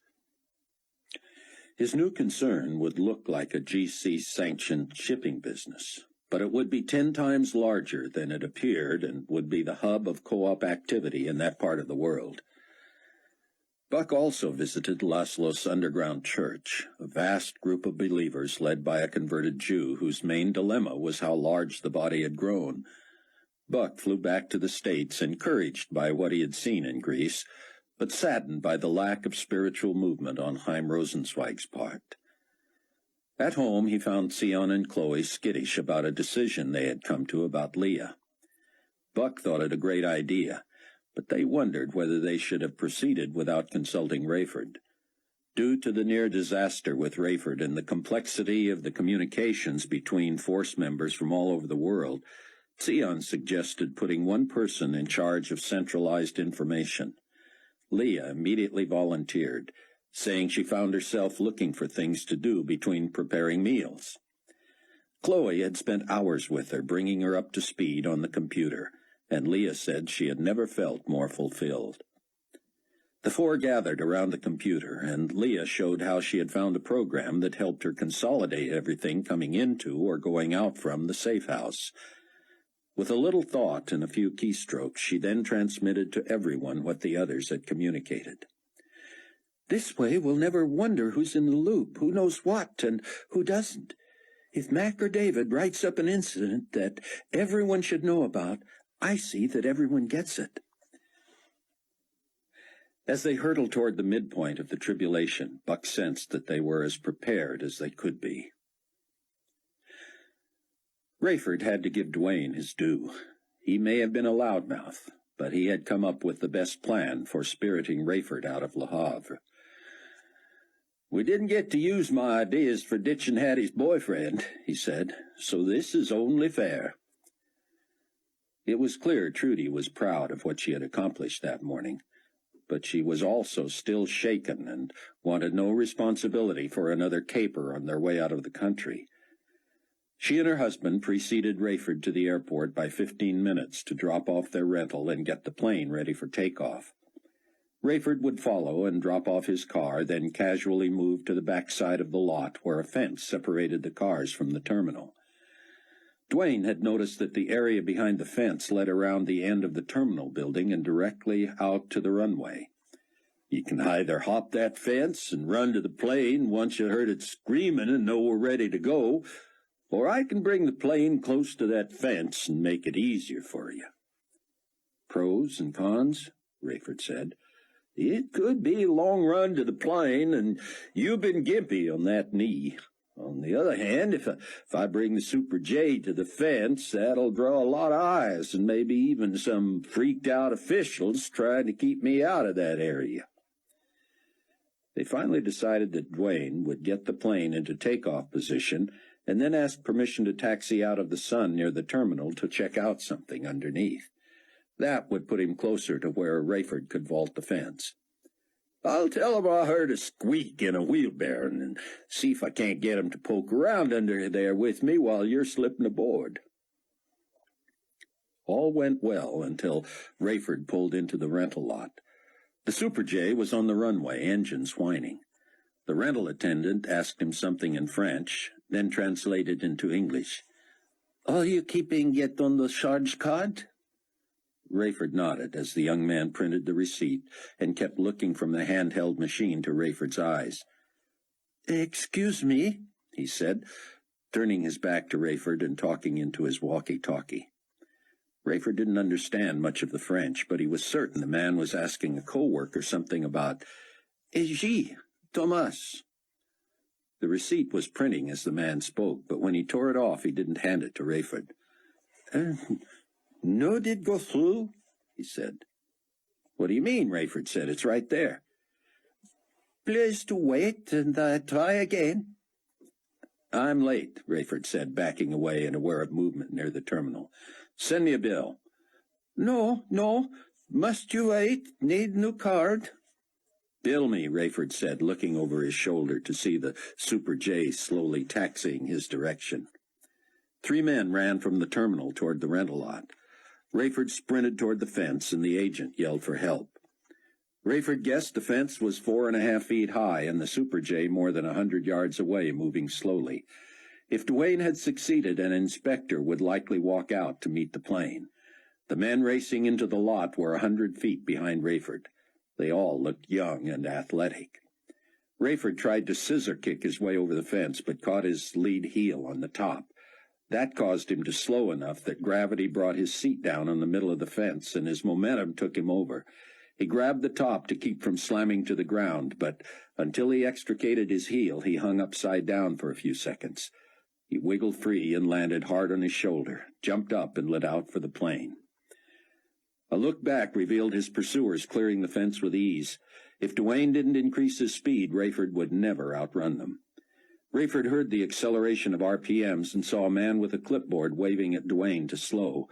Fortunately, he didn't comply, and Trudy lowered the steps as Rayford headed for the door.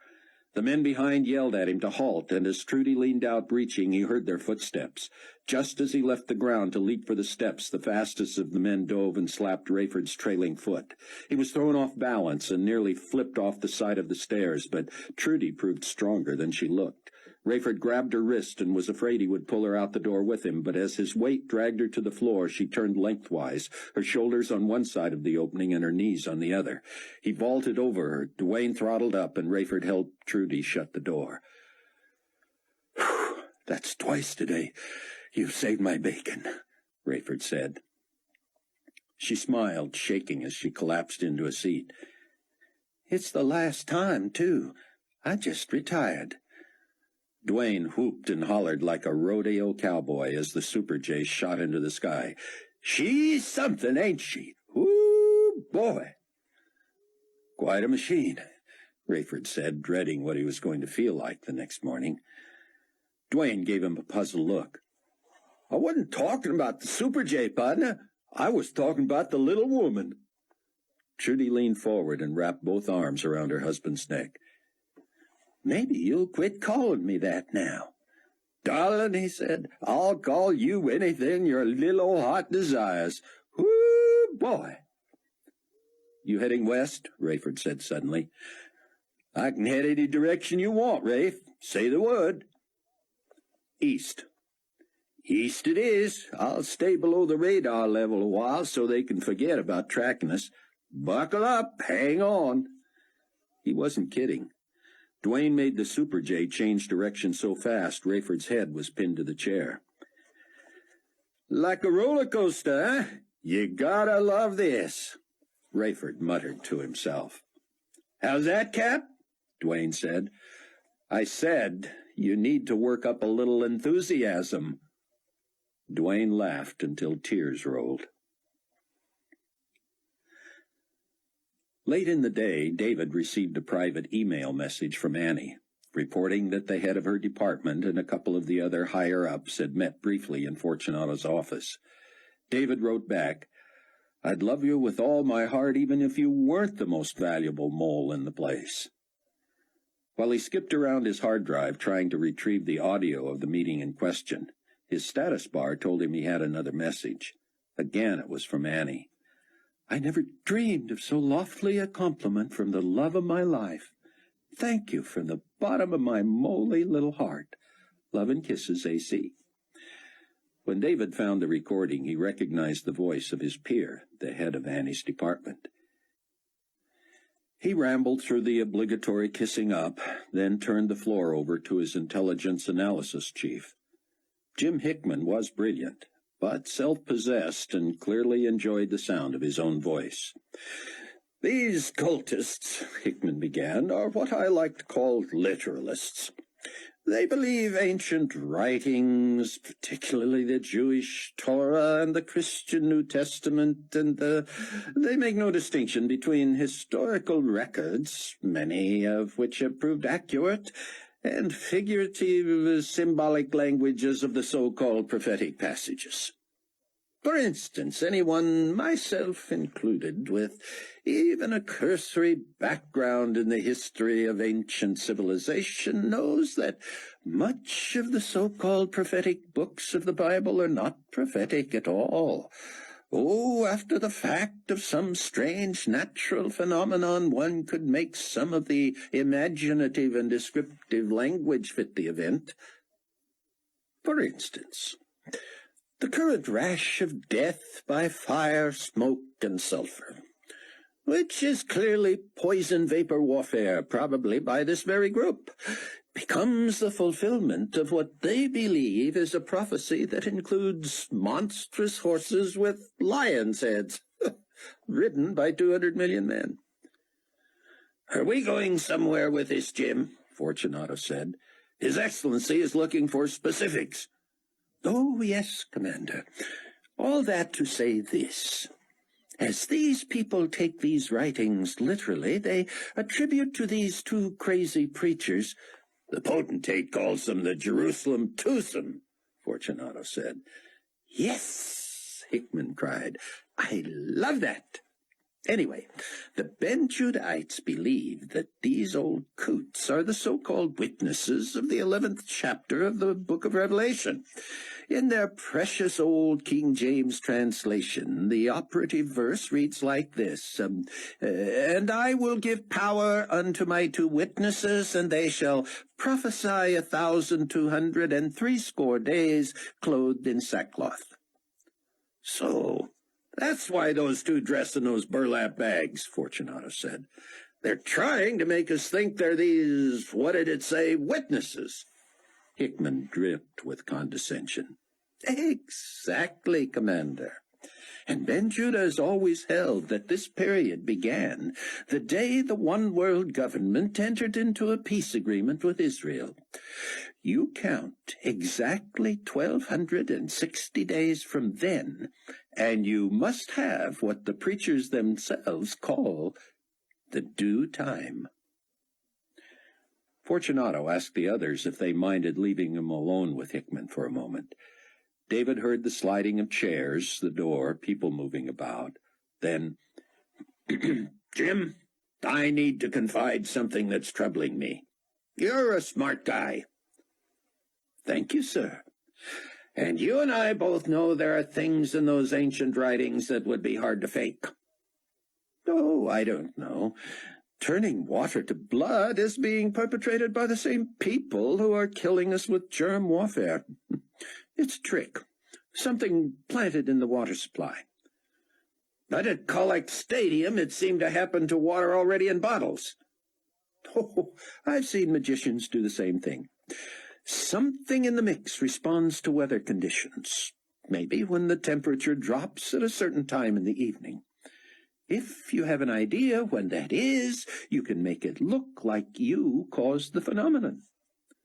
"But what about keeping it from raining for so long?" "Coincidence. I've seen Israel go months without rain. What's new? It's easy to claim you're keeping it from raining when there is no rain.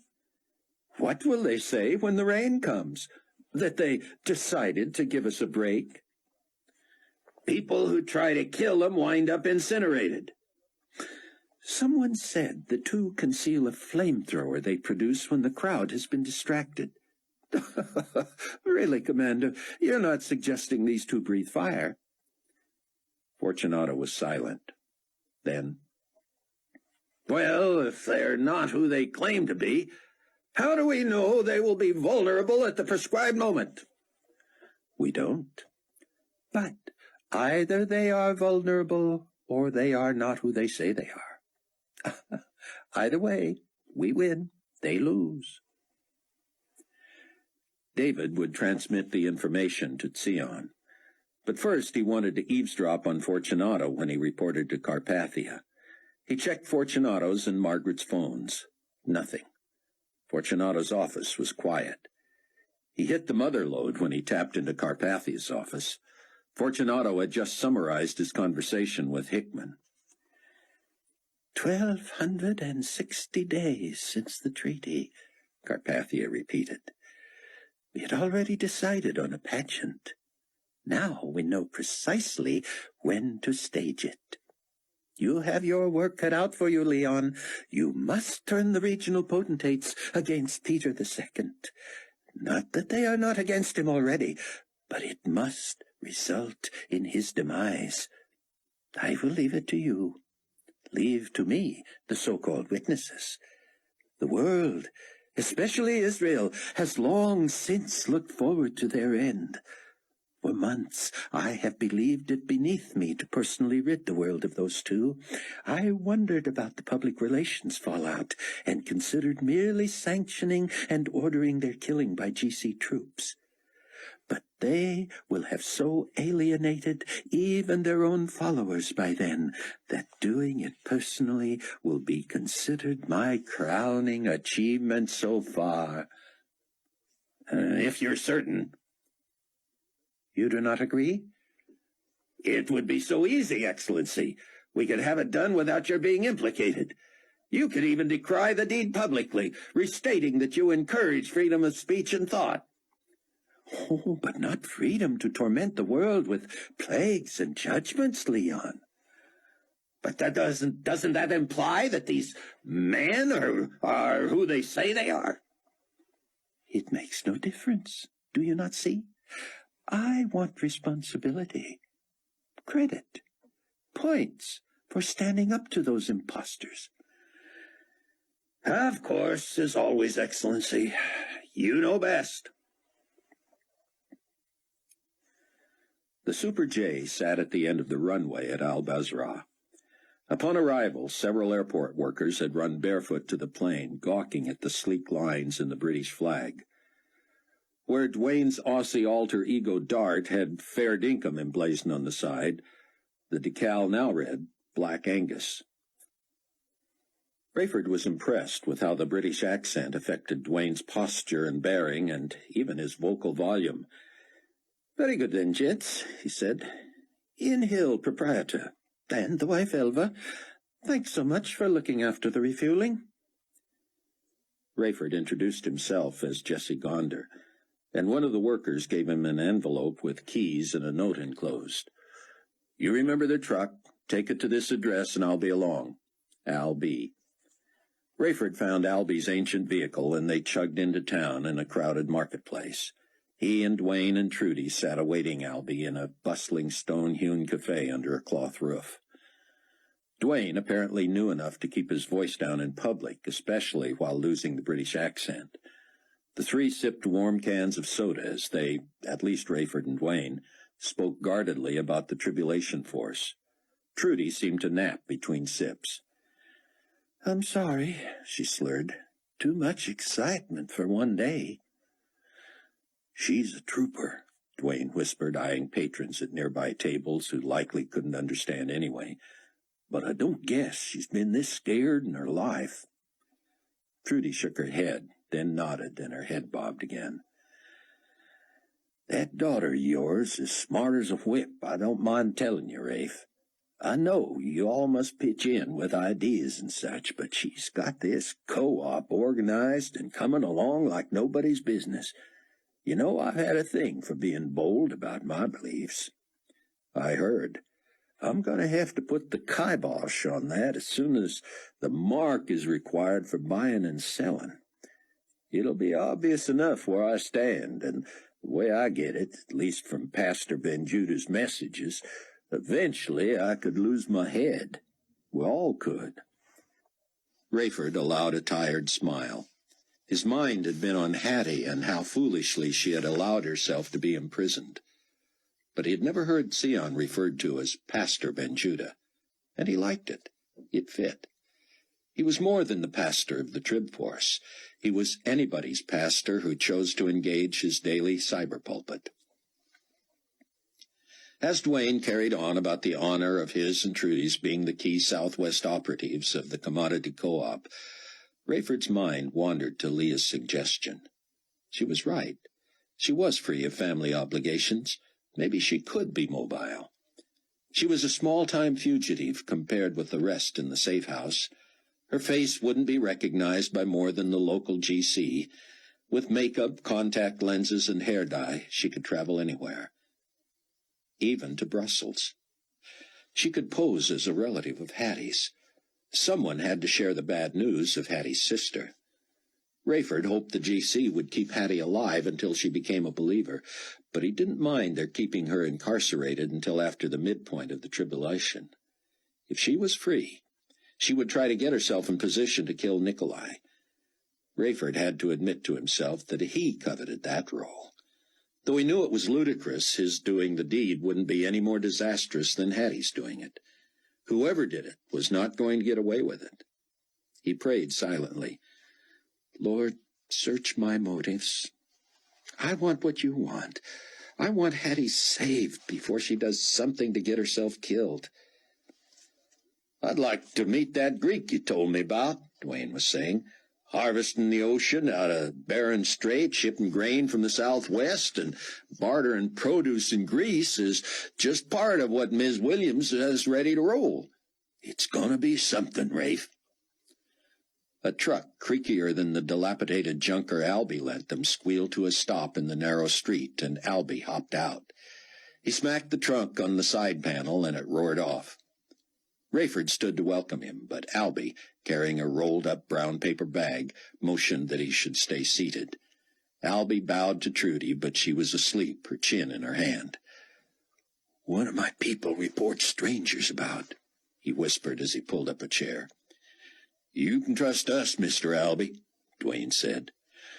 "I trust by referral, sir," Albie said. "You're with him. Him I trust, you I trust." "Strangers where?" Rayford said, not eager to engage the GC again. "Here?" "You would never see 'em here," Albie said. "That doesn't mean they're not here. They've learned to blend." "Where, then?" "At the airport." "We have to have access to that plane, Albie." "Don't worry. I had someone slap a GC quarantine sign on the door warning of sulfur vapors on board. No one will dare go near it. And as far as I know, for now, no GC craft are at the airstrip. If you can get up and away and stay below radar a while, you can escape." "But are they looking for us?" Albie shrugged. "I'm an entrepreneur, not a spy. You would know better than I. Come, let me show you your merchandise. Do you want your friends to see it too?" "I don't mind. We will go far away and test it." "I'm going to stay here with Trudy," Dwayne said. She seemed to be sleeping soundly, her head on her arms on the table. "Don't forget us now, here?" "Stay alert," Rayford whispered as he rose. "Don't worry about me, partner. You won't catch me napping. I haven't had this much fun since pigs ate my sister." Rayford narrowed his eyes at Dwayne. "I'm jossin', Rafe. It's a country expression." "Is it true?" Leon wanted to know. "Sir?" David asked, sitting in Fortunato's office. "You haven't seen the internal audit on your department?" David fought to keep calm. "I knew they were doing a report, but I didn't have the sense they'd been there long enough to file a report." "Well, they have come to some conclusions, and I don't like them one bit." "They didn't talk to me." When does internal auditing ever talk to anybody? They're supposed to, but they never do. Anyway, you're not going to like what they found, but I'm still going to ask you to answer for it." David was aware of his pulse and tried to regulate his breathing. "I'd be happy to study their findings and respond as thoroughly as I can." "They give you high marks. They say it's not your fault." "Fault?" "For the fiasco, the disaster. They say it's not because of your leadership, which they find stellar." "What are they calling a disaster?" "Not the morale of your troops, that's for sure. Or your own work ethic. Seems you put in more hours than anybody but the potentate and me." "Well, I don't know about that." "Bottom line, Hasid, they're recommending pulling the plug on the cyber transmission detection project." "Oh, no, I'd like to keep trying." "I know it's been a pet of yours and that you've put heart and soul into it. Fact is, it's not cost-efficient." "But wouldn't a little more time be worth it if we did turn up something?" "You're not going to turn up anything now, are you, David? Be honest. Internal audit says you're no closer than you were the day we installed the equipment. And with the thousands of man-hours and the budget thrown at it, it doesn't make sense anymore." David worked up his most disappointed expression. "So, I ask you again," Leon said. "Is it true? Is it more trouble than it's worth? Should we pull the plug?"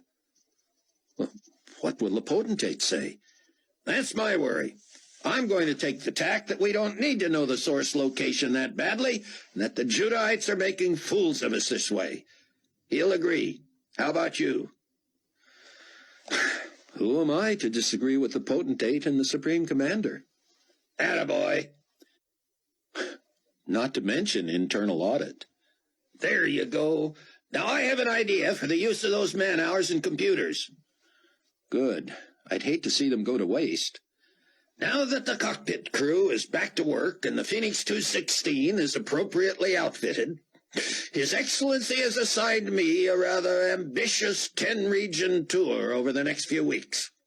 In preparation for a gala celebration of reaching the halfway point of the global community's 7-year protection agreement with Israel, he would like me to meet personally with each of the regional potentates, including the new African leader. I would like your staff, the ones who will be freed up by the dissolution of the other project. Excuse me, Commander, but I have a dumb question. The only dumb question is the one that isn't asked. Never heard that one before, David thought. Well, again, it's outside my area. Fire away. Wouldn't it be more cost-efficient to just have the 10 potentates come here, or meet somewhere else with you? Good thinking. But there are reasons for doing it this way. Leon had shifted into his patronizing teaching mode. He steepled his fingers and studied them. His Excellency Nikolai Carpathia is, along with his many other stellar leadership qualities, a diplomat nonpareil. He leads by example. He leads by serving. He leads by listening. He leads by delegating. Thus my trip. The potentate knows that each of his 10 sub-potentates, as it were, needs to keep a sense of his own presence. To keep them loyal, energized, and inspired, he prefers to defer to their own orbits of authority and autonomy. By sending me as his emissary to, how shall we put it, their turf, he is honoring them. This gives them the opportunity to roll out the red carpet, to have their subjects see that they are being honored by a visit from the palace. In each international capital, I will publicly, officially invite the regional potentate to the global gala in September. His subjects will be invited as well and urged to combine their trip to Jerusalem with an additional pilgrimage to New Babylon. Interesting, David said. I thought you'd think so. And this is where you and your people and all those freed-up computers come in. His Excellency has always been a matchless role model to me as a public speaker. You're well aware of his proficiency in many languages. I can't hope to match that, though I would like to understand a phrase or two in each major language group I will be addressing. The potentate also, I don't know whether you've noticed, never, and I mean absolutely never, uses a contraction, not even in informal conversation. I've had so little personal contact with him. Naturally. But let me tell you his most enormous oratorical gift. And this is besides his unequaled ability to memorize pages of material and even make a lengthy speech appear extemporaneous. It is this. Potentate Carpathia knows the history, even the nuances of his audience, as well as they know it themselves. Have you ever seen the tapes of his first address to the United Nations 3 years ago? Well, I'm sure everyone has by now. That speech alone, David, virtually sealed his appointment as Secretary General and eventual leader of the New World Order. He took that podium as merely a guest speaker, president of a smallish country in the Eastern European bloc. The position he ascended to was not even vacant when first he opened his mouth. Yet with brilliance, charm, wit, mastery of his subject, the use of every language of the UN, and an astounding recitation of the history of that great institution, he had the entire world eating out of his hand. I grant that had we not just suffered the global vanishings that plunged us all into a grieving, terror-filled malaise, Perhaps the size of the audience would not have been appropriate for the greatness of the address, but it was as if God ordained it, and His Excellency was the perfect man for the moment. Fortunato's eyes had glazed over. "Ah, it was magical," he said. "I knew in my soul that if I ever had the privilege to contribute even in a minuscule way to the ideals and objectives of that man, I would pledge my life to him." Have you ever felt that way about someone, David? I believe I can empathize with that devotion, yes, sir. That seemed to snap Leon from his reverie. "Really?" he said. "May I ask whom?" Whom? You mean who I idolize enough to pledge my life to? Yeah, my father, actually. Ah, that's beautiful, David. He must be a wonderful man. Oh, he is. He's like God to me. Indeed? What does he do? He's creative, works with his hands. But his character, that's what inspires you. More than you'll ever know. More than I can say. Ah, that's very special. I'd love to meet him someday. Oh, you will, David said. I'm certain you'll meet one day face to face. I'll look forward to that. But I've completely left my train of thought. Let me make my point, and then I'll let you go. Forgive me, but I enjoy bringing along a young loyalist with promise. Think nothing of it. Anyway, I would like your people to use those computers to dig out important facts about each man I am visiting, his region, its history. By knowing as much as I can and being accurate about the details, I honor them. Can you provide me with that, David? Make me look good, which makes His Excellency look good, which is good for the global community. I'll take it as a personal challenge, sir. Chapter 18. Stars dotted an inky sky when Albie finally skidded to a dusty stop in a deserted plain. He left the old truck's headlights burning, illuminating a boulder next to a mature tree about 100 yards away. Albie hopped onto the bed of the truck and scampered atop the cab. He peered behind him. "Let my eyes grow accustomed to the darkness," he said, "and I'll be sure we're alone." Satisfied, he hopped down the way he had gone up. "I used to be able to drop all the way from the top to the ground, but the ankle, remember?" "The earthquake," Rayford said. "Not a high medical priority, all things considered." He motioned for Rayford to follow him to the front of the truck, where he squatted before a headlamp and reached into his paper sack. He produced a rectangular block of black metal that looked like a box.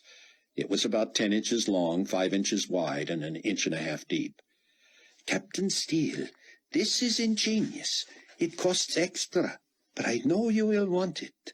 Watch carefully so you can see how easily it is done. Unless you know the trick, you cannot do it. First, get the feel of this in your hands." Rayford took the block and was impressed with its weight and density. There were no visible seams, and the block felt solid. "Open it," Albie said. Rayford turned it every which way in the light, looking for a place to get a grip, trip a switch, squeeze a spring, anything. He saw nothing. "Try," Albie said. Rayford gripped the block at both ends and pulled. He pushed to see if the sides had any give. He twisted it and shook it, pressed around the edges. "I'm convinced," he said, handing it back. "What does it remind you of?" "Ballast, maybe a weight of some kind. An old computer battery?" "What would you tell a customs agent it is when it shows up black and ugly under the radar?" One of the above, I guess. Probably say it's for the computer I left at my destination last time." "That will work. because he will not be able to open it either, unless he does this, and the odds are he never would."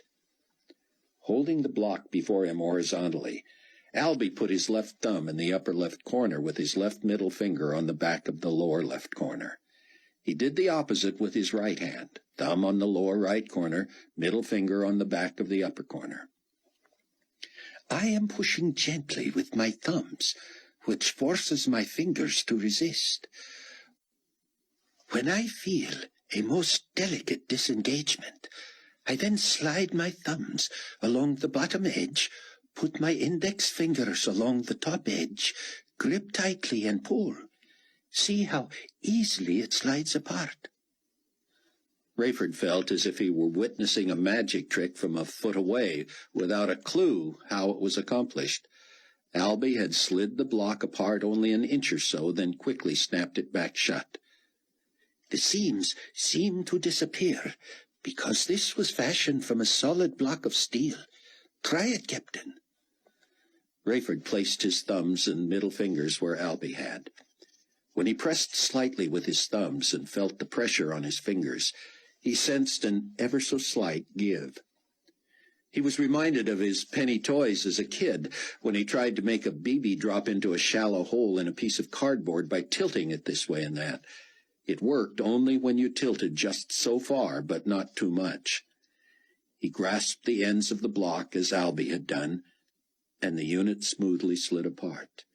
In his left hand was solid steel in the shape of a large jigsaw puzzle that perfectly aligned with the heavy handgun in his right. Amazing. "Is it loaded?" "I was taught there's no such thing as an unloaded gun. Many people have been killed by guns they were certain were unloaded." "Granted, but if I aimed and shot, "Would a bullet be fired?" "Yes." "Got anything you don't care about that could be set atop that rock?" "Just aim at the rock for now. It takes getting used to." "I was a fair marksman in the military years ago." "Only years, not decades." Cute. Insulted by my fence. "Familiarize yourself with your weapon." Rayford set the block on the ground and turned the gun over and over in his hand. Heavy as it was, it had excellent balance and settled easily into his palm. He worried it might be difficult to hold steady due to the weight. "That mechanism," Albie said, "is found in no other handgun, only in high-powered rifles. It does not cock. It is semi-automatic. You have to pull the trigger anew for each shot, but it will fire off a round as quickly as you can release the trigger and trip it again. It is probably the loudest handgun made, and I recommend something in the ear nearest the weapon. For now, just plug your ear with your other hand." "I don't see a safety." "There is none. You simply aim and fire. The rationale behind this piece is that you do not separate the block and produce it unless you intend to shoot it. You do not shoot it unless you intend to destroy what you are shooting. If you shoot at that rock enough times, you will destroy it. If you shoot a person in a kill zone from within 200 feet, you will kill him. If you hit him in a neutral zone from that same distance, your ammunition will sever skin, flesh, fat, tendon, ligament, muscle, and bone, and will pass through the body, leaving 2 holes. Provided you are at least 10 feet away, the soft hollow-point shell has time to spread out due to the heat of the firing explosion, and the centrifugal force caused by the spinning. Rifling grooves etched inside the barrel induce the spin. The projectile then will be roughly 1.5 inches in diameter." The bullet spreads into a spinning disc?" "Exactly.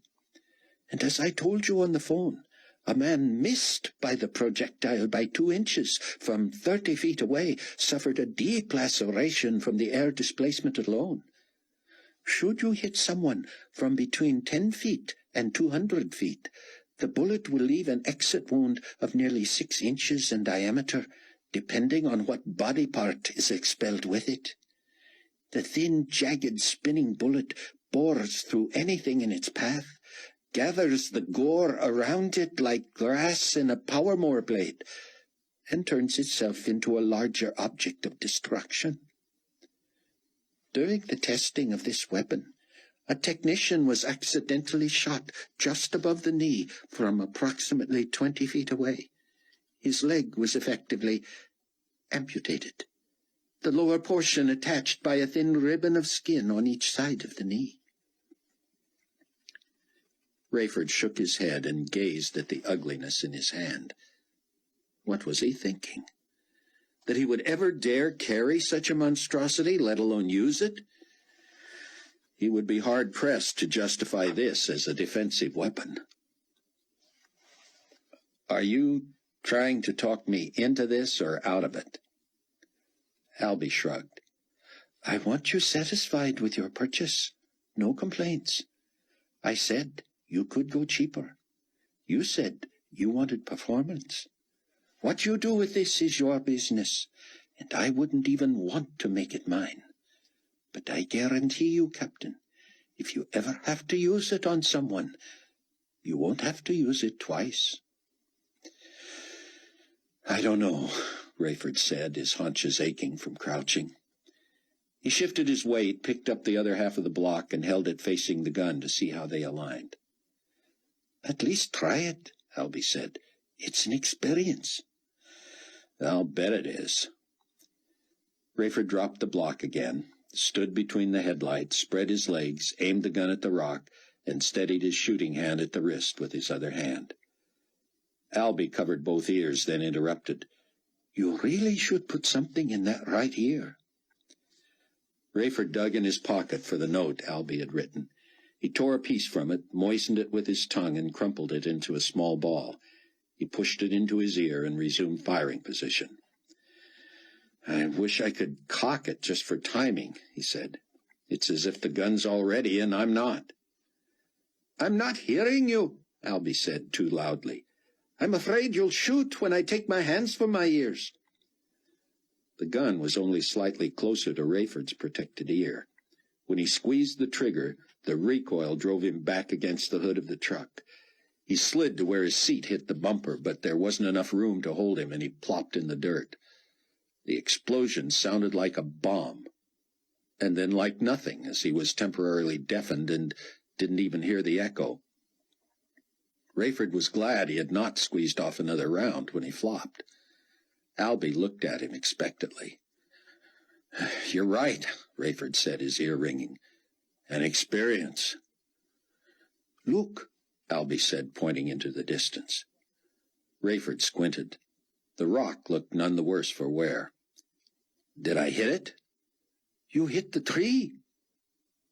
Rayford could hardly believe it. The bullet had hit the trunk about 8 feet off the ground, just below the branches. I need to see this, he said, struggling to his feet. Albie followed him as he got close enough to see that a gash had been taken out of the tree that left less than half the trunk intact. The weight of the branches finally overtook the gaping hole, and the top of the tree came crashing down, bouncing off the rock. I've heard of tree surgeons, Albie said, but... How many rounds does it hold? 9.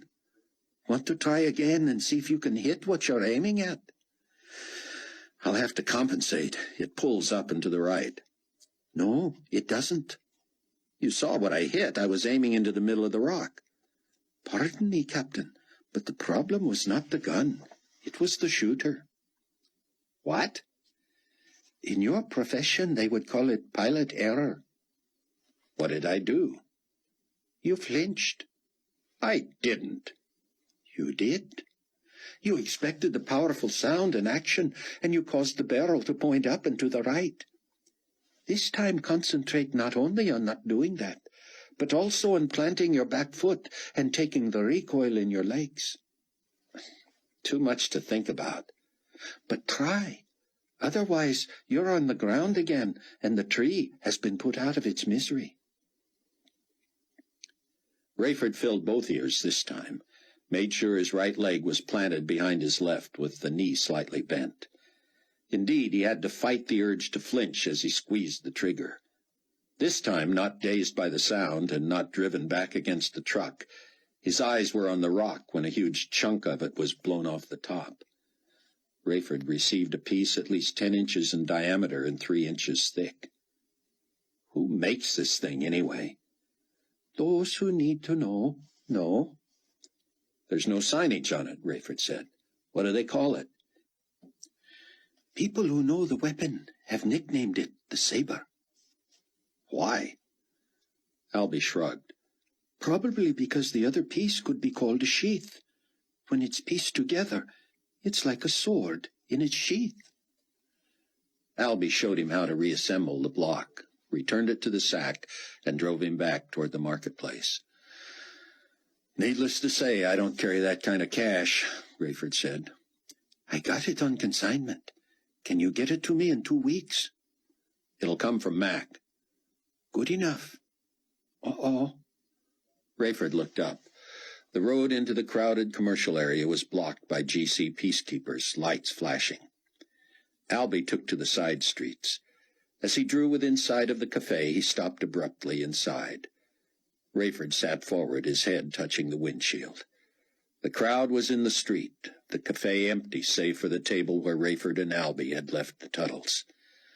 Trudy sat in the same pose as when they had left, head nestled in her forearms on the table. But a huge chunk was missing from the back of her head, and her arms were covered with blood that still dripped from the table. Next to her, facing Rayford, sat the big, blond, freckle-faced Dwayne. His head had fallen back, and his arms hung at his sides, palms up, thumbs pointing out. His forehead bore a neat round hole, and his chair rested in a pool of his blood. Rayford grabbed the door handle, but Albie's fingers dug into his arm like talons. You can do nothing for them, friend. Don't reveal yourself to your enemies. Give me your phone. In a daze, Rayford handed it to him, then pounded his fists into the dash as Albie backed out of the area and drove across the sand. He spoke quickly in his native tongue, then slapped the phone shut and set it on the seat next to Rayford. Rayford could not stop pounding. His head throbbed, the heels of his hands shot through with pain. His teeth were clenched, and a buzz had invaded his brain. He felt as if his head might explode. Instinct told him to pray, but he could not. His strength left him as if he had opened a drain pipe and let it escape.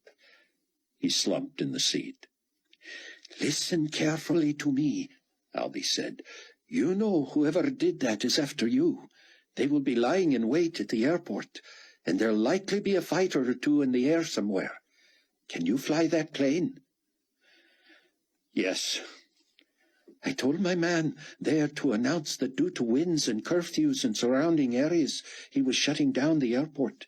He will give people 10 minutes to leave before turning off the runway lights. He tells me no one is near your plane, but that the airport is busier than normal with pedestrian traffic. The place will be dark and hopefully empty by the time we get there. Still, to be safe, I will let you out before I enter the tower. Stay in the darkness until you reach the plane. When I hear your engines, I will light the runway for you. Rayford could not speak, not even to thank Albie. Here was a man who was not even a believer, but he was an enemy of Carpathia, and willing to do anything to thwart him. He didn't know Rayford's situation, and told him repeatedly he didn't want to know. But he was risking his own life by trying to get Rayford into the air, and Rayford would never forget it. They were within sight of the airport when the lights went off and a short line of cars sneaked out of the lot. Albie stopped and nodded that Rayford should go, pointing wide to the right around the airfield, which was now a sea of blackness. Rayford grabbed the bag and started to leave, but Albie caught him and took the block out. He opened the gun and handed Rayford both pieces. He poured extra ammunition into his palm and stuffed it in Rayford's pocket. "Just in case," he said, stuffing the bag beneath the seat. Fury had again constricted Rayford's throat, and he could not emit a sound. He slipped the gun in one pocket and the block in another, gathered up his phone, and thrust out his hand toward Albie. They squeezed hard, and Albie said, "I know. Now go." Rayford loped across the sand and scrub grass in the darkness, hearing his own panting. When finally his vocal cords loosened, he moaned with each breath. Then he emitted a closed-mouth growl so loud and fierce that it dizzied him, and he nearly tumbled. He was within 100 feet of the plane when he heard footsteps angling toward him and a shout. "Rayford Steele, halt! GC Peacekeeper!" Rayford gave off a guttural "no" and kept moving, reaching into his pocket for the gun. "You're under arrest!" He kept moving. "Stop, or I'll shoot!" Rayford felt that tingle in his back. It had really been that very morning that he had eluded another GC gun. He whirled, his own weapon raised. The faint light from the road in the distance silhouetted the GC man closing on him, weapon aimed. Rayford stopped. "Don't make me shoot you," he screamed, but the man kept coming. Rayford fired at his feet, hitting the ground a yard in front of the man. A huge cloud of sand erupted, and the man flipped over backward, landing on his stomach with a loud "Ooh!" His weapon clattered free. Rayford made a dash for the plane, peeking over his shoulder to see the man lying motionless. "God, don't let him die," he said, yanking open the door and diving aboard. He pulled the door shut, realizing he was drenched with sweat. "I don't want to kill a man." Rayford jumped over the back of the seat into the pilot's chair and fired up the engines. The fuel tank showed full, the other gauges danced to life, and the runway lights came on. He grabbed the radio. "All clear?" he said, careful not to mention Albie's name. "2 bogies 6 miles due north," came the reply. They could be on him in seconds, but they would look for him to head west and climb quickly. Rayford looked far to his left just before reaching takeoff speed. The GC man had labored to his feet and staggered as if catching his breath and looking for his weapon. The Super J smoothly took to the air, and Rayford headed south, staying below radar level until he was sure he was not being pursued. Then he gave the craft full power, and the thrust drove him back in his seat as he set the nose to the stars and the west. All he wanted was to reach maximum cruising speed at optimum altitude and get home to his comrades in one piece. It was just after noon in Illinois as Sion Ben-Judah stood gazing out the upstairs window of the safe house. Summer was coming on. He had just enjoyed a light lunch with Buck, Chloe, the baby, and Leah. What a strange and wonderful, warm woman she had turned out to be. He did not know what bothered Rayford so about her. Sion found her most engaging. He had nearly finished his message to the faithful and would begin polishing it for transmission in a few minutes.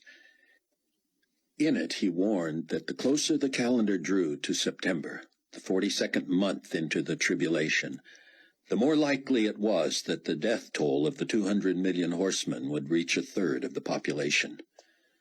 The gravity of his missive weighed on him, and he felt a sudden need to pray for his old mentor and fellow countryman, Chaim Rosenzweig.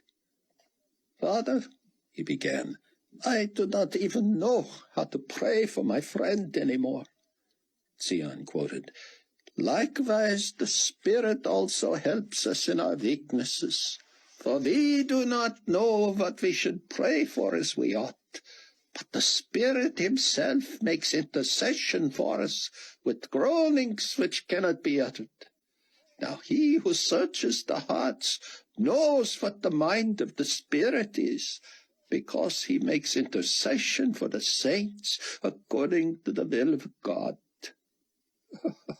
"Thank you, Lord," he said. And when he opened his eyes, he at first thought he was dreaming. Filling his entire field of vision through the window was an army of horsemen and their steeds, hundreds and hundreds of thousands of them, riding. The horses' heads were as the head of lions, and from their mouths poured fire and smoke.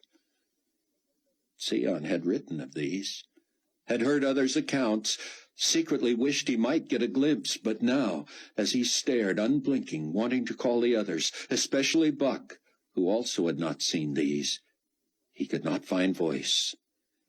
In the middle of the day, with the harsh late spring sun bathing the scene, the massive horsemen looked angry and determined. Their brightly colored breastplates gleamed, as the immense beasts beneath them rumbled side by side, picking up speed from trotting to galloping to stampeding. It was as if their time had come. The occasional forays had been mere rehearsal. The demonic cavalry, limited only by God's choosing whom they might slay, stormed across the earth for what would surely be their final attack. "Sion!" Buck called from downstairs. "Look out the window! Quick!" Rayford had the Super J at peak performance on autopilot. Fatigue swept over him, but he dared not doze, regardless of the technology within reach. He picked up his phone to dial home when something caught his eye miles below.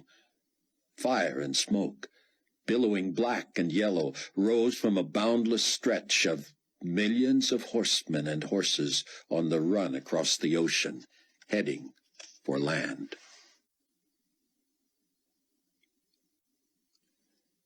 Chapter 19. 3 months later.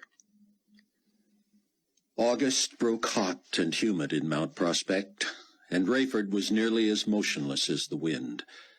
The safe house was not air-conditioned, and with the death of half the world's population since the rapture, nothing was as it once had been. An ominous foreboding settled over the house. Tempers were short, nerves raw. The baby was walking now and talking a bit, proving to be the only entertaining diversion. But Kenny was also cranky in the heat, and even Sion had been known to leave the room when he fussed, and Chloe wasn't quick enough to mollify him. If the rapture had brought a collective global wail over the loss of loved ones and all children, and the great wrath of the Lamb earthquake had changed where people lived and how they moved about, the judgment since had been even worse. The temporary darkening of the sun, moon, and stars, the scorching of a third of the earth, the poisoning of a third of the water, and now the slaying of more than 1 billion people. Well, Rayford thought, it was a wonder anyone remained sane. Maybe they hadn't. Maybe they had all gone mad. Rayford entertained thoughts he knew were ludicrous. Might he still wake up beside his precious but neglected and unappreciated wife, Irene, with Ramey down the hall, only 12, Rayford still with time to become the husband and father he should have been? Had this all been a Scrooge-type dream, giving him a glimpse of what life would be like if he didn't change his ways? Could he wake up a new man, ready to give his life to God, to be the right kind of influence on his daughter, his wife, his son? It was possible, wasn't it? Couldn't it still have been simply the worst imaginable nightmare? Rayford knew his finite brain had not been programmed to assimilate everything he had been through. He never again wanted to catalog all he had seen, all he had lost. It had been more than a mortal could endure. And yet, here he was. The world had been invited to the global gala a month hence in Jerusalem. How dare Carpathia do it? How dare he deem it acceptable to celebrate when more people had been slain in the latest plague than had been raptured 3.5 years before? Sion warned his audience not to go, to not be tempted by the prophecies that pointed to that date as the downfall of the one-world faith, the due time for the 2 witnesses, and the death of even Carpathia himself. Though he lived in the same house like everyone else who resided there, Rayford also read Sion's missives each day. On the subject of the despicable global gala, Sion had written, "Strangely, I have been invited as an international statesman. All has been forgiven. Amnesty declared for dissidents. Our security guaranteed. Well, dear loved ones, friends, and brothers and sisters in Christ, I shall not attend. An earthquake is prophesied that will wipe out 1/10 of that city. I do not fear for my own well-being, as my future is secure, as is yours if you have trusted Christ for forgiveness and eternal life. But I do not choose to personally witness even such unique historic events, when it is clear by their very nature that Satan himself will make his presence felt. My own family was butchered in retaliation for my sin of going public with my belief that Jesus is the long-sought Messiah. During my flight from my homeland, and even all the way to where I am exiled, I was oppressed by the awful presence of the author of death. Death will be in the air in Jerusalem next month, my friends, regardless how the event is packaged and sold to the world. It is an outrage that a festival is the excuse given to bring these parties together. On the one hand, the so-called world potentate decrees an end to sacrifices and offerings in the temple because they violate the tenets of tolerance espoused by the Enigma Babylon one-world faith. On the other, he claims to celebrate the agreement between the global community and Israel. How do these figure together?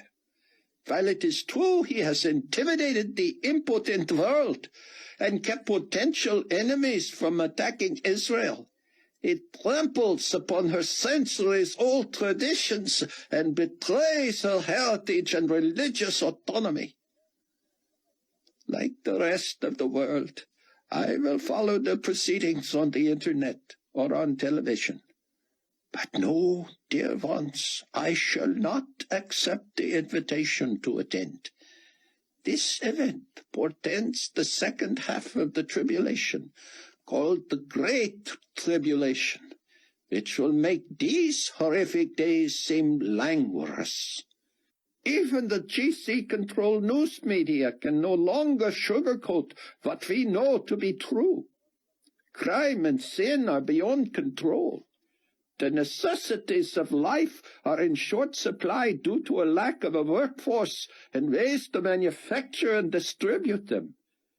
Yet there is not a neighborhood on earth that does not have a brothel, a seance and fortune-telling parlor, or a pagan temple expressly for worshipping idols. Life is cheap, and our fellow citizens die every day as marauders loot their homes and businesses and persons. There are not enough peacekeepers still alive to do police work, and the ones who are on the job are either overwhelmed or corrupt. With people simply gone from every walk of life, it is amazing what continues to flourish. New movies and television programming are virtually non-existent, but there is no shortage of pornography and perversion on the hundreds of channels still available to anyone with a receiver. We are not surprised that these are dark days, brothers and sisters. And I pray you would hold on and maintain and continue to try to share the truth of Jesus until he comes. Merely surviving from this point will occupy most of your time. But I urge you to prepare. Have a plan for what you will do when that inevitable day arrives where it is not just illegal to tap into this website or declare yourself a believer. Be ready for that day when the insidious mark of the beast is required on your forehead or hand for you to legally buy or sell. And above all, do not make the fatal mistake of thinking that you can take that mark for the sake of expediency while privately believing in Christ. He has made plain that those who deny him before men, he will deny before God. And in later teachings I will elucidate on why the mark of the evil one is irrevocable. If you have already trusted Christ for your salvation, you have the mark of the seal of God on your forehead, visible only to other believers. Fortunately, this decision, mark and seal, is also irrevocable, so you never need fear losing your standing with him. For who shall separate us from the love of Christ? Shall tribulation, or distress, or persecution, or famine, or nakedness, or peril, or sword? In all these things we are more than conquerors through him that loved us. With the Apostle Paul, I am persuaded that neither death nor life, nor angels, nor principalities, nor powers, nor things present, nor things to come, nor height, nor depth, nor any other creature shall be able to separate us from the love of God, which is in Christ Jesus our Lord. In spite of, and in the midst of every trial and tribulation, let us continue to give thanks to God, who gives us the victory to our Lord Jesus Christ. And as the Scriptures say, therefore, my beloved brethren, be steadfast, immovable, always abounding in the work of the Lord, knowing that your labor is not in vain in the Lord. Steadfast in love for you all, your friend, Sion ben Judah.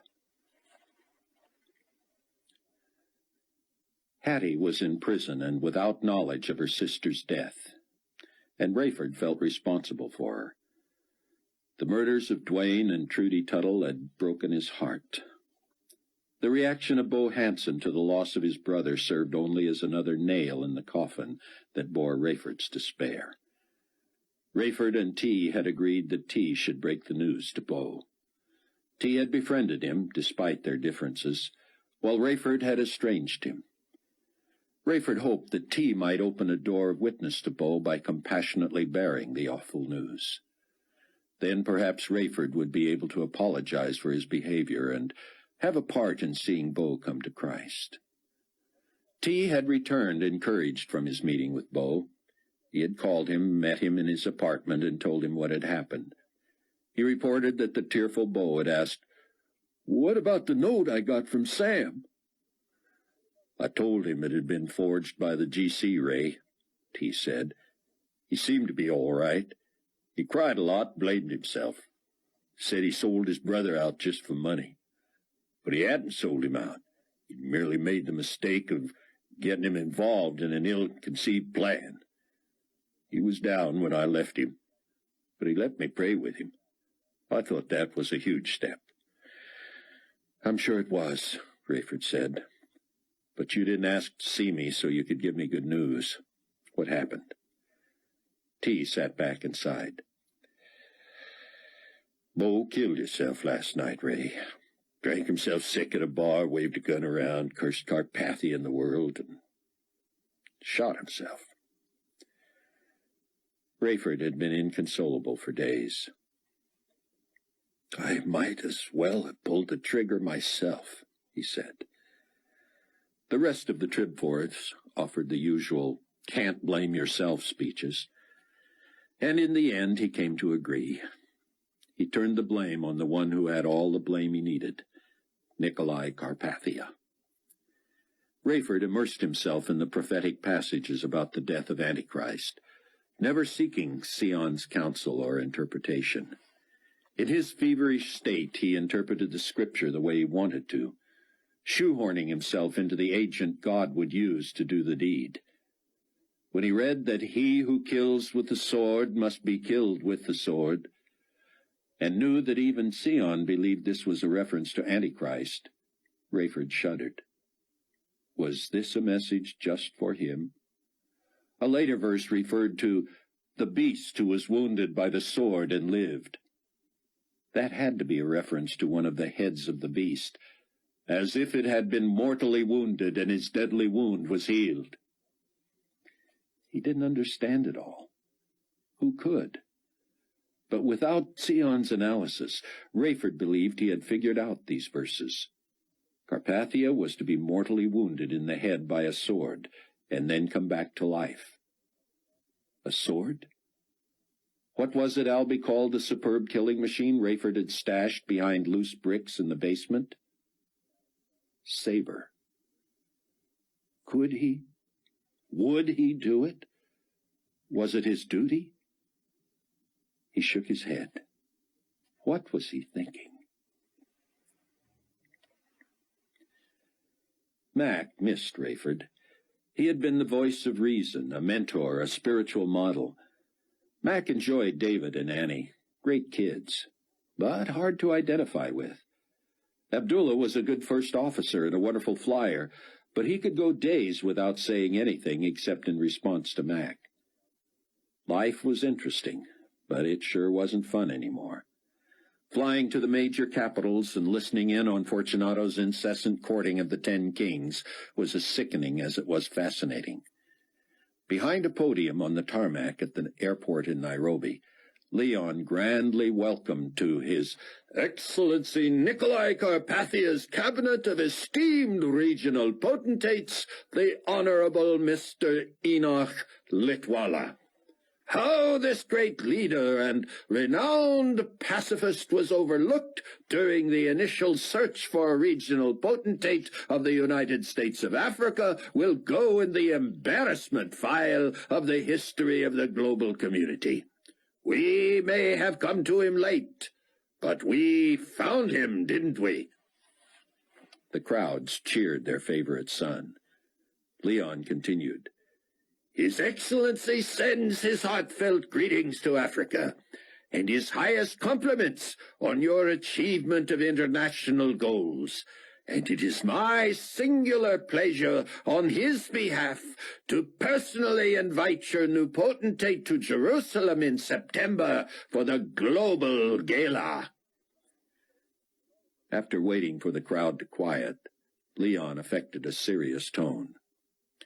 We have endured tough times and much loss of life, but His Excellency is sparing no expense for an international festival like nothing ever seen before. Besides celebrating the halfway mark of the agreement with Israel, and I am so pleased he has given me permission to share this publicly with you, His Excellency is guaranteeing, you heard that right, guaranteeing an end to killer plagues. You ask, how can he do this? The potentate is on record that if the two so-called witnesses at the Wailing Wall do not cease and desist their torment of Israel and the rest of the world, he will personally deal with them. This message was repeated in every capital to enthusiastic response. Mac believed people were so tired of death and devastation, and so addicted to their own sin that they looked forward to a return to life before the two prophets of doom had seemed to unleash the anger of heaven. Was it possible Carpathia would literally kill the pair? Hadn't he threatened to do that before? They had made a fool of him. But now he was making a guarantee. And he was also pledging to help people get to the gala in spite of the disastrous loss of public services due to the decreased population. We are about to see a dramatic turn back toward our goals and ideals for a utopian society, Fortunato quoted Carpathia, and the global gala would mark the first step. Bizarre, Mac thought, to see Antichrist himself in a public relations nightmare trying to salvage his image. In the capitals, Leon followed his praising of the regional potentates with promises from the global community for better services. We're going to work smarter and harder, he would say, to meet your needs. Within a decade, the only memory of the population attrition will be sadness for those we have lost. Inconvenience will be a thing of the past as we work together until cutting-edge technology brings us to a higher level of services than we ever dreamed. There were always photo opportunities for the Carpathia-controlled press, in which Fortunato gravely studied underdeveloped areas due to the widespread deaths. Then he would kiss babies and hold them aloft, proclaiming, "The future of the global community." Finally, with people in the area encouraged and inspired, he would invite the potentate back onto the opulent Phoenix 216 for a high-level confidential meeting where your leader can best represent the needs of this region. Fortunato would listen to the potentates, of course, and make promises 1,000,000 Carpathias could never keep. But each private confab eventually centered on the Enigma Babylon situation. As Max listened in, he found that most of the potentates knew exactly what Leon was talking about as soon as he raised the issue. A few wanted to know, what situation is that? But either way, by the time Leon took off for his next appearance, it was clear which potentates could be counted on. Stunning to Mac was that every one was on record in opposition to the overbearing Peter II. That was so amazing that Mac requested a private phone chat with Sion, despite the time difference. He went through Leah, as did all communication now, and assured her that he would understand if Sion didn't have the time. But within a day, the two were on secure phones together. Captain McCullum, my friend, I am so grateful for all the inside information you have sent my way. It makes my work so much easier and gives me insights into the inner workings that I would never otherwise have. What can I do for you? Well, sir, just a quick question, I hope. I know David has kept everybody up to date through Leah about the plot to rally the 10 kings against Peter II. We know that not all the kings are even loyal to Carpathia, but every one of them is on board with this anti-Peter thing. Are they just blowing smoke with Fortunato, or am I naive to believe what sounds like true anger and agreement? Excellent question, Captain. And the only reason I have not dealt with it on the net is that I feel it might be too revealing, and I would then be inserting myself into history in the making. That is a dangerous precedent, and we must guard against trying to help God, as it were, fulfill his promises. If he says it will happen, it will happen. But as for the 10 kings and their willingness to conspire against Peter II, this is biblical. God is working out his eternal plan. Just as in the Old Testament, he used pagan armies to punish his own people, and today he uses demon hordes to get the attention of unbelievers. He is also using these kings. Revelation 17 says, "And the 10 horns which you saw on the beast," these are the kings, Mac.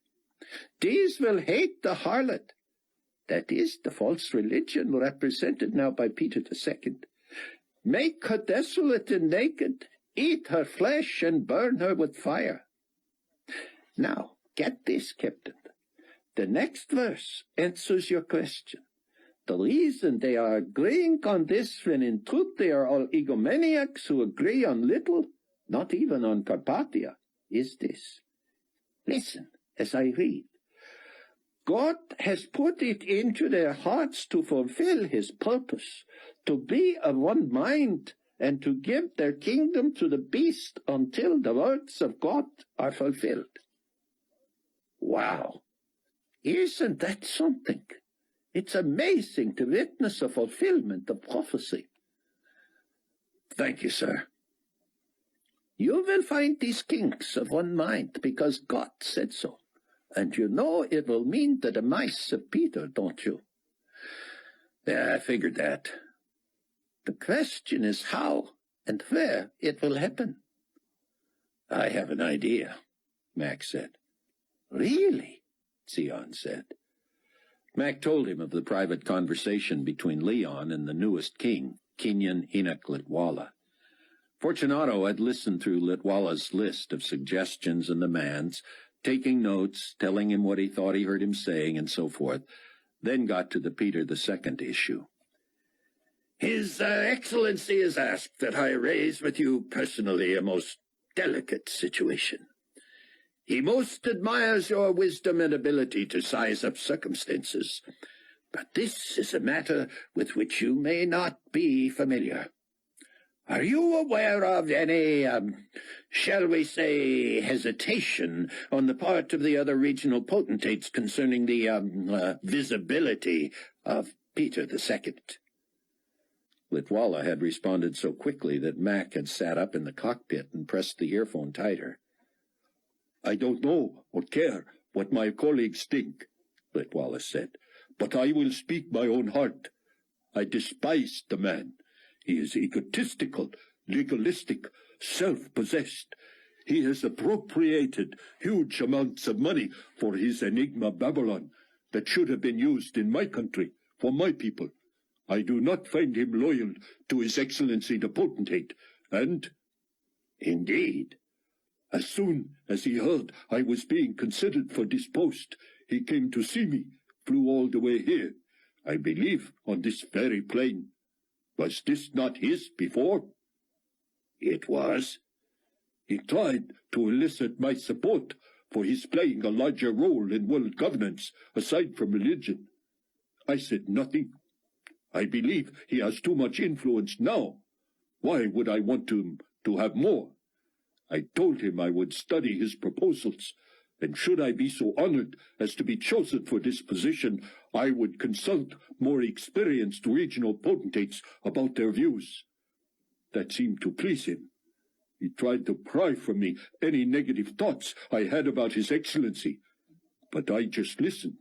I did not challenge or counter him, but neither did I reveal precisely where I stood. That might prove valuable later." "It's good, Potentate Litwala. He believes he has the support of the others, and likely assumes you will fall in line. Do you agree he is potentially a danger to the harmony of global community leadership?"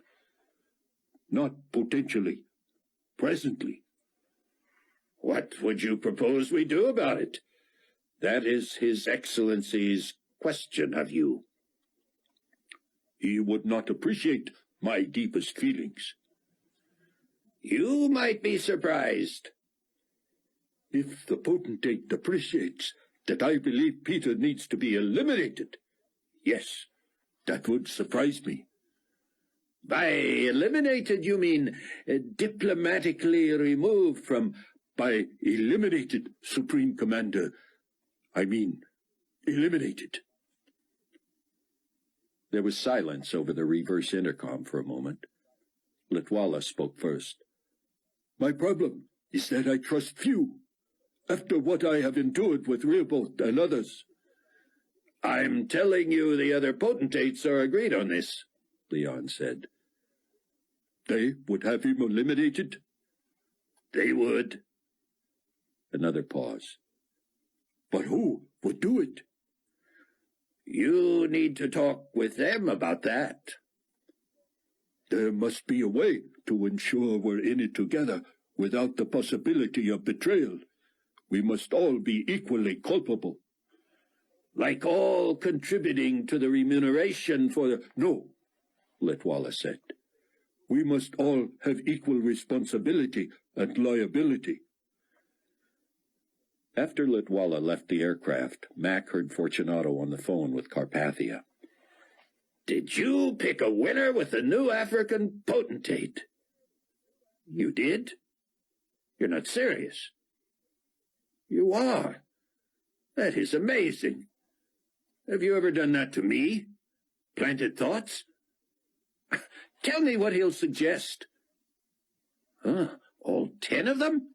At the same time? So no one can point the finger at another? Huh, brilliant." Mac called David.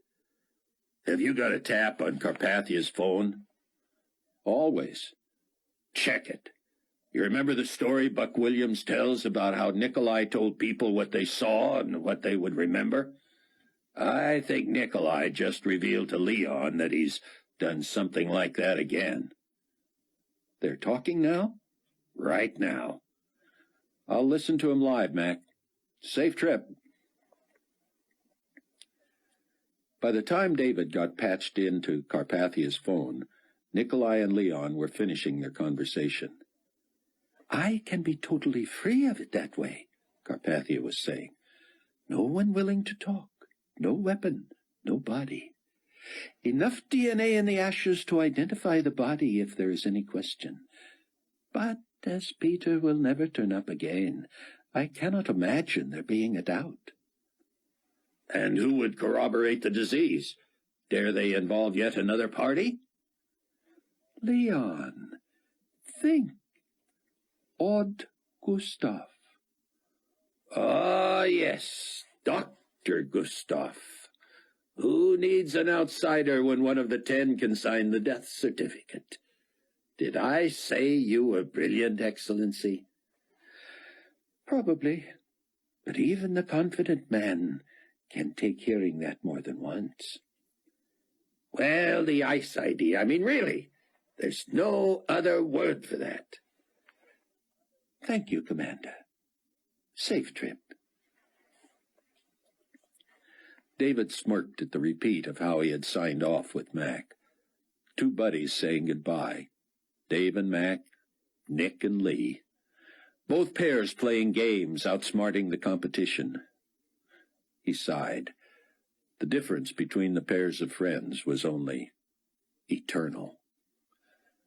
David quickly moved from listening live to listening to the recording from the beginning, when Fortunato had said, "Did you pick a winner with the new African potentate?" "How well I know," Carpathia said.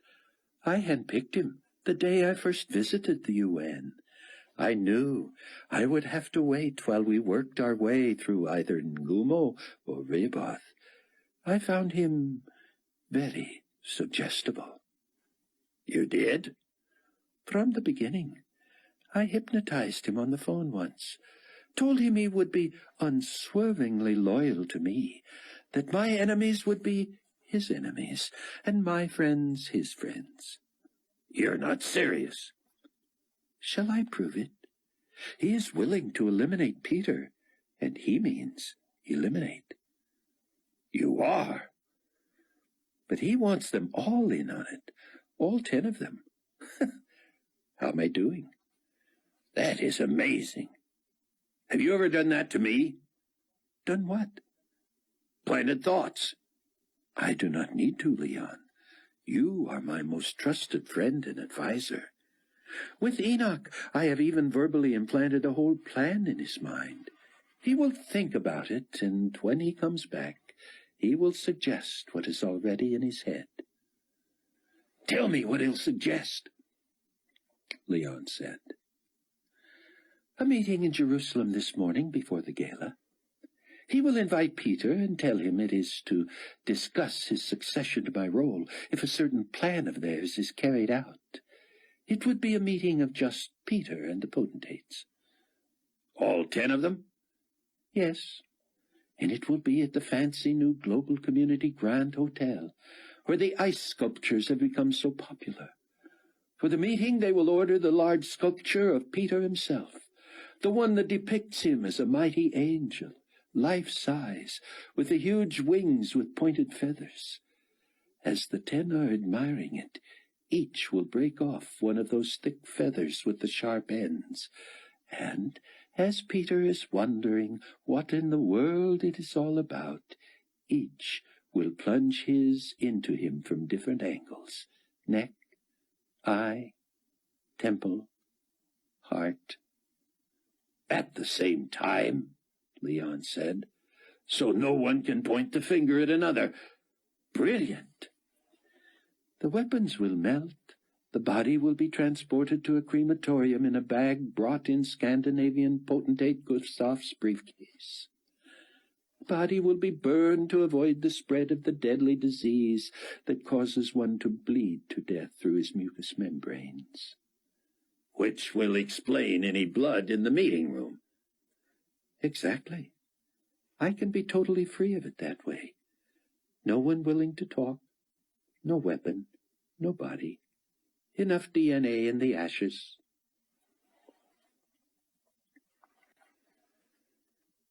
Chapter 20. Buck was getting the cold shoulder. It had been a long time since he and Chloe had found themselves at loggerheads. "I know it's only 3.5 more years," she said, "but do you think I want to raise this child alone?" "Nothing's going to happen," he said, reaching for her. She turned away. "You're going," she said. It's written all over you. I love Chaim, but it was unfair of him to ask. If I don't go, Zion's going to go, and we don't want that. Chaim Rosenzweig had been invited to appear at the Global Gala as an honored guest of His Excellency the Potentate. Chaim had Yaakov communicate to the Tribulation Force by posting a cryptic message on Zion's website. Leah had found it almost by accident. "Is this anything?" she asked Rayford late one night when the two were working at the computers in the kitchen. "The initials aren't a coincidence, are they?" She turned her laptop so he could see. The message was one of thousands posted on the site, most encouraging Dr. Ben-Judah, some asking questions, some criticizing or threatening. Part of Leah's job was to monitor those and see if any required personal responses. Most didn't. This post stuck out due to its brevity and the unique initials. It read, C, parenthesis B, W, called J, re-boss. Signed, H's. "I don't know who J is or what H's means," she said. "But how many people know they can reach Cameron Buck Williams at this site? Or am I reading into it?" Rayford studied it and summoned Buck. The three huddled in front of Leah's screen and stared. Buck suddenly stood. "Yaakov," he said. "Pretty crafty. He's Hannelor's husband, and he wants to talk about Chaim." Buck checked his watch and phoned. It was 7 a.m. in Israel. Yaakov was an early riser. "He's been invited to the gala," Yaakov said quickly. "None of us thinks he should go. He has not been well, staying up all hours. He looks terrible. Talk him out of it." Chaim didn't sound well. He seemed to be trying to be his jovial self, but his thick Israeli accent sounded weary and sometimes slurred. "I will not be dissuaded, Cameron, but I have insisted that I be allowed to bring my valet and 2 guests. I was assured I could bring anyone I wanted. Stefan is petrified of Carpathia and insists he will quit my staff before he would attend. Yaakov has agreed to serve as both driver and valet." "Dr. Rosenzweig, you don't want to do this. You've read Zion's warnings, and Zion's warnings is for what the global community calls the Judahites.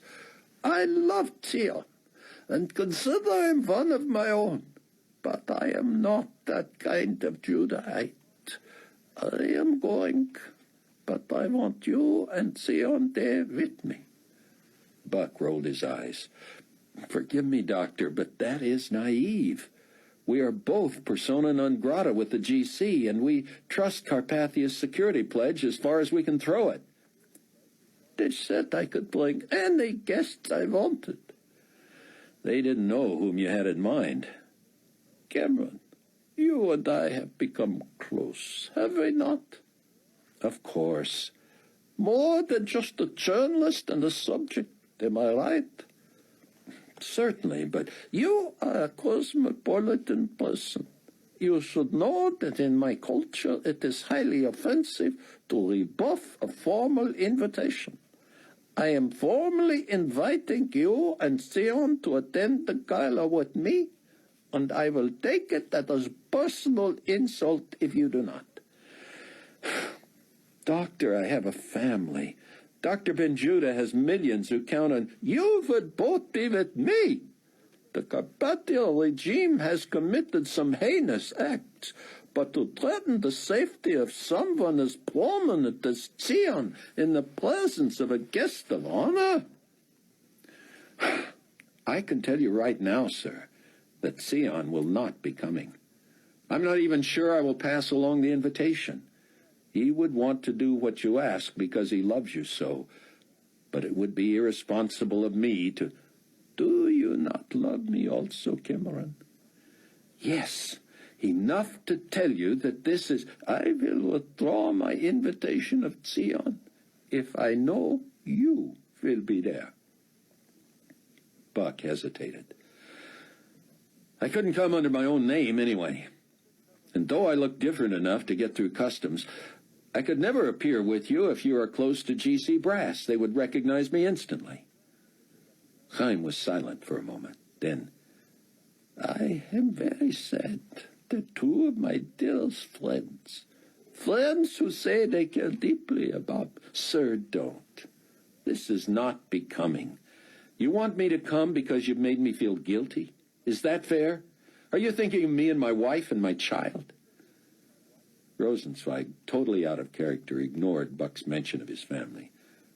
What would Sion say if you told him I might be ready to become a Judahite?" Buck sighed. For one thing, he hates that term with a passion.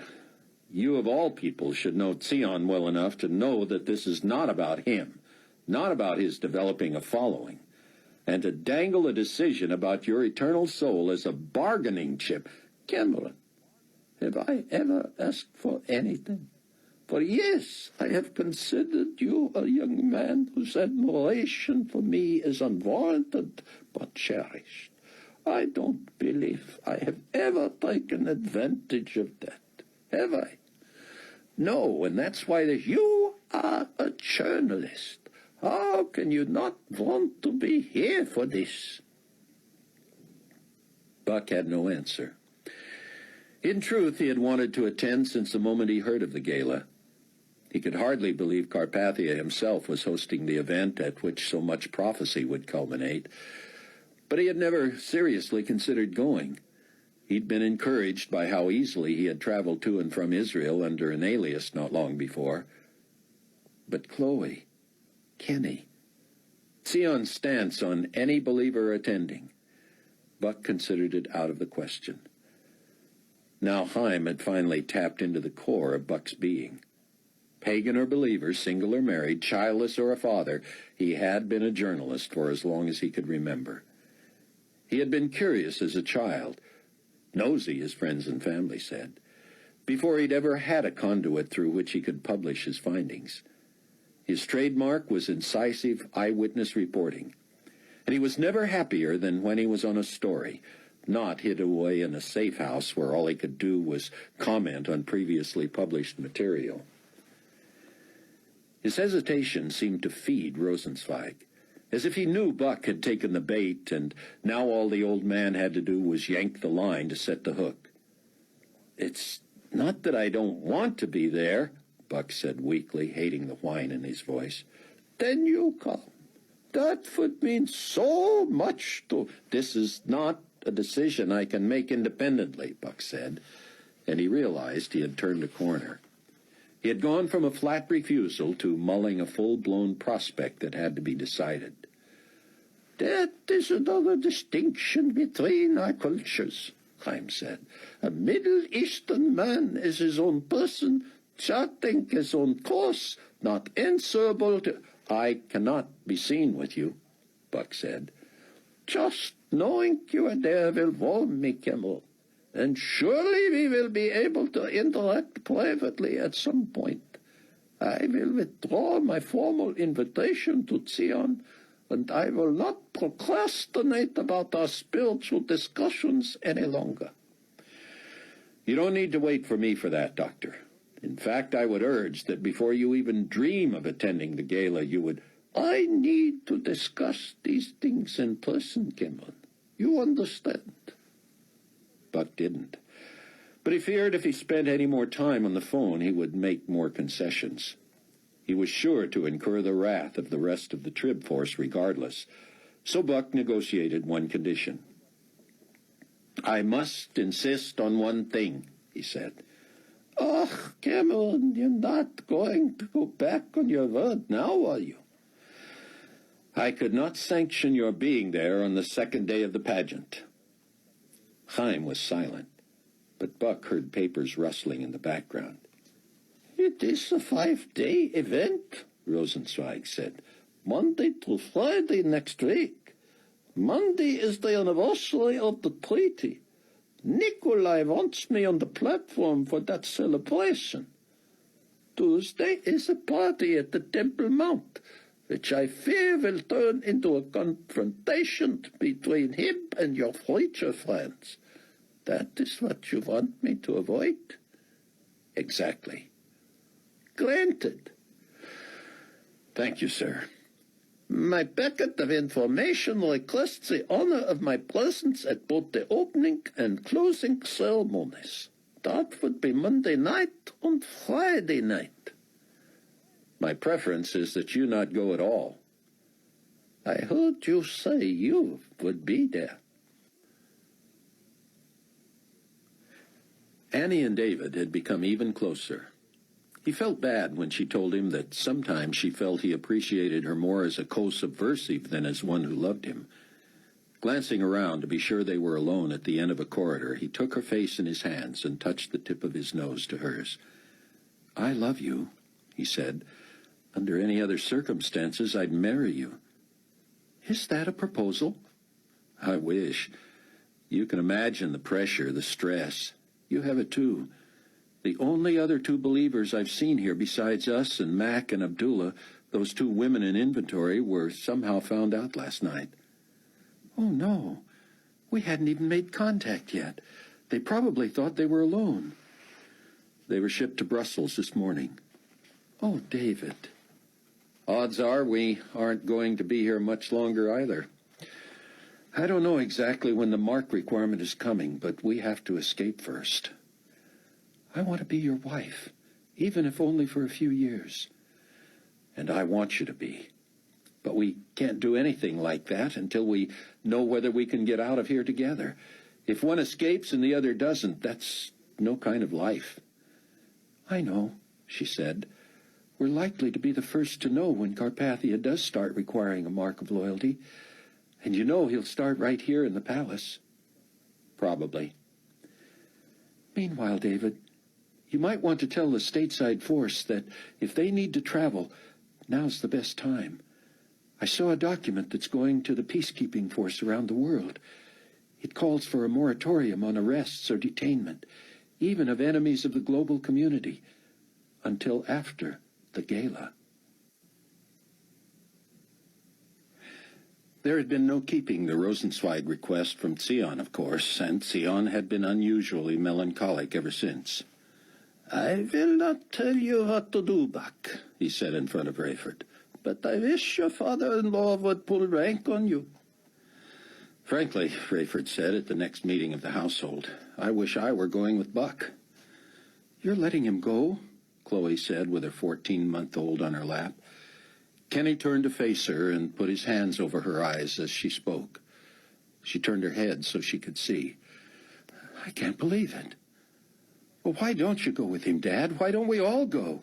Bad enough we won't all make it to the end of the tribulation anyway. Why don't we throw caution to the wind? Why don't we make sure Kenny is an orphan without even a grandfather?"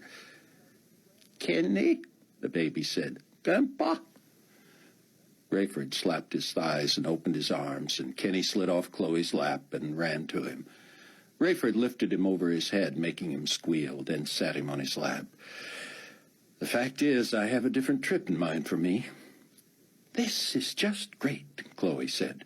"Do we vote on anything anymore, or do we all just put a hattie and run off to where we want?"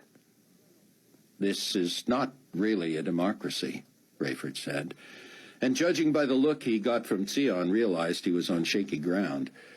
The baby climbed off him and toddled into the other room.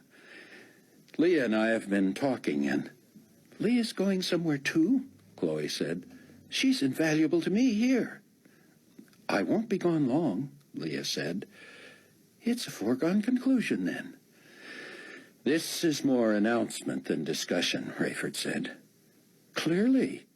Well, let's hear it." Rayford began carefully, fearing his own motive. In his heart of hearts, he wanted to get to Jerusalem with his saber, but he said, "We need to make contact with Hattie. I feel responsible for her, and I want to know she's all right. Let her know we're still standing with her, see what we can do for her. Mostly, I want to make sure she's not giving us away." Even Chloe did not argue. "She deserves to know about her sister," she said. "But the GC will be watching for you, Dad." "They will be less likely to suspect a woman. We're thinking of making Leah Hattie's aunt on her mother's side, giving her a new look and, of course, a new ID. She'll say she's heard a rumor or got word smuggled out somehow that Hattie's there. If they don't associate Leah with us, why shouldn't they allow the contact? But now, Dad, with Buck going? David's told us now is the best time to travel. It's going to become nearly impossible soon. That is true, Sion said. Rayford looked up in surprise, and he noticed others did too. I'm not supporting this, Sion said. but if that poor child dies in prison apart from God, when we had her under our own roof for so long... His voice quavered, and he paused. I don't know why God has given me such a tenderness toward that woman. Chloe sat shaking her head, and Rayford knew she was not happy, but through arguing. T believes it would be too risky for me to start cruising around in the Super J, so he's prepping the Gulf Stream. It shouldn't surprise me that this is virtually set, Chloe said. Rayford sensed a resigned admiration, as if she had conceded that once he got something in his brain, it happened. Buck can fly with us to Brussels. That'll save us a few dollars, and continue commercially to Tel Aviv. I'll stay out of sight in Belgium and meet up with Leah when she's ready. Maybe Buck could fly back with you, too, Chloe said, depending on how long you want to wait for him in Brussels. Maybe, Rayford said. Would you prefer that? Would I prefer he fly home with my dad rather than taking his chances with a commercial system that is half what it used to be? Yes, I would prefer that. Of course, I prefer he not go, but short of that, humor me. The mood was festive on the Phoenix 216 when Mac and Abdullah took off Saturday morning for Israel with a full load. It seemed the entire Carpathia administrative team was on board, and Nikolai was in his glory. Mac listened in as Leon clapped for attention and asked people to gather. Welcome, everyone, he said, and to our very special guest, who selflessly bequeathed His Excellency this aircraft at a time of dire need. A special welcome to you, sir. There was polite applause, and Mac wished he could see Peter Matthews' face. Would you care to say a word before His Excellency addresses us, Pontifex? Why, yes, thank you, Commander. We at Enigma Babylon look forward to the gala with much anticipation. Israel is, as you know, one of the last areas to acquiesce to our ideals. I believe that we will have the opportunity to put our best face on the one world faith, and that we will come away from this week with many more members. I frankly relish opportunities to challenge dissidents. And with the two preachers and the history of the Judahite rallies here, this is the place to do just that. Good to be with you. Thank you, Supreme Pontiff, Leon said. Now, Your Excellency. Carpathia sounded ecstatic with expectation. My personal greetings and welcome to you all, he said. I believe you will one day look back on this coming week as the beginning of our finest hour. I know we have suffered the way the whole world has with the plagues and death. But the future is clear. We know what we have to do, and we will do it. Enjoy yourselves. It is a festival, a party.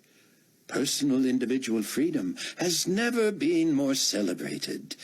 And, may I say, there are more places in Jerusalem than anywhere to indulge yourselves. Revel in the Epicurean and physical pleasures that appeal to you. Show the rest of the global community that they are allowed to pamper the flesh even after times of hardship and chaos. Let us ring in the new world with a festival like no one has ever seen. Many of you have been responsible for arranging entertainment and diversion, and for that I am grateful. I cannot wait to see the spectacle myself." Mac and Abdullah enjoyed private rooms next to each other in the palatial King David Hotel, where Carpathia had reserved 2 entire floors. The rest of the entourage stayed not far away in accommodations no less opulent. The 10 regional potentates would be housed at the G.C. Grand, another quarter-mile away. During the 2 days before the official opening of the gala, the cockpit crew was required to conduct tours of the 216 back in Tel Aviv. Early Monday morning, they helped arrange transport from Ben Gurion Airport to Jerusalem for the potentates and their extensive entourages. Mac worked with GC security to offload the metal detectors David had put into the cargo hold, and these were set up on either side of the gigantic outdoor platform that had been erected not a half-mile from the Temple Mount and the Wailing Wall. Everyone who would be on the platform, from entertainers to VIPs, would pass through a metal detector on one side of the platform or the other. The stage floor was 12 feet off the ground and 100 feet square. A vast green tarpaulin was canopied atop it to block the sun, and massive scaffolding towers held the speaker systems that would boom the music and speeches to an expected 2 million revelers. All across the back of the stage, filling a flowing curtain designed to coordinate with the canopy, were various messages in every major language. These welcomed the delegates, announced the dates of the 5 days of the Global Gala, and featured huge, sparkling logos of the global community.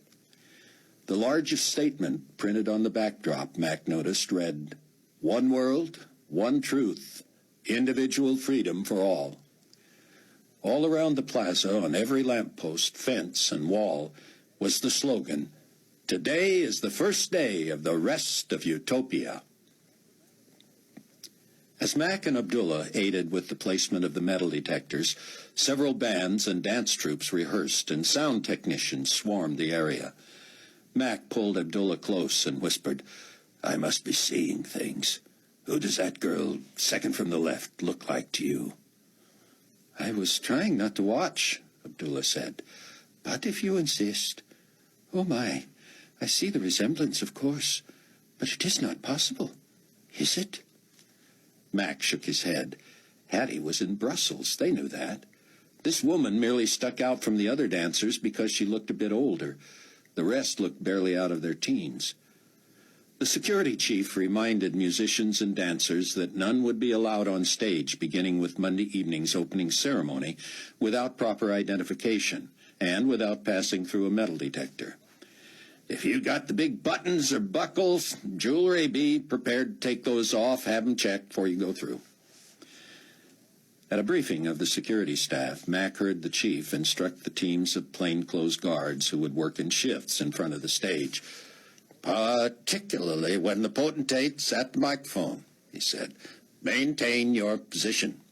Let the audience move if you're blocking their vision. You stand in a semicircle, 8 at a time, 4 feet apart, hands clasped at your belt. Eyes forward, no talking, no smiling, no gesturing.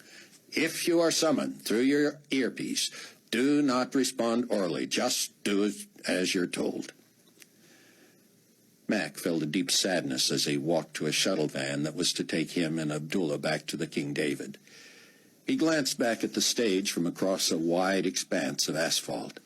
Backed by deafening music, the dance troupe ended a lascivious routine. "This is the new world, Abdullah. This is individual freedom, sanctioned by the international government." "Celebrated even," Abdullah said. Suddenly he stopped and leaned against the fence. "Captain, these are the times when I long for heaven.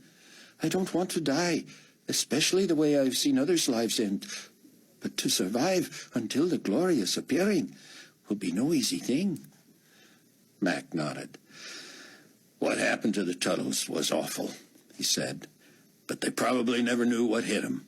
They woke up in heaven." Abdullah turned his face to the sun and a cloudless sky. "God forgive me if that is what I wish for, quick and painless." Mac could hear Eli and Moishe preaching from half a mile away, but couldn't make out their words. "I've heard so much about them," he said. "I don't suppose we should risk being seen there." "I would love to see them," Abdullah said. "How about we walk back to the hotel and at least go past there? We do not have to join the crowd. Just see what we can see and hear what we can hear." "Say no more, Smitty," Mac said. All along the way, Mac and Abdullah passed bars, strip clubs, massage parlors, brothels, pagan sanctuaries, and fortune-telling establishments. In a city with a history of religion dating back millennia, and where, like in the rest of the world, half the population had been wiped out since the rapture, these businesses were not hidden. They were not seedy, not relegated to a certain inevitable section of town. Neither were they operating in darkness behind black doors or labyrinthine entrances that saved the real treats for those who were there on purpose. Rather, while the rest of the holy city seemed to crumble for neglect and lack of manpower, here were gleaming storefronts, well lit and obvious to every eye, proudly exhibiting every perversion and fleshly evil known to man. Mac quickened his pace despite Abdullah's pronounced limp, and the two hurried toward the Temple Mount and the two witnesses, as if from a sewer to a spring.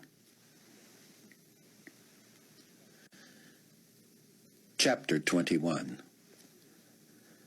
As he was sure was true with the others in the safe house, Buck could not figure the relationship between his father-in-law and Leah Rose. She seemed a burr to Rayford, and yet surely he had to appreciate what she had brought to the Tribulation Force, besides her fortune. Rayford was not above squabbling with her, and she held her own. Yet they had seemed to spend more and more time together as the time drew near the halfway point of the tribulation. The announcement of Rayford's plan to fly her to Brussels made their new closeness less mysterious to Buck. Rayford apparently needed her to do a job, and she was eager to do it. Maybe there was nothing more to the relationship than that. Zeke Jr., the tattooed Z for short, dolled up splendid documents for Leah. With bleached blonde hair, darker contact lenses, and a tiny dental appliance that gave her a not unattractive overbite and slightly bucked teeth, she was transformed. Leah was now Donna Clendenin from California, formerly married to one of Hattie Durham's mother's brothers. She carried news of Hattie's sister Nancy's demise, which was unfortunately true. That, Rayford speculated, would get her visitation privileges at the Global Community Lockup in Brussels, which typically had been christened the Belgian Facility for Female Rehabilitation. Those familiar with it knew the BFFR, or Buffer, as a maximum security prison. Dissident women went in, but they rarely came out. When they did, they were anything but rehabilitated. Buck's hope, which he assumed was also Rayford's, was that the GC saw enough value in Hattie that they would not simply eliminate her. Carpathia must have seen her at the very least as bait to help lure Rayford, Buck, or even Sion Ben Judah.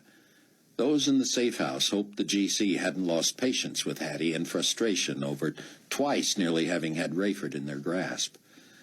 Buck appreciated that the goodbye was not as bad as it would have been if Chloe had wanted to again vent her feelings.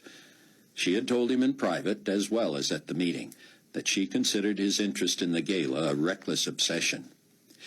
"It's not that I would deprive you of covering one of the great historical events ever, but you're willingly walking into an earthquake, and the stakes are greater for you now than ever. You're more committed to your word to Chaim than to protecting your family." But the day she and Sion and the baby saw the other three off, Chloe had apparently decided she had no more need to make her points. Buck assumed she had resigned herself to his going. She gave him plenty of time with Kenny, then held him tight and promised her prayers and undying love. "And yours had better be undying, too," she said. "My love will not die, even if I do," he had said. That was not exactly what I wanted to hear. He thanked her for letting him go. She punched him on the arm. "Like I had a choice. Didn't I make your life sufficiently miserable? I'm probably the reason you're going." She seemed to maintain her good spirits, though tears came as Buck and Rayford and Leah pulled away from the house under Sion's prayer, blessing, and Godspeed. "Do you believe this?" Mac asked Abdullah as they gawked at the television lights and cables and satellites erected near the Wailing Wall. There seemed nearly as many cameras as at the festival site. Abdullah, typically brief, merely shook his head. Mac felt a thrill at seeing Eli and Moishe, even from a distance. They were preaching loudly and evangelistically, and the crowd seemed schizophrenic. Mac had heard that the preacher's audience was usually quiet, either out of respect or fear. They kept their distance from the strange pair, who had been known to incinerate attackers, leaving charred remains. No one wanted to be mistaken for a threat. This crowd, larger than normal and boisterous, was apparently made up of early arrivals for the gala. Some responded to the pair's every sentence, cheering, clapping, whistling, amening. Others booed, hooted, catcalled. Mac could only gawk at several on the edge of the crowd who danced and ran toward the fence as if showing their bravado. It was clear the preachers could distinguish would-be assassins from foolish newcomers who considered this just part of the gala hullabaloo. Strangest, however, was a group of about 24 who seemed moved by the preaching. They knelt within 10 feet of the fence and appeared to be weeping. Eli and Moishe traded sentences, pleading with the crowd to come to Christ before it was too late. These evidently were doing just that. "One reason to be grateful," Mac said, "in the middle of all this." The two witnesses seemed especially urgent. The timing was not lost on Mac. He was a student of Zion's as much as anyone else was, and he knew the due time they had so often mentioned coincided with the opening day of the global gala half a mile away. Further insight into the relationship, or the lack of one, between Rayford and Leah came to Buck on the drive to Palwaukee. Her conversation centered on Zion. "Zion? "He seems so lonely," she said. "He is," Rayford said. "Except for Chloe and Buck, we're single people in very artificial close quarters." "Don't I know it?" she said. She asked about the details of Zion's life before he joined the Trib Force, so Buck filled her in. At Palwaukee, T had the Gulfstream fueled and the charts on board. He had even stocked the refrigerator. "That's above and beyond the call, T," Rayford said. "Don't mention it. Our little church body is praying for you all, though I have obviously given them no details." From Israel, Mac checked in with David in New Babylon late Sunday night. "It's like a ghost town here," David said. "I have free reign, but no one to spy on. Annie and I are getting time together, but we spend it planning to escape from here and deciding where we'll go." "Don't leave before you have to," Mac said. "We need you right where you are." The clock showed 2 hours earlier, Belgian time, when Rayford put down in Brussels. He was as nervous as when he had approached Hattie's apartment door in Le Havre. He had to cover his feelings. For all his son-in-law and Leah knew, his job here was just chauffeur. How would they interpret uncalled-for nervousness? Donna would check into a hotel not far from the infamous Buffer, planning to attempt a visit the next day. Buck, under his new alias, Russell Staub, would head for his commercial connection to Tel Aviv. "You've memorized my secure phone number?" Rayford asked Leah as he taxied closer to the terminal. "Yours and Buck's." "There's not much I can do for you if you can't reach Ray," Buck said. "If I can't get a hold of Rayford," she said, gathering her stuff, "I'll need someone to say goodbye to. Wish me luck." "We don't do luck," Buck said. "Remember?" "Oh, yeah," she said. "Pray for me, then." Rayford knew he should respond, but he was preoccupied, and Leah was gone. "Where are you going to be, Ray?" Buck asked him. Rayford shot him a look. "The less you know, the less you're accountable for." Buck held up his hands. "Ray, I just mean generally. Have you got a place, things to do, ways to blend in?" "I'm covered," Rayford said. "And Leah knows everything we want to communicate to Hattie?" "I wouldn't bring her all this way and have her go in there unprepared." He could tell he was annoying Buck. What was the matter with him? I'm just getting everything set in my head for my own peace of mind, Ray. I'm going into a stressful situation. I want fewer things to worry about. You'd better get going, Rayford said, looking at his watch. If you find a way to worry about fewer things, let me know. We're sending a brand new mole to a prison, and smart as she is, who knows what she'll do or say under pressure. That puts me at ease. Time to grow up, Buck. Time to lighten up, Dad. Be careful here, Rayford said. Rayford felt very lonely when Buck left the plane. He was undecided about his quest, and he knew what the others would think of it. If God did use him to kill Carpathia, he couldn't imagine escaping. He feared he had seen his loved ones for the last time, and he hoped he wasn't putting too much on Buck, who would have to somehow get Leah back to the States. 10 minutes after Buck disappeared into the terminal, Rayford refueled and asked the tower for clearance to take off. He had considered looking for any airstrip other than Ben Gurion or Jerusalem, but decided his best chance at slipping through under his new alias, Marv Berry, was to go where the most traffic was, Ben Gurion. It was all David could do, even with Hanny's help, to keep straight who was who now that 3 stateside trib forcers were using aliases overseas. He made himself a card that listed the real initials in reverse order next to the alias. Thus, R.L. Donna Clendenin, S.R. Marvin Berry, W.C. Russell Staub. For good measure, he added Hattie's, D.H. May Willie. Buck flew directly into Jerusalem on a late flight and checked into a hostel under his alias. At midnight, he took a cab to the Wailing Wall and found himself at the back of a crowd so large he could not see Moishe and Eli. He used the occasion to check in by phone with David, then Chloe, then Mac. Finally, he called Hein's number, and Yaakov answered. "Oh, Buck," he said, "I had so hoped you would call. It's awful, terrible." "What?" "Dr. Rosenzweig could not get out of bed this morning. He could not communicate. He appeared paralyzed and afraid. He drooled and moaned, and his left hand was curled, his arm straight. His mouth drooped. We called for an ambulance, but it took so long I was afraid he would die." "A stroke?" "That's the diagnosis. They finally took him to the hospital and are running tests.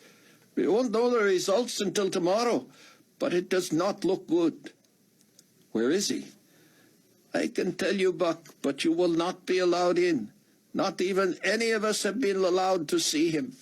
He's in intensive care, and they say his vital signs look good for now, everything considered. But we are worried. All the time before the ambulance arrived, we prayed over him and pled with him to become a believer. Because he could not talk, I kept watching his forehead for evidence that he had prayed. But I saw nothing. He looked angry and frightened and kept waving me away with his good hand." "Yaakov, I'm so sorry. Keep me posted any time there's even a small change." "We don't dare call your number from here. Your phone is secure, but ours isn't." "Good thinking. I'll check in whenever I can. And I'll pray." Rayford, as Marv Berry, was detained only briefly in the busy customs area, where an agent bought his story that the heavy metal box in his suitcase was a computer battery. Rayford rented a tiny car and checked into a seedy hotel on the west side of Tel Aviv. He called Leah's hotel in Brussels.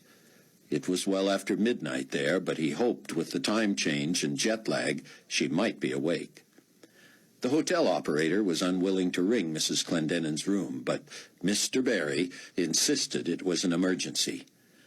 Leah answered groggily on the 6th ring, and Rayford was impressed that she had her wits about her. "This is Donna," she said.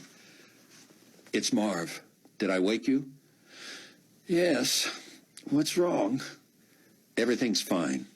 Listen, it's going to be impossible to pick you up until Friday." "What?" "I can't get into details. Just be ready Friday." "Well, Marv, I should be ready Tuesday. Don't try to call me before Friday, all right? All right, but... All right, Donna? All right. You can't tell me anything more specific? I would if I could. Buck awoke early Monday and hurried to the Wailing Wall. The night before, he had not been able to get close to Eli and Moishe, though he thrilled to see people coming out of the crowd and kneeling by the fence to receive Christ. The witnesses had always spoken with power and urgency, but Buck could tell from their delivery that they knew as well as anyone they were running out of time.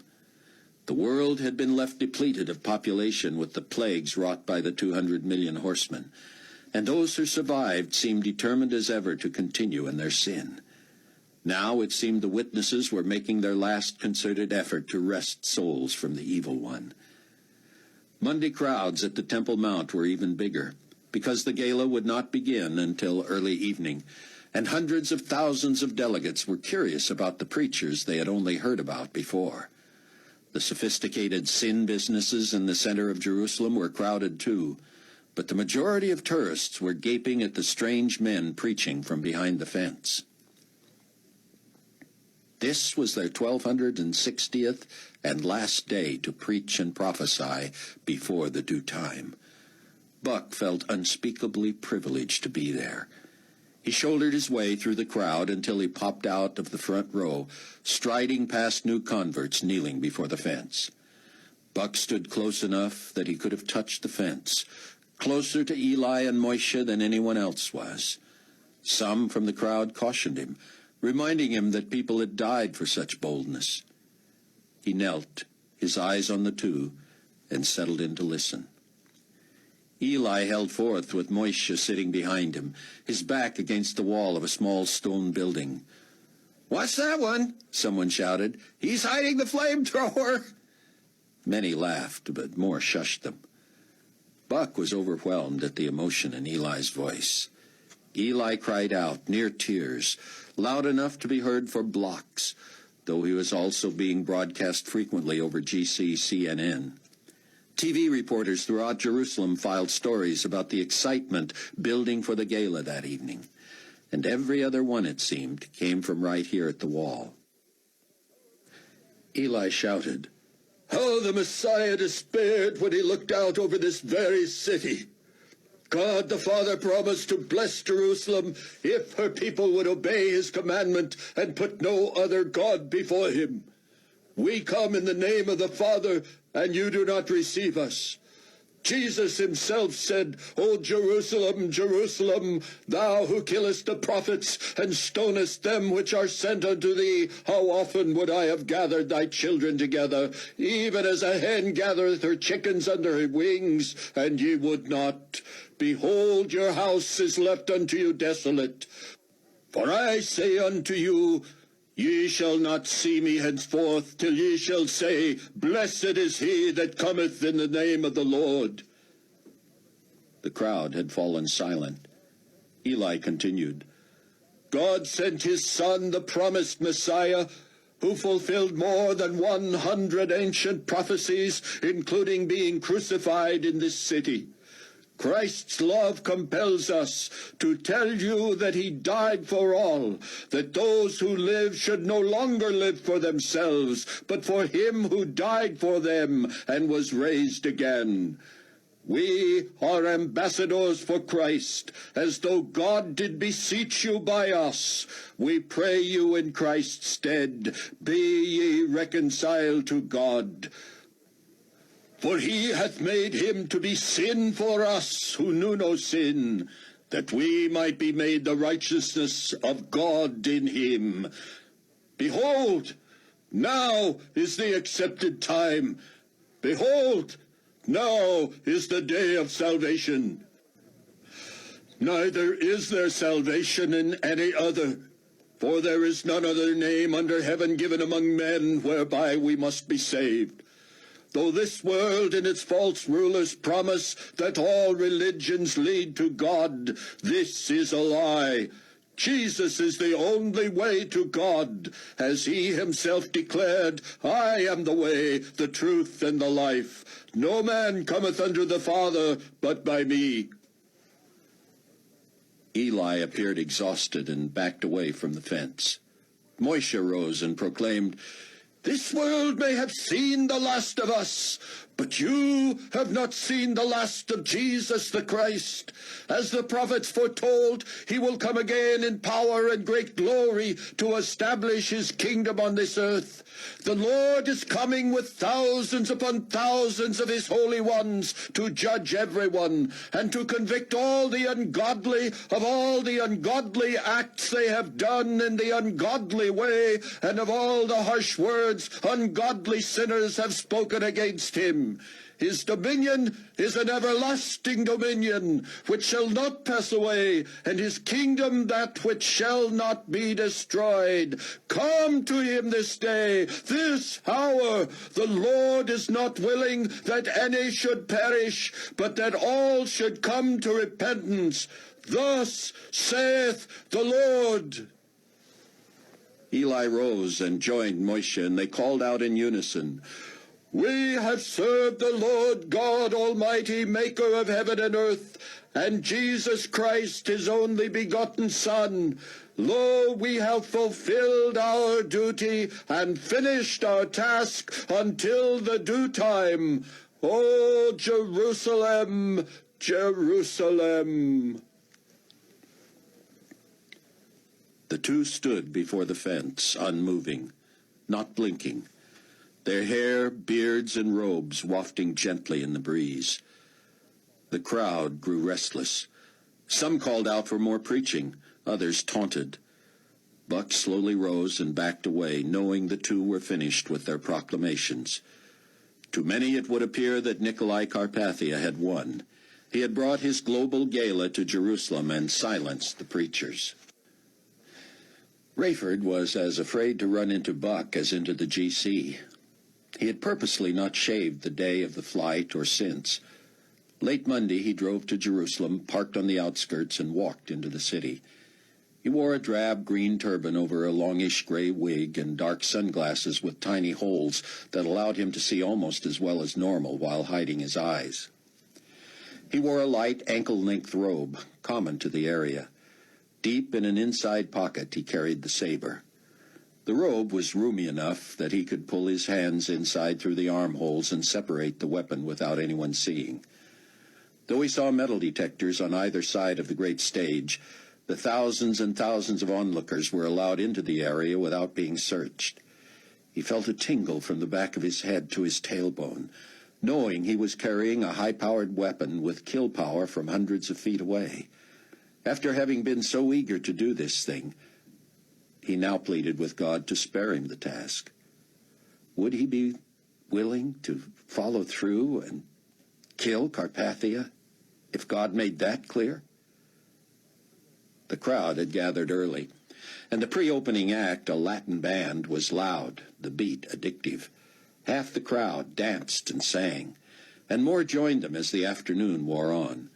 Music, singing, and dancing interspersed with excited predictions about the soon arrival of the potentate himself whipped the crowd into delirium. As the sky gradually darkened, Rayford kept moving, milling about to ensure he would remain unnoticed. Once he nearly stopped and whipped off his sunglasses. He could have sworn Hattie had brushed past him. Heart racing, he turned and watched her go. Same height, same figure, same gait. Couldn't be. Simply couldn't be. Mac and Abdullah strolled into the gala plaza, now jammed with delegates. You want to hang together or split up this week? Mac said. Abdullah shrugged. If you want to be alone, it's no problem. It's not that, Mac said. I just want you to feel free to be by yourself whenever you want. Abdullah shrugged again. Truth was, Mac wouldn't have minded being alone.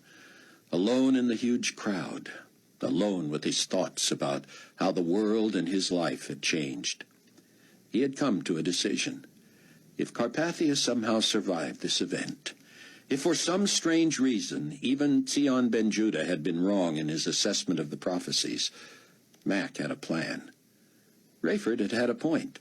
One of them should have pointed Nikolai's plane toward a mountain long ago, sacrificing himself for the good of all. Mac wouldn't be so selfish as to involve Abdullah.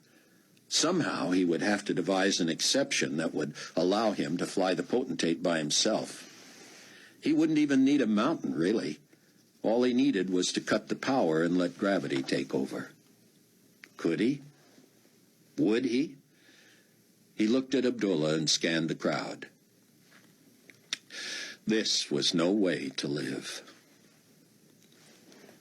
Finally, helicopters appeared. Rayford looked up as the people cheered. The choppers landed on either end of the stage, and the dignitaries bounded out to thunderous applause.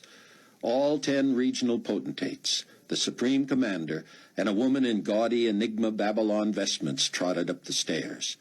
From under the stage came the burly security detail that formed a half-circle around the lectern. Only when everyone else was in place did Carpathia arrive alone in another copter. To deafening roars, he was welcomed to the stage by the standing VIPs, all seeming eager to shake his hand. Fortunato was last and led the potentate to a chair big and ornate as a throne. The rest sat when he did, but the seemingly endless applause brought Carpathia to his feet again and again to shyly, humbly wave. Each time he stood, so did all the others on stage. Rayford was about 200 feet from the man, and twice had drawn his hands inside his robe and fingered the saber, sliding it open an inch, then closing it. He did not have a clear shot with so many people in front of him. If he was to do this, God would have to orchestrate it. Rayford would bide his time, see if God provided an opening or opened a path to the front. If anyone in that crowd fired at Carpathia, no one would notice him until after the first shot, so enamored were they with their potentate. Buck, having reluctantly left the Wailing Wall, arrived late and stood at the back of the crowd of nearly 2 million. He watched the pageant unfold, but could not bring himself to applaud. He worried about Sion, tried to call Yakov, but found he couldn't hear anyway. When the crowd finally quieted enough to allow Leon to have the floor, he turned to make sure Carpathia was seated for good, then mounted the lectern. "Welcome, fellow citizens of the New World," he began, and was interrupted by applause for the first of dozens of times. Every phrase elicited enthusiasm, making Buck wonder what planet the crowd was from. Did no one hold the leadership responsible for all the death and grief?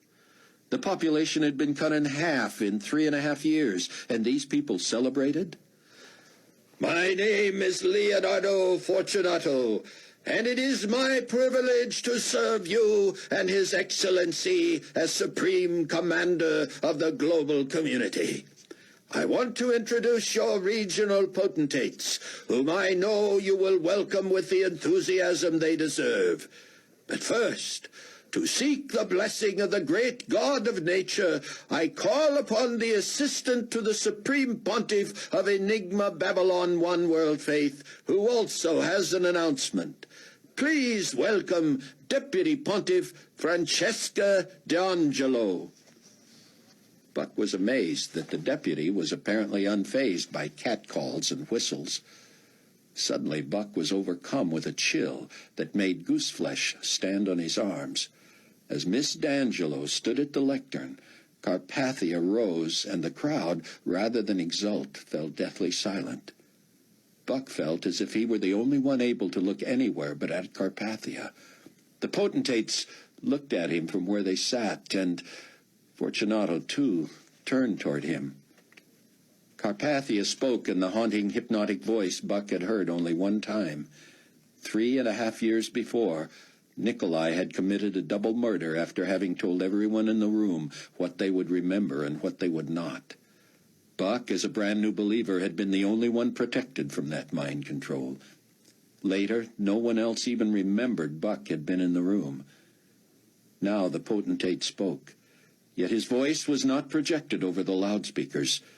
Buck, as far from the stage as anyone could get, heard him plain as day, as if standing next to him. "You will not remember that I have interrupted," Nikolai said. "Oh God," Buck prayed silently, "protect me.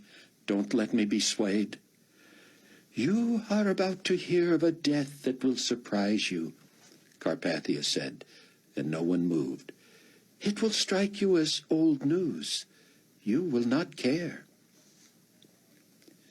Carpathia sat down, and the crowd buzz picked up where it left off. Ms. D'Angelo said, "Before I pray to the great one-gender deity in whom we all rest and who also rests in all of us, I have an announcement. Pontifex Maximus Peter II died suddenly earlier today. He was overtaken by a highly contagious virus that made it necessary that he be cremated. Our condolences to his loved ones. A memorial service will be held tomorrow morning at this site. Now, let us pray." Tomorrow morning, Buck thought.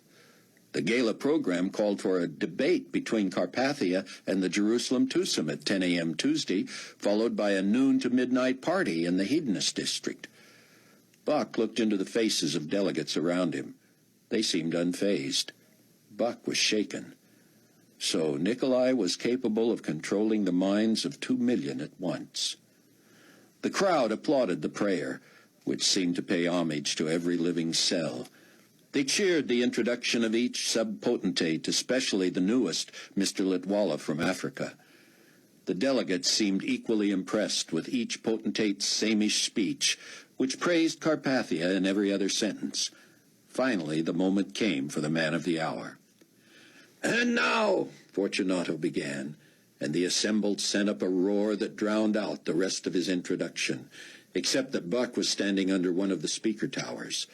"The man God chose to lead the world from war and bloodshed to a single utopian community of harmony, your supreme potentate and mine, His Excellency Nikolai Carpathia." The rest of the VIPs, save Fortunato, humbly left the platform, leaving Carpathia waving with both hands and smiling, striding back and forth behind the sober security team. Leon, leading the ovation, stood behind Nikolai in front of a chair to the right of the throne. Chapter 22. If anything, Buck decided, the speaking gift Nikolai Carpathia had first demonstrated at the United Nations 3.5 years before had only improved with time. Back then, he had used his prodigious memory, grasp of facts and history, and mastery of several languages to wow even the press.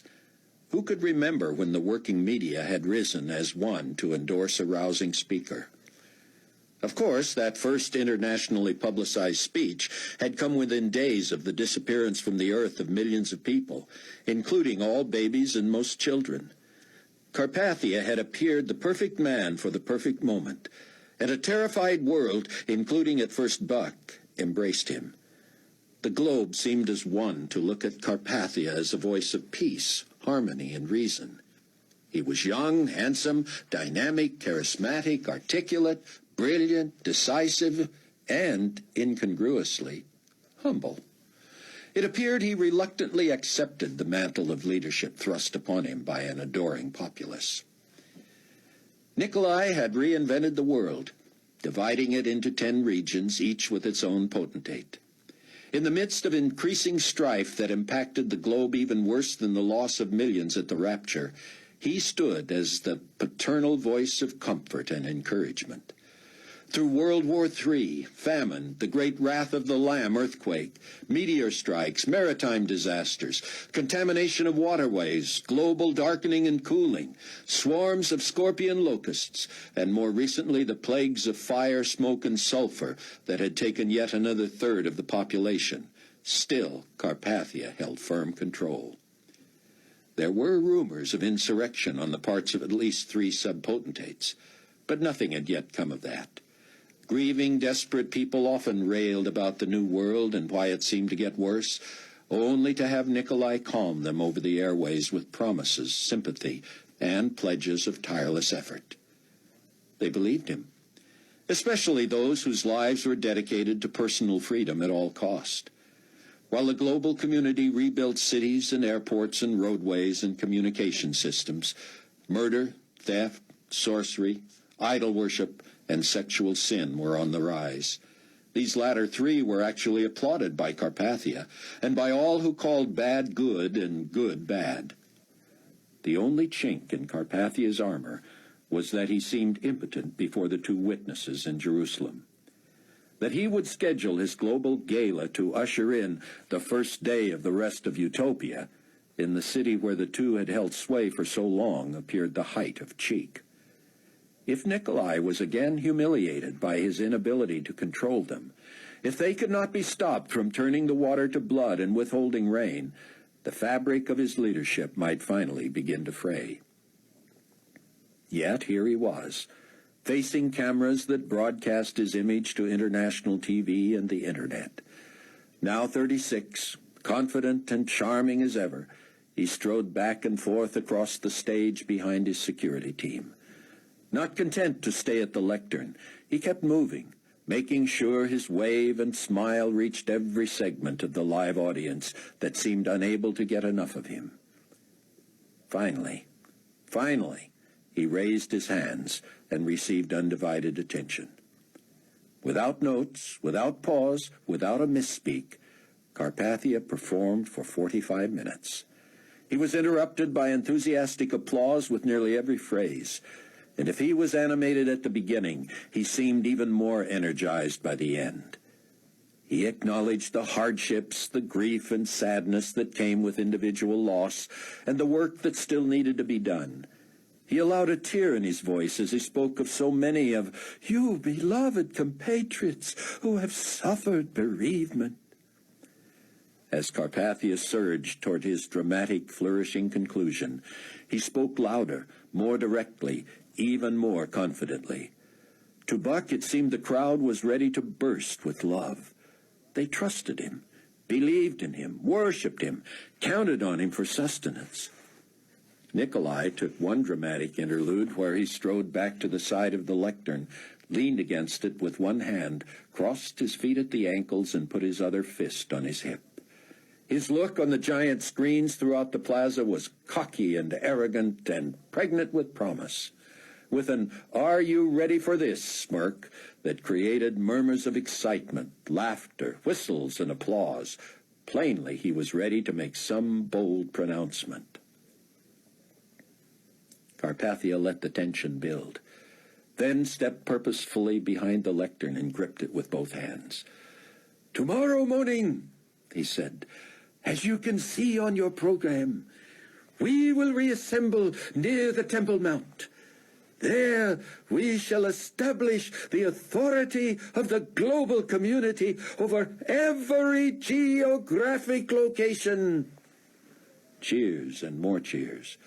"Regardless who is proclaiming this or warning that or taking credit for all manner of insidious attacks on this city, this area, this state, I will personally put an end to the religious terrorism perpetrated by two murderous impostors.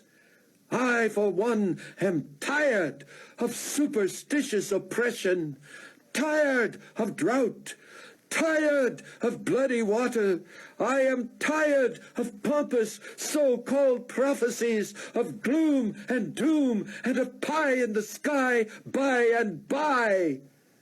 If the Jerusalem twosome does not cease and desist tomorrow, I shall not rest until I have personally dealt with them.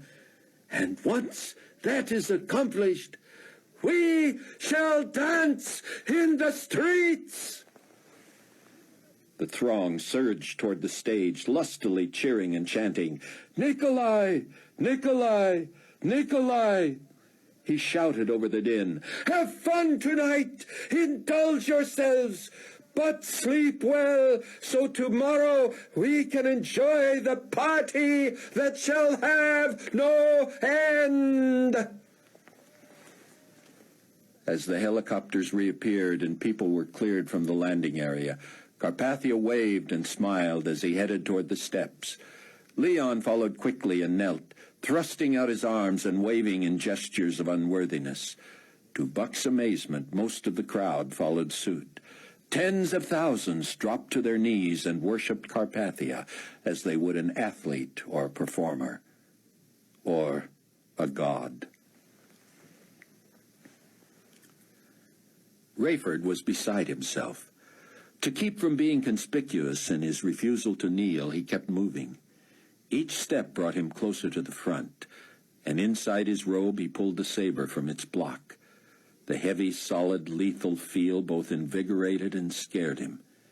He felt as if he were dreaming, watching himself from afar. Had it come to this? Had he become this crazy man who had won out over the pragmatist? Unless he could somehow be sure this was God's plan, he did not dare inject himself into history. Whoever was the assassin, he would never again be free, that was sure. The perpetrator would be identified on tape and wouldn't get far. Rayford was within 50 feet of the stage when Carpathia gave a final wave, ducked, and disappeared aboard the helicopter. The chopper lifted off directly over Rayford's head, and he could have shot it from the sky. He gritted his teeth and slammed the saber back into the block. He replaced it in the big inside pocket, pushed his hands back out through the armholes. Clenched teeth made his temples throb. As the crowd flooded out to play, Rayford determinedly marched the miles back to his car, jaw still set, hands hidden by the billowy sleeves. Unless God made him, he would not do anything rash. Buck missed his family. The spectacle at the gala plaza left him sad. He sleepwalked the streets, idly following the crowd, but making sure he was headed back towards his hostel. He called home, talked to Chloe, talked to Kenny, talked to Sion, called New Babylon, talked to David, met Annie. He hated to beg off after having talked to her for the first time, but a beep told him he had another call, and the readout showed it was Leah. "Sorry to bother you, Buck," she said, "but I had a disconcerting day at Buffer and wanted to tell someone." "No problem, but you're supposed to be briefing Rayford, aren't you?" "I'm not supposed to even call him until Friday." "What?" She told him of Rayford's instructions. "And if there's trouble?" "I guess I'm to call you." "What can I do? Rent a car and drive to France?" "No, I know." "Did you see Hattie?" "They're considering my request and will let me know." Doesn't sound good." "Seems fishy, Buck. I don't know whether to bolt or play it out." "Let me call Rayford and find out what the deal is." "Would you?" Buck stopped under a streetlight within blocks of the Wailing Wall and called Rayford's personal phone. He would know who was calling from his own readout. Rayford answered. "This had better be important, Buck." "I'd say hanging one of our own out to dry is important. How can you strand her like that?" Rayford sounded bored. "What's her problem? She get herself in trouble?" Buck brought him up to date. "Tell her to stay with the plan and not to call you or me until Friday." "What have you got going, Ray?"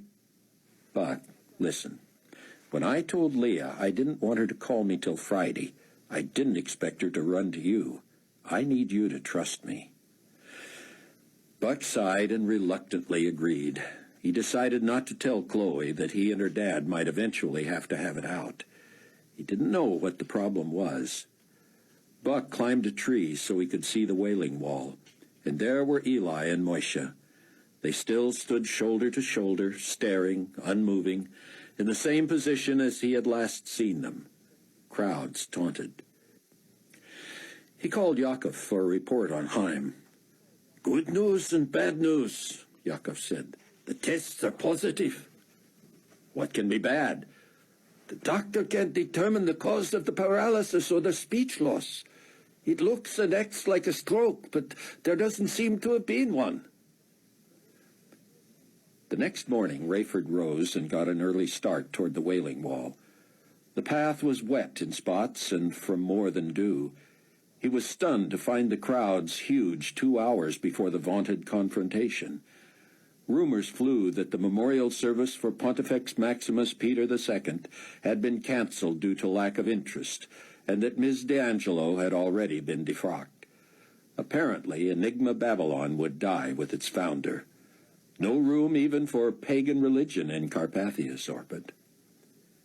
With his saber inside his robe, Rayford elbowed his way to the middle of the bustling crowd. He had not slept well, praying most of the night, and now he wished he could sit. But he endured. The witnesses stood like statues, as people said they had for hours. Surely they would become animated when Carpathia arrived to challenge them. A block away, loud bands rehearsed for the all-day, all-night party. Buck tried to climb the same tree he had the night before, but GC security shooed him away. He found a spot on a rocky ledge with a clear view over the crowd. He was saddened by the silence of the witnesses, wishing that when Carpathia arrived they would at least go down swinging. But the due time was upon them. This was the 1261st day. The Bible said they would be overcome. At 9:50, the sky came alive with helicopter rotors. As at the gala site, 3 choppers brought the potentates, Fortunato, no Enigma Babylon rep this time, and finally Carpathia. It marked the first time Buck had seen him without a tie. He wore expensive shoes and slacks, an open-collar shirt, and a cashmere sport coat with what looked like a Bible protruding from one of the pockets. The potentates and Fortunato stepped behind a barrier that separated them from the crowd. Lights beamed, cameras whirred, and Carpathia swept to the fence. His shirt was equipped with a wireless mic, and he stopped for a dab of powder from a makeup artist. He smiled to the noisy crowd and approached the witnesses, who stood still, only their chests moving with their breathing. Carpathia, like a magician, whipped off his sport coat and hung it from the top of a pointed bar in the fence. Whatever was in the pocket made the coat sag to that side. When Nikolai rolled up his sleeves as if to fight, the crowd went wild. "And what do you gentlemen have to say for yourselves this morning?" he said, looking first to the witnesses and then to the crowd. Buck prayed that they would be eloquent, challenging, forceful. In Illinois, it was the wee hours of the morning. Sion sat before the television in his pajamas and robe and slippers. Chloe sat in a chair. "The baby sleeping?" Sion said. Chloe nodded. "I pray he sleeps through this." When Carpathia began with the challenging question, Chloe said quietly, "Give it to him, Eli. Come on, Moishe." But they did not respond. "Oh, God," Sion prayed. "Oh, God, oh, God. They are oppressed and they are afflicted, yet they open not their mouths. They are led as lambs to the slaughter, and as a sheep before its shearers is silent, so they open not their mouths."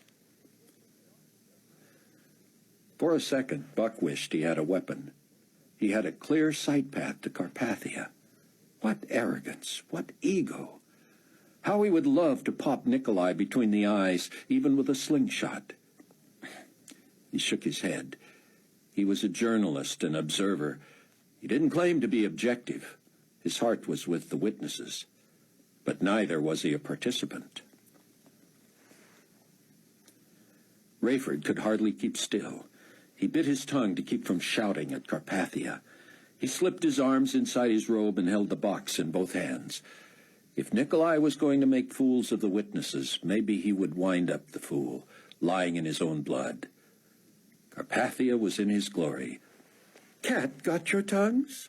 he said, pacing before the silent saints, peeking at the crowd for encouragement. "The water in Jerusalem tastes cold and refreshing today. Run out of poison? Co-conspirators run away? Lose access to the water supply?" The crowd cheered and mocked. "Throw them out!" someone yelled. "Arrest them! Jail them! Kill him! Rayford wanted to shout, "Shut up!" but would have been drowned out by the bloodthirsty mob anyway, and Carpathia played them. Was that rain on my window this morning? What happened to the drought?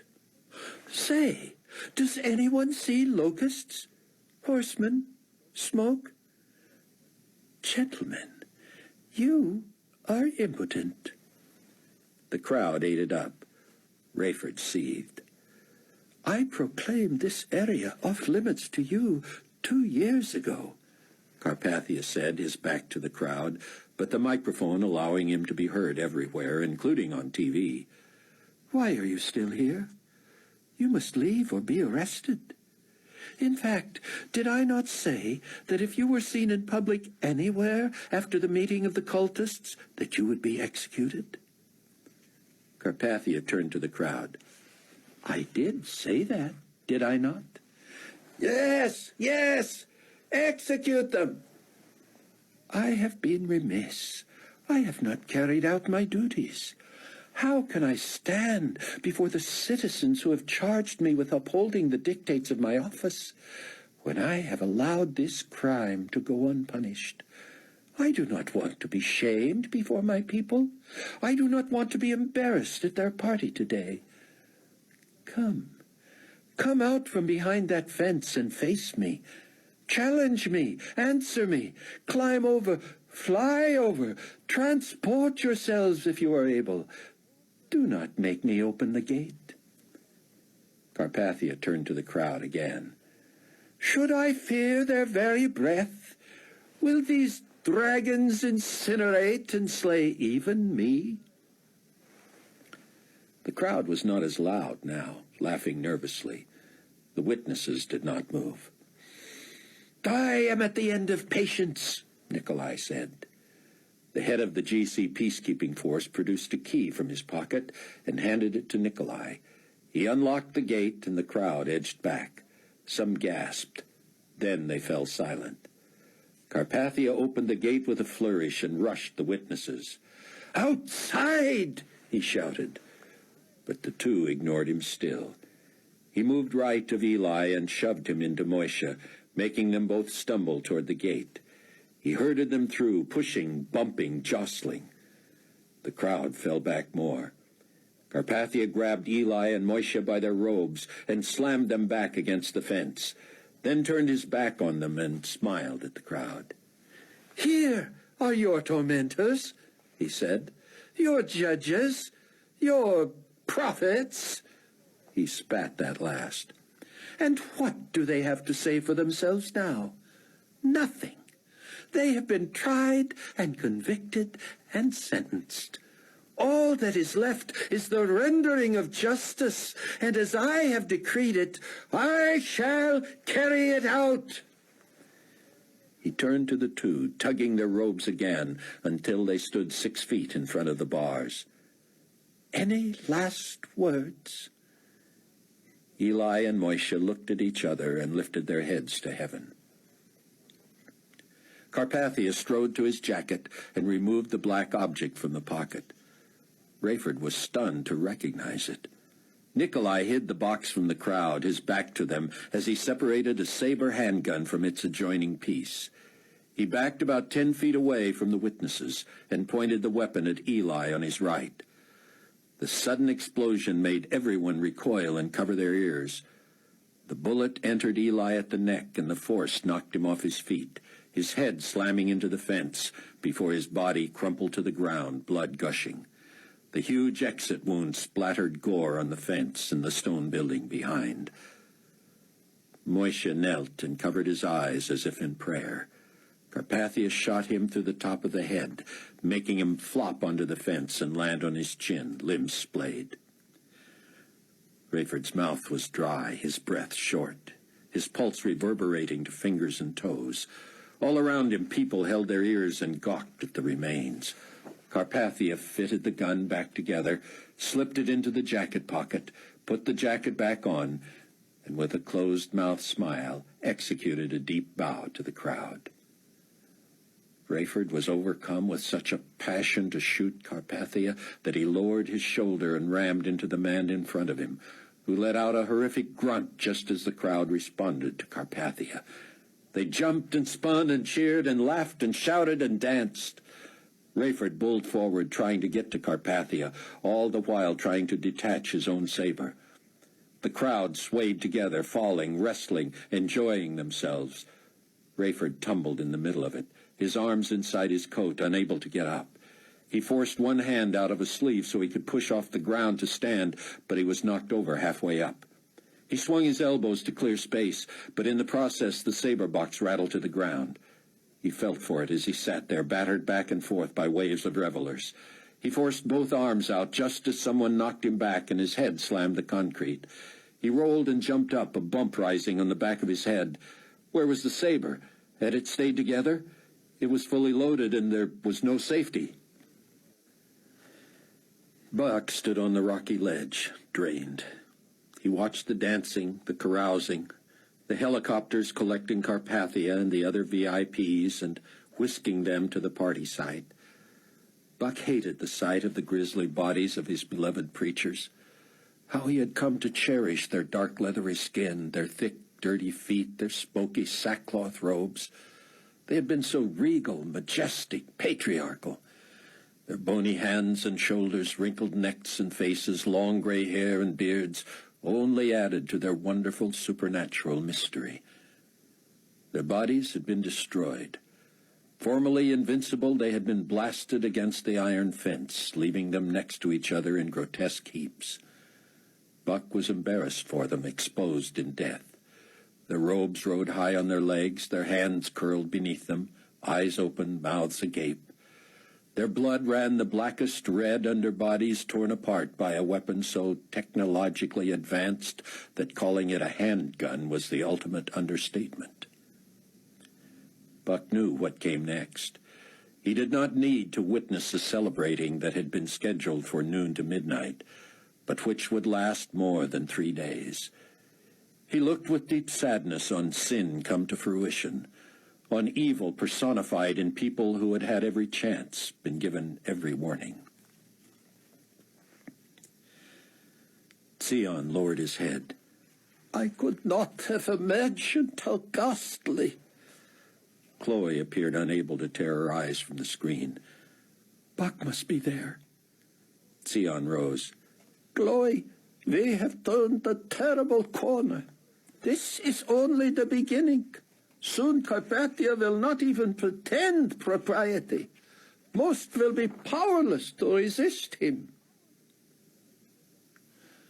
Rayford spun and crouched, desperate for the saber. He stepped on it, reached for it, and was knocked about again by crazed dancers. He dropped to his knees and grabbed it with both hands, hugging it to his chest as people climbed over him.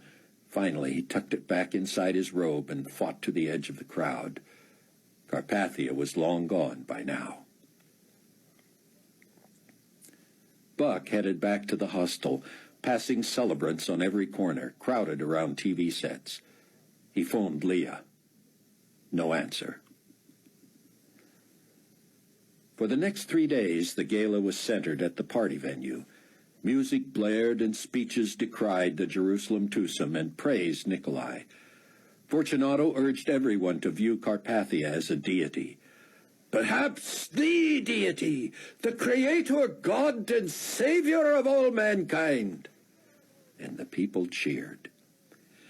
The only mention of the death of Peter II came from Carpathia himself, who said, "Not only was I tired of the pseudo-religious preachers and their legalistic imperialism, but I was also tired of the intrusive Enigma Babylon faith, which shall not be reinstituted.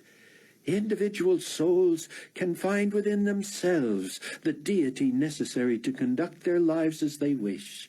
I esteem individual freedom over organized religion." Rayford began to spend time near the gala stage where the closing ceremony would be held Friday night.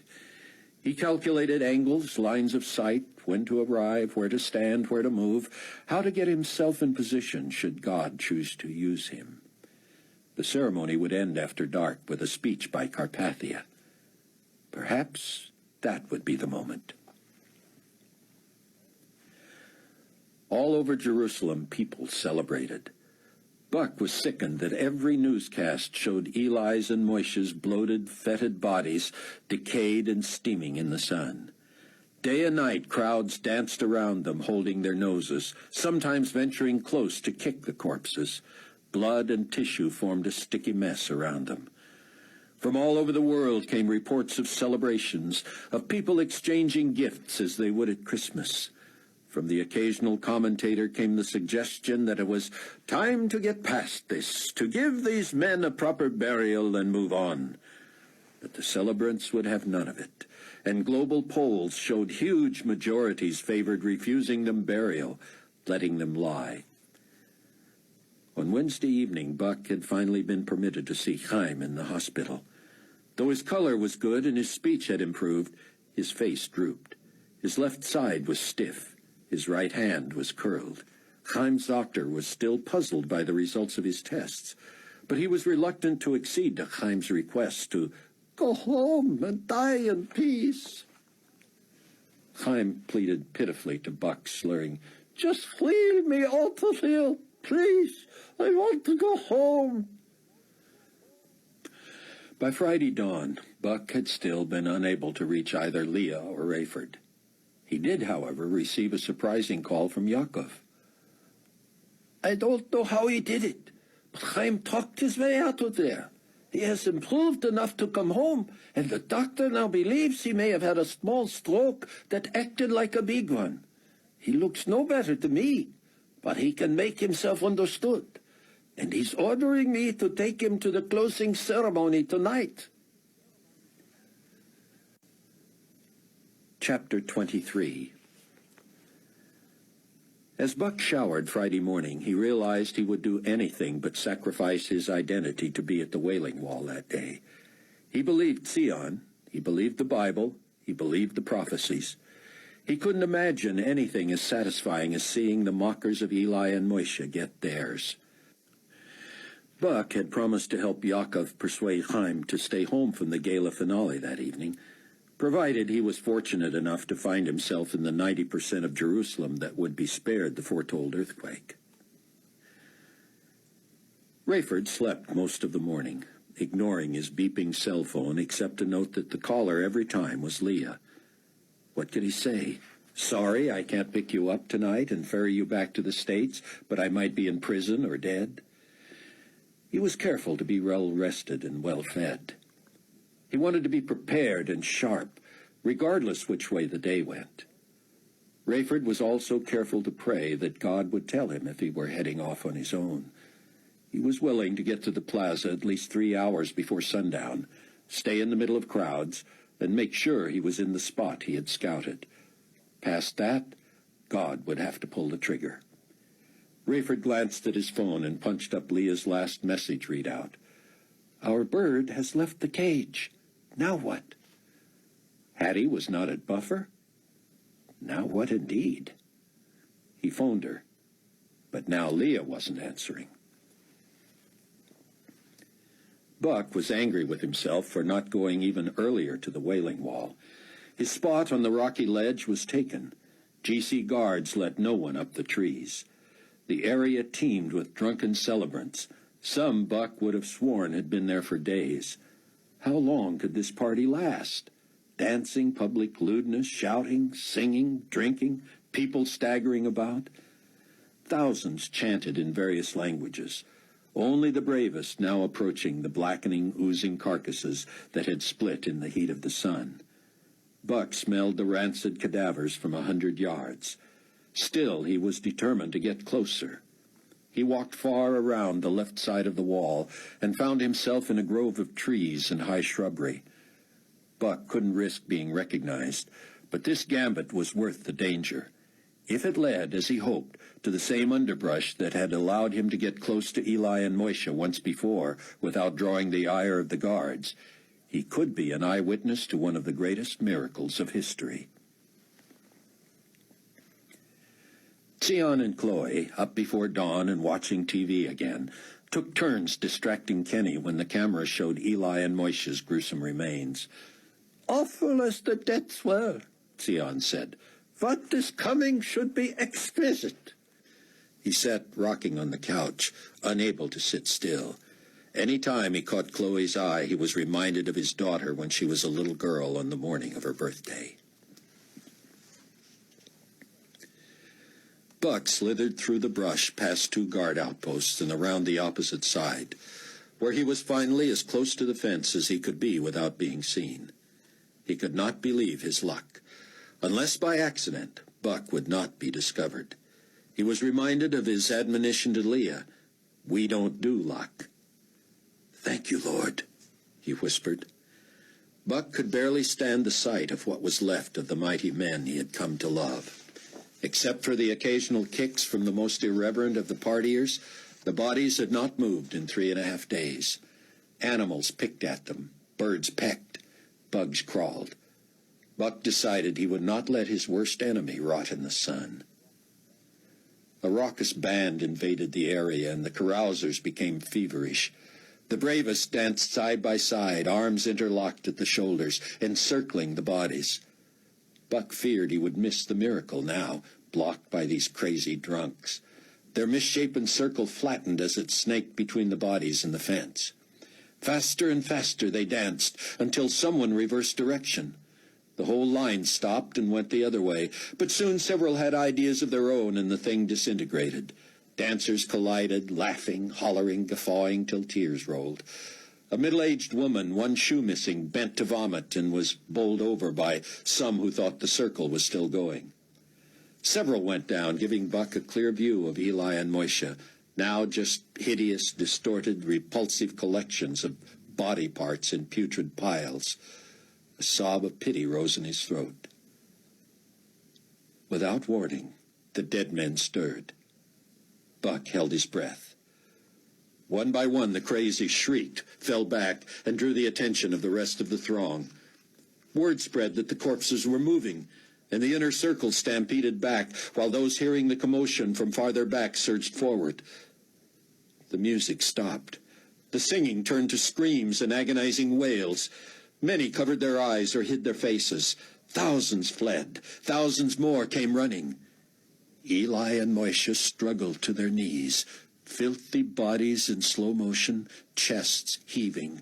Rugged, long-fingered hands on their thighs, they blinked and turned to take in the sight. In tandem, they each put one hand on the pavement and straightened, slowly rising, eliciting terrible moans from the paralyzed onlookers. As they deliberately rose to full height, the dried puddles around them stirred into liquid. Their gaping wounds mended. Skin, stretched and split from swelling, contracted. Purple and black blotches fading. Hair and tissue from the fence and wall beyond disappeared as the men became whole. Buck heard every screech from the crowd, but he could not take his eyes from Eli and Moishe. They gathered the folds of their robes into their fists at the chest, and the rest of the sackcloth fluttered clean in the breeze. They were again tall and strong, victorious and noble and stately. Eli and Moishe looked on the crowd with what Buck read as regret and longing, then turned their faces heavenward. They looked so expectant that Buck noticed many in the crowd looking skyward too. Snow-white clouds rolled in deep blue and purple skies. The sun was hidden, then reappeared in a beautiful sky of moving colors and pure white vapors. A voice from above, so loud people covered their ears and ducked from it, said, "Come up here." Faces still upturned, Eli and Moishe rose. A collective gasp echoed through the Temple Mount as people fell to their knees, some onto their faces, weeping, crying out, praying, groaning. The witnesses disappeared into a cloud that rose so quickly it soon became a speck before it too vanished. Buck's knees buckled, and he dropped to the soft soil, tears finally coming. "Praise God," he breathed. "Thank you, Lord." All around, thousands lay prostrate, keening, lamenting, pleading with God. Buck began to rise, but before his legs were straight, the ground snapped beneath him like a towel. He flew back into a tree, scraping his neck and back as he tumbled. He leaped to his feet to see hundreds of people landing after being thrown even higher. The sky turned black, and cold rain pelted the area. From blocks away came the ominous crash of buildings, the crack and boom of falling trees, the smash of metal and glass as vehicles were tossed about. "Earthquake!" people shouted, running. Buck tottered out of his hiding place, amazed at how short and severe had been the tremor. The sun peeked through fast-moving clouds, creating an eerie green atmosphere. Buck walked in a daze in the direction of Chaim's home. Rayford had been watching on television from his hotel room. The quake cut the power and threw everything to the floor, including him. Almost immediately, GC public address trucks rolled through the streets. "Attention, citizens! Volunteers are needed on the east side of the city. Closing ceremonies will take place tonight as planned. Zealots have made off with the bodies of the preachers. Do not fall for fairy tales of their disappearing or their having had anything to do with this act of nature. Repeat, closing ceremonies will take place tonight as planned." Mac had slept late, then turned on the television to watch the day's news. He wept as TV cameras showed Eli and Moishe resurrect and rise into the clouds.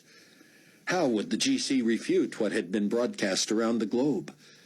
David Hasid had reported that he had seen Carpathia's eerie interruption on TV Monday night, but that the incident did not appear on any tapes of the event. And now no replays of the resurrections appeared on the news. What power, Mac thought. What pervasive control, even of technology. If by some stretch Carpathia left Israel alive, Mac would not allow him to land alive. Not on any plane he was piloting. But should he wait that long? He dug in the bottom compartment of his flight bag and fingered the contraband pistol just like the one Abdullah also carried. If Mac carried it that night, he would have to stay far from the metal detectors. Chaim's neighborhood had been hit hard. Bricks had been loosened and a section of the garage had disintegrated. But unlike the flattened residences around his, Chaim's house had largely escaped damage. Power returned quickly to that area, and Buck watched the television reports with Chaim and the rest of the household. The death toll was announced in the hundreds, but quickly climbed into the thousands.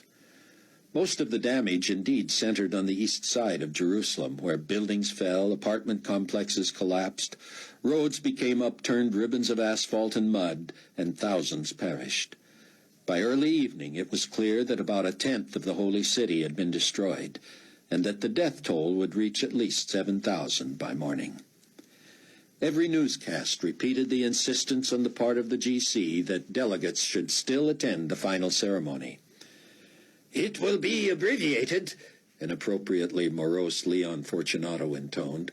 "The potentate is involved in the search and rescue operation, but he asked that I extend his heartfelt condolences to all who have suffered loss. These are his words. Reconstruction begins immediately.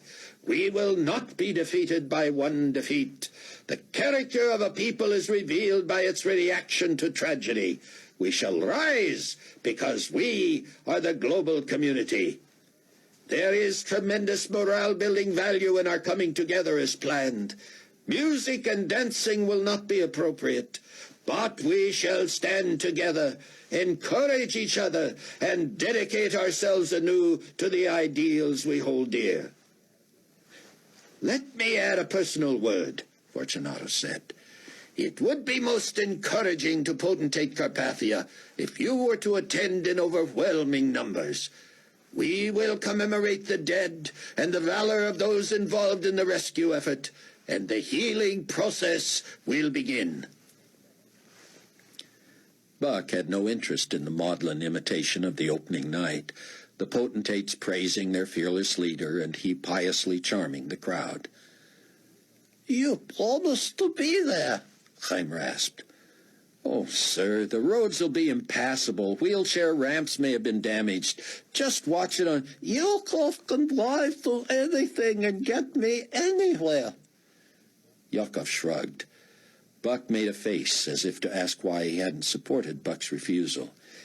"He's right," Yaakov said. "Get him in his chair into the car, and I'll get him there." "I can't risk being recognized," Buck told Chaim. "I just want to know you're in the crowd, supporting me." The sun slipped out from under a bank of clouds and warmed Jerusalem. The orange highlight on the old city shocked Rayford in its beauty, but so did the devastation. Rayford couldn't imagine why Carpathia was so determined to go through with the schedule, but the potentate was playing right into God's hands. Rayford stayed behind various groups, finally camping out in a cluster of people near the speaker tower to Carpathia's left as he faced the audience. Rayford guessed he was 60 or 70 feet from the lectern. "I am not going," Abdullah announced. "I will watch on television." "Suit yourself," Max said. "I'll probably regret going myself." Max sat in the shuttle van for more than 20 minutes before it finally pulled away. He glanced back to see Abdullah stride quickly from the hotel, hands inside the pockets of a light jacket. Buck arrived at the plaza before Yaakov and Chaim and waited near the entrance, emboldened by being patently ignored. His new look was working, and anyway it appeared GC workers were preoccupied preparing for a guest of honor. And here he came. Someone parked Chaim's vehicle while Yaakov wheeled Chaim to the metal detector at stage right. "Your name, sir?" a guard asked. "Yaakov." "He's with me, young man," Chaim spat. "Leave him alone." "I'm sorry, sir," the guard said. "We are on heightened security alert, as you can imagine." "I said he's with me." "That's fine, sir, but once he helps you onto the platform, he'll have to find a seat or stand elsewhere." "Nonsense," Chaim said. "No." "Oh, boss," Yaakov said quickly, "I don't want to be up there anyway. Please." Buck saw Chaim close his eyes wearily and wave with the back of his hand. "Just get me up there." "You have to go through the metal detector," the guard said. "No exceptions." "Fine, let's go." "You first, son." Yaakov's keys set off the alarm. He succeeded on his second try. "I'll need you out of the chair briefly, Dr. Rosenzweig," the guard said. "My men can support you." "No, they can't," Chaim said. "Sir," Yaakov said, "he had a stroke Monday." "I know all about that." "Do you want to insult an Israeli and, may I say, global statesman?" The guard appeared at a loss. "I have to at least search him." "Very well," Chaim growled. "Be quick." The guard felt Chaim's arms and legs and back, patting him down all over. "Your getaway would have been a little slow anyway," he said. Yaakov and 3 guards lifted the chair to the stage and rolled Chaim to the left end of the row of chairs. The guard signaled Yaakov to return. "I'm to leave him up here alone now?" "I'm sorry," the guard said. Yaakov shrugged. Chaim said, "Go on, I'll be fine." Yaakov descended and joined Buck near the front. They watched as Chaim amused himself by steering the motorized wheelchair back and forth across the vast, empty stage, to the delight of the growing crowd. The sky was dark, but the vast lighting system bathed the plaza. Rayford guessed the crowd bigger than on opening day, but subdued. Their helicopters having been pressed into earthquake relief, the VIPs were transported in a motor coach. No fanfare or music or dancing, no opening prayer.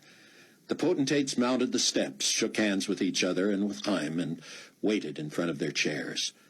Leon walked Nikolai up, surrounded by the security detail. The assembled broke into warm, sustained applause. No cheering or whistling. Leon quickly introduced the potentates, then said, "There is one other very special guest we are particularly pleased to welcome.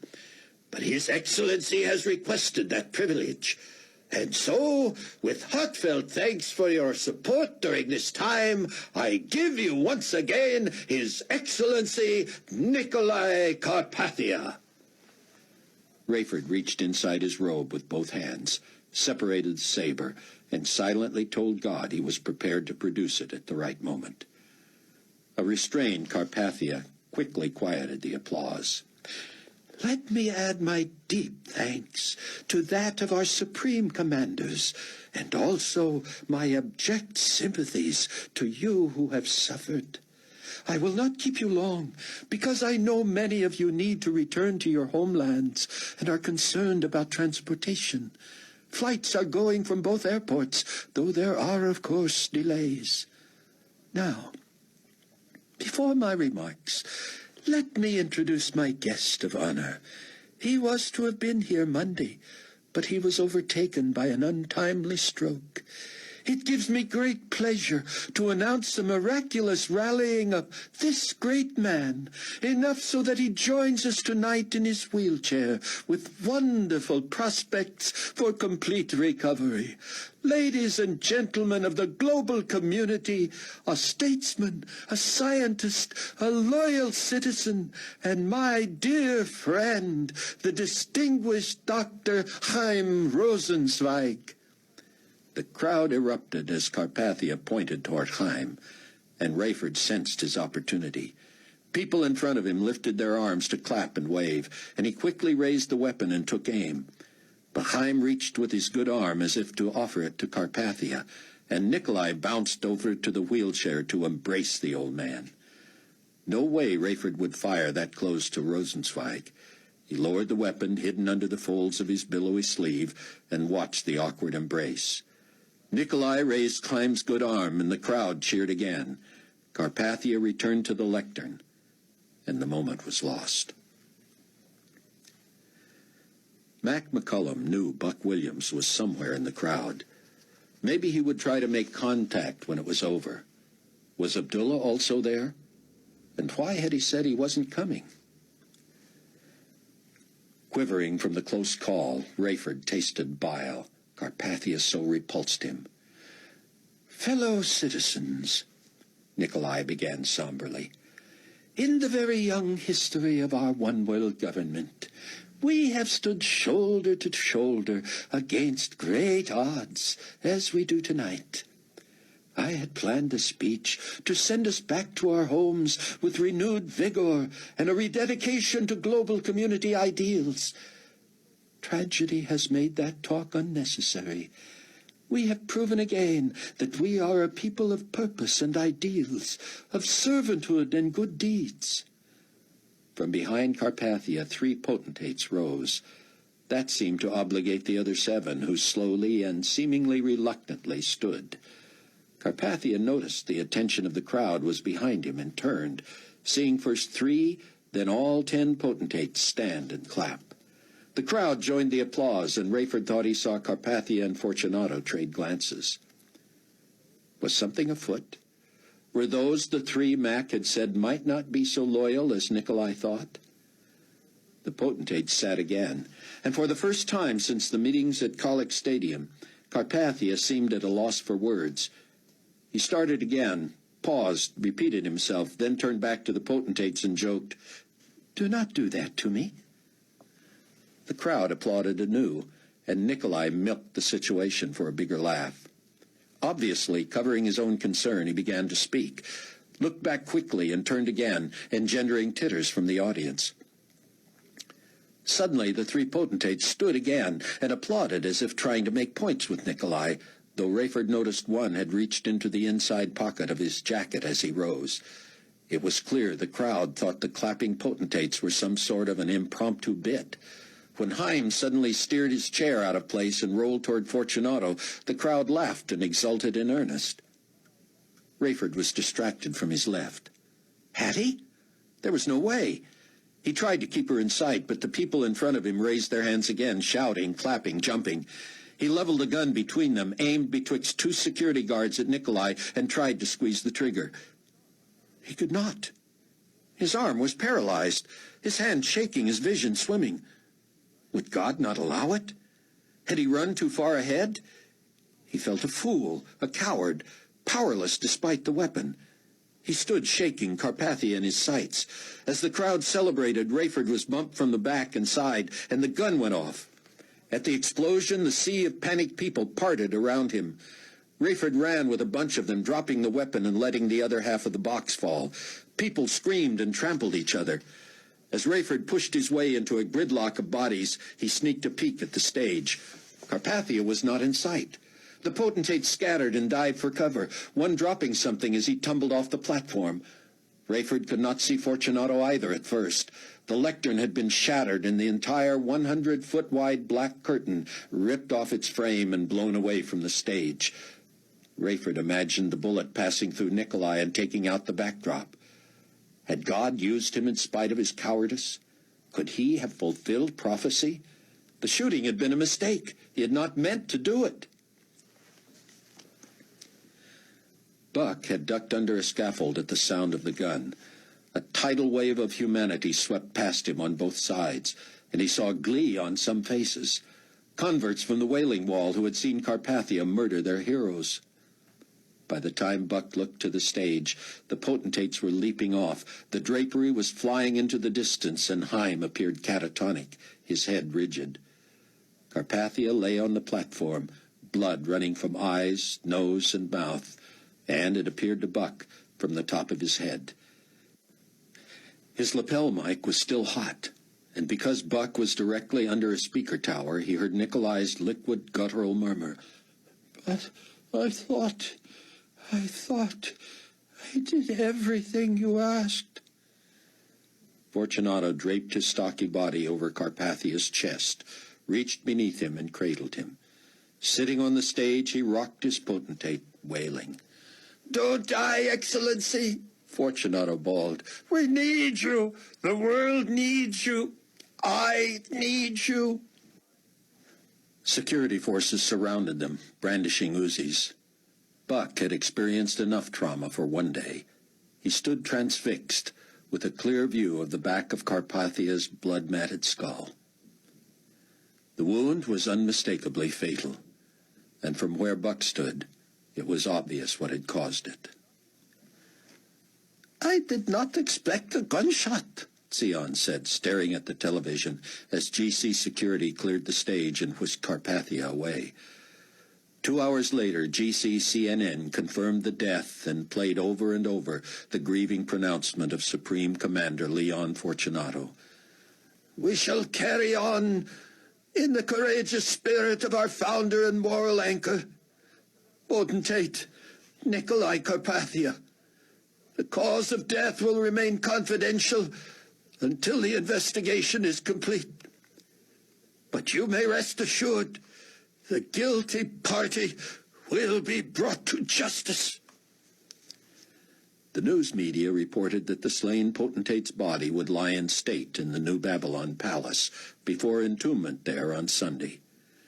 "Don't leave the TV, Chloe," Sion said. "You have to assume the resurrection will be caught on camera." But when Friday became Saturday in Mount Prospect and Saturday night approached, even Sion began to wonder. The scriptures had not foretold of death by projectile. Antichrist was to die from a specific wound to the head and then come back to life. Carpathia still lay in state. By dawn Sunday, as Sion gloomily watched mourners pass the glass bier in the sun-drenched courtyard of the GC Palace, he had begun to doubt himself. Had he been wrong all along? 2 hours before the burial, David Hasid was called into Leon Fortunato's office. Leon and his directors of intelligence and security huddled before a TV monitor. Leon's face revealed abject grief and the promise of vengeance. "Once His Excellency is in the tomb," he said, his voice thick, "the world can approach to closure. Prosecuting his murderer can only help. Watch with us, David. The primary angles were blocked, but look at this collateral view. Tell me if you see what we see." David watched. "Oh, no," he thought. "It couldn't be." "Well, Leon said, peering at him. "Is there any doubt?" David stalled, but that only made the other two glance at him. "The camera doesn't lie," Leon said. "We have our assassin, don't we?" Much as he wanted to come up with some other explanation for what was clear, David would jeopardize his position if he proved illogical. He nodded. "We sure do." Epilogue. The second woe is past. Behold, the third woe is coming quickly. Revelation 11:14. This concludes Assassins. Thanks for listening.